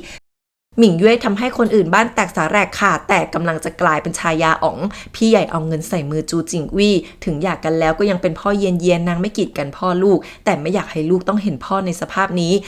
พี่ใหญ่ยังเชื่อว่าลึกๆจูจือวี่ไม่ใช่คนเลวจนจูจือวี่ร้องไห้ท่าทางเสียใจมาก เข้าวันที่4ถึงวันแต่งงานพระเอกก็ยังนั่งคุกเข่าส่วนนางเอกก็ไม่หยุดเล่นว่าวในที่สุดพระเอกก็ล้มลงพร้อมกับว่าวที่ลอยไปติดหลังคาองค์หญิงฝูชิงรีบวิ่งมาเล่าให้ฟังจนนางเอกเซไปอีกคนนางเอกเริ่มคิดว่านางเป็นตัวหายนะจริงๆใช่ไหมพระเอกที่ควรมีอิสระเสรีกลับต้องมาเกือบตายที่นี่ความคับข้องใจของนางจะเทียบกับชีวิตพระเอกได้ยังไงที่จริงพระเอกเห็นนางเอกสำคัญกว่าชีวิตนางเอกตัดสินใจขอให้องค์หญิงฝูชิงพานางไปเจอฮ่องเต้รู้แล้วว่าพระเอกเป็นลมแต่ก็บอกว่าถ้าไม่ให้พระเอกรู้ว่าต้องทำยังไงเกิดอนาคตทำเรื่องร้ายแรงกว่านี้เต้จะปกป้องชีวิตพระเอกไม่ได้แล้วที่จริงคือฮ่องเต้เป็นห่วงพระเอกมากแล้วนางเอกก็มาขอเข้าเฝ้า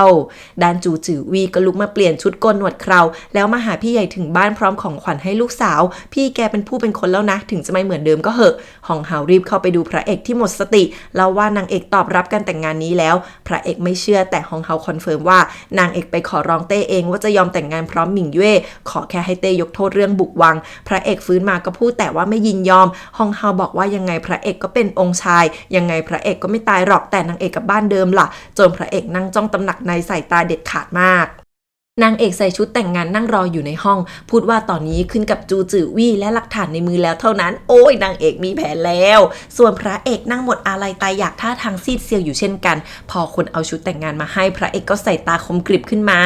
จางกงจู่ช่วยหมิงเย่แต่งหน้าแต่งตัวแล้วก็อวยพรให้สองแม่ลูกดูมีความสุขนะหมิงเย่อมยิ้มไม่หยุดบอกว่าในที่สุดวันนี้นางก็จะออกเรือนมีครอบครัวเป็นของตัวเองหมิงเย่คำนับแม่ก่อนเดินออกจากจวนไปจางกงจู่ก็น้ำตาคลอที่ลูกสาวได้ออกเรือนในที่สุดระหว่างขบวนหมิงเย่อมยิ้มไม่หยุดเลยส่วนนางเอกก็นั่งเกี้ยวมาเช่นกันแต่เครียดมากพระเอกขี่ม้ามารอรับขบวนเจ้าสาวแต่หน้าตาไม่อีนังขังขอบใดๆเกี้ยวหมิงเย่มาถึงพระเอกก็หันม้ากลับเลยเขาไม่พอใจเธอจ้าอีกด้านเป็นเกี้ยวนางเอกพระเอกลงมาจากม้ามาประกาศกลางถนนว่าขอสละฐานันดรองค์ชายเดี๋ยวนี้กงช็อกอีกแล้วส่วนหมิงเย่ก็ลงมาดูท่าทางไม่อยากเชื่อนางเอกก็ลงมาอีกคนพระเอกไม่สนประกาศต่อว่าเพราะฐานะองค์ชายเลยต้องทำเรื่องที่ฝืนใจทำให้คนรักต้องคับข้องใจความรักแบบเนี้ยพระเอกไม่อยากมอบให้สตรีที่รักหรอกแล้วพระเอกก็ปาที่ครอบผมทิ้งเดินไปจับมือนางเอกกงแทบกรี๊ดถามว่าแล้วจะให้ไปบอกฮ่องเต้ยังไงส่วนหมิงเย่ก็ถามว่าเห็นนางเป็นอะไรงานแต่งนี้ฮ่องเต้เป็นคนมอบหมายให้เรามีสัญญามั่นหมายกันนะพระเอกไม่สนสักนิดแต่ที่พีคกว่าก็คือจูจือวี่เดินมาพูดว่าคนที่มีสัญญามั่นหมายก็คือตัวเองต่างหากพอจูจือวี่เดินมาพระเอกก็หันไปมองหน้านางเอกเลยจูจือวี่เดินมาคารวะกงพูดว่าเป็นคนรักและตกลงปลงใจกับหมิงเย่ส่วนตัวมาก่อนแล้วต่อให้เต้จะมีราชองค์การยังไงก็ไม่ควรชิงภรรยาผู้อื่นหันไปพูดกับหมิงเย่ว่าที่เคยสัญญากันไว้ว่าถ้าจูจือวี่หย่าเมียก็จะได้แต่งงานกันถ้ากลับคำต้องถูกแลกเป็นหมื่นชิ้นมีสัญญาที่นางเขียนด้วยลายมือตัวเองไว้ด้วยโอ้โหประจานต่อหน้าผู้คนไปอีก MVP ไปเลยค่ะตอนนี้หมิงเย่ด่ากราดสั่งคนจับตัวจูจือวี่ไปฆ่าชาวบ้านก็ยิ่งนินทาว่านางคิดจะปิดปากจางกงจู่ได้ยินแล้วว่ามีสัญญากันด้วยก็ปรี๊ดด่าซื้อจิ๋วที่ไม่เช็คให้ละเอียดแต่ที่แค้นกว่าก็คือพระเอกนางเอกเล่นละครหลอกนางงั้นสิแล้วกะจะบุกจ้าแม้โทษลูกสาวตัวเองก่อนในที่สุดคืนนั้นทุกคนก็มาคุยกันต่อหน้าเต้กลางตำหนักหมิงเย่ปรี๊ดด่าจูจือวี่ว่านางเป็นถึงท่านหญิงจะไปตกลงอะไรกับมันได้สั่งให้เอาคนออกไปฆ่าเดี๋ยวนี้เลยก็โดนเต้ดุว่านี่จะสั่งฆ่าคนไม่เห็นหัวเต้เหรอชีกรี๊ดว่าถูกทำให้เสียชื่อเสียงอับอายส่วนจูจือวี่ก็จับมือพูดเรื่องเดิมว่าลืมคำสาบานรักได้ยังไงนี่ไปหย่าเมียมาเพราะมีใจให้แล้วมาทำอย่างนี้ได้หรอหมิงเย่ร้องไห้แล้วก็หาว่านางเอกอยู่เบื้องหลังบอกว่ากล่าวหาไม่มีหลักฐานต้องถูกโทษตายนะจูจือวี่ก็ควักเอาสัญญาสาบานรักลายมือหมิงเย่ออกมาหมิงเย่หลุดพูดว่าตอนนั้นนางทำอะไรไปสักอย่างจนจ่างกงจูจ้องตาเกือบหลุดจนเหิงรับหนังสือนั้นมาหมิงเย่รีบพูดว่านางไม่ได้เขียนส่วนจูจือวี่ก็บอกว่าขอโทษที่ทำให้ผิดหวังแต่อันที่ถูกเผาไปก่อนหน้านี้นะของปลอมค่ะจะทำใจให้นางเผาฉบับจริงไปได้ยังไงเล่าในเมื่อทุกคำทุกประโยคเป็นความรักของนางจูจือวี่ก็ต้องรักษาเท่าชีวิตเสร็จโอ้โหสะใจหมิงเย่ร้องไห้บอกว่าจูจือวี่โกหกเจิ้นเหิงก็บอกให้นางเขียนอีกฉบับมาเทียบลายมือก็รู้แล้ว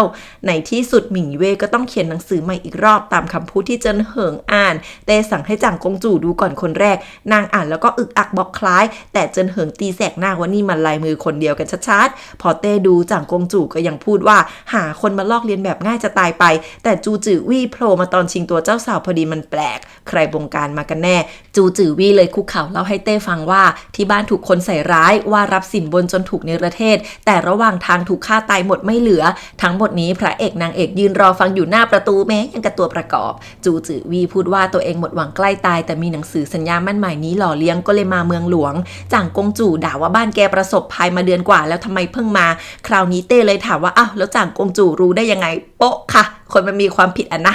จ่างกงจู่รีบบอกว่านางเพิ่งถามเมื่อกี้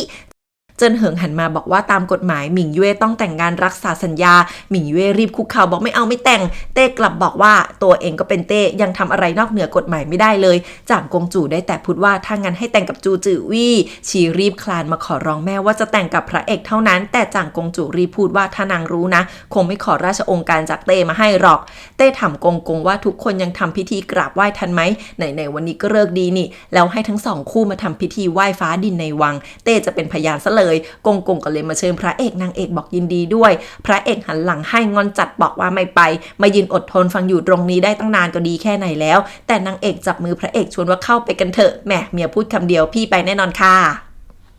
คืนนั้นหมิงเย่เดินตามแม่กลับมาแล้วก็ขอโทษที่ปกปิดเรื่องสัญญาแต่ว่านางเผาไปแล้วจริงๆขอร้องแม่ว่าไม่อยากแต่งให้จ่างกงจู่ไปฆ่าจูจือวีตอนนี้ซะเลยโอ้โหนี่ก็ไม่สำนึกเลยสักนิดจ่างกงจู่หันมาตบลูกสาวบอกว่ามาพูดอะไรตอนนี้ก็ไม่ทันแล้วตอนนี้ถ้าอยากเป็นลูกสาวของนางเป็นท่านหญิงต่อไปก็ต้องแต่งกับจูจือวีไปซะเพราะนางคนเดียวทำให้เต้เสียความไว้วางใจที่นางทำมาตั้งหลายปีหมิงเย่ร้องไห้แทบบ้าแต่จ่างกงจู่ก็ไม่ยอมพอปิดประตูนางก็ร้องไห้เหมือนกันนะแต่ก็ช่วยลูกสาวไม่ได้แล้วหมิงเย่ตากฝนอยู่ไม่นานแม่ทัพชุยก็มาหาลูกสาวเช่นกันบอกว่าไม่อยากแต่งก็ไม่ต้องแต่งกลับไปกับพ่อเถอะพวกทหารพยายามขอร้องพ่อก็ไม่สนแต่จู่ๆหมิงเย่ก็สะบัดแขนพ่อบอกว่าไม่ยอมหนีแบบน่าสมเพชหรอกนางจะให้พระเอกนางเอกต้องชดใช้เป็น10 เท่าจนพ่อโกรธที่นางเหมือนแม่สุดท้ายหมิงเย่ก็เดินกลับห้องหน้าตึงมากโหพ่อเป็นห่วงมาช่วยยังไม่สำนึกจูจือวี่ใส่ชุดแดงแต่งงานแต่ใส่ตาโคตรแข็ง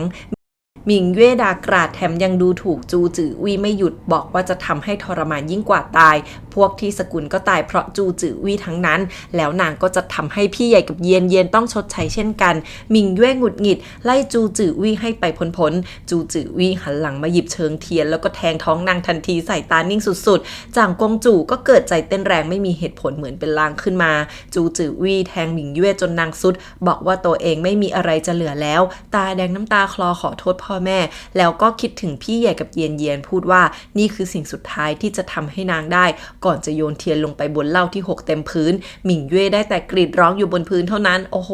จุดจบของนางก็คือสาแก่ใจอยู่เหมือนกันจ่างกงจู่ห่างตากระตุกไม่หยุดก็เลยให้สื่อจิ๋วไปดูหมิงเย่หน่อยส่วนที่จวนนางเอกกับพระเอกก็เข้าหอกันท่าทางมีความสุขมากพระเอกไม่เคยดื่มก็ยังดื่มเหล้ามงคลนี้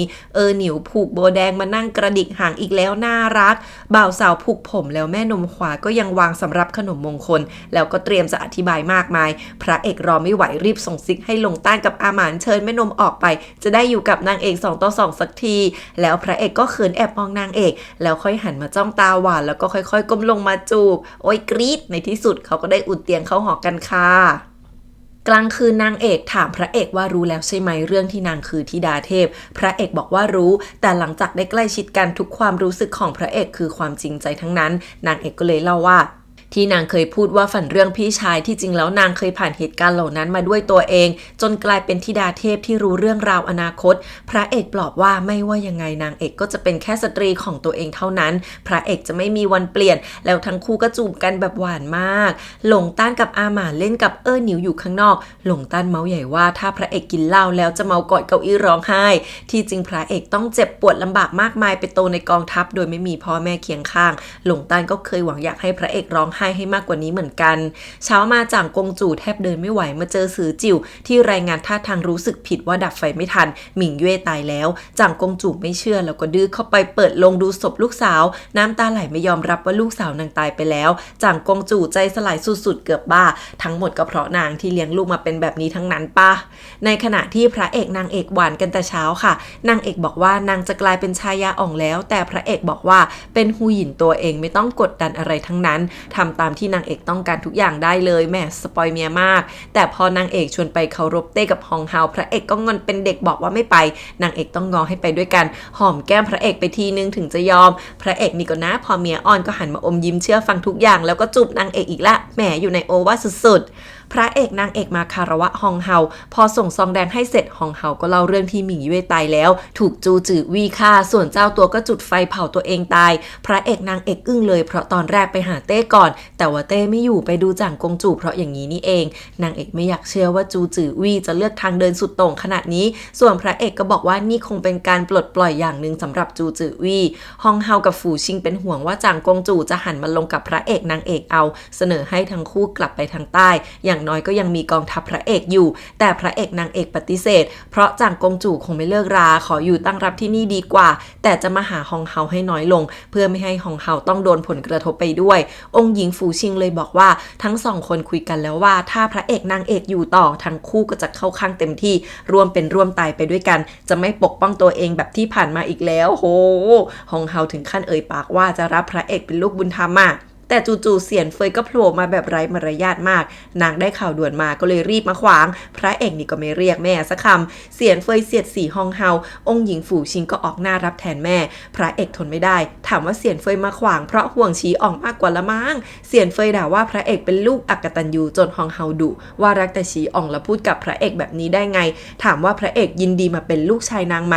พระเอกคุกเข่าตอบรับแล้วนะแต่นางเอกกลับรีบบอกว่ายังไงพระเอกและองค์ชายทุกคนก็นับถือฮองเฮาเป็นแม่ที่ยิ่งใหญ่ที่สุดของพวกเราอยู่แล้วไม่ต้องทำพิธีจริงจังใดๆก็ได้จนพระเอกหันมามองหน้าเสียนเฟยเกือบลุกมาหาเรื่องแล้วก็ยอมนั่งลงนะพอนั่งรถมากลับมานางเอกบอกว่ายังไงพวกเราจริงใจต่อกันอยู่แล้วช่วยเหลือปกป้องกันได้แต่ถ้าพระเอกมีสถานะขึ้นมาเมื่อไหร่เท่ากับว่าบอกทุกคนว่าพระเอกเลือกข้างฮองเฮาแล้วยังมีใจอยากได้ตำแหน่งนั้นไม่นานจะตกกลายเป็นเป้าพระเอกจับมือยิ้มให้บอกว่านางเอกพูดถูกที่สุดตอนนั้นพระเอกใจร้อนเกินแต่ก็ยังห่วงว่าฮองเฮาจะคิดยังไงนางเอกบอกว่าฮองเฮาเป็นคนมีเหตุผลต้องเข้าใจแน่ที่สำคัญที่สุดคือจ่างกงจูต้องแค้นพวกเรามากพระเอกก็เลยวางแผนจะเป็นฝ่ายรุกเปิดโปงจ่างกงจูให้เต้รู้แต่ว่าต้องไปเชิญอาสะใภ้รองมาเป็นพยานเสียนเฟยหงุดหงิดกลับมาเจอชายาฉีอ่องมารอหาเรื่องนางเอกเข้าไปอีกก็ยิ่งโมโหเพราะตอนนี้เสียนเฟยคิดว่านางเอกขัดเรื่องดีสำหรับทุกคนขนาดนี้ดังนั้นนางก็จะเข้าข้างปกป้องนางเอกเช่นกันเอ้า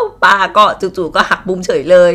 จ่างกงจูเสียใจจนเป็นลมเต้มาเยี่ยมพยายามบอกให้นางพักผ่อนให้ดีแล้วจะพระราชทานยศให้หมิงเย่เป็นองค์หญิงได้ฝังในสุสานหลวงเต้เป็นห่วงจ่างกงจูสุดๆแต่พอเต้ไปชิก็ยังโมโหว่าสุดท้ายเต้ก็ให้ในสิ่งที่หมิงเย่อยากได้มาตลอดแต่ต้องรอนางตายงั้นหรอโอ้ยเป็นแค่หลานเนาะอยากได้อะไรก่อนทำความดีความชอบหรือก็เปล่าจ่างกงจูก็โทษว่าเต้ผิดไม่เห็นหัวหมิงเย่ไม่สมกับความจริงใจที่นางเคยช่วยให้ได้บัลลังก์นี้มาฝ่ายชีอ่องพอรู้เรื่องจากเมียก็ระแวงขึ้นมาอีกว่าครั้งนี้พระเอกแกล้งบอกปัดแต่เพื่อปล่อยข่าวออกมาลองใจเต้หรือเปล่าถ้าเต้โอเคพระเอกอาจก้าวข้ามทุกคนไปเป็นไทจือคนใหม่เลยก็ได้แล้วก็น่าเครียดอ้อยไม่มีใครอยากได้อะไรแบบที่แกคิดเลยค่ะจ่างกงจูนั่งเผากระดาษให้หมิงเย่แม่ทับชุยมาเยี่ยมลูกสาวสายตาเจ็บปวดก็เจอจ่างกงจูไล่ไปหาว่าไม่จริงใจแม่ทับชุยน้ำตาไหลพูดว่าทะเลาะกันมาครึ่งชีวิตถ้าไม่มีลูกสาวคงเลิกคุยกันไปนานแล้วจ่างกงจูไม่สนบอกว่าหลังจากนี้ไม่ต้องมาคุยกันตอนนางยังอยู่ก็ไม่เห็นจะใส่ใจตายไปแล้วก็ไม่ต้องมายุ่งใส่ตาจิกพูดว่านางจะล้างแค้นทุกคนเพื่อลูกสาวจนแม่ทับชุยถอนหายใจเดินจากไปท่าทางเจ็บปวดอีกคนพระเอกจูงมือนางเอกมาเลือกซื้อของกลับบ้านเดิมท่าทางตื่นเต้นมากตั้งใจสุดๆนางเอกอมยิ้มเอ็นดูแต่พอเห็นตู่มาดักรอก็รีบแอบออกไปหาตู่คารวะเรียกนางเอกว่าธิดาเทพแล้วก็จะเชิญนางกลับไปเจอแม่เฒ่าถึงนางเอกบอกไปไม่ได้ตู่ก็บอกจะรอที่บ้านนางเอกธัญญาวุ่นวายสั่งการมากมายเพื่อรอรับพระเอกนางเอกพอทั้งคู่มาทุกคนก็หน้าบานพระเอกนางเอกคือสวยหล่อสุดๆธัญญายิ้มบอกว่าเป็นครอบครัวเดียวกันดูแลกันละกันแล้วนะส่วนพ่อไม่สนบอกว่าให้ใช้ชีวิตทั้งคู่ให้ดีนี่ต่างหากสำคัญที่สุดนางเอกกลับมาเก็บข้าวของมากมายอาหม่านอะไรอาวรแต่นางเอกอมยิ้มบอกว่าที่นี่เป็นบ้านเราเสมอพี่ใหญ่มาหานางเอกก็เลยเล่าเรื่องหมิงเย่กับจูจือวี่ให้ฟังพี่ใหญ่น้ำตาไหลโทษตัวเองเพราะวันที่จูจือวี่กลับมานางเล่าเรื่องที่หมิงเย่คิดทำร้ายทุกคนรวมทั้งสกุลเจียงด้วยตอนนั้นพี่ใหญ่ยังบอกว่าถ้ามีใครคิดทำร้ายลูกสาวหรือนางเอกพี่ใหญ่จะยอมเอาชีวิตเข้าแลกวันนั้นเย็นๆเล่นกับพ่อยิ้มกว้างเลยแถมยังให้ลูกสาวรับปากว่าโตขึ้นต้องดู ดูแลแม่ด้วยนะพี่ใหญ่ร้องให้ไม่หยุดในที่สุดชาตินี้จูจือวี่ก็จากไปแล้วน่าเสียดายถ้าไม่หลงผิดไปหาหมิงเย่แต่แรกก็ไม่ลงเอยแบบนี้หรอกคืนนั้นพระเอกกลับมาพอได้ยินนางเอกเรียกว่าท่านอ๋องก็รีบบอกว่าให้เรียกท่านพี่ก็พอโอ๊ยน่ารักพระเอกดูออกว่านางเอกเศร้านางเอกก็เลยบอกว่าอยู่ที่บ้านมานานพอต้องกลับมาย้ายของก็ผูกพันบอกไม่ถูกพระเอกเลยเข้ามาจับมือกระซิบพูดว่าที่จริงตัวเองอยากเป็นเขยแต่งเข้าจนนางเอกหลุดขำพระเอกยังให้อาหม่านกับหลงต้านจุดดอกไม้ไฟแล้วพานางเอกมาดูด้วยคู่นี้เขารักกันสุดๆเคมีดีงามมากจางกงจู่สืบรู้แล้วว่าแม่นมตั๋วหักหลังแล้วก็เริ่มสงสัยว่านางเอกให้ผลประโยชน์อะไรก่อนจะสั่งซื้อจิ๋วที่เพิ่งหาที่อยู่อาสะใภ้รองบ้านนางเอกเจอให้ไปจับตาดูแม่นมตั๋วแล้วก็ยังมีนางเอกกับหนานอูว่าเกี่ยวข้องกันยังไงด้วยนางเอกเล่าให้พระเอกฟังว่าก่อนกลับบ้านมาอารองให้จดหมายนางแต่ที่แท้คืออยากให้พระเอกช่วยสนับสนุนเรื่องงานหน่อยจนอาหม่านมองบนแต่ก่อนบ้านรองทับกับเราขนาดนั้นจู่ๆพระเอกก็จับได้ว่าซื้อจิ๋วมาสะกดรอยตามนางเอกรู้แล้วว่าจางกงจู่เข้าใกล้พวกนางขึ้นเรื่อยๆอาจสงสัยฐานะนางแล้วก็ได้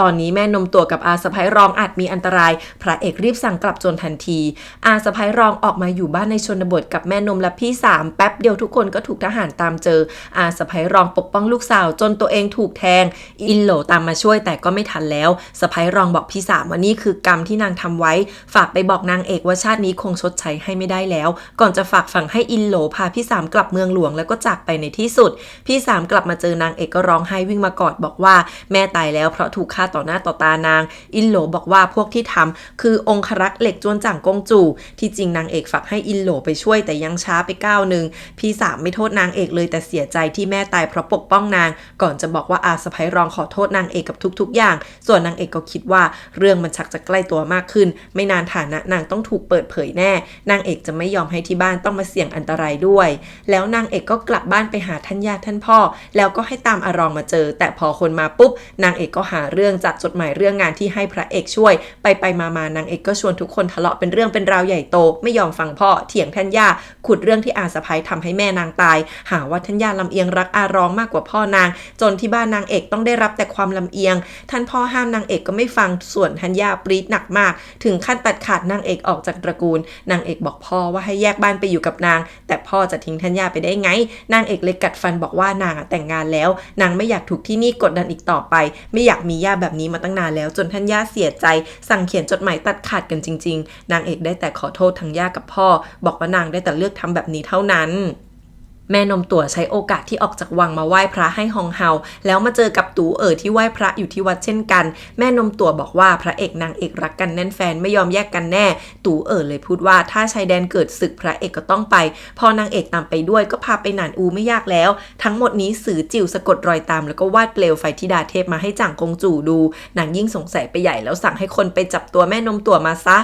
พวกองครักษ์เหล็กมาดักทำร้ายตู่เข้ามาช่วยส่วนหลงต้านที่แอบตามอารักขาอยู่ก็ปาระเบิดให้ทั้งคู่หนีไปได้แม่นมตั๋วก็เห็นด้วยนะตู่อยากให้แม่นมตั๋วกลับหนานอูเพราะนางไม่ปลอดภัยแล้วแต่แม่นมตั๋วบอกว่ายิ่งอยู่ข้างนอกนางยิ่งอันตรายอยู่ในตำหนักฮองเฮาจ่างกงจู่ยังเกรงใจบ้างแล้วนางก็มีของสำคัญต้องกลับไปเอาด้วยคืนนั้นพระเอกนางเอกจับมือเดินคุยกันนางเอกยื่นหนังสือตัดขาดจากท่านย่าให้ดูน่าเศร้าพระเอกเข้าใจทั้งหมดว่านางเอกทำไปเพราะห่วงทุกคนพอกลับมาถึงจวนเจียงจ้านกับพี่ใหญ่ก็มารอท่าทางร้อนรนขอร้องว่าอย่าตัดขาดกันเลยนางเอกไม่กล้ามองหน้าแต่ยังยืนยันคำเดิมว่านางไม่นับที่บ้านเป็นครอบครัวอีกแล้วพี่ใหญ่พยายามขอร้องว่ามีเรื่องลำบากใจอะไรให้พูดมาเถอะแต่นางเอกหันหน้าหนีพระเอกถอนหายใจสนับสนุนนางเอกทุกอย่างแต่ยิ่งไปจี้ใจดำเจียงจ้านจนเกือบจะตีกันค่ะพี่ใหญ่น้ำตาไหลพูดว่านางจะไปแล้วแต่ที่นางเอกพูดมานางไม่เชื่อสักคำนางเอกต้องลำบากใจเพราะเรื่องใหญ่มากจนกลัวพวกนางรับไม่ไหวหรือไม่ก็คิดว่าพวกนางช่วยอะไรไม่ได้เลยทำแบบนี้ขอแค่นางเอกรู้ว่าไม่ว่ายังไงพวกนางก็จะเป็นครอบครัวเดียวกันประตูบ้านจะเปิดเพื่อนางเสมอนางเอกน้ำตาไหลอดถามไม่ได้ว่าพ่อเป็นยังไงบ้างพี่ใหญ่พูดเลยว่าพ่อนั่นแหละที่เป็นคนสั่งให้พวกนางมาวันนี้พอทุกคนจากไปพระเอกก็คว้าตัวนางเอกมากอดปลอบเลยบอกว่าพระเอกเข้าใจทุกอย่างดีเอาไว้เรื่องราวจบลงแล้วเรากลับบ้านด้วยกันนะพระเอกก็คืออบอุ่นเป็นเซฟโซนสุดๆทุกคนแม่นมตั๋วกลับมาหาฮองเฮามาถึงก็เข้ามาคำนับกับพื้นบอกว่าจะมาสารภาพผิดในที่สุดก็พูดหมดว่านางนี่แหละที่ทำให้องค์หญิงฝู่ชิงตาบอดและวางยาพิษฆ่าอดีตฮองเฮา แต่ฮองเฮาก็ไม่แปลกใจเพราะรู้อยู่แล้วตั้งแต่ตอนที่นางเอกพาแม่นมตั๋วไปช่วยแก้เรื่องตาบอดให้แต่ฮองเฮาเชื่อใจนางเอกที่รั้งแม่นมตั๋วให้อยู่ต่อส่วนองค์หญิงฝูชิงก็บอกว่าคืนที่แม่นมตั๋วลงมือนางไม่ได้หลับนางได้ยินแม่นมตั๋วพูดว่ามีเพียงมองไม่เห็นถึงจะรักษาชีวิตไว้ได้องค์หญิงกับฮองเฮาใจดีเมตตามากๆจนแม่นมตั๋วยังอึ้งน้ำตาคลอบอกว่าทั้งคู่เป็นแบบนี้จะอยู่วังหลังอย่างยากลำบากนะฮองเฮาก็บอกว่าแม่นมตั๋วคือพยานหลักฐานความผิดของจางกงจู่ให้นางไปหลบที่จวนไทจือก่อนเพราะไทจือเฟยเป็นหลานนางที่จริงนางเอกเป็นคนวางแผนนี้ให้1คือจางกงจู่คงคาดไม่ถึงว่าแม่นมตั๋วจะไปหลบที่นั่น2คือเพื่อให้ไทจือได้รับรู้ว่าคนที่สั่งฆ่าอดีตฮองเฮาแม่แท้ๆของไทจือก็คือจางกงจู่นี่แหละอย่างน้อยก็จะต้องแคลงใจกันแน่นอนซือจิวสืบจนรู้แล้วว่านางเอกคือธิดาเทพหนานอูจางกงจู่ได้ยินแล้วก็ยิ้มโรคจิตทันทีส่วนนางเอกให้อาหมานส่งจดหมายด่วนไปให้เสี่ยนเฟยกลางดึกฉีอ๋องก็มาหาจางกงจู่ถึงที่เอาข่าวเรื่องที่แม่นมตั๋วซ่อนตัวอยู่ในจวนไทจือมาปล่อยจางกงจู่จิกตาถามว่าแกกล้าดียังไงมาจับตาดูจวนจางกงจู่ของนาง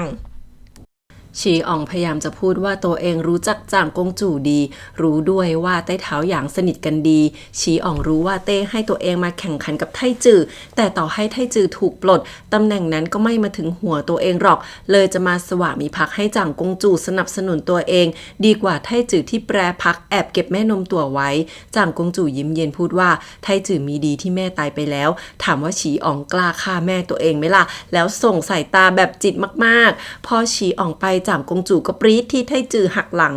ส่วนไทจือพอฟังเรื่องราวทั้งหมดจากแม่นมตั๋วว่าจางกงจู่เป็นคนวางแผนฆ่าอดีตฮองเฮาแม่ตัวเองแล้วยังหลอกให้ตัวเองเคารพก็น้ำตาไหลไม่อยากเชื่อโอ๊ยอย่าไปนับศัตรูเป็นผู้มีพระคุณค่ะพี่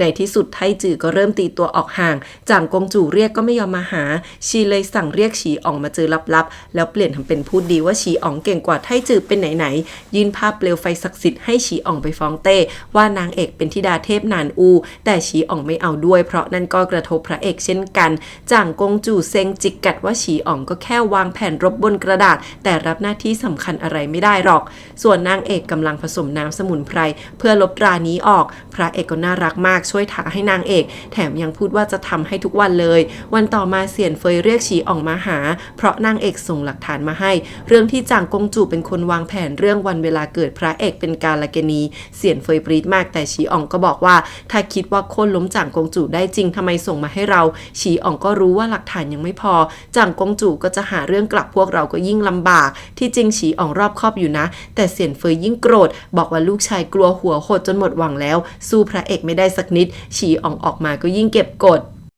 จางกงจู่เรียกฉางซิ่งโหมายุแยงให้โกรธแค้นพวกนางเอกที่ไปหาเรื่องฆ่าลูกมันเฉาซิงอุยตั้งแต่ตอนแรกๆโน้นมันก็รู้นะว่าจางกงจู่หาเรื่องแก้แค้นให้หมิงเย่เช่นกันสรุปว่าเป้าหมายเดียวกันงั้นก็ลงเรือลำเดียวกันไปเลยค่ะตอนนั้นเองที่ฉีอ่องก็มาขอพบนี่ก็โมโหที่โดนดูถูกจนจะเอาเรื่องนางเอกมาฟ้องจริงๆแล้ววันรุ่งขึ้นจางกงจู่ประคมแต่งตัวแต่งหน้าสวยสุดกะว่าฉันต้องสวยไปล้างแค้นให้ลูกให้ได้วันนี้แหละจะมีละครสนุกๆให้ดูจางกงจู่เยี่ยมเต้ไม่นานฉีอ่องก็มาขอเข้าพบนางเอกยิงธนูอยู่ที่จวนแบบว่าเก่งจัดจนพระเอกอึ้งพอรู้ว่าตัวเองในฝันนางเอกเป็นคนสอนก็ยังหึงตัวเองในชาติก่อนไปอีกค่ะเพราะว่าตัวเองจำอะไรไม่ได้หลงต้านวิ่งมารายงานว่าจางกงจู่เข้าวังแล้วฉีอ่องก็ตามไปติดพระเอกนางเอกก็รู้ว่าเรื่องมาถึงตัวแน่แล้วฝ่ายฉีอ่องก็เอาดีการับเรื่องนางเอกไปให้เต้จริงๆพระเอกหันมาหน้าเครียดบอกให้นางเอกหนีไปหลิงซุยตรายกที่เคยให้สามารถบัญชากองทัพมาได้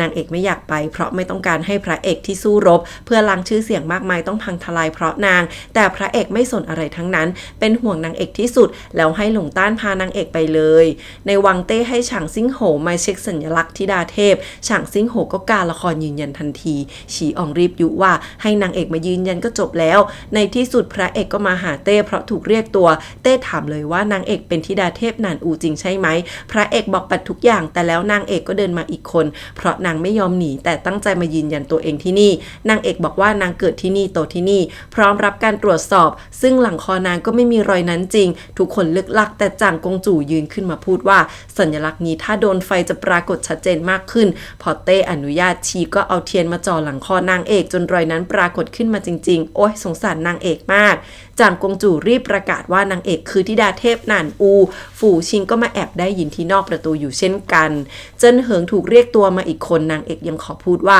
ฉางซิ่งโหแค้นเรื่องที่ลูกชายตายส่วนจางกงจู่จู่ๆก็รู้ความลับมากมายกระทันหันนางตั้งหากที่คบค้ากับหนานอูแต่ฉางซิ่งโหการละครพูดเรื่องที่รบสร้างชาติกับเต้จางกงจู่ยังมีไม้ตายคือซางฉีที่ถูกจับตัวมาเจิ้นเหิงกับพระเอกยิงอึ้งเพราะตอนนั้นซางฉีตายไปแล้วสื่อจิ๋วรีบบอกว่านางเอกนี่แหละที่เจอซางฉีเป็นคนสุดท้ายโดยใช้ป้ายพระเอกเจิ้นเหิงพูดเห็นตรงรีบบอกว่าพระเอกไม่เกี่ยวไม่รู้เรื่องเพราะตอนนั้นยังช่วยกันจับอยู่เลยจะมาแอบปล่อยนักโทษไปได้ไงส่วนพระเอกก็บอกว่าเคยสงสัยนางเอกแต่เช็คแล้วนางเอกเป็นคนดีไม่เคยคิดร้ายกับต้าโจตอนล่าสัตว์ก็เป็นนางเอกที่เตือนจนพระเอกไปช่วยชีวิตเต้ไว้ได้แต่พูดแบบนี้ก็เท่ากับรู้ฐานะนางเอกมานานแล้วจางกงจู่รีบขยี้เพราะหนานอูคือเรื่องที่เต้เซนซิทีฟที่สุดทั้งสองฝ่ายสู้รบกันมาเป็น100 ปีเลือดทหารมากมายที่ต้องถูกฆ่าตายไปมันเยอะแยะมากเต้สั่งเอานางเอกไปประหารซางฉีลุกมารับดาบไว้แทนเพราะต้องการปกป้องธิดาเทพโถ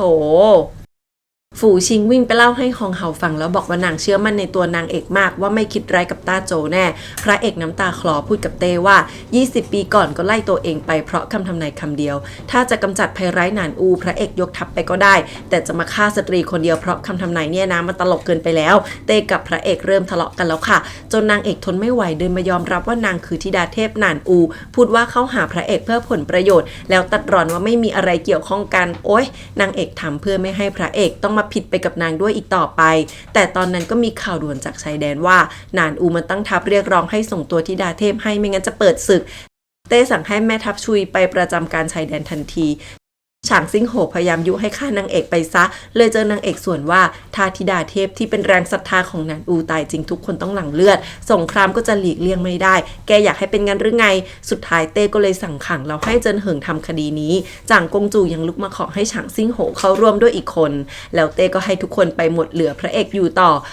ฮองเต้เดินลงมาถามว่าเราเป็นอะไรกันพระเอกก็บอกว่าพ่อลูกและก็เป็นเต้กับขุนนางด้วยเต้ถอนหายใจพูดกับพระเอกว่าต่อไปให้เก็บหัวใจที่รักนางเอกไปเถอะไม่ว่าจะโดนโทษประหารไหมนางเอกก็เป็นชายาอ่องไม่ได้อีกแล้วพระเอกไม่ตอบแต่สายตานิ่งมากฮองเต้ได้แต่พูดว่านี่ไม่ใช่เรื่องครอบครัวแต่เป็นเรื่องของบ้านเมืองฉางซิ่งโหเริ่มวางแผนลับเตรียมตัวจะกบฏกลางดึกยังพาคนจะมาค้นจวนพระเอกด้วยนะกล้ามากแต่เจิ้นเหิงตามมาอย่างไวบอกว่ามันไม่มีอำนาจจับตัวคนไม่เกี่ยวข้องเจิ้นเหิงกับฉางซิ่งโหปะทะฝีปากกันดุเดือดแล้วคนของฉางซิ่งโหก็ยัดหลักฐานปลอมเป็นจดหมายรายชื่อไส้ศึกหนานอูจนเจิ้นเหิงหรี่ตาถามทหารว่าไปเจอจากที่ไหนสรุปว่าเอกสารชิ้นนี้ก็เจอใต้หมอนโง่ๆเลยเจิ้นเหิงไม่เชื่อแต่ฉางซิ่งโหดึงจดหมายคืนไปเหลือมุมแค่นิดเดียวที่ฉีกเหลือทิ้งไว้ในมือแล้วฉางซิ่งโหก็บุกไปบ้านนางเอกต่อจางกงจู่มาเดินในเมืองคิดถึงหมิงเย่ใส่ตาเศร้าแม่ก็ดูก่อนว่าเลี้ยงลูกมายังไงเนาะแป๊บเดียวพระเอกก็เดินหน้าเครียดมาตรงหน้าแต่สุดท้ายก็เดินผ่านไปแบบนั้นโอ้โหใส่ตาทั้งคู่คือก้าวร้าวดุดันคำนั้นเจิ้นเหิงเอาเศษกระดาษมาเช็คแล้วเจอว่านี่คือกระดาษพิเศษที่มีใช้แค่ในวังเท่านั้นบ้านนางเอกถูกฉางซิ่งโหพาทหารบุกมาจับคนบุคคลสอบสวนอารองพยายามเฉลียแต่พ่อนางเอกไม่ยอมก้มหัวให้เลยทุกคนรู้แล้วว่าฉางซิ่งโหมันมาแก้แค้นพี่ใหญ่เดินมาเอากระดาษตัดสัมพันธ์ของนางเอกออกมาบอกว่านางเอกกับที่นี่ไม่เกี่ยวข้องกันแล้วฉางซิ่งโหหงุดหงิดว่านางเอกทิ้งไพ่ตายเอาไว้แต่ก็สั่งคนล้อมทั้งจวนห้ามคนเข้าออกท่านญาติจะเป็นลมส่วนพ่อก็หยิบกระดาษตัดความสัมพันธ์ที่ถูกขยำทิ้งขึ้นมาดูเพิ่งรู้ว่านี่คือสิ่งที่นางเอกให้ไว้โชคดีมากที่บ้านยังมีพี่ใหญ่ส่วนท่านย่าก็เสียใจที่เข้าใจนางเอกผิดไปที่แท้นางเอกแกล้งหาเรื่องทะเลาะเพราะไม่อยากให้ทุกคนต้องเป็นอันตรายนางเอกถูกขังแล้วก็ถูกแกล้งให้กินแค่หมั่นโถครึ่งก้อนกับน้ำที่หยดลงมาประทังชีวิตนี่คือจ่างกงจู่สั่งมา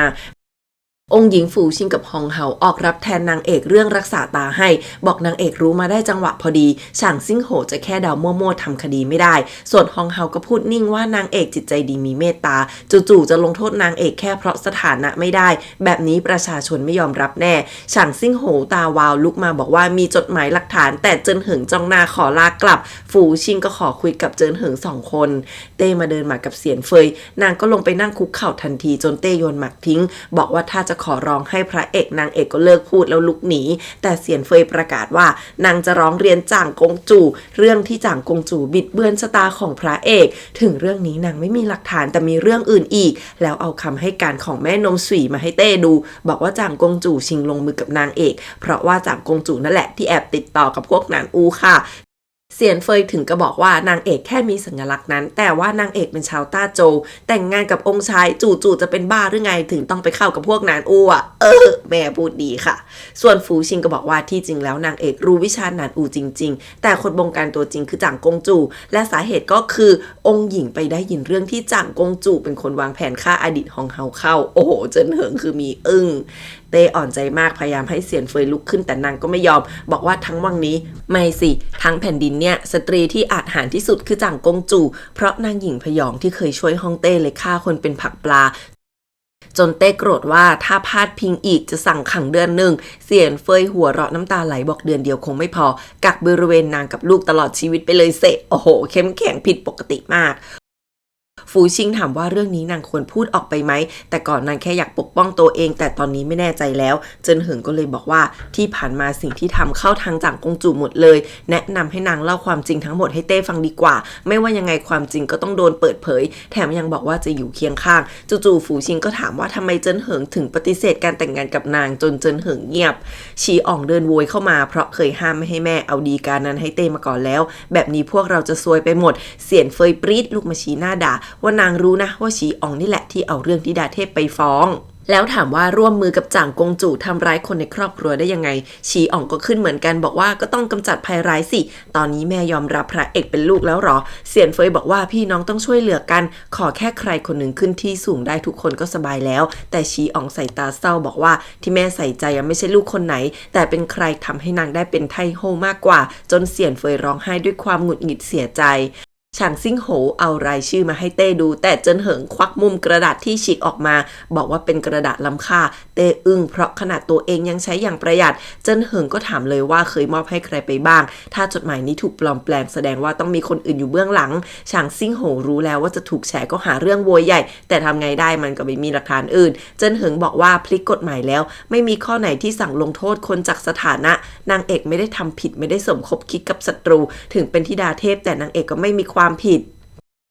กลางดึกแม่นมตัวแอบออกไปหาตู่เล่าเรื่องนางเอกให้ฟังว่าถูกสั่งขังแล้วทั้งคู่กลับไปชิงตัวนางเอกช่วยออกมาจากคุกพระเอกที่แอบตามมาเดินมานั่งด้วยทันทีบอกว่าแค่นี้ไม่พอหรอกถึงจะแอบเข้าวังจากทางลับได้ก็ไปไม่ถึงคุกแล้วน่าเครียดพูดว่าคนที่ถูกจับคือนางเอกนี่แหละพระเอกก็เลยจะร่วมมือกับพวกนั้นเช่นกันโอ้โหเมียสำคัญกว่าทุกสิ่งตู่แอบฟังว่าฉางซิ่งโหกับจ่างกงจู่วางแผนจะเก็บนางเอกให้ได้แล้วพวกนี้ก็คิดจะก่อกบฏกันขึ้นมาจริงๆแล้วจ้าอินโหลแอบมาส่งข่าวให้พ่อนางเอกพ่อตัดสินใจจะไปยื่นฎีกาที่ตัวเองล่าช้ามาเป็น20 ปีเพราะตั้งใจจะช่วยนางเอกให้ได้แล้วพ่อก็ถือฎีกาพร้อมป้ายประจำตัวมาขอเข้าเฝ้าเต้ตั้งแต่เช้าบอกตอนนั้นมีแต่ลางมงคลปรากฏขึ้นแล้วพระเอกก็เกิดคืนนั้นพ่อตะโกนไม่หยุดจนทหารรีบวิ่งไปรายงานตาเหลือกนางเอกถูกจ่างกงจู่พามาทรมานเอาเรื่องพ่อนางเอกมาร้องทุกข์แล้วนางก็สั่งฆ่าข่มขู่นางเอกกรีดว่านางยอมทุกอย่างซึ่งตอนนั้นสื่อจิ๋วก็ไปเล็งจะฆ่าพ่อนางเอกแล้วแต่พระเอกมาขวางไว้ทันพระเอกพยายามห้ามแต่พ่อไม่ยอมแล้วมีแต่ต้องเอาจ่างกงจู่ลงให้ได้ถึงจะช่วยชีวิตนางเอกเพราะพ่ออ่อนแอนางเอกถึงต้องโดนทรมานจนในที่สุดพระเอกเลยพาพ่อไปหาเต้ด้วยตัวเองพ่อพูดหมดเปลือกต่อหน้าเต้ว่าปีนั้นจ่างกงจู่เปลี่ยนชะตาพระเอกให้กลายเป็นอัปมงคลเพื่อเอาเรื่องที่กองทัพพ่ายแพ้ไปโยนใส่เด็กทารกส่วนแม่ทัพชุยที่แพ้สงครามพ้นเคราะห์เสี่ยนเฟยยังไม่ได้รับการเลื่อนตำแหน่งอีกโอ้โหพ่อบอกว่าตัวเองคือพยานที่ยังมีชีวิตส่วนจ่างกงจู่ทรมานจนนางเอกสภาพแย่ไปหมดชีนะถึงขั้นเอาเหล็กร้อนๆมานาบใส่ตัวนางเอกด้วยจิตมากเต้นะฟังจนเงียบไปแล้วสั่งทุกคนให้ออกไปก่อนพ่อนางเอกเครียดมากว่าแล้วไงต่อพระเอกก็เลยกระซิบว่าจะล้มจ่างกงจู่ให้ได้แค่นี้มันยังไม่พอเต้เรียกจ่างกงจู่มาพบสื่อจิวแอบกระซิบว่าพระเอกแอบพาแม่นมตั๋วเข้าวังมาด้วยจ่างกงจู่ชะงักแล้วสั่งให้ส่งข่าวให้ฉางซิ่งโหทันทีแม่นมตั๋วรู้ดีว่าเข้าวังคราวนี้นางอาจไม่ได้กลับออกมาอีกแล้วแต่ก็ฝากฝังนางเอกกับพระเอกแล้วเข้าไปพบเต้พร้อมกับองค์หญิงฝูชิงแม่นมตั๋วแชร์หมดว่าถึงนางเอกจะเป็นธิดาเทพแต่ไม่เคยเกี่ยวข้องกับหนานอูคนที่ทำคือจ่างกงจู่ตั้งหากแล้วเอาดอกนิทราที่เป็นส่วนผสมยาพิษทำคนตายมาให้ดูบอกว่านี่คือสิ่งที่จ่างกงจู่ใช้วางยาแม่ ม่นางเอกแล้วยังสั่งให้นางทำให้ฝูชิงตาบอดส่วนฝูชิงก็คุกเข่าบอกว่าทั้งหมดเป็นเรื่องจริงเพราะนางเกิดไปได้ยินเรื่องที่จ่างกงจู่วางแผนฆ่าอดีตฮองเฮาที่ผ่านมานางอ่อนแอไม่กล้าพูดแต่วันนี้นางไม่อยากให้ผู้มีพระคุณอย่างนางเอกต้องเป็นอันตรายโหฝ่ายตูก็แอบบุกคุกมาช่วยนางเอกออกไปได้แล้ว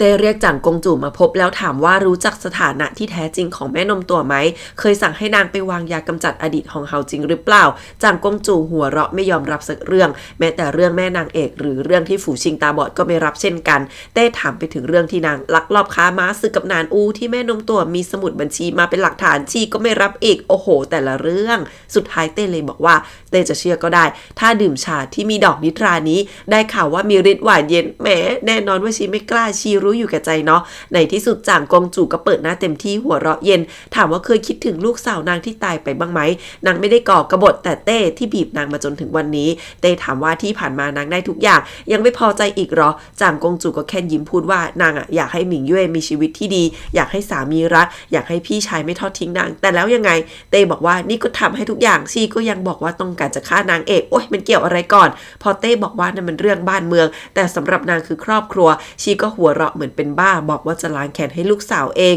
พระเอกนางเอกต้องตายส่วนเต้ก็ต้องโดดเดี่ยวเพราะถูกลูกชายและทุกคนทอดทิ้งไว้เบื้องหลังเต้โมโหจนตบนางชีก็ชี้หน้าบอกว่าเสียใจที่ส่งเต้ขึ้นบัลลังก์มังกรนี้เต้โมโหจัดแต่จ่างกงจู่ลุกมาจ้องหน้าบอกว่าวันนี้เต้ไม่ใช่เจ้าชีวิตไม่ใช่ตัวอะไรทั้งนั้นแล้วสั่งฉางซิ่งโหกับทหารมาคุมตัวเต้ไว้เลยไอ้พวกกบฏแล้วชีก็เดินขึ้นไปยืนหน้าบัลลังก์สั่งว่านับตั้งแต่พรุ่งนี้ชีจะเป็นผู้สำเร็จราชการเพราะว่าเต้ไม่สบายเองกงเดินลงมาแบบซึมกระทือในวังตอนนี้ทหารถูกคนเก็บไปหมดแล้วยังมีใต้เท้าหารที่เป็นพวกมันอีกคนไงนางเอกฟื้นมาอีกทีก็อยู่ที่บ้านส่วนนอกเมืองมีเจียงจ้านอามานฉูคอยดูแลที่นี่พระเอกเตรียมไว้ให้ก่อนนางเอกฟื้นแล้วก็เป็นห่วงพ่อมากทั้งที่ตัวเองก็เจ็บหนักฉูเฝ้าดูแลไม่ห่างจนในที่สุดพระเอกก็ขี่ม้ากลับมาหานางเอกจนได้พระเอกน้ำตาไหลบอกว่าเต้ต้องลงโทษจ่างกงจู่อย่างสาสมแน่นางเอกรีบบอกว่านางจะไปหนานอูเพราะนางคือธิดาเทพนางจะไปโน้มน้าวแม่เฒ่าให้ล้มเลิกถอนทัพเพราะสองฝ่ายกำลังจะเปิดฉากสู้กันแล้วพระเอกไม่อยากให้นางเอกไปแต่นางเอกร้องไห้บอกว่าเราแยกกันเพื่อจะได้กลับมาเจอกันในอนาคตไม่งั้นนางก็เป็นได้แค่วิญญาณเร่ร่อนหลบหนีไปตลอดพระเอกก็ต้องกลับไปเช่นกันไม่งั้นจะโดนข้อหาพานางหนีพระเอกนางเอกน้ำตาไหลกอดกันน่าสงสารมากจ่างกงจู่รู้แล้วว่านางเอกหนีไปก็ประกาศสั่งจับทันทีนางเอกเรียกอาหมานมาคุยด้วยบอกว่านางจะไปหนานอูให้อาหมานกลับไปบ้านไปช่วยดูแลคนที่บ้านให้หน่อยส่วนเจียงจ้านฉูและตู่ก็บอกว่าจะไปกับนางเอกเช่นกันในท้องพระโรงพอไทจือรู้ว่าเต้ไม่สบายจนจ่างกงจู่เป็นผู้สำเร็จราชการก็ไม่ยอมรับแต่ฉางซิ่งโหกับฉีอ๋องออกมาคุกเข่าพวกขุนนางพากันคำนับยายจ่างกงจู่หมดเต้ฟังข่าวจากกงแล้วก็รู้ว่าฉางซิ่งโหนั่นแหละที่ทะเยอทะยานแล้วให้กงแอบเอาลัญจกรหยกส่งออกไปให้พระเอกเพราะเชื่อใจว่าไม่มีวันมองคนผิดฝ่ายจ่างกงจู่กำลังสั่งคนให้ออกประกาศจับพระเอกแล้วเพราะเข้าใจว่าพระเอกหนีไปด้วยกันพระเอกก็เดินเข้ามาอารมณ์ฟิลแบบชมวิวจนฉางซิ่งโหงงพอจ่างกงจู่เห็นก็หรี่ตาถามว่านางเอกล่ะพระเอกก็เนียนกริบบอกอยู่ในคุกไม่ใช่หรือไงหน้าตายมากฉางซิ่งโหเล่นแรงจะจับพระเอกแต่พระเอกสวนกลับว่ากล้าหรอแล้วทำเป็นพูดเข้าข้างจ่างกงจู่เฉยเจิ้นเหิงเห็นว่าองค์หญิงฝูชิงก็เลยรีบมาหาทั้งสองคนคุยกันข้ามกำแพงวังองค์หญิงรีบบอกว่าจ่างกงจู่กำลังจะกบฏส่วนเต้ก็ถูกทหารล้อมตำหนักเต็มไปหมดเข้าออกไม่ได้เลยไทจือกับฉีอ๋องจะบุกไปหาเต้แต่ถูกใต้เท้าหารองครักษ์พหลวายุชักดาบมาขวางไว้พอเห็นซื้อจิวอยู่ข้างในทั้งคู่เลยต้องกลับไปเงียบๆเต้โมโหแต่ก็รู้ว่าส่งจดหมายออกไปก็ถูกสกัดแน่ไทจือหาเรื่องฉีอ๋องที่ไปเข้าข้างจ่างกงจู่แล้วชวนให้มาอยู่ด้วยกันฉีอ๋องเห็นแล้วว่าซื้อจิวมาเลยแอบฟังอยู่เลยปฏิเสธไปจ่างกงจู่ฟังข่าวแล้วก็ยิ้มเย็นสั่งให้เรียกไทจือมาเจอนางในวังหน่อยนางเอกกับฉูออกเดินทางโดยที่เจียงจ้านกับตู่จะแยกไปอีกเส้นเพื่อล่อคนพระเอกรู้ข่าวเรื่องที่เต้ถูกจ่างกงจู่ขังก็น่าเครียดคิดว่าจะช่วยเต้ออกมายังไงได้บ้างฉางซิ่งโหแนะนำจ่างกงจู่ให้จับตัวนางเอกมาซะจะได้เอาไปขู่พวกหนานอูชีก็เลยสั่งดักจับมันทุกด่านพระเอกกับเจิ้นเหิงคิดว่าคนที่พอจะต้านทานจ่างกงจู่ได้คือแม่ทัพชุยซึ่งปักหลักอยู่ชายแดนพระเอกเลยให้หลงต้านไปแจ้งกองทัพมาให้ไปสมทบกันที่นั่นทันทีพระเอกหันมาชวนเจิ้นเหิงไปด้วยกันเพราะจ่างกง จูต้องเล็งเก็บพวกขุนนางกระด้างกระเดื่องแน่แต่เจิ้นเหิงสัญญากับฝูชิงไว้แล้วว่าจะรออยู่ในวังถ้าเห็นว่าวของนางก็จะมาทันทีในที่สุดก็เลยบอกพระเอกว่าจะรออยู่เป็นฝ่ายสนับสนุนจากข้างในพระเอกลุกมาบอกว่าให้ระวังตัวถ้าเกิดมีอะไรเปลี่ยนแปลงให้ไปลองอย่างเชิงไทจือหรือชี้ออกมาเป็นพวกต่อหน้าศัตรูมีแต่ต้องพยายามให้สุดทางเท่านั้นพวกเจียงตานบุกล่อคนออกไปในขณะที่ชูก็ขับรถม้ากับนางเอกแล้วค่อยๆออกเดินทางไปทางใต้จางกงจูเลยออกคำสั่งให้ทัพของแม่ทัพชุยกับกองทหารม้าบุกหนานอูถ้าไม่สำเร็จก็ห้ามกลับมานางเอกกับชูเดินทางลงใต้กันอย่างราบรื่นนางเอกคิดถึงพระเอกมากฝ่ายพระเอกก็ขี่ม้ากับลงใต้ไม่หยุดไทจือพานักรบเดนตายมือดีเข้าวังไปตามที่จางกงจูเรียกทั้งสองคนถ้อยทีถ้อยอาศัยกันแต่ไม่นานพวกนักดนตรีหรือนักรบเดนตายก็ลงมือจางกงจูรอดเพราะแม่นมเอาชีวิตเข้าช่วยสุดท้ายไทจือถูกทหารของจางกงจูฆ่าตายไปแทนฮองเต้ที่รู้ข่าวนี้ก็เสียใจมากวันต่อมาจางกงจูเรียกฉีอ๋องมาคุยหลอกใช้ให้ฉีอ๋องไปจัดการพวกขุนนางที่ไม่เชื่อฟังแล้วก็เล่าว่าเมื่อวานไทจือก่อกบฏเลยโดนนางเก็บไปแล้วฉีอ๋องอึ้งคุกเข่าสวามิภักดิ์แต่เดินออกมาฉีอ๋องก็หน้าเปลี่ยนทันทีค่ะฮองเต้รู้ข่าวทั้งหมดแล้วก็คิดว่ามีแต่พระเอกกับแม่ทัพชุยเท่านั้นที่พอจะช่วยได้พระเอกมาถึงเมืองหน้าด่านแล้วก็เจอเหลิงอิ่งลูกน้องในทหารทัพม้าที่มารออยู่แล้วตอนนั้นเองที่รถม้านางเอกก็มาถึงพอนางเอกลงมาพระเอกก็บอกเลยว่าในวังเกิดเรื่องใหญ่แล้วชีอ๋องหน้าเครียดแต่แล้วเจิ้นเหิงก็มาพบมาเชิญไปช่วยเต้ด้วยกันบอกชีอ๋องไม่ต้องแสดงแล้วค่ะเจิ้นเหิงเชื่อว่าชีอ๋องไม่เข้าพวกกับจางกงจูหรอกแล้วก็ไม่ได้อยากนั่งบัลลังก์มังกรนั่นด้วยใช่ไหมโอ้โหพูดตรงฝ่ายฉางซิ่งโหก็มายุแยงให้จางกงจูขึ้นนั่งบัลลังก์ด้วยตัวเองไปซะเลยให้จบในที่สุดจางกงจูก็มาหาฮ่องเต้เอาพระราชโองการแต่งตั้งตัวเองมาให้ฮ่องเต้ลงนามขู่ด้วยนะว่านางไม่มีความอดทนมากนักหรอกพระเอกกับนางเอกยืนคุยกันไม่นานเจียงจานก็กลับมาแบบหมดสภาพเกือบตายที่จริงแล้วอาหมันกับตู่ใช้ชีวิตตัวเองล่อพวกทหารไปอีกทางอาหมันไม่ยอมกลับไปบ้านแต่ใส่ชุดนางเอกออกมาล่อเพื่อให้นางเอกมีหนทางรอดมากขึ้นชีวิตอาหมันได้นางเอกช่วยไว้ดังนั้นนางยอมตายเพื่อให้นางเอกได้รอดต่อไปโอ้ยสงสารน้องเจียงจ้านจะตามมาช่วยแต่เห็นแค่ตู่ที่ถูกยิงธนูจนพรุนส่วนอาหมานก็โดดหน้าผาล่อพวกทหารไปนางเอกช็อกไม่อยากเชื่อเพราะว่าอาหมานอยู่เคียงข้างนางมาตลอดชูรีบปลอบว่านางเอกจะยอมแพ้ไม่ได้นะทุกคนทำเพื่อให้นางเอกมายืนอยู่ตรงนี้แล้วในที่สุดคืนนั้นนางเอกก็ออกเดินทางไปหนานอูกับชูพระเอกมายืนส่งแล้วมองจนลับตาก่อนจะขึ้นม้าไปหาแม่ทัพชุยเช่นกันฮองเต้ที่อยู่ในวังคำนวณเวลารู้แล้วว่าพระเอกน่าจะเจอแม่ทัพชุยแล้วแต่ก็รู้ว่าถ้าชายแดนไม่สงบแม่ทัพชุยคงไม่ยอมทิ้งชาวบ้านกลับมาแน่โอ๊ยเป็นเครียดแม่ทัพชุยนะพอฟังก็ไม่อยากจะเชื่อว่าจางกงจูก่อกบฏแต่พอพระเอกขอร้องให้กลับไปช่วยฮองเต้ด้วยกันแม่ทัพชุยก็คุกเข่านั่งลงบอกว่าถ้าทิ้งชายแดนไปด่านนี้ต้องถูกพวกหนานอูตีแตกภายใน3 วันแน่ไม่ยอมทำตามคำสั่งจนพระเอกเครียดมากในวังจางกงจูอมยิ้มพอใจที่ชีอ๋องไปล็อบบี้พวกขุนนางจนเริ่มยอมกว่าครึ่งทั้งที่จริงๆแล้วว่าชีจะขึ้นเป็นฮ่องเต้เองจ้ะพระเอกบอกแม่ทัพชุยว่าไม่ต้องห่วงพวกหนานอูต้องสลายทัพแน่เพราะนางเอกคือธิดาเทพหนานอูแม่ทัพชุยอึ้งมากแต่ก็ยังไม่ยอมตามพระเอกกลับไปอยู่ดีด้านจางกงจูก็วางแผนจะจัดพิธีขึ้นครองราชย์ภายใน5 วันคิดจะให้ฉางซิ่งโหเป็นเสนาบดีใครคัดค้านนางก็ต้องตายสายตาเข้มแข็งมากนางเอกกับชูเดินทางมาจนถึงหนานอูแล้วมาถึงนางเอกก็ไปหาแม่เฒ่าเลยนางเอกถามถึงโรคเก่าพูดถึงโรคเดิมจนแม่เฒ่าสงสัยพระเอกกับหลวงต้านทำได้แค่รอแม่ทัพชุยแต่แม่ทัพชุยเอาราชโองการสั่งบุกหนานอูมาให้จนพระเอกบอกว่าถ้าจางกงจูเป็นคนสั่งก็ไม่แปลกหรอกแม่เฒ่ากับชาวหนานอูเห็นสัญลักษณ์ธิดาเทพก็ยอมรับหมดใจฝ่ายพระเอกก็บอกแม่ทัพชุยว่าให้ขัดราชโองการนี้อย่าน้องเลือดเด็ดขาดแม่ทัพชุยหันมาจ้องตาถามว่าจางกงจูก่อกบฏจริงหรอจนพระเอกเดือดจัดสะบัดแขนเดินหนีแล้วเดินไปนั่งนิ่งกัดฟันไม่พูดอะไรสักคำนางเอกขอคุยกับแม่เฒ่าบอกให้ถอนทัพออกมาสัญญาว่าหลังจากนั้นไม่เกินครึ่งวันพวกตาโจก็จะถอนทหารกลับไปเช่นกันคืนนั้นเองแม่ทัพชุยก็ได้ข่าวว่าหนานอูถอนทัพแล้วพระเอกเลยสั่งออกเดินทางทันทีค่ะในที่สุดแม่ทัพชุยก็ตามพระเอกไปอย่างเต็มใจไปรีบกลับเร็ววันต่อมาแม่เฒ่าดีใจที่พวกตาโจถอนทัพแล้วหวังว่าจะใช้โอกาสนี้บุกตีนางเอกกลับพูดว่านางเคยเห็นมาแล้วว่าสงครามมีแต่จบลงด้วยเลือดสงครามไม่ใช่ทางแก้ปัญหามีแต่ทำร้ายกันไม่หยุดแต่นางมีวิธีหยุดวงจรนี้และทำให้บ้านเมืองเจริญอย่างแท้จริงฟูชิงแอบส่งข่าวว่าจางกงจูเตรียมทำพิธีสักการะเจิ้นเหิงหน้าเครียดไปอีกคนคิดว่าจางกงจูกำลังจะลงมือแล้วพวกพระเอกกลับมาไม่ทันแน่สือจิ๋วเดินเข้ามามือเปื้อนเลือดหลังจากไปเก็บขุนนางที่ยอมตายไม่ยอมพักดีมาเรียบแต่ยังเหลือที่ดื้อรั้นหัวแข็งอยู่อีกคน หองเฮาจะส่งฝูชิงออกไปนอกวังเพื่อความปลอดภัยแต่ฝูชิงไม่ยอมเพราะมีแต่อยู่ในวังถึงจะส่งข่าวให้เจินเหิงและปกป้องแม่ได้หองเฮาอึ้งกอดลูกสาวไว้เลยคือน้องโตแล้วว่าวันต่อมาพวกพระเอกแม่ทัพชุยและเจียงจ้านกำลังเข้าเมืองแต่เกือบถูกทหารดักจับฉีอ่องเป็นคนมาช่วยทุกคนไปค่ะนางเอกเรียกประชุมทุกเผ่าในหนานอูบอกว่าเราอยากได้อะไรก็ไปแย่งชิงแต่นางเอกบอกว่าเราทุกคนไม่ได้เกิดมาเพื่อต่อสู้นางขอเวลาปีหนึ่งสร้างความรุ่งเรืองให้แต่ถ้าหลังจากนี้ทุกคนยังอยากสู้นางก็จะเข้าร่วมจนในที่สุดทุกคนก็ยอมฟังนางเอกแล้ว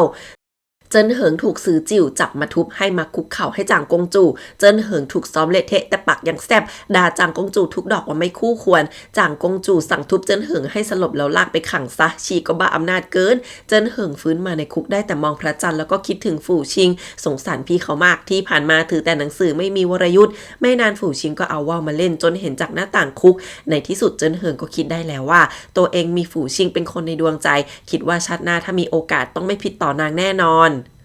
พวกพระเอกถูกฉีอ่องพามาซ่อนที่บ้านเดิมนางเอกฉีอ่องเล่าว่าเจิ้นเหิงถูกจางกงจูจับตัวไปไม่นานทุกคนที่สกุลก็ถูกตามเจอเพราะเจิ้นเหิงแอบช่วยไว้ก่อนหน้านี้สรุปว่าตอนนี้ทุกคนถูกขังอยู่ในคุกหลวงก่อนหน้าตอนที่เจิ้นเหิงมาดีลด้วยเจิ้นเหิงก็พูดดีมากแบบรู้ว่าที่ผ่านมาฉีอ่องแค่อยากให้เต้เห็นคุณค่าเห็นว่าทำประโยชน์ได้เจิ้นเหิงรู้ด้วยว่าตัวเองไม่รอดแน่หลังจากนั้นขอให้ฉีอ่องสนับสนุนพระเอกด้วยเจิ้นเหิงมั่นใจว่าฉีอ่องเองก็เลือกไว้ตั้งนานแล้วในที่สุดฉีอ่องก็บอกพระเอกว่าพรุ่งนี้คือกำหนดพิธีการแม่ทัพชูยังไม่มั่นใจเพราะพวกเราคนน้อยกว่าแต่พระเอกสั่งให้เอาทหารทุกหน่วยที่มีมารวมตัวกันแล้วสับเปลี่ยนกับพวกของใต้เท้าห่านซะแต่ยังต้องมีคนออกหน้าคอยคันกับฉางซิ่งโห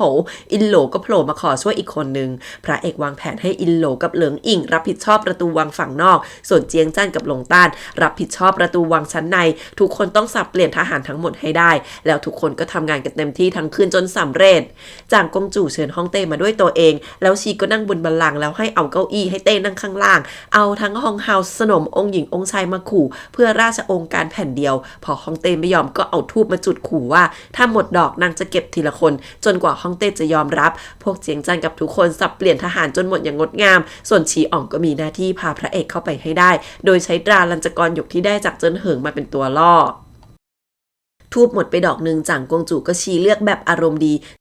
จนมีองค์ชายคนหนึ่งถูกแทงตายไปจนได้ทุกคนกรี๊ดส่วนเสียนเฟยล้มลงเกือบสลบแล้วโอ้ยจางกงจู่ยิ้มเย็นบอกไม่มีใครจะมาสละชีวิตเพื่อฮ่องเต้ได้อย่างนางรอกพระเอกก็ไม่มาแน่เพราะเกลียดพ่ออย่างฮ่องเต้ฉางซิ่งโหกำลังจะเข้าวังแต่ถูกเจียงจ้านหลอกว่ามีกบฏจนมันคิดหนีมีอินโหลมาสนับสนุนอีกคนจนเจียงจ้านขู่เอาตราพยัคฆ์เคลื่อนย้ายทหารมาจนได้แล้วจางกงจู่จะฆ่าคนเพิ่มกงรีบขอตายแทนแต่จู่ๆฉีอ๋องก็เอาตราลัญจกรหยกมาขอเข้าพบฝ่ายพระเอกใส่ชุดกงน้อยเดินถือตราตามมาข้างหลังฉีอ่องทำเป็นจะส่งตรานี้ให้ฮองเต้มองแบบไม่อยากจะเชื่อนาทีที่จางกงจู่กำลังเคลิ้มดีใจว่าจะได้จับตราพระเอกก็ชักมีดออกมาขู่จับจางกงจู่เป็นตัวประกันทั้งเจียงจ้านหลงต้านเหลิงอินและอินโหลก็บุกเข้ามาเก็บทหารที่อยู่ในวังกันหมดสื่อจิ๋วจะสู้ก็เจอเจียงจ้านกับหลงต้านตามไปสกัดอย่างเท่อย่างโหดเลยค่ะหน่วยคอมมานโดหน่วยสวัสด์ก็มาจางกงจู่ยังหัวเราะบอกว่าทุกคนต้องตายแต่พอเรียกทหารเข้ามาแม่ทัพชุยก็เป็นคนเดินเข้ามาด้วยตัวเองฉีอ่องที่ถือตราอยู่ได้แต่หลบไปข้างๆแม่ทัพชุยรีบเดินมาคุกเข่าขอโทษฮ่องเต้ส่วนฮ่องเต้ก็หันมาสั่งให้พระเอกปล่อยจางกงจู่ซะฮ่องเต้ก็ยังให้โอกาสชีกลับตัวนะจางกงจู่น้ำตาไหลไม่ยอมแพ้เชื่อว่าฉางซิ่งโหจะมาช่วยนางแต่เจียงจานควักเอาตราพยัคฆ์ออกมาบอกฉางซิ่งโหถูกจับแล้วจางกงจู่ชี้หน้าทุกคนน้ำตาไหลอ่ะจะโทษใครอีกในที่สุดนางก็บอกว่าสุดท้ายก็ยังแพ้ให้กับฮ่องเต้อยู่ดีแต่นางจะไม่ขอยอมความสงสารโลกนี้ไม่เคยมีใครเข้าใจนางไม่เคยรักแต่นางไม่ใช่คนแพ้ทุกคนต้องไม่มีวันลืมนางและควักปิ่นออกมาพุ่งไปหาฮ่องเต้แม่ทัพชุยก็เลยพุ่งไปฟันนางทันทีเพื่ออารักขา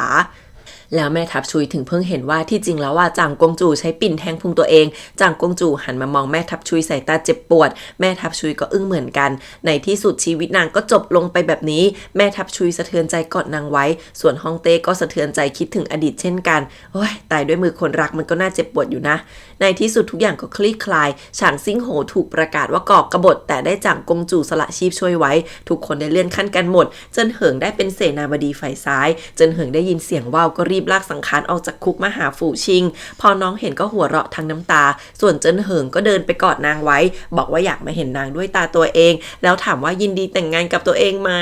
ที่จริงแล้วก่อนหน้านี้เจิ้นเหิงปฏิเสธเพราะไม่กล้าคิดเกินเลยเห็นนางเป็นนักเรียนแต่ที่จริงแล้วก็เพิ่งรู้ตัวว่าชื่นชมแล้วก็รักองค์หญิงฝูชิงมานานถึงแม้จะตาบอดแต่กลับพยายามใช้แสงสว่างไปปกป้องผู้อื่นองค์หญิงฝูชิงรีบตอบรับงานแต่งว่ายินดีคู่นี้จบดีมากฮองเต้รู้ว่าที่หนานอูถอยทับก็เพราะพระเอกแล้วถามว่าวางแผนยังไงพระเอกรีบกระซิบว่าอยากไปหานางเอกที่หนานอูฮองเต้บอกยอมได้ทุกอย่างยกเว้นเรื่องนี้จนพระเอกอึกอักถามว่างั้นเมื่อไหร่จะไปได้ฮองเต้บอกว่าตัวเองจะไม่กลับไปเข้าตำหนักใหญ่อีกแล้วจะไปเที่ยวชมธรรมชาติเป็นเพื่อนแม่พระเอกพักผ่อนหย่อนใจบ้างแล้วตบบ่าพระเอกเบาๆบอกจะไปเมื่อไหร่พระเอกก็ตัดสินใจเอาเองก่อนจะจากไปพระเอกก็คำนับให้ฮองเต้อย่างเป็นทางการนี่ฮองเต้สละบัลลังก์ให้พระเอกแล้วค่ะ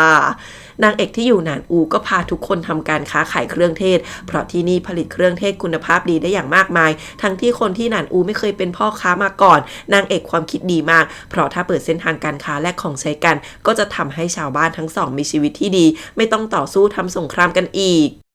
พระเอกอยู่ในวังมีหลงต้านที่ตอนนี้ได้เลื่อนขั้นเป็นหัวหน้าองครักษ์จินอูเดินอยู่ข้างๆพระเอกดูชุดเฉลิมฉลองแล้วก็เอาแต่คิดถึงนางเอกวันแต่งงานอมยิ้มเบาๆเขาคิดถึงเมียเขา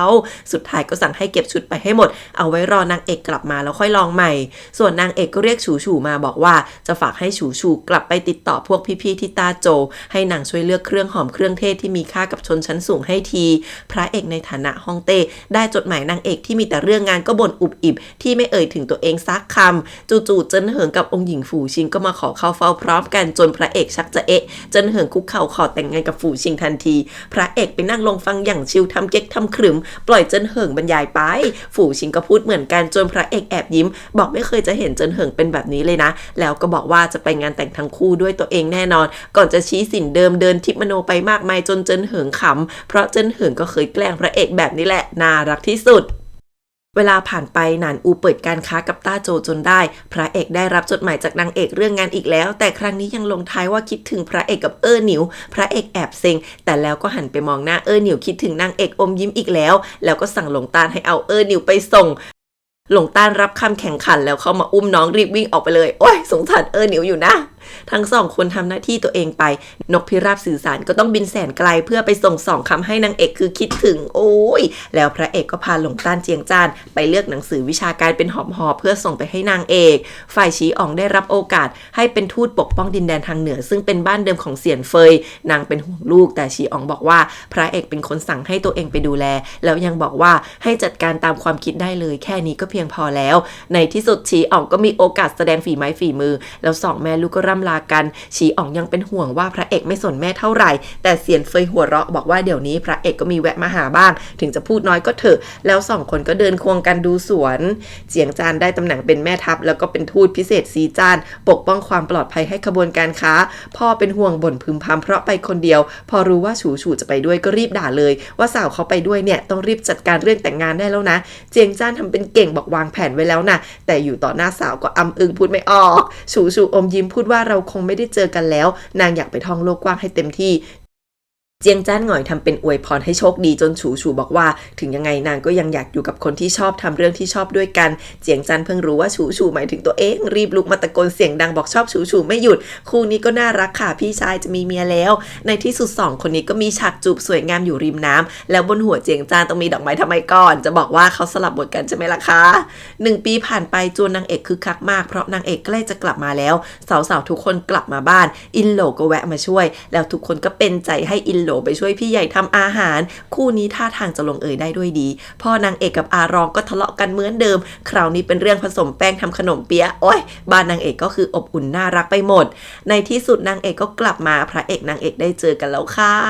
ที่จริงแล้วแม่เฒ่าบอกนางเอกว่าสืบพบว่าแม่นางเอกเป็นคนหนานอูแต่เพราะร่อนเร่จนได้สกุลซูรับไปเลี้ยงอยู่ที่ต้าโจวชะตาของธิดาเทพคือการกลับมาเกิดใหม่แล้วแม่เฒ่าก็ส่งคัมภีร์ลับให้ไว้ที่แท้ชาติที่แล้วหลังจากที่นางเอกถูกพระเอก อกยิงธนูใส่ตายพระเอกรีบวิ่งมาหานางเอกแล้วก็ร้องไห้ไม่หยุดยอมใช้ชีวิตและความคิดถึงปล่อยวางไม่ได้เพื่อทำพิธีรับแลกชีวิตนางเอกกลับมาแต่สิ่งที่ต้องแลกไปก็คือการที่พระเอกต้องลืมเลือนนางเอกไปเช่นกันโห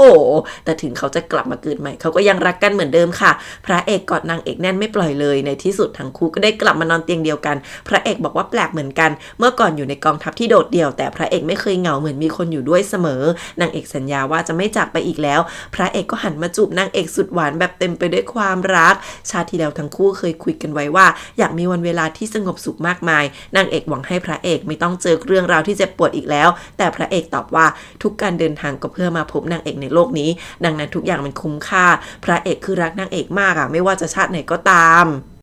ในที่สุดนางเอกก็ใส่ชุดฮองเฮาเดินเข้าตำหนักอย่างเป็นทางการนี่คือชุดที่พระเอกรอนางเอกกลับมานั่นเองทั้งสองคนได้เฉลิมฉลองเป็นฮ่องเต้กับฮองเฮาอย่างสวยสง่าท่ามกลางขุนนางที่คำนับคุกเข่าอวยพรให้ทั้งคู่โอ้ยจบดีทุกคู่จบอย่างสวยงามหิวใจมากเรื่องนี้ซื่อจีนขอบคุณค่ะอยากให้ทุกคนมาดูงานเรื่องนี้นะเอาจบแบบนี้ทุกเรื่องได้ไหมคะผู้กำกับขอบคุณทุกคนที่อยู่ฟังเรื่องนี้จนจบนะคะแล้วไปรอฟังเรื่องใหม่ฟ้าใหม่กันนะคะว่าจะมีเรื่องไหนมาเล่าให้ฟังอีกบ้างคลิปนี้แค่นี้ก่อนนะคะทุกคนสวัสดีค่ะ